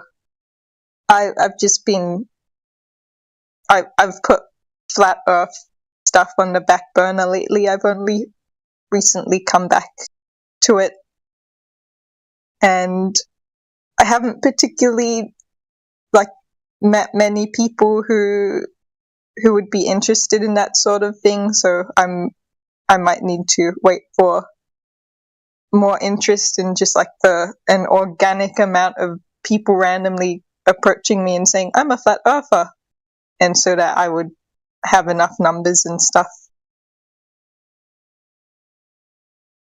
Yep, I get that. Yeah, that's the thing. We're all just so spread out.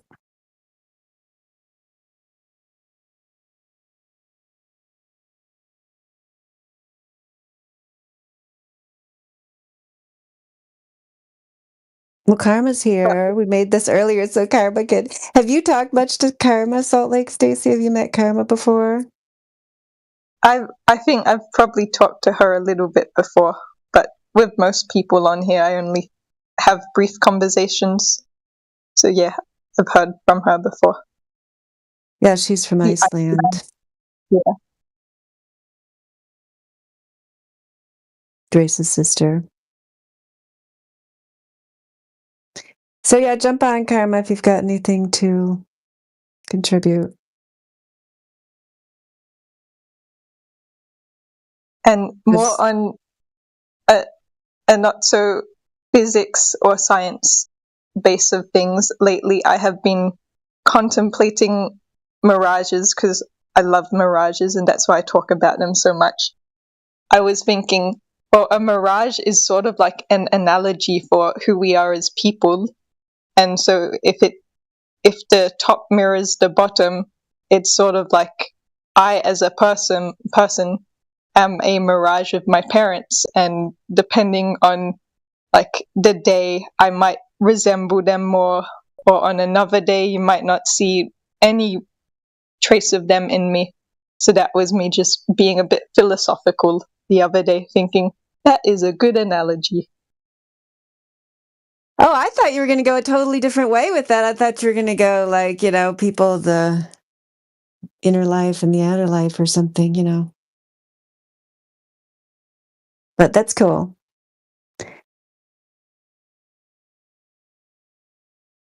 Yeah, I guess I have things in common with my parents, even though they're extremely conventional compared to me. But yeah, I mean, I can be conventional if people want me to be. I guess I'm just in the part of life where I see a lot of the traits my parents have raised in me, whether I like them or not, but just acknowledging I've just grown up with them. And maybe eventually I'll be a lot less like it, but I just wonder if some of it's just an eternal sort of habit that you'll always just have for having been their children.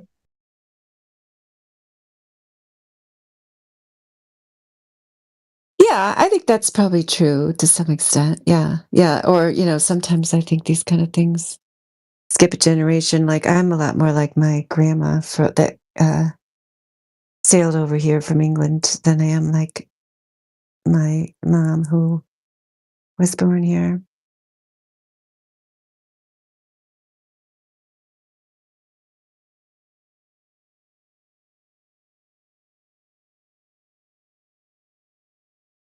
Yeah, we lost our glow believer there, Mirza. You guys scared him away. It was too scary. Your cheese answer, he just couldn't handle that.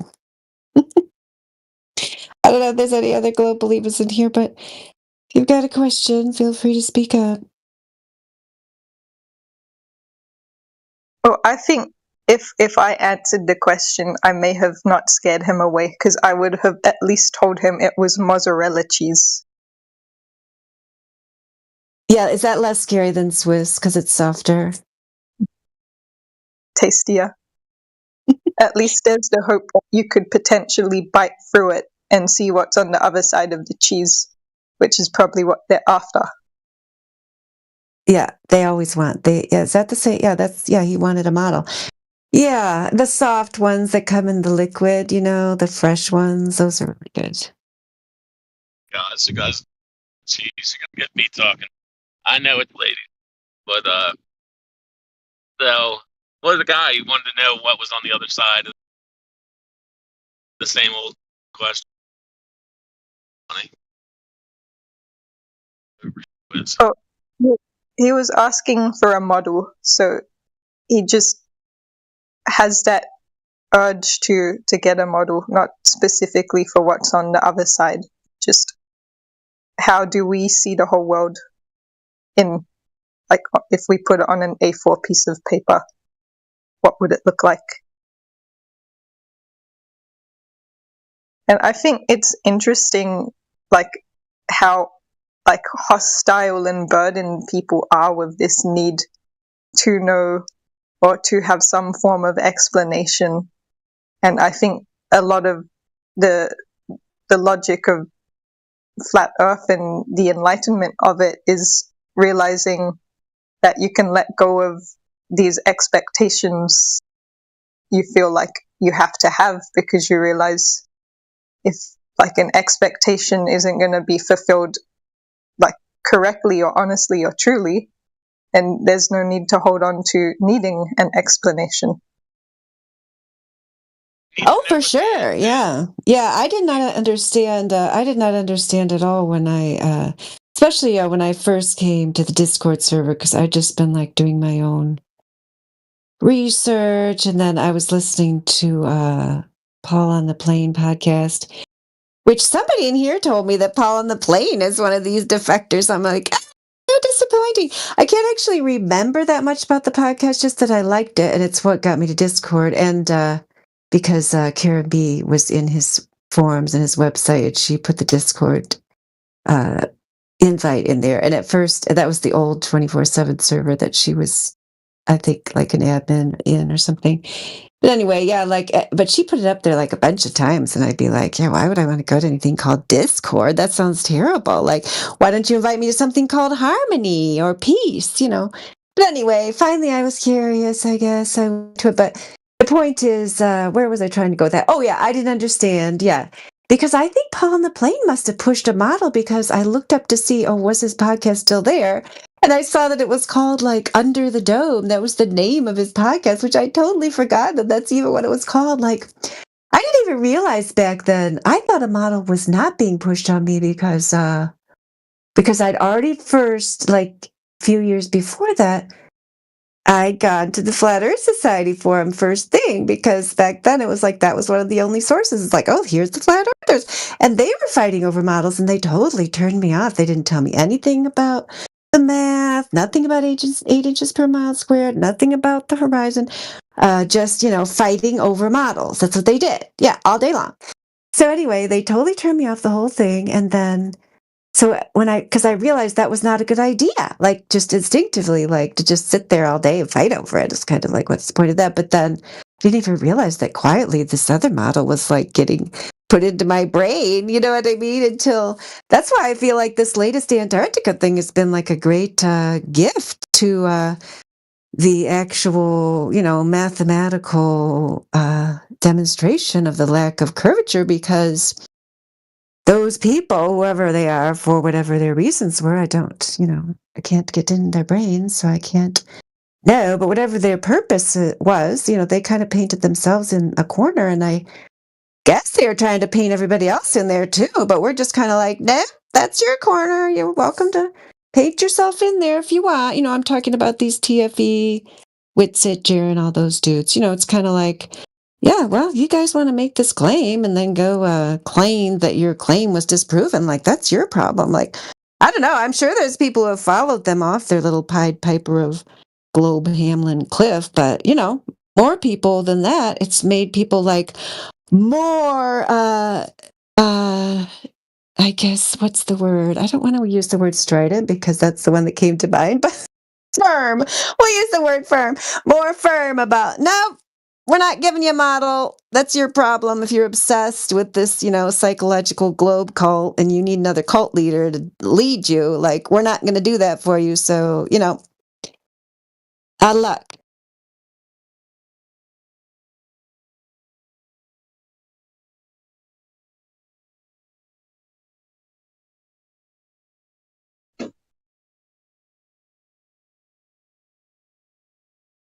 And I think it is you're especially susceptible to falling in line with having some leader direct you through your flat earth discoveries and stuff when you're new and vulnerable. But as you start to stand your own ground and understand what things are all about, you get the confidence to stand on your own, and you don't need leaders or other people telling you things. You just know what makes sense to you and hold tight to that. And it's a very independent journey, which For is sure. it's not what people like, because we've just been raised to just conform to the authority of our teachers and the authority of lecturers and of everyone above us, like we were talking about earlier with like the TV people like Bill Nye and Neil deGrasse Tyson. Yeah, I mean, that's what I was trying to get at. Like, I didn't even realize that, that I was still, because you think, when you get off the globe, it's like, oh, no.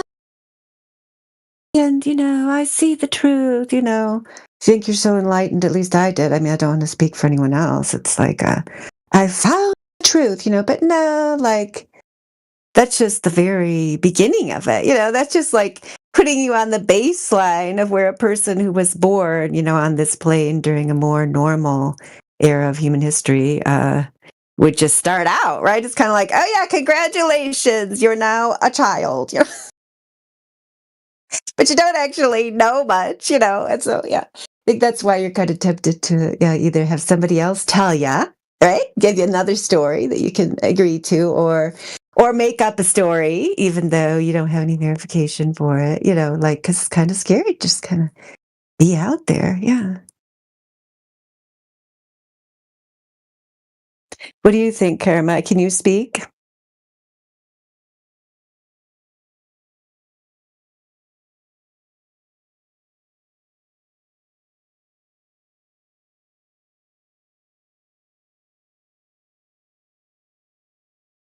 She's unmuted. I know you have I just thoughts on realized it. I was talking on mute. Okay, good, because I know you have anything I said. No, you have to say it again. You have to say it again. I just realized my headset has a mute function, and apparently I was muted on the headset, so when I unmuted on the phone, it did nothing. And you probably haven't heard me all night.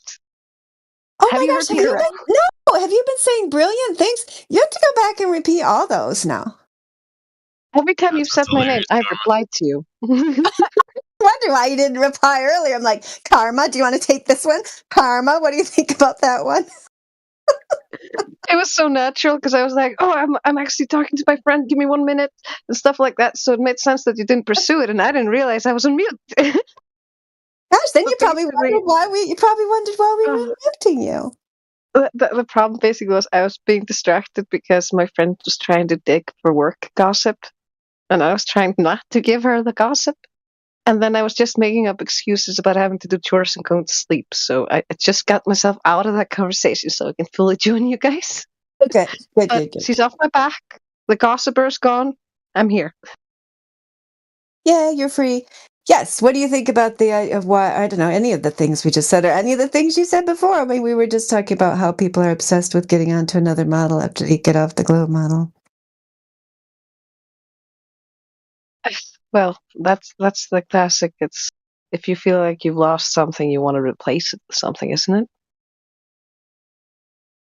Oh, for sure. Yeah, I brought that up. Yeah, the other night. It's like, you get out of this abusive relationship, and then you're looking for the next abuser. Yep, just like the globe abuser. Yeah, Yep. in the the 5 stages of grief, it would be the bargaining, trying to bargain for the next best explanation. Yeah, that and the rebound. Totally agree. Yep, we got to convince these Globers they shouldn't get into a rebound relationship with a flat Earth model.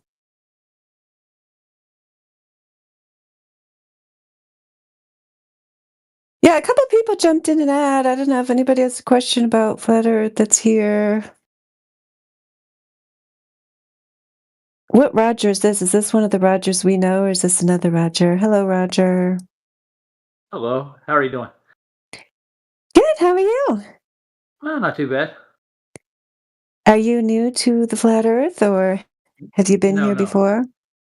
No, I've been here for a while, I promise. Oh, well, tell us about it. Tell us about, what is your position on the Earth where you live? Well, pretty much it's level, topographical, enclosed in a dome, you might say, if you want to go that far. I've been over on Flat Soy's channel for probably the last year and a half, and I've been watching Nathan Oakley for the last probably 5-6 years. And the great Adam Meekin's right over here. I see him. Yeah, he was talking earlier. Yeah, you can say hi to him, Adam. We muted him because we didn't mute him, but we motivated him to mute himself because we're doing this ladies' night thing. But no, you can go ahead and say hi to Roger. Good evening, Roger. I respectfully mute myself after getting the rules, and I will continue to do so. I'm about to post a question. I was about to, but there you go. You'll see it now. But I won't continue talking. Oh, yeah, because Cookies was here. Now Cookies is in the chat. But Cookies was in the voice call, so they should come back and ask their question in here. But yeah, I was going to tell you when you said something earlier, I couldn't hear exactly what you said to me, Adam, but I'm just going to tell him, come to I was reminiscing and saying good.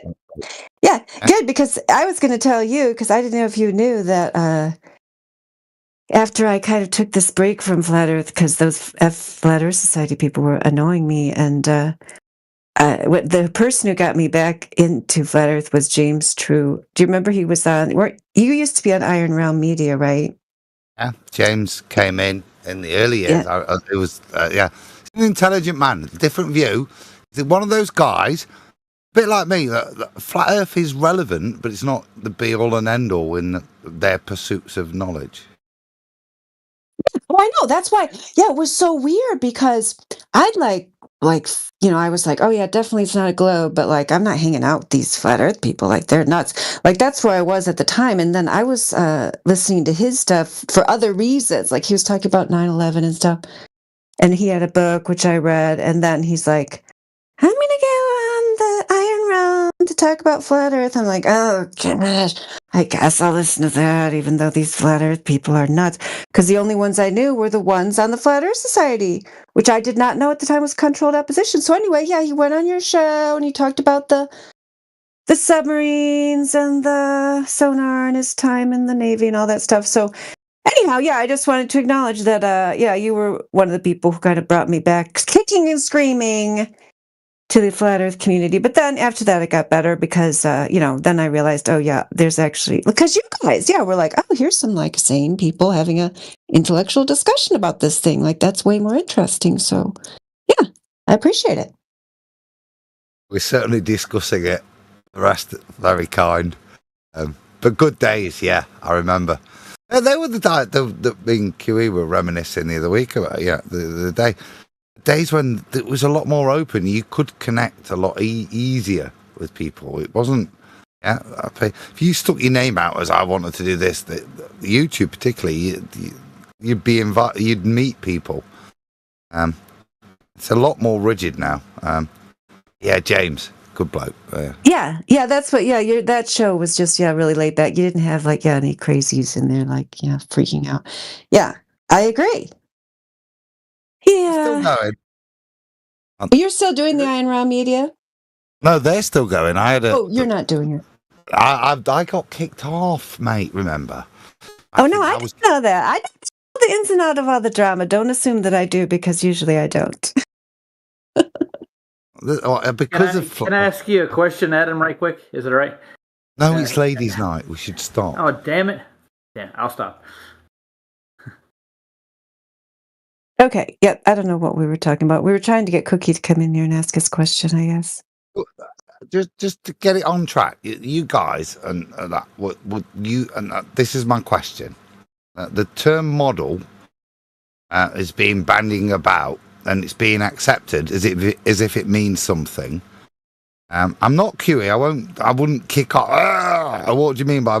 But would you guys, when you use the term, what do you mean by that? What inference does it have? What's the purpose of a model? Why would you make one? Well, I definitely would never try to make a model to explain the whole Earth. That just seems completely insane. I mean, I think of a model as to explain something that, that you don't actually. I mean, people make models of other things. I mean, they make, depends on if you're talking about a scientific model. Yeah, it's usually to demonstrate something that's more abstract, I guess. I mean, that would, I don't know. I mean, I know I'm not going to Google for you the official definition, but that's just my understanding of it. Didn't say. Also, Adam, did you see my answer to your question in the chat? No, ma'am. Have you? Well, tell me instead of me searching and reading it. Oh, just if you hadn't seen it. It basically said the Globers like their models, so often when we take the globe model that they think that they have away from them, they want to create their own flat Earth model. That's kind of what we were talking about earlier. Doesn't mean we have a flat Earth model, but that doesn't stop people from trying to construct them. When you see them going into the cogdisk and stuff like that, they're like, oh, then you must be flying disk in space, blah, blah, blah, and they make up their own ideas of it.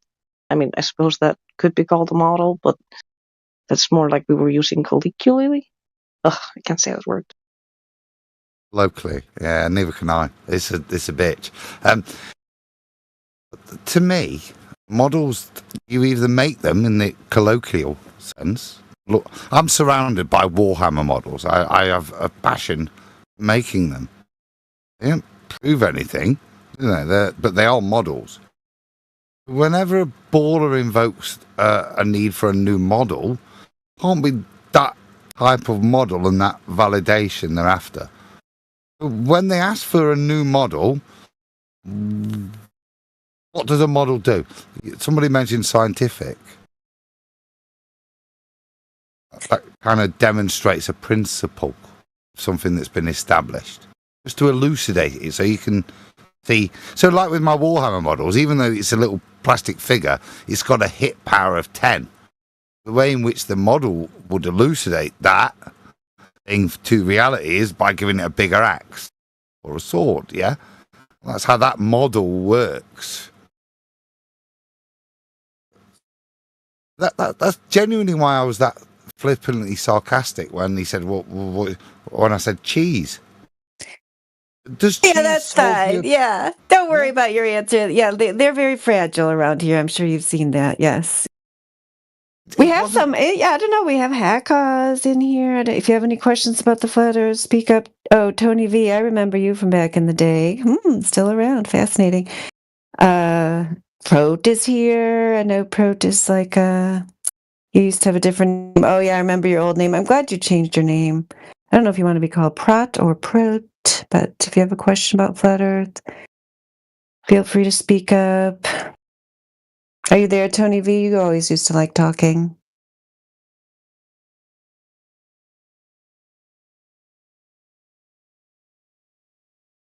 Guess not anymore.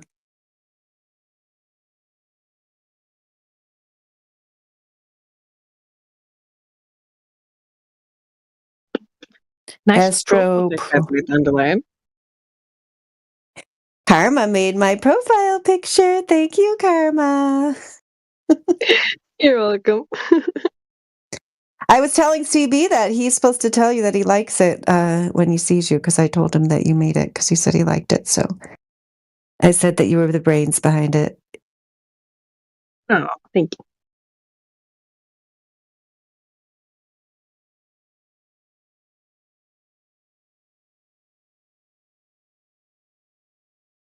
Oh, Mogsy's here. Hello, Mogsy. How's the what's the conversation about right now, guys? It's about the flat Earth. What have you heard before about flat Earth? I've heard the Earth is round personally, but that's just what I've heard. Where'd you hear that? At like science class and shit. So they told you it was a sphere. They told you it was spherical, like a ball. Yeah, that's what they told me. But like, as an open-minded thinker myself, I came here to learn more about flat Earth. Good, yeah, because in that science class, like, how did they tell you that this was determined, that it was a ball? Like, did they tell you how it was measured, who came up with the radius, where the curvature was demonstrated, where the drop over distance that should be expected if you lived on a sphere could be seen in reality? Did they tell you any of those things? And now they told me that like some guy like floated to space. I forgot what his name was, like some fucking guy, and like he said it was round. So we all just believed him. Yeah, so depending on which guy you're talking about, I mean, there's a lot of anomalies with all the different times that they claim that they've gone up there, as well as many anomalies with the claim of this realm of outer space, the way they portray it in general. There's so many problems with the story. I don't even know where to begin. I mean, you'll see wildly varying and contradictory images from this alleged realm of space. Sometimes you will see flat horizons that people take up there.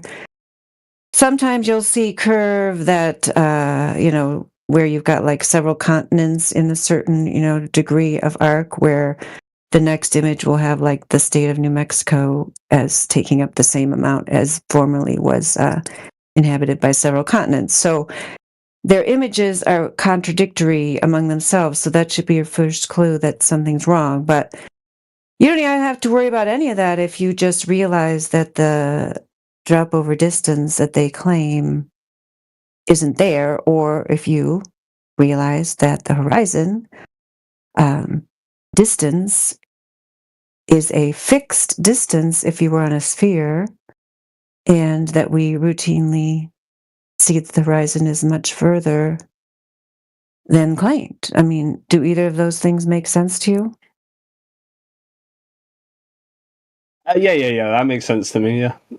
Do you have any like numbers that you can show me, or like for the curvature not being true? Yeah, we have so many numbers. I mean, Would I'll you put a mind couple of sharing any things. inside chat? Yeah, for sure. Are you there? Do I have to tag you? Yeah, I'm there. I'm looking.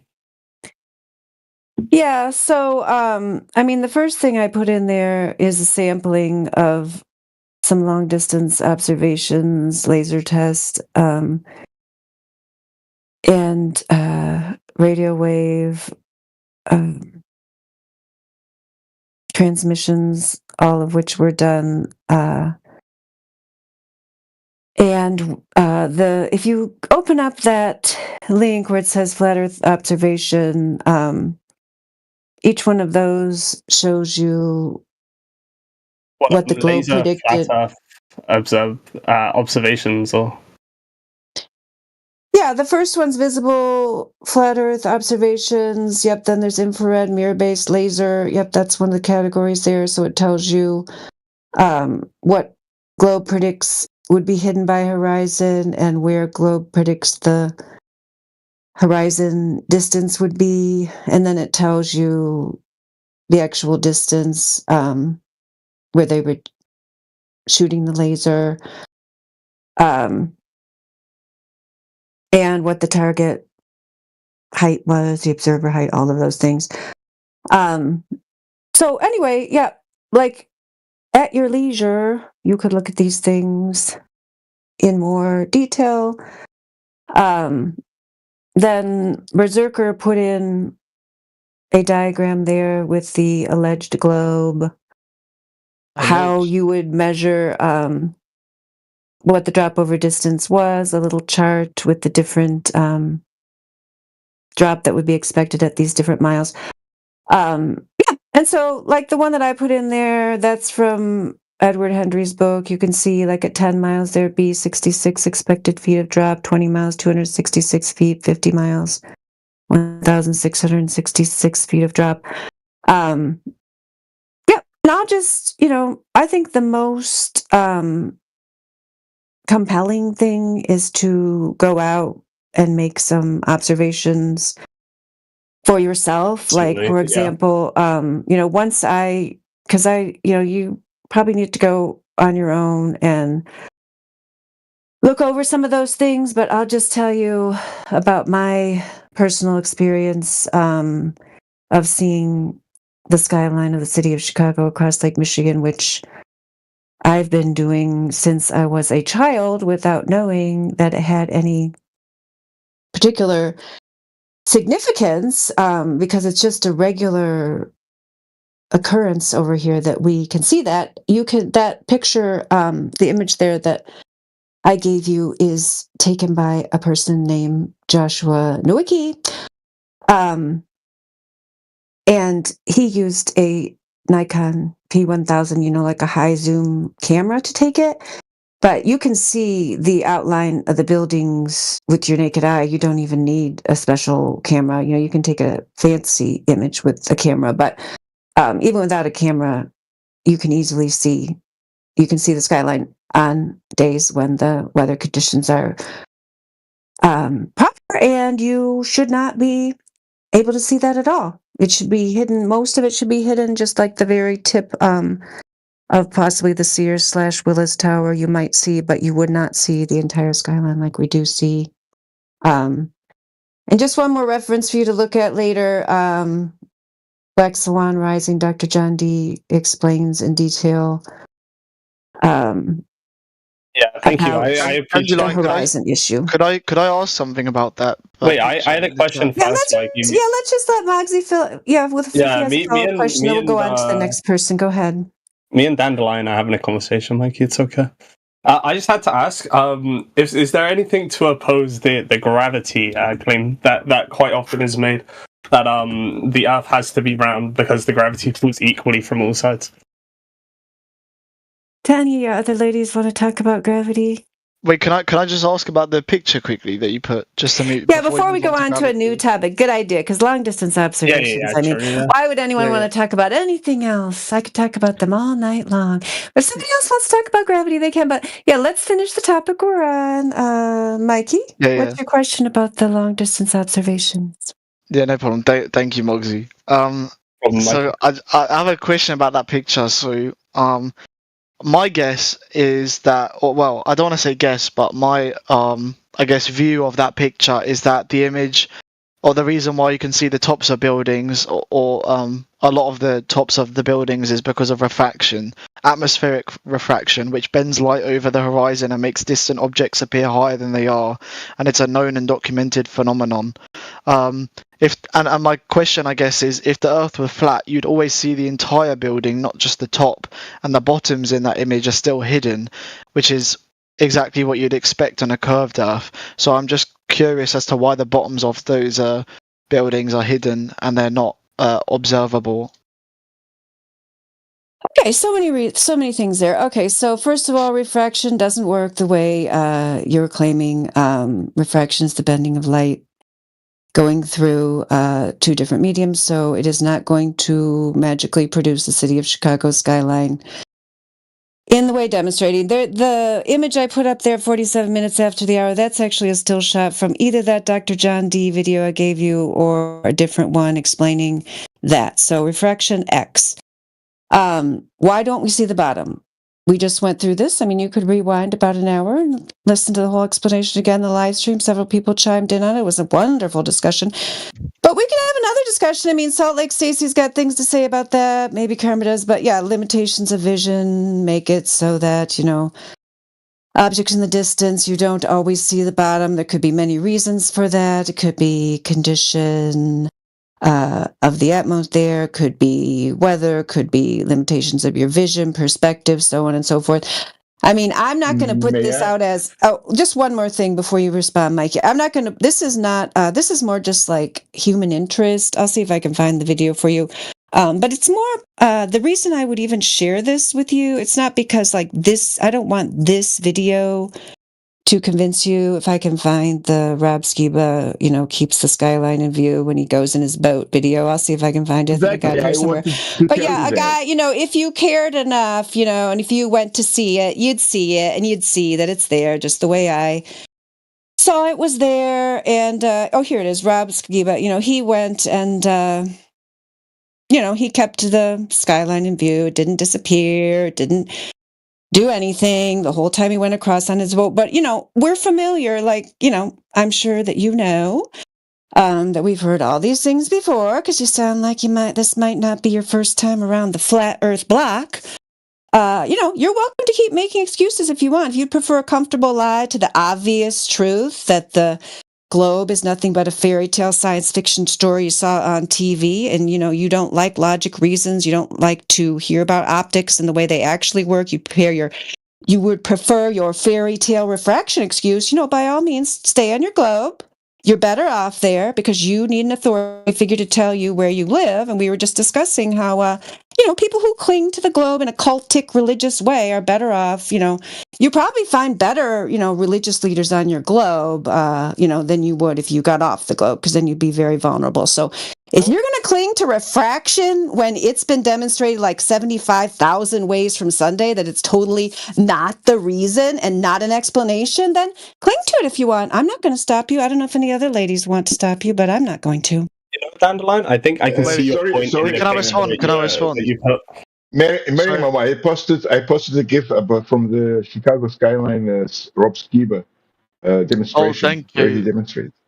Yeah, I can. Where he explains. I found the video too. Yeah, I got the video, and then Berserker's got like a little. He's got a little gift there in case you don't want to watch the whole video.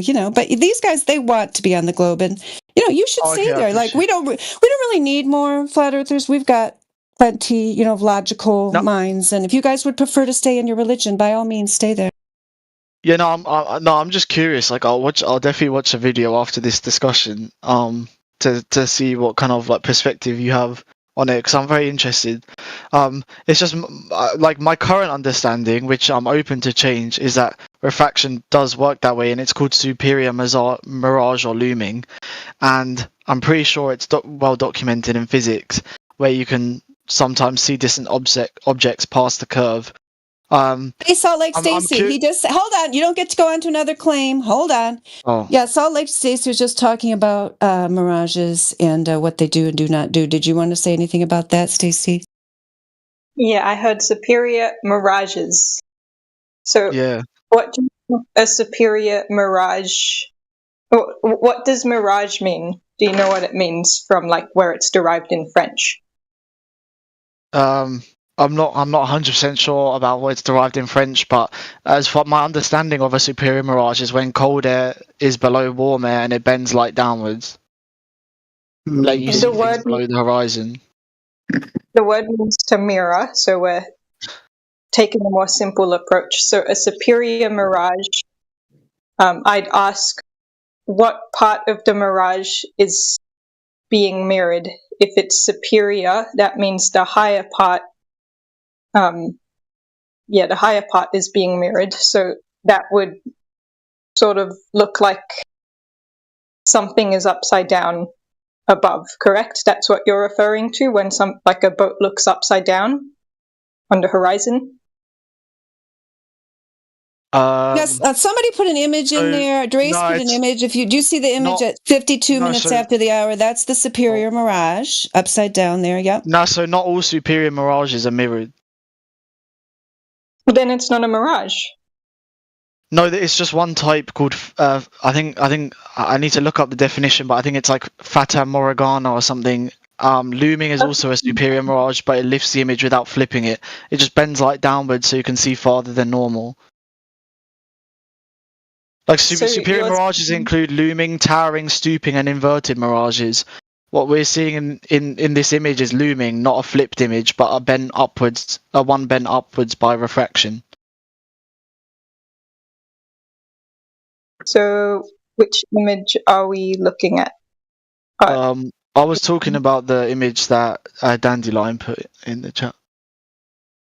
Sorry, I know lots of people have put images now, but I thought we were debating the original one, which was the The 52 miles away one, the skyline one. Yeah, he's talking about the Chicago skyline. Yeah. Mary Mom, I'd just like to thank you all for a pleasant evening. I'm enjoying this, but I'll probably listen to it in YouTube if it is there on to go to bed. Just one question for the audience, and thank you all. What's the necessary antecedent for any of the optical phenomena that have just been described? The two different mediums, is that what you're talking about? No, for all of those things, whether flat or ball, necessary antecedent for any of those optical phenomena, stooping, louving, mirage, fatamorgana, for any of those to occur, there has to be the necessary antecedent, which is a direct line of sight. None of these, and the last image that was in the chat is a good thing because there's a sand dune in the background. None of these events occur over hills. For them to occur, the observer and the thing being observed has to have an unobstructed point of view. Now, that view may be perverted, reversed, lowered, raised, squashed, stretched, etc. But for all of those events to happen, the necessary antecedent is a direct line of sight. And thanks for your conversation this evening. Good night. Yeah, thank you. Great talking to you. We'll see you next time at Yeah, the Chicago skyline's not looming. It's clearly not looming. So, do you want to move on to another question, or is there anybody else that had a question? I still have my question from earlier, if that's okay. Oh, about the gravity. Yeah. Yeah.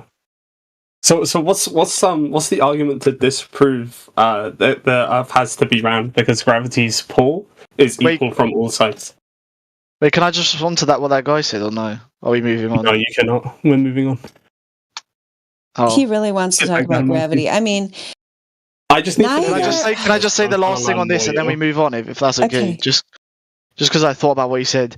I thought not if it's going to be a last thing that's a spurious claim. That's not what's actually happening. If you want to draw me a ray diagram of how refraction is causing this, by all means draw it and put it in the chat there. You could be drawing it while your buddy's talking about gravity if you want.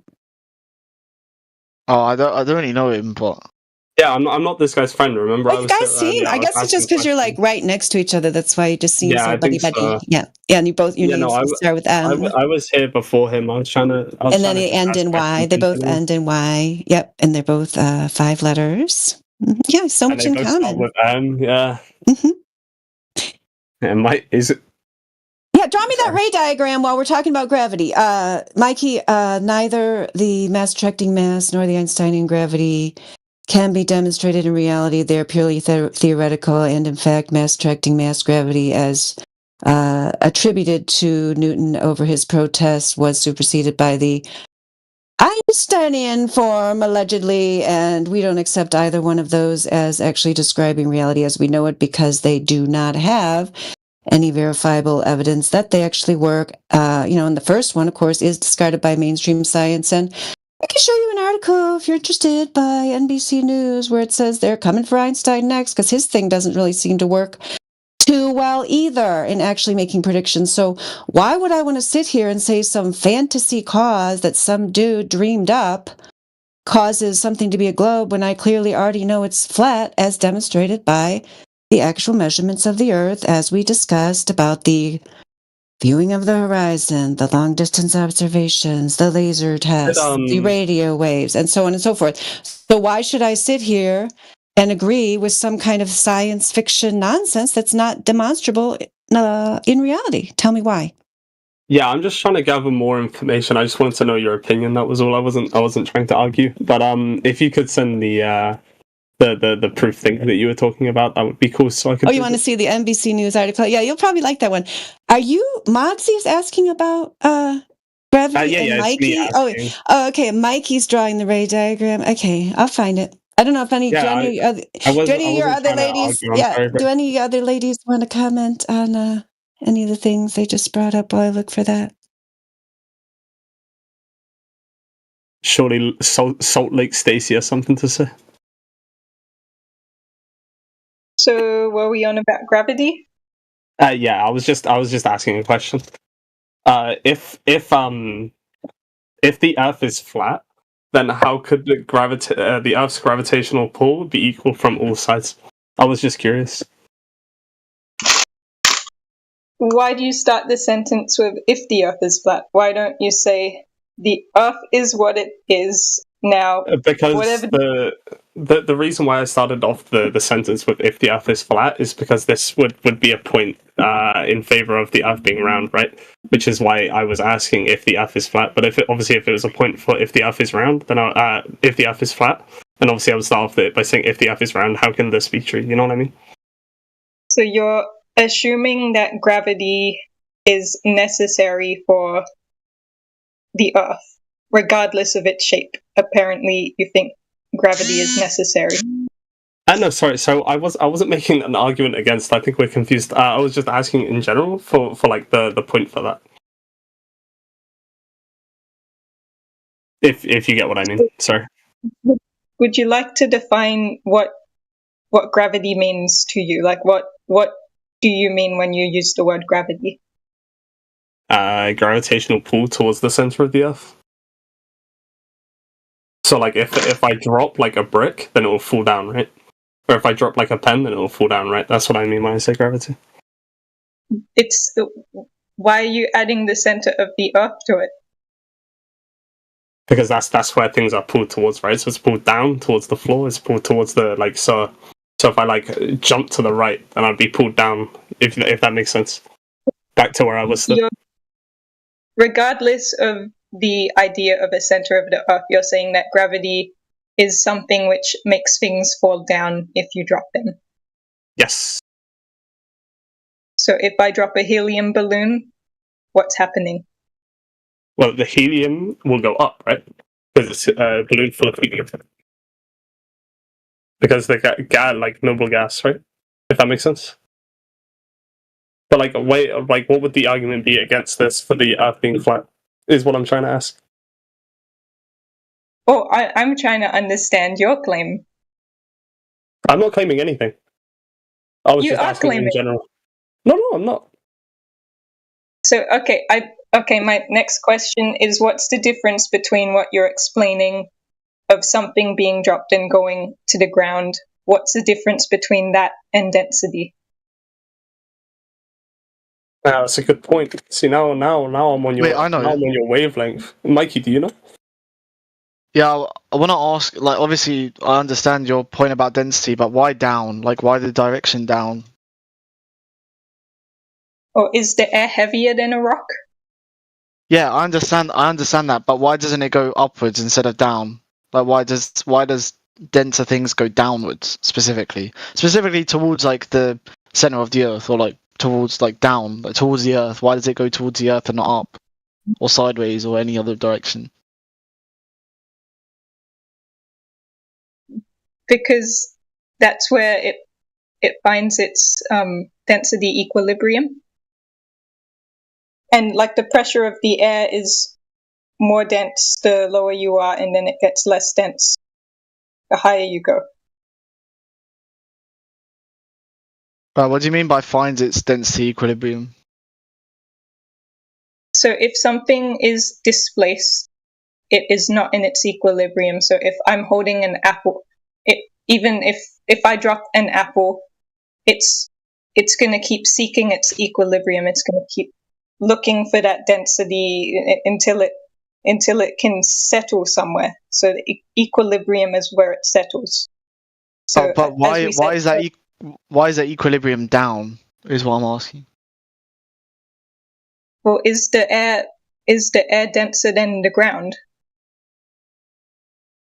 So you're saying that it goes to the ground because the ground is denser? Well, it can't. There's nothing to push it up. If you drop a rock and it goes to the sky, then it has to have something which is pushing it into the sky. Right, but if something was in a vacuum, like, okay, that's not how density works, because if objects just found their density equilibrium, then a steel ball and a feather would fall at the same speed in a vacuum, which they don't. Oh, sorry, which they do.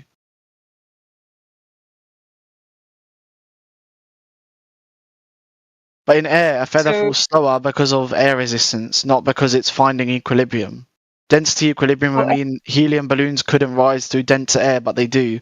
Why do helium balloons rise through denser air?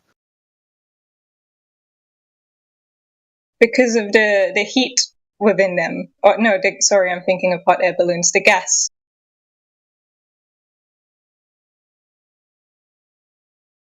What does the gas have to do with it? The gas would be lighter, which brings it above the air until it That's buoyancy. That's not density. That's buoyancy. not density equilibrium. Okay, I think technically buoyancy refers to water, so you could say that buoyancy is the air because water has air. The air has water, so yes, it could be buoyancy. But buoyancy and density both refer to the heaviness of an item. Yeah, so a helium balloon rises because helium is less dense than air, but it's buoyancy. It's not density. Density is not density equilibrium. If things just found their density level, the helium would stay mixed with air at some middle height, but it doesn't. It keeps rising until it hits thinner air at higher altitude, and this proves gravity pulls denser things down, and buoyancy pushes lighter things up. So now you're interchanging gravity. You're interchanging density with gravity. So you keep the buoyancy, but density. It's the same reason that oil floats on water and rocks sink. Gravity pulls everything down, but buoyancy force pushes less dense things up through denser fluid. Would you say that gravity is just an add-on to density?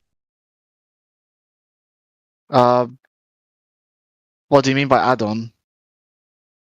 Like, with what you're explaining with, like, oil floating on water? I'd say density solely, and then you just add gravity just to add an extra. Or is the gravity just to say it's going downwards? Is it mainly gravity's the explanation to why it's specifically going down rather than anywhere else? That makes sense. It's that gravity is the force that makes density differences matter. Without gravity, helium and air would just mix randomly, and there'd be no up or down for things to separate by density. Density alone can't explain direction. That's why initially I said, why do things go down and not like left, right, or up? I had a debate with someone recently about airplanes and why airplanes fall down, and that was an example. It's like, why does everything fall down towards Earth specifically? If it's just at density, why don't dense objects fall towards the dense iron core of a mountain instead of straight down? That's a lot of force it would require. No, but if it's just density, then they would just fall naturally towards the dense iron core of a mountain instead of straight down. The path of least resistance. The path of least resistance? If you drop a rock, it's going to go straight down. It's not going to fly towards a mountain somewhere. Yeah, sure, but why do you think that that's the path of least resistance? Why down? That's what I'm saying. Like, what explains the direction? I'm a bit stumped. Would anyone else want to chime in? Yeah, I mean, I think she explained it really well. I mean, yeah, if it's going to be more dense, it's going to go down. I mean, to me, it's more like, I would challenge more your original question, which would have a really weird phrasing. Like, you think the Earth can't be flat because you do still think. Weren't you the one who asked for the article about how Newton's been? Oh, that was the other guy. I'm sorry, I can't keep you guys straight. I'm so sorry. You're like twins in my mind. You're like twins in my mind. I do apologize, but anyway, yeah. I mean, we are. There is. If you have evidence of a scientific experiment verifying either mass attracting mass with the cause of gravity being proven, or Einsteinian gravity, by all means present it. But until you can present that, the original premise of your question is just absurd. How can the Earth be flat if it's being, bent by gravity, like, or being made into a sphere. We're like, yeah, that's what we're saying. It's not happening. So do you have some kind of evidence of your claim that it is happening? Do you have an experiment that has verified this? I mean, I don't want to go back to the like, do you have this experiment thing? Like, I'm not interested in pulling up a bunch of like. Oh, well, that's what we're interested in. Oh, So if you're okay, not but no, okay, yeah, I did if it you're not before. I interested, did it before. okay. Oh, you did. Okay, well then it should be easy. You should have it bookmarked then, or you could at least find it in your history. Yeah, we'll wait. But the We'll claim, wait. but the claim made was that the direction was caused by density, and I don't think you have any evidence to suggest that the direction is specifically caused by density. The direction. We don't have evidence that things that are more dense fall. I think we got a lot of evidence of that.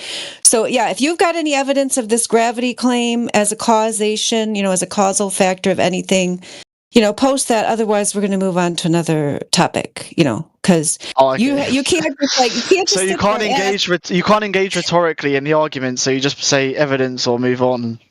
But you've provided no evidence yourself of any of the claims that you've been. Yeah, making. we have. You can't substantiate anything. Mikey, I started out this conversation. I know it was with your non-buddy Mogsy, but hopefully you were listening. I put much evidence, many sources in the chat there about how the drop over distance is not measured anywhere on the Earth. Have you measured it? You have the positive claim. Do you want me to cite some experiments and I can look them up if you want? Yeah, go ahead. Go for it. Okay, one that I know off the top of my head is the Cavendish experiment, which was in like 1800s, I think, or 1700s. It was they measured gravitational attraction between lead balls in a lab, no density gradients involved.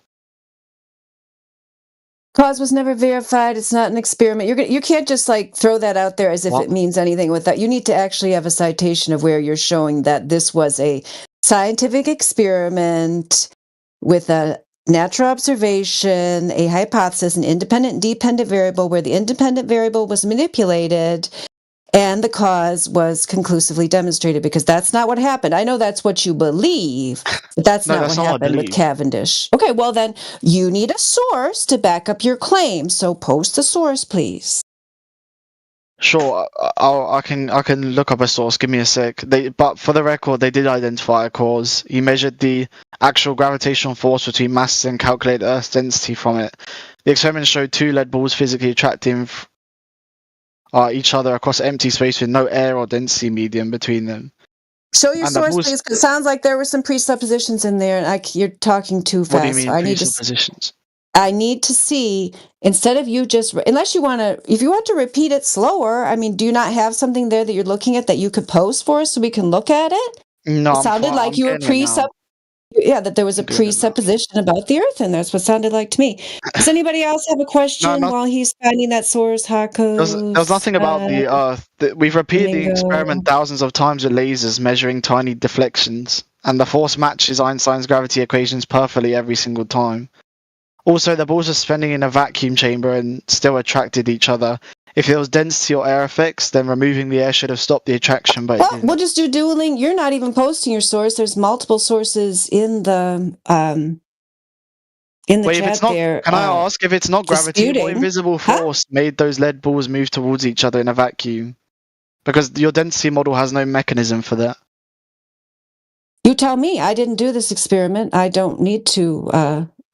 I think people have proposed different possible explanations, but I don't know if it's ever been verified. The Cavendish, conducted by Henry Cavendish in 1790. Okay, I'm going to read my thing, and you're going to listen. This is oh my gosh. Are you going to make me mute you?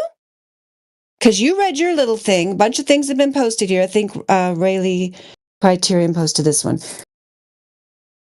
Cavendish demonstration, conducted by Henry Cavendish in 1797 to 1798, is often celebrated as a landmark in measuring the gravitational constant and the Earth density. However, some argue it wasn't a true experiment in the modern scientific sense due to several reasons. 1. Lack of hypothesis testing. A true experiment typically involves testing a specific hypothesis with control variables to confirm or refute a prediction. Cavendish's primary goal was to measure the density of the Earth, not to test the validity of Newton's laws or of universal gravitation. He assumed the law was correct. That's what I'm talking about. That's where your presupposition is. That's what I was telling you. And used it to derive measurements, making the experiment more of a measurement exercise than a hypothesis-driven test.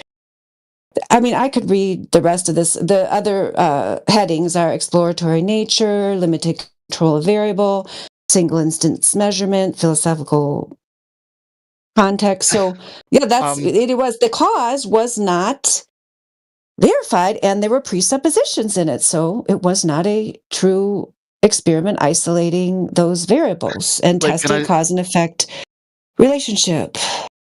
Yeah, so that's actually backwards. Cavendish did test Newton's laws by measuring if masses actually attract each other, and Newton predicted some kind of equation that Cavendish measured, and Cavendish measured the actual force and found that it matched perfectly. That's literally how science works. They make predictions and then test it. The hypothesis was actually clear. It wasn't just a measurement exercise. The hypothesis was that if gravity exists as Newton described, then two masses should attract with measurable force, and the experiment confirmed that prediction. And he didn't assume, he verified. The experiment showed masses attract even when there's no air density or medium, so your model makes no testable predictions that we can measure. What's your testable hypothesis? What are you claiming? What are you claiming that the independent variable was then? Because there was no independent and dependent variable in there. You'd have to be able to manipulate the independent variable. So what are you claiming was the manipulated independent variable? In order to isolate the cause, you can say. I can tell you. Go ahead, and that. But actually, before you say that, let me just. I mean, maybe you don't understand what I'm saying about the presupposition. You can't say if this, then that, and then and then the thing happens. But if you haven't isolated that as the actual cause by manipulating it as an independent variable, then it could be caused by other things. You can't say that was the cause if you haven't isolated it and manipulated it, which was not done there. There could be other causes. I think some people have hypothesized, magnetism, other things. I don't know. I haven't carried it out, but I'm telling you that it is not a verifiable experiment, repeatable, testable, and it is not even. It's not even accepted in mainstream science. We already told you that mass attracting mass is discarded by mainstream science. I mean, are you refuting that? Because you're clinging to something from way back when that is not even claimed now by mainstream science. So why are you so outdated? Why are you back in the dark ages there, Mikey? I can respond to your point about the independent variable because you said that there wasn't any, but actually the independent variable was the distance between the masses, and they moved the large lead balls to different positions and measured how the gravitational force changed. And Newton's law predicted that the force should follow inverse square law, which it did. When he doubled the distance, the force decreased by exactly 4 times as predicted, and when he changed the mass, the force changed proportionally, and confirms both parts of Newton's equation. And the dependent variable was that it was the measured force or deflection of the suspended masses, and it proves that the experiment had proper controls. He did systematically varied distance and mass. He systematically varied distance and mass to test if the force followed a gravity prediction pattern, and it did. So what's the independent variable in your density model, and how do you test it? Why are you even asking me about a density model? Because that has nothing to do with... Because you asked me about the independent variable in Cavendish's experiment, so I'm asking you what's your independent variable in your density model, and how do you test it? Because this was tested and proved. It was not tested, it was not proved. You need to stop asserting that just because you say nuh-uh when I just explained to you. Do you understand you're doing that? You're just saying nuh-uh. You're not actually providing anything. You're just saying that everything that I'm saying is fairy tale when I'm giving you clear, concise... No, Stacey, I've cited things in the chat and you haven't bothered to look at it. Okay, I'll take a minute and look at it. I don't know if anybody else wants to talk to this guy, or if there's somebody else with a different question. I mean, we've explained it. We've disputed Cavendish. If you're just going to keep trying to say it's a scientific experiment when it clearly wasn't, we have a disagreement there, so we can agree to disagree. But I'm not going to keep saying... I very clearly disputed it. If you want to rewrite, you saying that you dispute it doesn't mean that the argument is disputed. Come back at the top of the counter evidence. Come back at the top of the next hour, and I'm sure you can find a man here who will discuss this with you for 3 hours and repeat himself 75 times. I'm not going to do it. All right? Because I already told you how it was an experiment. It's not an experiment. Just because you're a female doesn't. Hey, Mikey, I think you should have a more open mind. somebody muted him because Mikey, you're being kind of like a female, if I must say, according to the current stereotype, where you're just making claims without evidence, and when it's reasonably explained to you about how you have to have an independent variable that you can manipulate to isolate as the cause in order to eliminate other things as the possible cause. You just went on with some other thing that you read somewhere where you just believe it happened, so I'm supposed to believe you. So I really think we should just put that issue on the table. I'm not kidding you. In 41 minutes, ask the same question, and you can sit here and talk about Cavendish all night long if you want. I made my statement. I really don't have anything else to say about it. There's nothing else to say. It's not an experiment. It's not even accepted by mainstream science. Mainstream science has discarded mass attracting mass because it is not demonstrable. There is no independent variable manipulated to prove that cause. And so it's just, you need to do some more research. That's all I have to say. So I don't know, Mogsy, does Mogsy or anybody else have another question? What does Cavendish mean? It's a person. Yeah, it's a person. There's some different, there's so much being put in this chat here. I know there was some videos explaining it. I just read you a whole thing about it. It's a person. I was getting some water real quick when you were talking about it. Yeah, that's no problem. Yeah, it's a guy from 1797. Yep. And it is not, he wasn't even trying to prove gravity, and he didn't. So that's the short version. Okay, thank you. Merriman, may I point out that you got him with the question if he means or if he denies that the Einsteinian gravitational theory has replaced the Newton gravity theory by saying why he's so outdated. I mean, as you said, the Newton gravity. Ladies' night. Yeah, I don't think Berserker knows it's ladies' night, and he's not supposed to just be going on and on. Yeah, it's cool. It's just these guys will never concede anything. So it just gets kind of tiring when you have these people that won't concede anything and don't even apparently actually even listen to anything you say. So I'm not going to just keep saying the same thing over and over. He's welcome to rewind if he wants. Does anybody else have a question, or did any of the other ladies have a question or a comment about any of that? Well, first of all, I really want to compliment you on your patience with this type of straw grasper. Because when they're desperately trying to hold on to whatever they thought they found would excuse the thing that they're trying to hold on to, because they're in denial, they don't want to let go of the ball. But your patience with him was admirable, and I wanted to mention that. Thanks, because I didn't feel like I was very patient with him, so I'm glad I made a good impression of a patient person. Oh, you were more patient than I would have been. What would you have said, Karma? He wants to know what you would have said. Go for it, Karma. Oh, I just wouldn't have repeated myself a second time. I would have muted him much faster than this and given up on him and gone to the next guy, because if he doesn't want to have a conversation, why is he even here? Yeah, I get it. It's like, and I probably, maybe Karma, we've been doing this a lot of years. Like, I have to keep doing this more years. Like, how long is this penance going to last for having misled children as a school teacher? Like, that's what I've tried to do, is correct the errors that I did pass on in my early days when I didn't understand, what was really going on here. But it's kind of like, I probably will get to the point where I'm like, this dude, he's bringing up something from 1797. This guy's bringing up Eratosthenes because they're desperate. I'll probably be more patient and sympathetic. I am working on patience. It's one of the things I need to work on the most. So I'll keep working on it. You for having more patience than me. I'm not being sarcastic. I just don't have any of the none for these people. Which I wish you guys had a good word for this in English. Nanna. It's like lacking the motivation or the want to actually do something. Where you're like, I don't feel like talking to somebody like that. I wish I had your noble spirit of wanting to talk to these dudes when they get this far into their own hole that they've dug. Yeah, I mean, that's why I said, yeah. Oh, go ahead. Keep going. I cut you off. Finish your Yeah, sentence. go on. I was just going to say, psychologically, when someone's acting like that, you know they're not going to hear you or actually process anything you're saying.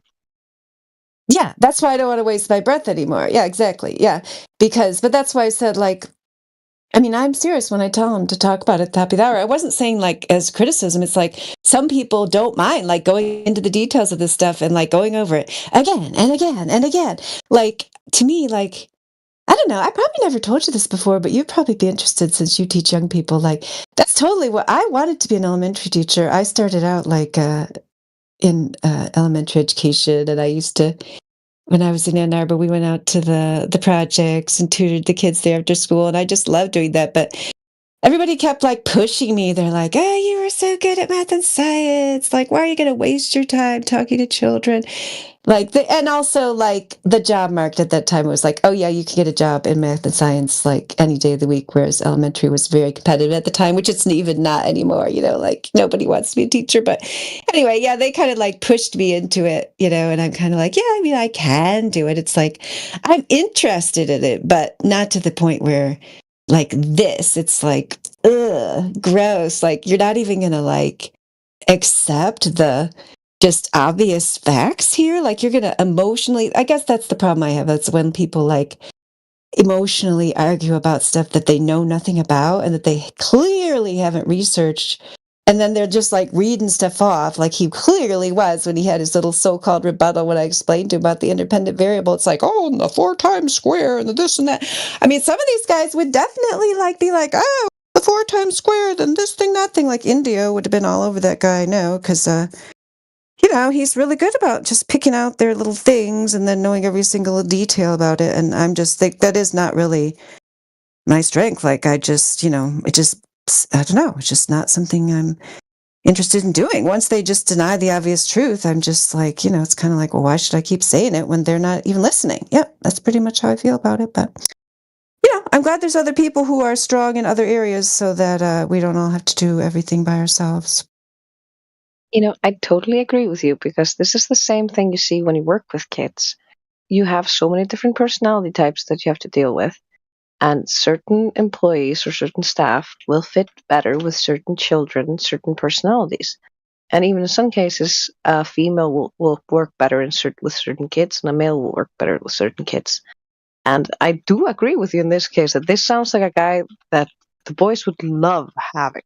Yeah, they would. I know. Yeah, stick around, Mikey. Yeah, they'll love ya. They'll love it. Yep. Like I can lasting probably for a few hours, and the boys love that. Yeah, because ladies' night is more geared toward beginners. That's just the way it is. Okay, yes, who's saying hey guys? Hey, my name is Danny. Hi, nice to meet you. Hello, Danny. Dandelion, I am interested. Do you consider yourself a flat earth influencer? No way! Don't even call me that. It makes me like sick to my stomach to even hear you say that. Gross! Gag me with a spoon. No, but I mean, but you're willing to argue the debate. You're willing to debate the subject, right? Yeah, I'm willing to debate it. Yeah, I mean, I discuss the flat Earth. I do that for my own personal reasons. And I do that for. Like I just said, I do it because I feel that it's my duty. Basically, yeah, that's why I'm doing it. Yeah. Have you ever heard of MC Toon? I've heard of him. Yeah. I mean, I could set you up with a debate right now, like legit, right now, a debate 1-on-1 with very minimal moderation. Bring him on in here already. He wants to come in here. He sure, has I'd a talk to one-on-one him. set up right now that he can debate anyone. Oh yeah, I'm sure that'd be great. This is like the server that we're on has more people, right? You can go there. Yeah, but we also have an event going on here, so good luck trying to snipe. I mean, I'm just DM me if you're interested. If not, then I get it. Yeah, McToon's welcome to come in here anytime. Yeah, I prefer things that are free, and that are You prefer things where you're the moderator. No, just things that are well moderated. Yeah, that are well moderated. Like Toon is not the moderator here, right? There's a independent moderator. where you can go debate, and it's not going to be heavily moderated. It's Sounds like pretty fair, right? You can Sounds like ramble you're fishing on. for flat earthers. Seems like it. Yeah, yeah. He doesn't. He's not very good bait. It's just my bait is I get to talk to Matuna. That's not very appealing. Yeah, I didn't even want to talk to Mikey. I mean, why would I want to talk to McToon? I don't know. Sorry, Mikey. I'm picking on you. I don't know how sorry. I'm a tiny bit. Maybe. Well, I tried. Right. Yeah, that's cool. All right. Does anybody else have a question about flat Earth for the ladies here? We've got about a half hour left.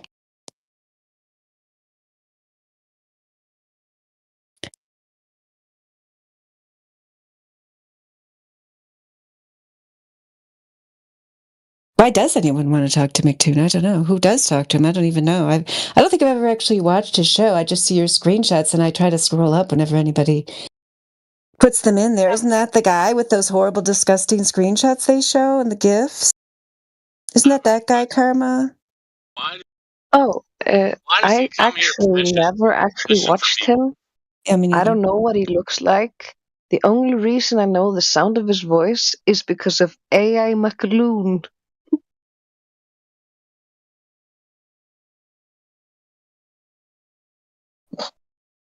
Yeah, I don't want to. Yeah, and I guess what'd you say, Stacey? Is that you? I only know what he looks like because my friends are like, "Oh, check it out, Flat Earth Final Experiment," and so that's the only basis I know.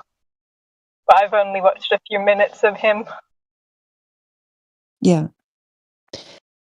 Yeah, the reason I wouldn't want to be an influencer is because I just don't. I mean, I don't want to influence anyone. I just want to provide the information and then let people make up their own minds.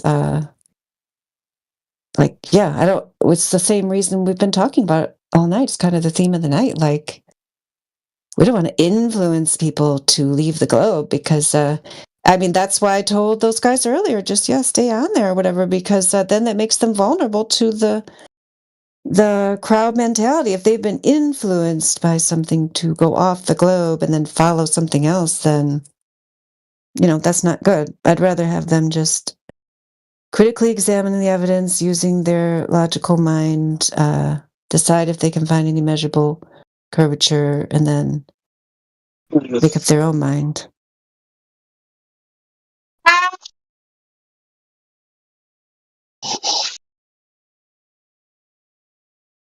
I mean, we can unmute Mikey if he wants to talk about something besides Cavendish. I don't know, but since there's nobody else asking questions.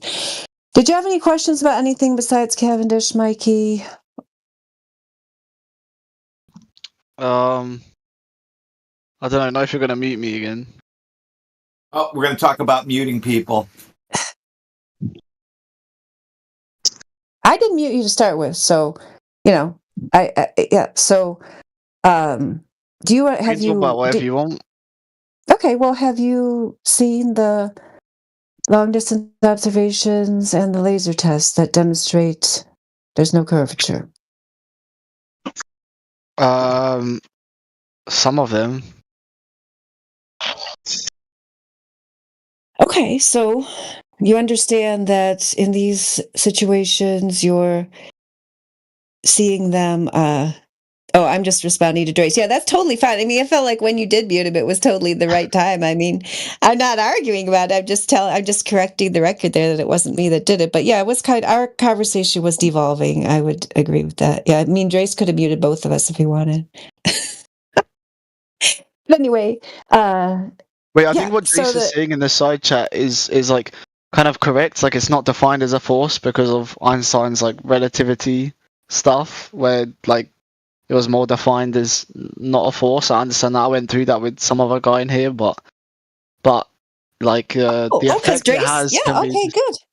Okay, but the effect it has can also be defined as a force, and yeah, I know it gets complicated in theoretical like particle physics as well. It's not that it's not a force. Yeah, so every Sunday you go to the Neil deGrasse Tyson Church of Gravity. It's a force, but it's not a force. Is that your priest, Neil deGrasse Tyson? Well, no, it's more like I mean, I don't even know what Neil deGrasse Tyson says on it. He says what you just said. Oh, I know what fuck, who's that Asian physics guy? Oh fuck, what's his name? He does Mishu Kaku. yeah, that guy, yeah, Mishu Kaku. I know what he says, and I know Einstein's general relativity stuff. Okay. So anyway, do you understand the claim? Because if you're going to debate in this arena, even if you are not going to agree with it, you should understand how it's been demonstrated that the curvature is not actually measured over in terms of drop over distance in reality. Yeah, the only thing that I don't know, I mean, I'm not like an expert in like the long distance observations that like tests and stuff that have been done, but I do know that like surveyors and engineers account for Earth's curvature daily. Like bridges and railways and canals are built with curvature calculations, or they'd fail. No, as they well as don't. No, they aren't. I Not think in there was reality. Not when you talk to real surveyors and engineers. That's not the case. So okay, so the ones that do account for it are just fake. well, I have no idea. You'd have to again put up a source, and we could analyze it, and then we could put up sources of people that are. Oh, you're saying they're But not yeah, real? I'm just. yeah. Well, they can't be because yeah. But could you provide a source to prove they're not real? Oh, go ahead. Stacy has something to add to that. A surveyor wants to survey as accurately as they can, so they do their surveys in smaller batches, and then they just do multiple small batch surveys to make it spread out for however big they want to do the survey. And I'm talking like maps of India, for example, and so they don't actually measure any curvature because they do small batches which don't require curvature, but then they add all of like these small squares together and there's no curvature, but then they just add the curvature on, well, they don't add the curvature, but like with maps and stuff, we just assume the curvature, but it wasn't measured with any curvature. I did hear something about this. I do think that even for small batches, they do account for curvature in their calculations. I think any survey over 6 miles must. I think as a surveyor, any survey over 6 miles must correct for Earth's curvature, or the measurements will be off. Just they get reference episoids, I think, which is like the mathematical models for Earth's curvature. GPS coordinates are adjusted for curvature, and elevation measurements uses mean sea level, which follows Earth's curvature. And I think there's a few real world examples. I need to look them up. Hold on. I think there's a canal. The Suez Canal is 100 plus miles long and requires curvature corrections during construction. But how long are their construction like beams, for example? Is one beam 6 miles? What do No, you mean? like the beams are going to be small, or they're not going to account for curvature for their distances. I don't know, it might be 20 meters, 50 meters at the very most, probably. But just small batches. Oh, I see what you mean. Small portions of things. Yeah. There's It's no. Sorry to cut you off. Sorry, go on. That's okay. You go. Oh yeah. So I understand what you're saying. Like on a small scale, the beams aren't that long, so it doesn't make sense that they're accounting for curvature when the beams are, I don't know, small.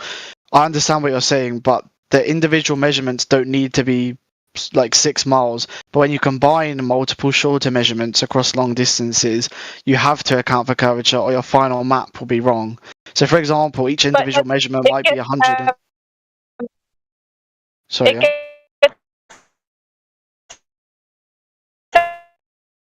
Yeah, am I lagging or is it? Ambiguous because yet on the whole there's curvature, so it's like theoretical and like theoretically there's curvature, but practically it was not built with curvature, so it's very ambiguous. You can just choose whatever version you want to believe.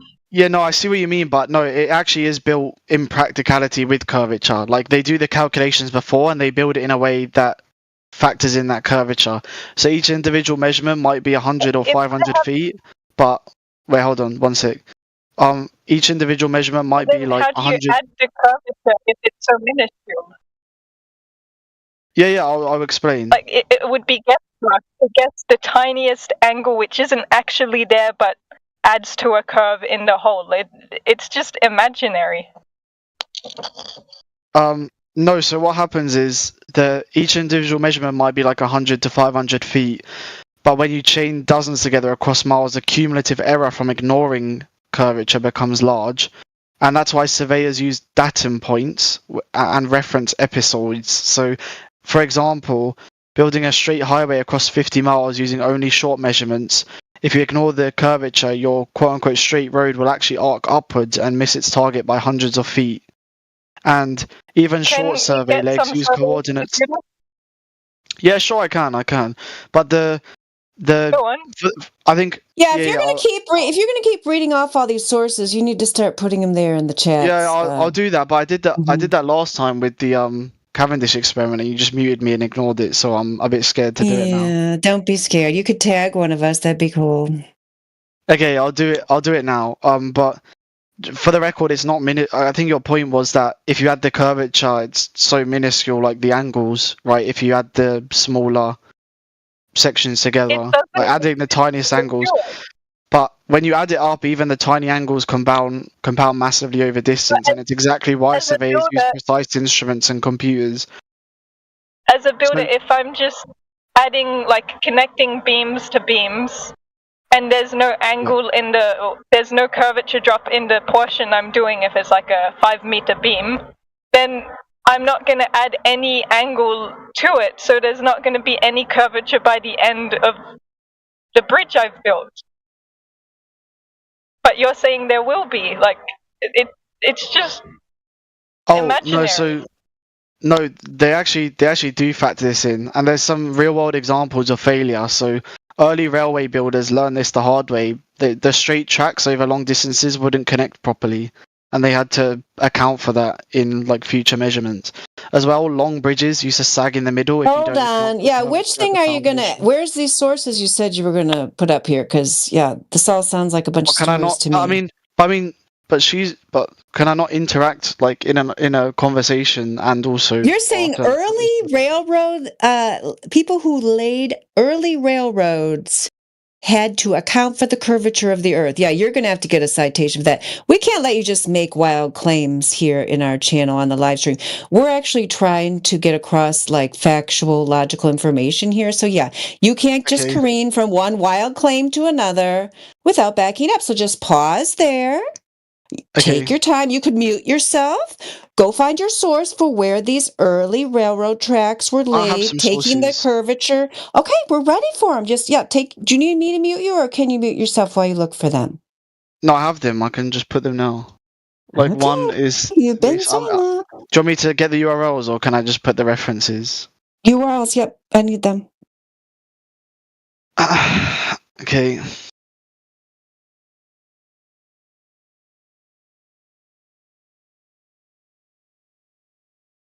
Yep, so I don't know if there's anything else you guys wanted to get across here in these last minutes of Ladies' Night.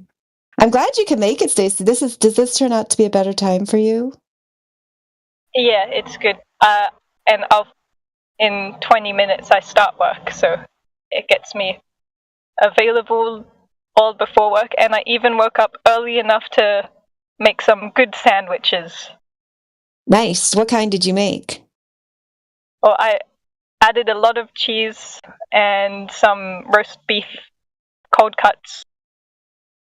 I think it was mainly the cheese. I just loaded on the cheese. Because I was thinking, what is the edge of the earth? Cheese, of course. Of course. Yeah, I made BLTs because we were going to start at 5. I'm like, gosh, I got to make dinner early. I got to make something fast that's easy. But then my boys ate all the bacon. There was a little bit left, and my last son was getting it. I'm like, I go ahead and take it. And then I just had a turkey LT. I should have thrown some cheese on mine since I didn't end up having bacon, because turkey, lettuce, and tomato just isn't quite the same. But next time I had to buy 2 packs because, they're getting older. So I got to remember now. Prepare. Yeah. So, yeah. What do you have, Karma? Do you want the honest truth? Oh yeah, even if it's bad, yeah, tell us. Today I have eaten one kleina, which is like a 5 centimeter long baked good, and I ate 1/4 of a sandwich that my mom was eating. Wow, you haven't eaten enough. You need more food. Otherwise, you'll have trouble sleeping, don't you think? Nice. That counts. That's more than once. Okay. Yeah, I mean, if you don't feel hungry, I used to like sometimes just like not eat, and if I wanted to lose weight, I would just wait for my stomach to growl before I would eat. That's a pretty good diet. Like I would recommend it. Yeah, it worked for me. It's like don't eat unless your stomach's growling. Yeah. Why not? Yeah, that's not good long term though, because Yeah. you gotta have a schedule for when you eat, or apparently it can cause you gut problems and stuff like that. Yeah, it's not good So for maintenance. I'm Yeah. supposed to eat 2 or 3 times a day, which is why I'm trying to eat 2 or 3 times a day, because I had a bad habit of only eating once a day. Oh, I lost weight. I do that as well. Is that bad? If you only eat one a day? Yeah, it's not good to eat just once a day, apparently, because then you can also get a lot of air in your guts and stuff like that, and that can lead to like pain in your stomach just because of the air in your stomach. It's not good. Oh, I only eat once a day. I should change it. Dandelion, I had a question real quick, if that's okay. Go for it. How often does this ladies' night thing happen? It's been happening every Wednesday. We used to start at 9, which is like an hour and 15 minutes from now, but then we changed the time to 4 hours earlier so that these ladies who are not in the USA could participate. And it's worked out well, so we'll probably keep it at that time. Yeah, every Wednesday. So yeah, feel free to come back. Maybe you guys, particularly Mikey, could do some, research in the meantime. I mean, I'm enjoying it. Yeah, I think Mikey should do some research. I think he's giving kind of nigger babble right now. I couldn't understand what you said there, probably for the best. You've got the source, Mikey? Yeah, I'll put a Oh, the source in Channel the chat. Tunnel. Okay, the Channel Tunnel, Straits of Dover, England, France. Yeah. Okay. I can like paraphrase a bit if you want. But I'm reading basically, it. I'm reading it. Okay. I Basically, mean, you can, go ahead and paraphrase what I'm looking at. A good idea. Sure, yeah. What it confirms is that the Channel Tunnel required precise surveying and engineering to connect properly, and the French and British teams met with only 36 centimeters horizontal error over 50 kilometers, which proves that they used spherical Earth calculations when they did their surveying. And the precise meeting of the tunnels required advanced surveying techniques and geodetic calculations, and it's exactly what you need to account for curvature over that distance. I think the evidence in there. Thanks, Mikey. I'm probably gonna look at this when we're done with Ladies' Night because I'd have to look at it in detail. But I mean, it's not going to convince me that it's a globe. I'll just tell you that because I've already, like I said, I've already done my own observations and measurements. Like, I know for sure that it's not, But so whatever they did here, I mean, people can make all kinds of claims, and what we found, especially in recent times, is let me just finish my sentence. It won't take me long. We found in recent times, there's a lot more claims now than before, when it used to be things were just kind of accepted that it's pretty obvious that people use levels when building and they don't take curvature into account. Same thing with surveying, same thing with long distance snipers, same thing with the military. But there's some story here where they claim they used it. I don't know if that's actually what they're claiming. I'd have to look into it in more detail. That's not going to convince me because I can go out and you could do the same. Do you live near the ocean, Mikey? No, I live in London. I'm nowhere near the ocean. Well, it's way nearer than I am to the ocean. I mean, you don't ever go there then? No, it's like hours away. Yeah. Anyway, you could do your own long distance observation. That's the whole point of the long distance observations and laser tests that we showed you earlier, where you would see that these objects, whatever it is that you were trying to see, like for example, you've got that one there. One of the observations that are in the list of observations. Did you see those earlier that I put out there, the sample list of long distance observations? You saw those, right? Because you're talking about the Straits of Dover. I mean, one of those is Dover. Seeing the I white don't think I saw cliffs your of. list, but I think I saw Oh, the okay. diagram of the skyline, but that was it. Oh, okay. Yeah, it was before that. I'll put it in there again. So, yeah, one of those observations. I think we have both seeing the white cliffs of Dover from Calais, France, and seeing Calais, France from Dover. I'm pretty sure that's in there. Let me check. I just want to say, like, I think we're gonna disagree, but it's still been fun anyway, and it's been good talking to you about these things, and I learn a bit more about your guys' perspective. The people put some diagrams in the chat though about the Channel Tunnel that I want to respond to if that's okay.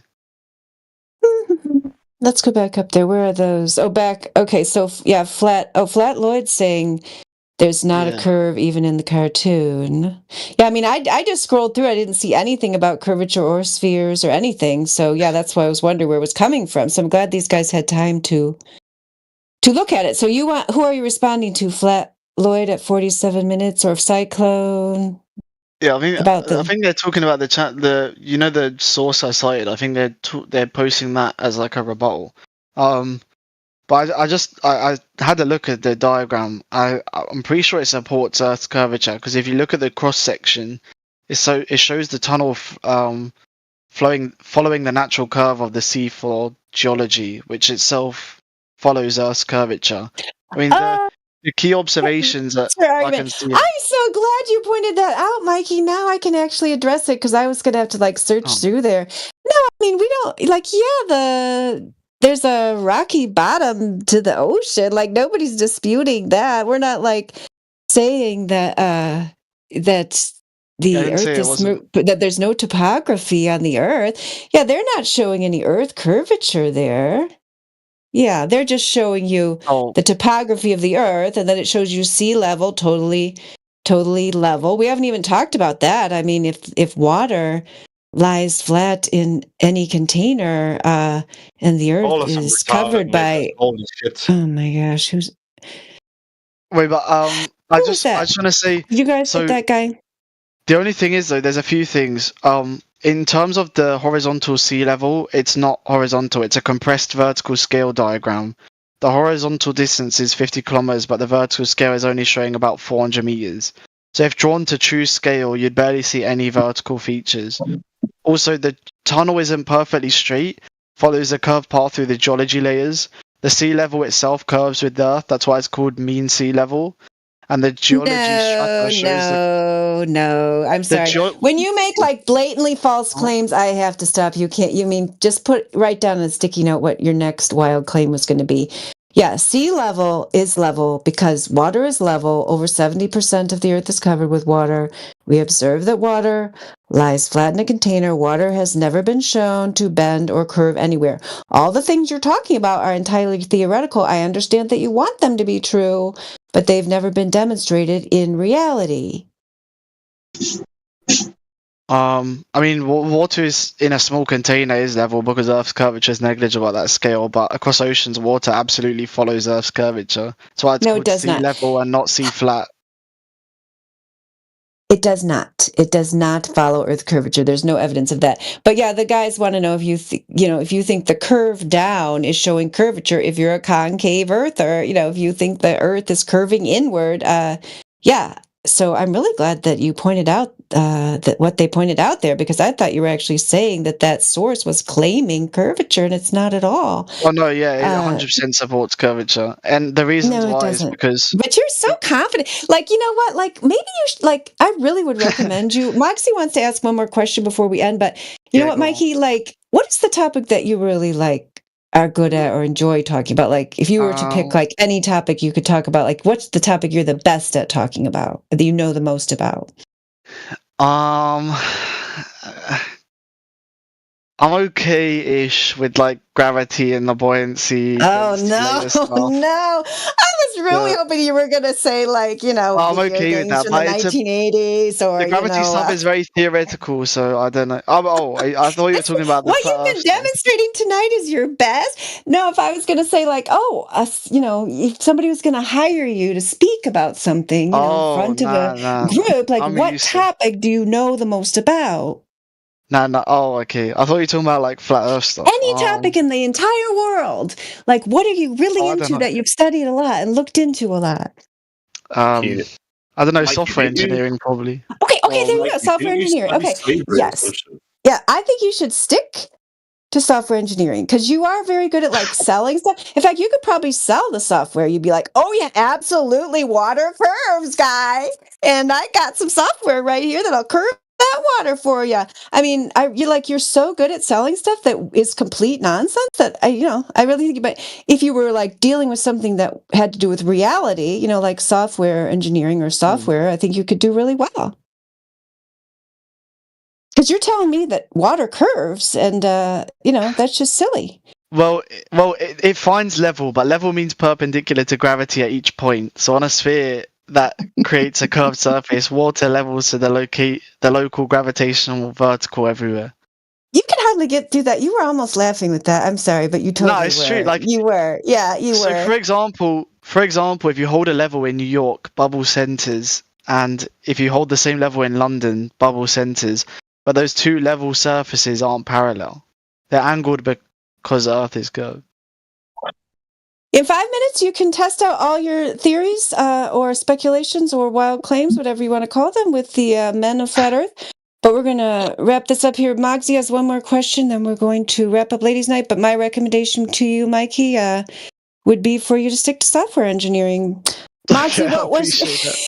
You're welcome. Anytime. Free tip. I'm not even going to charge you for the live tips. It's kind of a like a one like normal question and then like one about flat Earth, right? I just wanted to know who Mary was. Oh, they call me Mary Mom. Yeah, because that's me. Yeah. Is that what you're talking about? Yeah. Dandelion, parentheses, Mary Mom. It's because when I first came to Discord, I had this like Discord account that I didn't even know I had that was the name Mary Mom for... I don't want to get into why, but like then I tried to keep changing it and they kept saying, "Oh no, you have to be Mary Mom. You can't be anything else." And but now I'm just Dandelion, parentheses, Mary Mom. So yeah, that's me.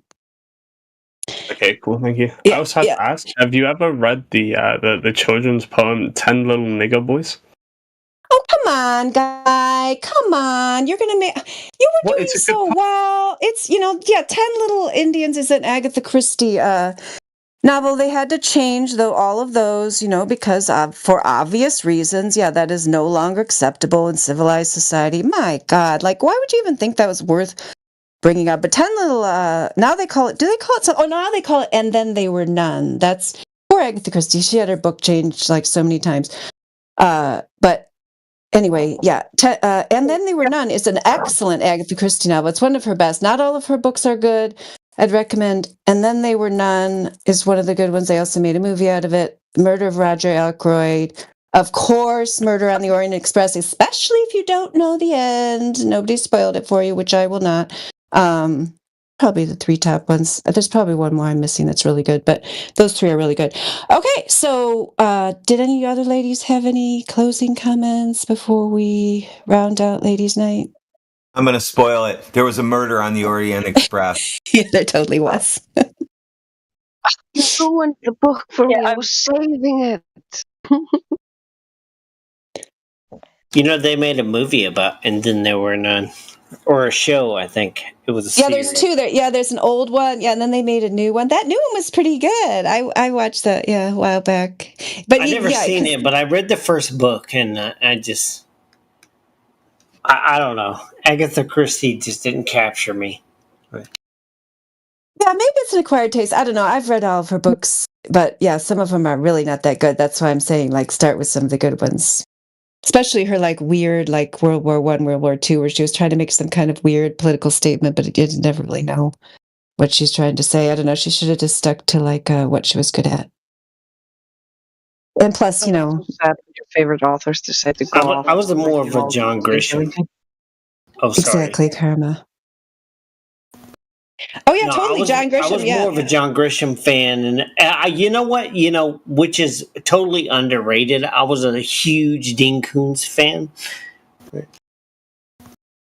Yeah, actually, it's funny that you mentioned that, Flamingo, because I rewatched it like the night I decided to rejoin these guys in this right here in this Flat Earth Politics server. It might have been the Politics and Religion one, but I told Crit that at the time because he asked me why you came back. I'm like, oh yeah, I was rewatching John Grisham's The Firm. I read that book, yeah, back in the day, and then watched the movie. This is the first time I'd seen it, like since back then, and.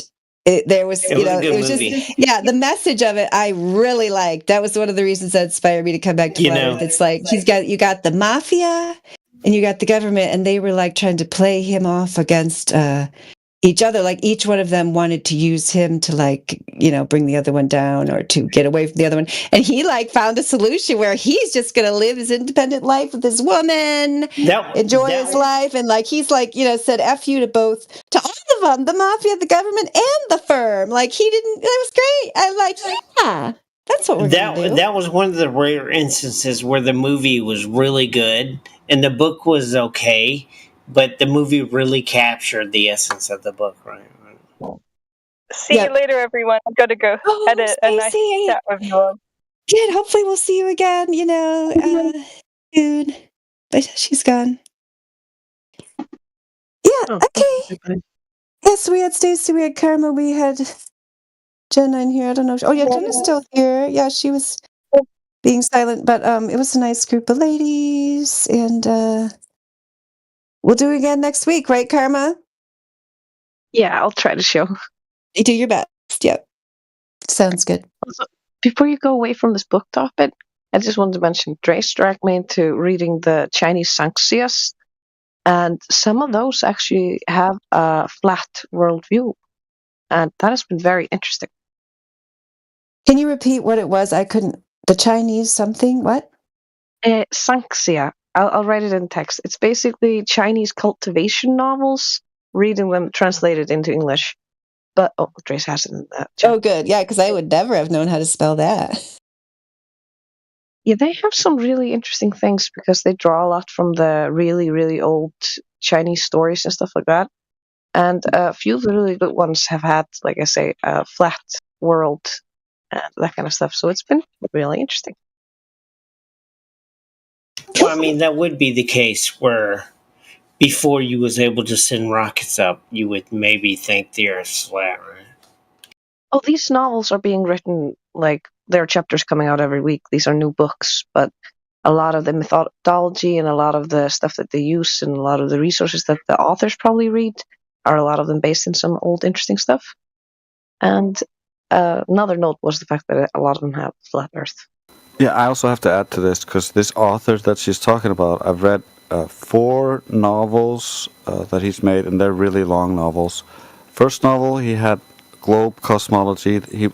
His characters were traveling with globes and gravity and that kind of stuff.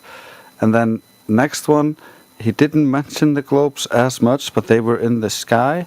Third one, even less globes mentioned at all. It was just purely like the old myths, more spiritual. And then the fourth one, he had a full-on flat Earth cosmology.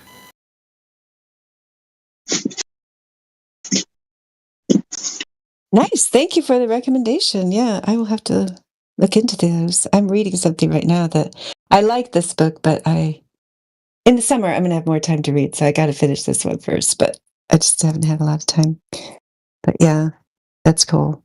Yeah, Flamingo, when they send rockets up, they just come back down. Yeah, they just see a flat horizon. So rockets, in fact, yeah, those projects in the 50s where they sent rockets up, that's, when they confirmed that it was flat and that the ancient Greeks were wrong. Would have been cool if they just admitted their mistake back then, instead of compounding it. But, that's why we are where we are today. So if any of you we're done with Ladies' Night, so I don't know. Mikey, if you have a question About other stuff, or anybody wants to address any of the claims Mikey made? I mean, aren't we on like claim number 35 or 40 of that Mikey has made? I just made one claim after another. I can't even keep up with them. Well, Do you have any new claims, Mikey? Or questions? It's ladies' night, so you know the mood is right. Absolutely. Yep, you betcha.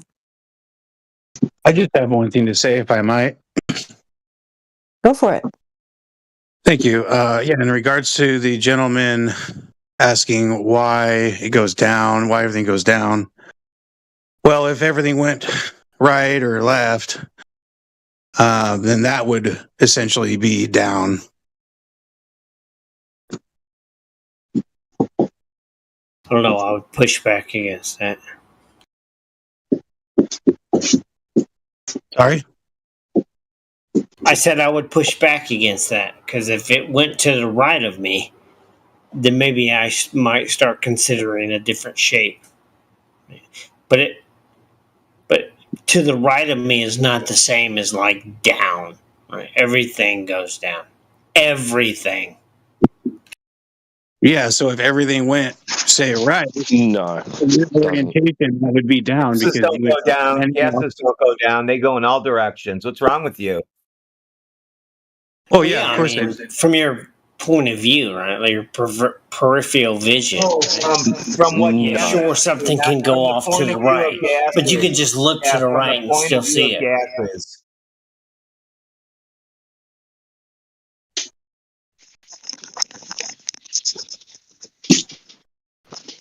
I see clouds. They're not going down. Strange, that. Yeah, certainly. You could. I mean, I was born in Miami, Florida, so I lived on the coast, right? You certainly see clouds at the horizon going down. Right? No, I don't see clouds going down. Well, I mean, you seem to be British, right? So maybe you're not seeing it. I don't know. Sound like you've had a little bit tonight, huh? Yeah, but that didn't change the fact that things go down, just like clouds. He says he's never seen a cloud go down. He lives in England. He's never seen a cloud go down. No, clouds don't just come down to the ground. Oh, they don't. Like when you're I can go outside looking right now. off into the ocean. Cloud is right? not going to come down to the ground that's over my house right now. It's not. So what do they do then? When you're looking off into the ocean, what do the clouds do? Are there no clouds near the horizon? They either make more cloud, or the cloud turns away and it's no longer a cloud. Watch clouds sometimes. Yeah. Clouds on I the don't care horizon what a is due to cloud is, perspective. but They're it's not an literally object of touching the ground. Hey, clouds on the horizon are not literally touching the ground. That's a matter of perspective. Well, obviously, right? They're not Right. literally touching the ground, but they are certainly going below. Okay. So that's not due to your supposed gravity, right? Gravity, no. Right, okay, cool. No, the reason why clouds move away from you and appear to touch the horizon is because the Earth is spherical, right? And as the clouds move away from you, they So get could to you a say point perhaps where wind? it goes over the horizon. Or like air currents? As opposed to gravity? Air currents. What do you mean? the So force here? we just agreed. I'm Me and this helping other guy, you- me and this I'm other hel- chap, just I'm agreed. that helping you term the scientific. In this case, it's a force, right? I don't need any help. The force that moves the clouds horizontally. What's the is force air? that moves the clouds? Air Yeah, air pressure. Air is not a force. pressure. Bullshit. There you go. There you go. Well, that's a little better. Good God, Pressure is a dude. force. You're telling him I'm helping you here because you're telling him the thing that makes it go to the horizon is the Earth being round, which is just not true. I mean, not necessarily that's exactly what you said, but it's how you're making it sound to him, which is probably not a good idea, man. Well, no, he said cloud. First of all, this whole argument started with this guy saying he's never seen clouds at the horizon going down. Oh, No, and it then I heard started with somebody you say saying that that clouds everything go goes down to down. become fog, which is obviously stupid, but I'm not even going to worry about that. Fog. We're not talking about fog. We're talking about a clear, crystal clear I'm saying day. somebody said that, dude. You're not listening, man. Anyway, point is, yeah, I'll acknowledge if a cloud I goes never low heard enough. anyone say fog. Okay, it doesn't matter. The point is, someone said if a cloud goes low, then it's not a cloud anymore. I know you heard that. Don't act stupid, bro. Yes, I did hear that. Okay, so you know what I'm saying. So don't act foolish. So No, I'm saying what, so obviously it's not that's a cloud stupid. anymore? Is But that I'm not going what to you're comment on agreeing that with? because that's too stupid to comment on, dude. Well, hold on. Do Are you you listening agree to what I'm that if a saying? cloud You're not goes registering below what the I'm saying. It makes me think you're not a good you're not a good faith interlocutor. I think he's a bit bro. sloshed. He's slashed. That makes sense. You might be. Yeah, I told you he was drunk. I asked him, yeah, that doesn't matter.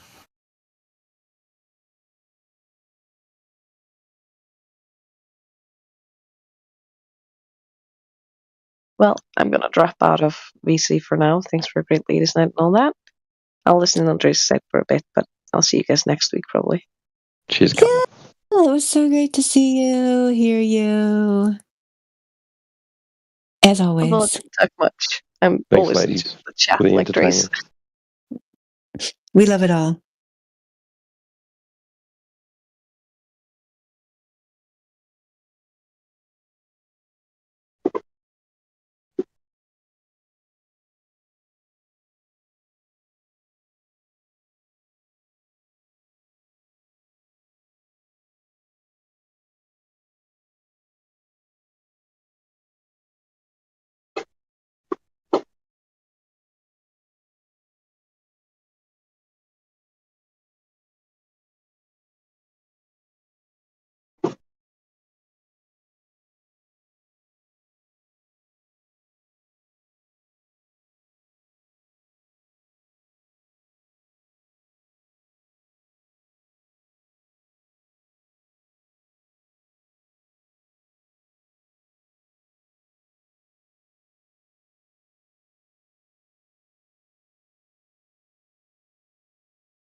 Well, Drace and Mikey can have it out in the VC now. Beep bub beep beep bub. If they, if they so here. choose. Yeah,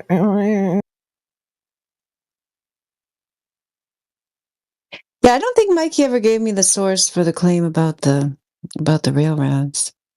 Did he give you guys a source?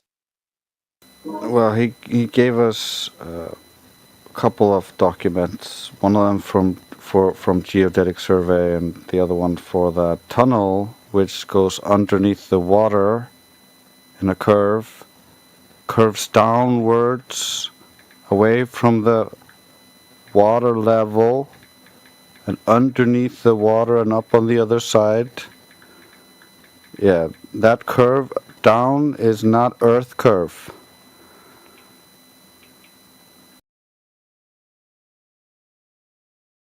There's no evidence of Earth curve in this. It's just a tunnel underneath the water.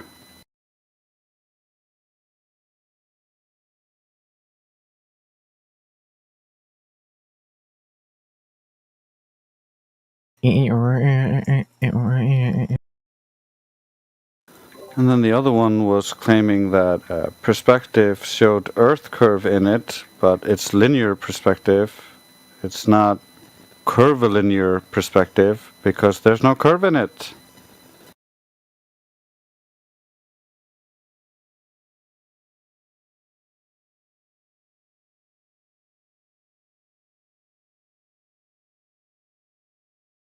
Yeah, you can try to provide evidence next time. See you then, Mikey. That's too bad. They had to send three guys over here to try to get people into Gem Server for McToon tonight. Oh, is that where they do it? They do it in Gem Panda server? Yeah, they sent Rob and those two other people that came over, just making comment, oh, McToon, this and that. So I knew they were from there. Yeah, Rob was here trying to get us to go over there. I said it's ladies' night, something like that. And then I said, here, send him right over. It's ladies' night. Mary Mom will take him on right now. That's how you got brought into it. But he has to come over here. That's all. Oh yeah, I totally talked to them here. Yeah, for sure.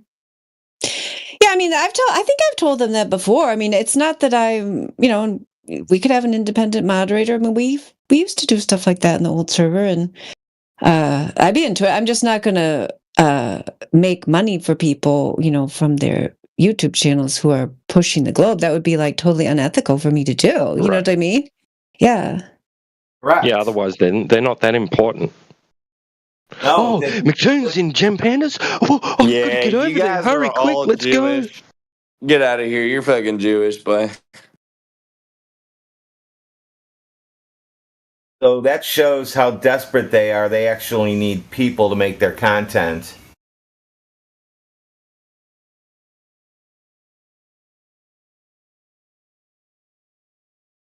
Yep. Yep. I don't even know who's watching their content. I mean, I guess somebody is.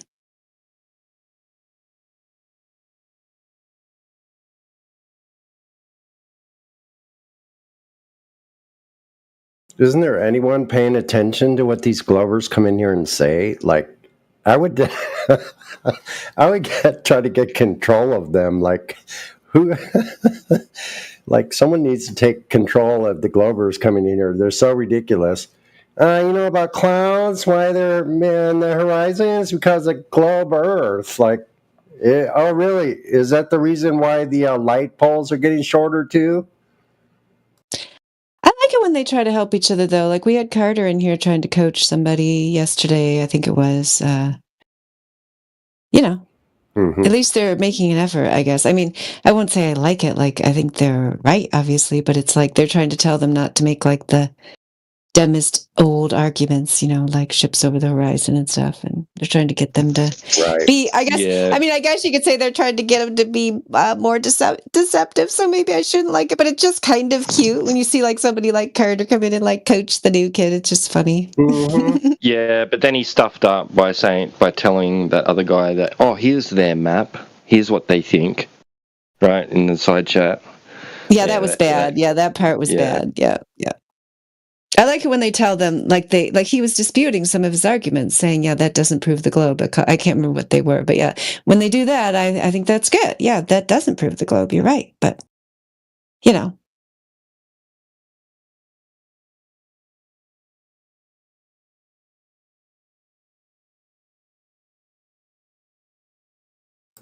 I mean, when I was growing up, they used to have public service announcements. They would say, it's 8 o'clock. Do you know where your children are? It's 8 o'clock. Do you know where your Glovers are?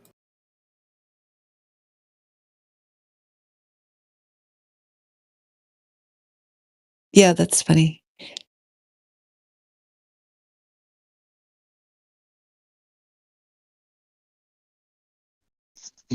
That's funny. Yeah, my mum probably would have said, yeah, he's out on the road with his friends kicking a football.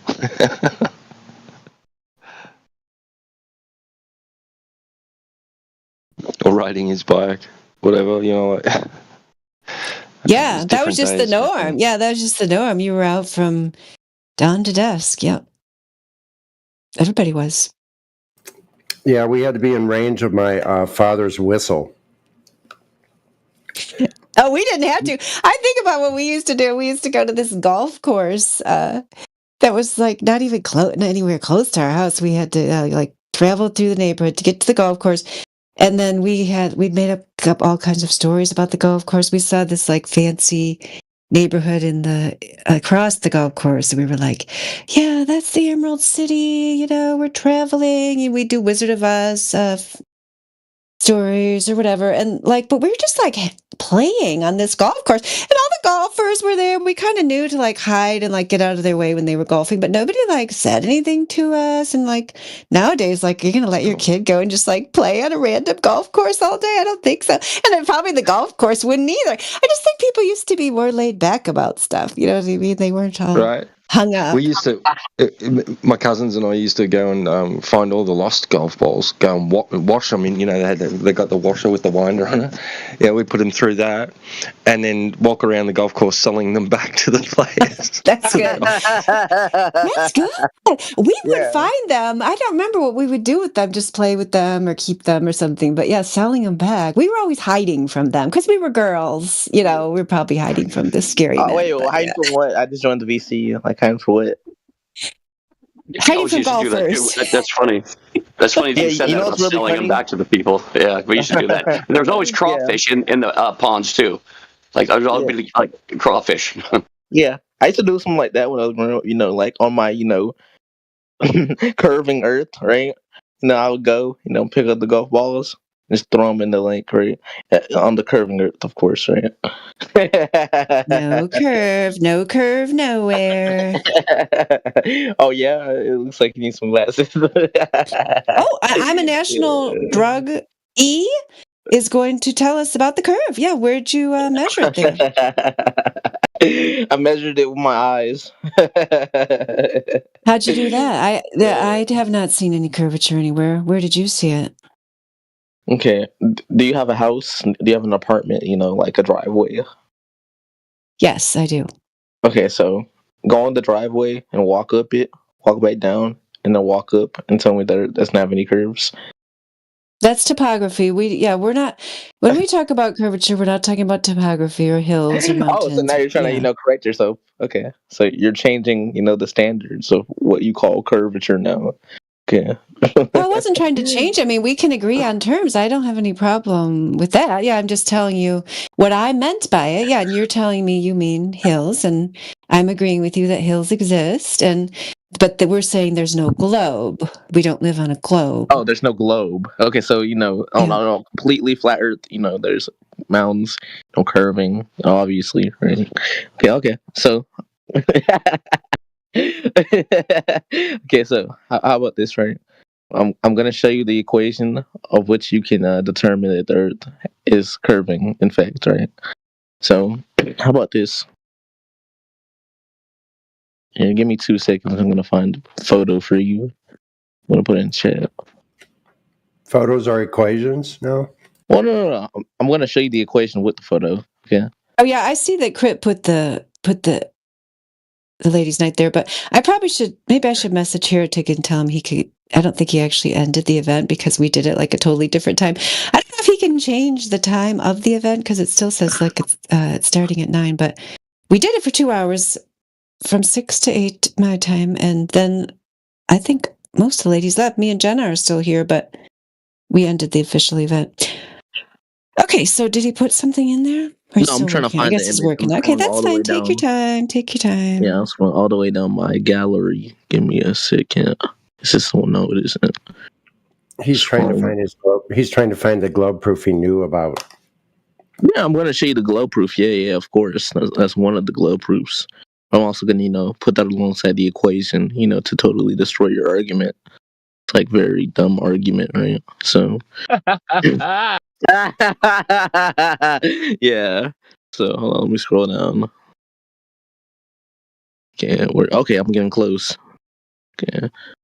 Hold on. Yeah.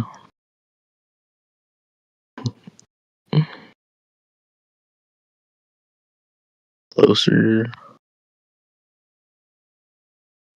Radwin, get ready to message Indio to shut the server down.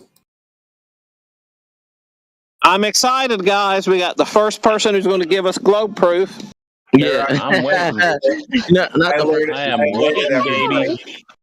Yes, I'm looking for the screenshot. Give me, hold on. There's a lot of photos here. Wow. Okay, getting closer. I think I'm almost got it. To wade through. Yeah, you're about to be so entertained, right, by the fact that you're wrong. Okay, so. Oh yeah. Yeah. Yeah. Hold on. No, it's gonna be a freaking joke. It's gonna be a joke. Okay. Definitely. 1000%. Definitely. Definitely. Why do you think it's gonna be a joke? Because that's all freaking Globers do is freaking. That's all Globers do. Laughable nonsense. Laughable nonsense. Okay. Yep, that is you. And the more bluster that leads up to, hey, I've got some proof for you, the more bluster, like talking about dumb arguments and things like that, usually the more spectacular the fall. So I'm really excited to see what you have here. The bigger the file. That's really funny. I'm so entertained by the fact you think that. So hold on. Is this part of your troll? We're just gonna hold on all night. No, I'm being so serious. You've seen it before. I'm not lying. It's not a troll right here. Literally looking for the screenshot. Hold on. Oh, there it is. And so you're lucky that I found it. Okay, hold on. Copy and paste. I'm gonna put it in chat for you. So copy and paste and okay, look in the chat. I'm about to put it for y'all, and there it goes. Do you see that right there?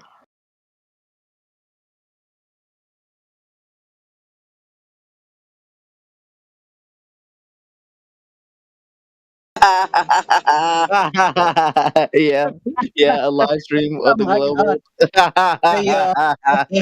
The bigger the bluster, the bigger the fall. Yeah. So, can you disprove that real quick? Disprove a negative? No, disprove the live stream of the International Space Station. I like wide-angle lenses. yeah. But can you disprove this real quick? Yeah, space is fake. Wide. Okay. It's a wide-angle lens, moron.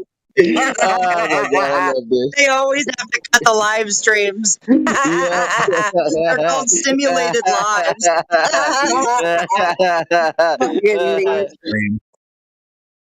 Yeah, this is super easy. Do you know how high the ISS is from the ground? Do I know how high the ISS is from the ground? I'm not aware, but why does that matter? Do you know how much of the ground the ISS should see? Okay, so I have a question. Why does this matter? Because the ISS can only see 3% of the Earth's surface, so it only has a flat horizon all around it, and it requires a fisheye camera to bend horizontal lines. Yo, Where did you hear that from? Can you show me the evidence, please? Can I ask a question about flat Earth? Go ahead. Is there any help woman in this VC? Okay, let's get back to I am a nation, whatever the rest of your call sign there is. Does somebody have our what the fuck's his Bison even admitting that you can't see curvature of the Earth from the fake station? Well, no, you can't see curvature of the Earth. You're all just too stupid to look at it. Right. So you're seeing so you just said that you can't. Okay, you said you just can't. Did you just say you can't see curvature from the fake station? But you're just too stupid, right? You look directly at the ground, and for some reason you think, "Wow, what a flat Earth," right? And it's just like very dumb, right? You cope with the fact. Okay, so you're admitting that you can't see curvature of the Earth from the fake station, even though you just Do said you understand that English? video. I said yes. Hello, señor, ¿cómo estás? I said yes. Okay. So you can or you cannot see curvature from the fake station. You can. Do you understand English, please? Tell me right now. You just said that you can't. I said yes, you can. Do you understand basic English that is coming out of my mouth? Why did Neil deGrasse Tyson, even himself, the sainted of the globeheads, say that you cannot see curvature of the Earth from the fake station? Show me that evidence, please. Show me that What's evidence. actually funny is that he double speaks. Neil deGrasse Tyson double speaks because he talks about the Red Bull jump, and he's like, "Oh, and you can see the curve of the Earth." And then in another instance, he's like, "You don't see the curve of the Earth. That stuff is flat." So I can't really trust a double speaker. Can you? Yeah, so that goes for both of his, retarded statements, right? Trying to say, well, not both retarded, but one of them are, factually right. But then, he changed his mind because, he's stupid. Can't pick one thing to believe in, whether or not he wants to be a Yeah, Felix Baumgartner, saw the curvature of Earth, but then he says that from 1 millimeter above this beach ball, you don't see the Earth curve. That's so weird. Oh, wow. Crazy people not knowing what position to pick. Wow. That's definitely new. Neil deGrasse Tyson is in fact a crazy person not knowing which position to pick. That is correct. Okay, so all of the things I told you before, I posted evidence for that in the chat. Here's Planetary Director Paul Larson saying, let's say we're at the elevation of the ISS.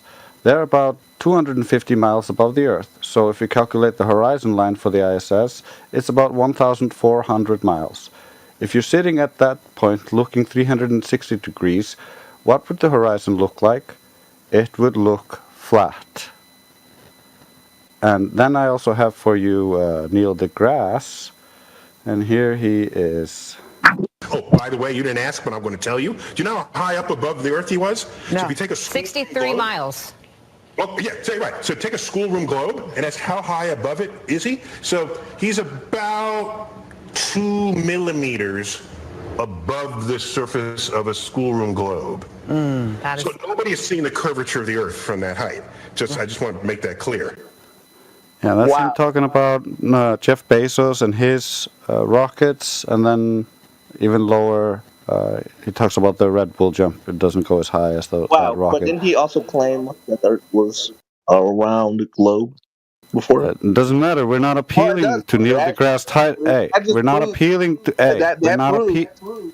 Do I need to mute you? We're not appealing to Neil deGrasse Tyson as an expert. He's a hostile witness of your cult religion. Exactly. So why are you relying on this fucking shitty ass source then? He's a cult. He's a hostile witness of your side who's saying you are wrong. The math does not comport to what you believe in. But then in the same breath, he also admitted before that the Earth is round. So I don't know what your point is. He believes the Earth is round just like you believe the Earth is round. You both don't have any evidence that it is round. That's the problem. Okay, go ahead.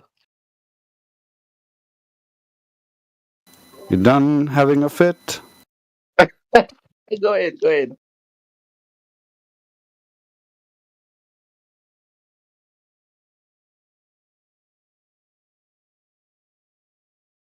So you're the super expert that's better than Neil deGrasse Tyson? Come give us some evidence. Yeah, you're listening to a crazy person that doesn't know what position to pick. That's awesome. So are you telling us you're a crazy person who doesn't know what to pick? No, I know what to pick. Give us your evidence. Hold on, I'm gonna show you again. Oh, you mean the live stream that you cannot verify and it doesn't actually show the Earth as curved? Because if the Earth were curved like that, at that height, the Earth would be too small to have all the continents on it. So you live on a tiny ball. Are you retarded, sir? Oh, you're retarded. You're very stupid, right? You can. I'm the stupid one. You live on a ball that cannot contain all of America, and you think I'm the stupid one. You're actually so stupid. You don't believe in the rest of the world? Where do you live? I love it. You love being retarded? I love listening to you be a retard. I love it. Me? You don't believe in the rest of the world. That's the problem here. No. You have a tiny ball you think you're on. Yeah, no. Planet America. That's the truth, right? You're a crazy person, right? You're the crazy person who lives on planet America. Yeah, right, because, you're a little bit mentally ill or something along this How? I'm not saying I live on planet America. You are. I never said that, but anyways, right? Yes, you did. You claimed that that curve that you see from the ISS is the curve of the Earth, and if that were true, the ball would be too small to contain all the land masses of the world. So you live on planet America, you dumb fuck. Show me any proof of that. Thank you. You can't show any proof of that. That's all.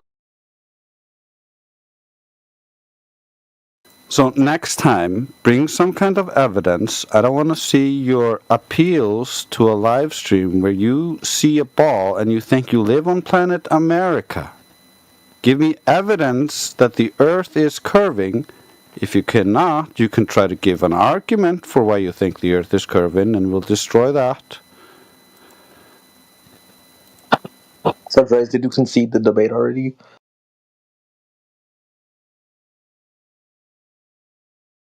What did you say? You concede the debate already? Yeah, you muted me. I mean, yeah, I muted you because you're retarded and you can't listen. So I'm trying to get you to understand what we're doing here and what I'm saying.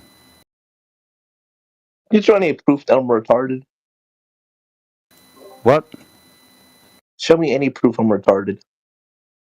You believe you live on planet America. You claimed that that was the curvature of the Earth from a height where you could only see 3% of the Earth's surface, which would mean if that were the curve of the Earth, then the Earth would be too small to contain all the land masses. Do you not understand the words that are coming out of my mouth, or are you too, like, what's going on here? I've said this 3 times now. Hey, Drace, come on, man. We have to be nice. Come on, you guys. We gotta be nice. Let's be nice, you guys. So the issue is, right, you're saying nonsense right now, right? I'm listening to you. You're trying to speak out, sensical words, but they're all nonsensical, right? When it comes to, the Earth being round, it's So very you can nonsensical. understand the words that are coming out of my mouth. Is that your admission right now? No. You're retarded. Drace, come on, man. You gotta be nice, Drace. Come on. Drace, you're retarded, right? And you don't What? realize it. How am I supposed to be nice? What do you mean? Why? Because when you're being mean, no one will be convinced. I'm being that the flat mean? Earth theory- How am I being mean? I mean, an intellectual debater wouldn't call someone a retard off the gate, right? Because, they don't have to say. Did I do that? No.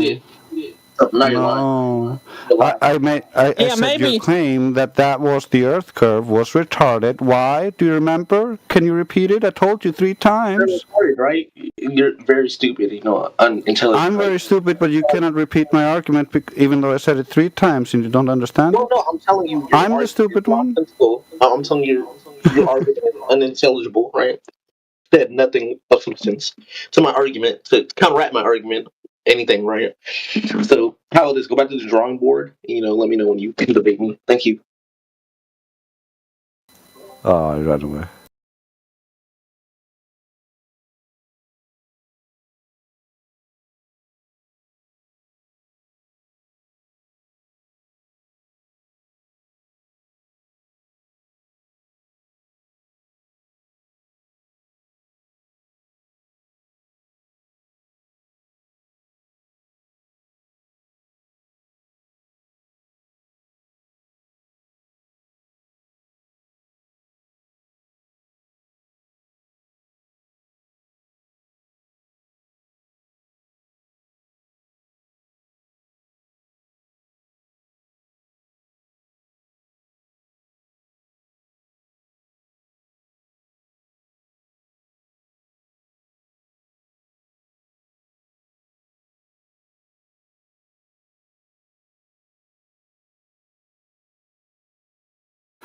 Well,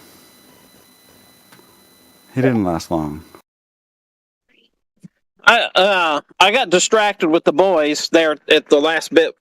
Did he take off, or did he get expedited to his next? Oh, he ran away. Bravely ran away. It's funny how they do that. I think it was starting to sink in how dumb he was sounding. That's about his 10th different name he comes in under, so don't worry. It's not his first time. It's probably his 50th time. Yeah, his name is his main account's called Deadly, like Deadly Debater or something like that. And he puts on his account like 4,000 to 0 wins or something. Yeah, well, if you just ignore what people are saying and spurk out and they eventually mute you because you're not listening to them so that they can tell you what they're saying so you don't talk over them, that means you win.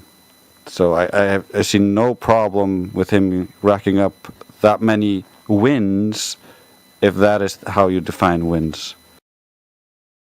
Yeah, basically win for him is when he gets muted. Then the only thing we did wrong was not letting him have that victory 10 minutes before. Didn't do anything wrong. It's fine.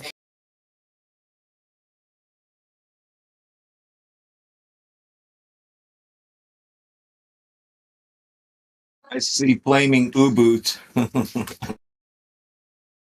Just typing. Then stop typing.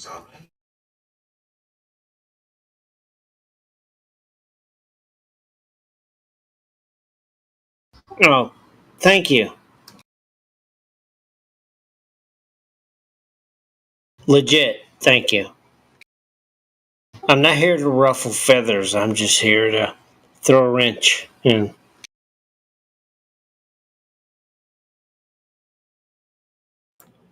Throw a wrench in the failing globe Earth. Well, I'm not necessarily a globe earther. Like, I certainly believe the mainstream idea. But, you know, What is I have that? other thoughts or two. Can you right? articulate it? What is the mainstream idea? Can you articulate that? Well, I mean, Apollo went to the moon and looked back and took a picture of the Earth, and there it is. How they do that? Crit, don't How did they do that? Yeah, Crit, hold on. Correct me if I'm wrong. He sounds like a super globe earther. Yeah, he sounds pretty intensely globe. If you start off with Apollo missions and taking pictures of the Earth, you're in line to want to go on a spaceship somewhere. No, Yeah, that's a globe Earth. That's a globe earther by definition. I would never take that trip, though. Like, what was it, Katy Perry who just did? Like, if they offered me, I'd probably say no. Right? Because, you know, I have a kid and I got mouths to feed. All you have to do is I want to stand in keep the working studio and making money. While they film you for 15 minutes and then they AI you into the a green screen room and you're fine. You don't have to worry about it. Yeah, it's not like you're gonna see anything if you go on that Bezos flight. You're just gonna see a flat horizon and then fall and Well, that's not zero what G, which is like you could just go on 2 vomit comets and have the same experience. No, but that's not what they have told you. What the people. What that do you came mean? back, That's not what they told me. That's what they told me. That's the people, people who that went came on. back didn't say it was a flat horizon. No, that's what they said. That's literally what they said. Shatner said that. The old lady said that. Like, the only people who didn't say that are like what? Katy Perry? She's your expert? Katy Perry went up and said it was a flat Earth. No, I said she's your expert. She went up and said it looks flat to me. I don't know what she said. Oh, well, why would you invoke her? I didn't invoke her. I said she's your expert. I mean, you did invoke her as part of an expert witness. Yes. If you're gonna be saying that Bezos and them proved anything, and people are talking about Katy Perry as some kind of proof of going to space, then she's Well, your she certainly expert. didn't say it looked flat. And she didn't go high enough. She didn't go high enough to see any curve. That's mathematically not possible. Witnesses from that have told the world they didn't go high enough to see the curve. So, what So does what that did matter? she say? Yeah, What does Flame. that matter? What does that matter? Grace, let me jump in real quick. Okay, Flame, you're welcome to be here, but you're not going to act like a chimpanzee when you're in here. You're going to act You're not functionally. gonna act like a what? A chimpanzee. Okay, we're not going to do your gem panda. Well, I script. certainly don't have mute privileges. Okay, here. so you're going to control yourself, or you will be controlled. When someone's talking, Well, you be I quiet. do imbibe alcohol, so. Okay, I mean, so when I'm they're not talking- here. I'm not here to ruffle feathers. I'm just here to argue. Yeah, whatever. Okay. When Grace is talking to you, you be quiet and you wait your turn. Okay, you get your I lot. thought I was. It's okay for you to be here, as long as you don't act like a chimpanzee. As you start acting like a chimpanzee, I will bounce you out of here personally. You can go right Well, back off to you that go server. then. You can go right back to that server and just act like a monkey all you want. The drunk You know, idiot. it's funny though. Right now in that server, any one of you can enter and argue with MC Toon. See that desperate? Would you not get the chance to argue with one of the most prominent gives a shit? globe earthers? They don't matter. We've heard all the arguments. They have no Dude, you valid don't arguments. matter. It's just nonsense. You come in here to talk to us.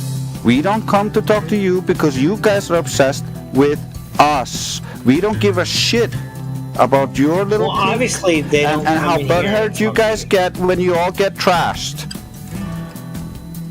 Obviously, no. Not all of us gets trashed. You all Come get on. trashed. I've never seen you guys have any success unless it's between yourself, where you're patting each other on the back. Yeah, you're trashed right now, by the way. Yeah. Oh, I thought. I just wanted to address that point. That I guess you have a different definition of what matters. So the people who are here in this channel who understand the objective fact that the Earth measures flat and there's no curvature, like, we're here because we have a love for the truth and we followed the evidence where it leads. We don't care about, audiences, YouTube clowns, weird little dramas, Like, sure, we would want to have an audience only because that makes it more possible for people to get information that's very difficult for them to get elsewhere. So, we consider ourselves to be an educational mission above all.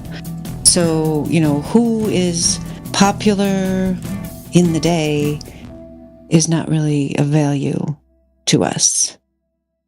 Or who gets the most artificially inflated views because they prop up the globe lie.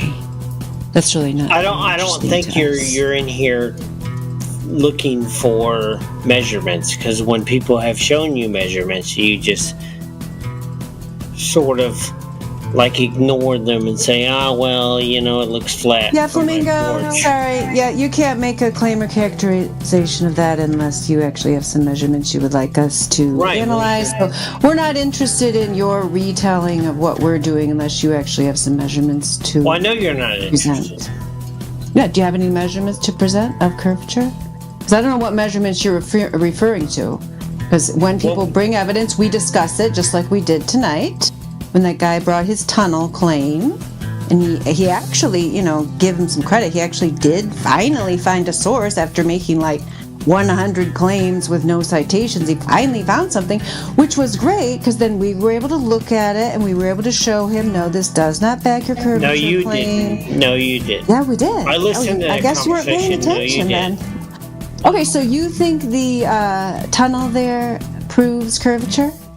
You were convinced by my tunnel? No. But when we come to measurements of how to construct this tunnel, certainly you guys would probably be like, you just build it straight and flat. But that's not in real life, and that's not how it goes. No, that's not what we said, so you weren't really listening. Yeah, that was his straw man, dumbass. Oh, what? So when you build a tunnel on a flat Earth, it's not straight and flat? No. What the hell is he talking about? The tunnel. So what is curved? Is it curved? The tunnel that guy provided. No, what the hell am I talking about? Is it curved? Going upward. The tunnel that it's going upward, so now we live in a convex Earth. Dumbass, look at this picture for a moment. Just take a moment and look at this picture. The tunnel is going within a specific strata, and they're chasing that strata up and down. It has nothing to do with any imaginary So the world's convex. Stop being delusional, retarded. We're not going to make a flat tunnel through all the different stratas and compromise the tunnel because we're retarded. Just like we're not going to make a tunnel that curves in the opposite way of the Earth curve to try to prove the Earth curve because of some Earth curve imaginations. It has nothing to do with the constructions of this tunnel. Stop being retarded, please. So Drace, according to that image right there, the Earth is convex. Is that what you're willing to stand by? Convex? No. Right. So what is that? That's show going you right there? underwater, you idiot. How you're building a subway rail or tunnel rail. They're going underwater, you dumb fuck. We've got Black Frost. Okay, who so you just go joined under. us. Did you have any So you questions, go deeper. Black Frost, welcome to the channel. How are you? I guess they don't want to speak. I just thought I'd give them a chance if they It's okay. wanted to say hello. Open. I'm ready for them. See if they don't want to talk. Yep. Okay. Well, if you think of any questions about Flat Earth, Black Frost, feel free to speak up at any time.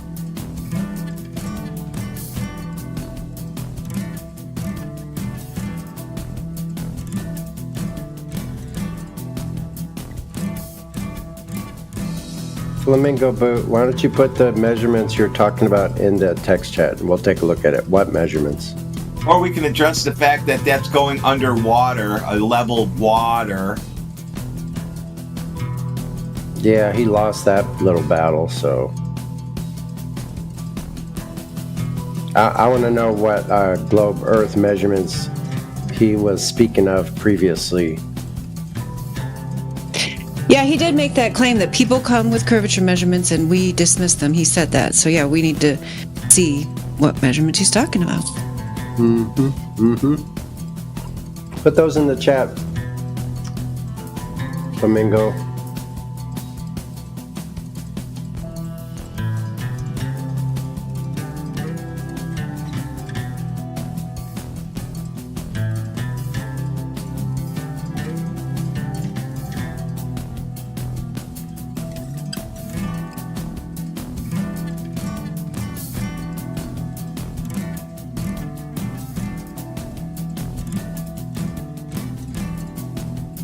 So I guess if you're not putting anything in the chat, Flamingo, that means you're making baseless claims. Okay, we got it.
Black Frost does have a question. He's got it there in the chat. You guys are the experts. Why can I see the moon in the middle of the day in Australia? If anybody wants to address that. Yeah, that's impossible on a globe.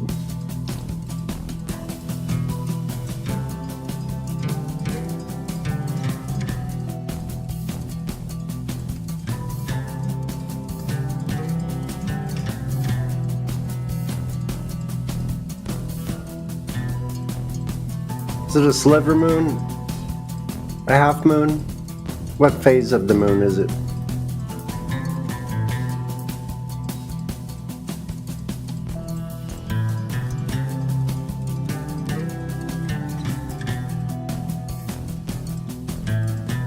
Here to come in here unmuted.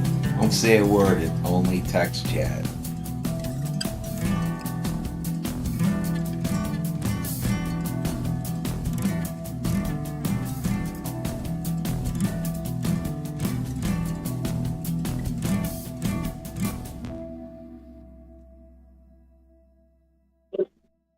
Grace, I really think some clips, especially from that previous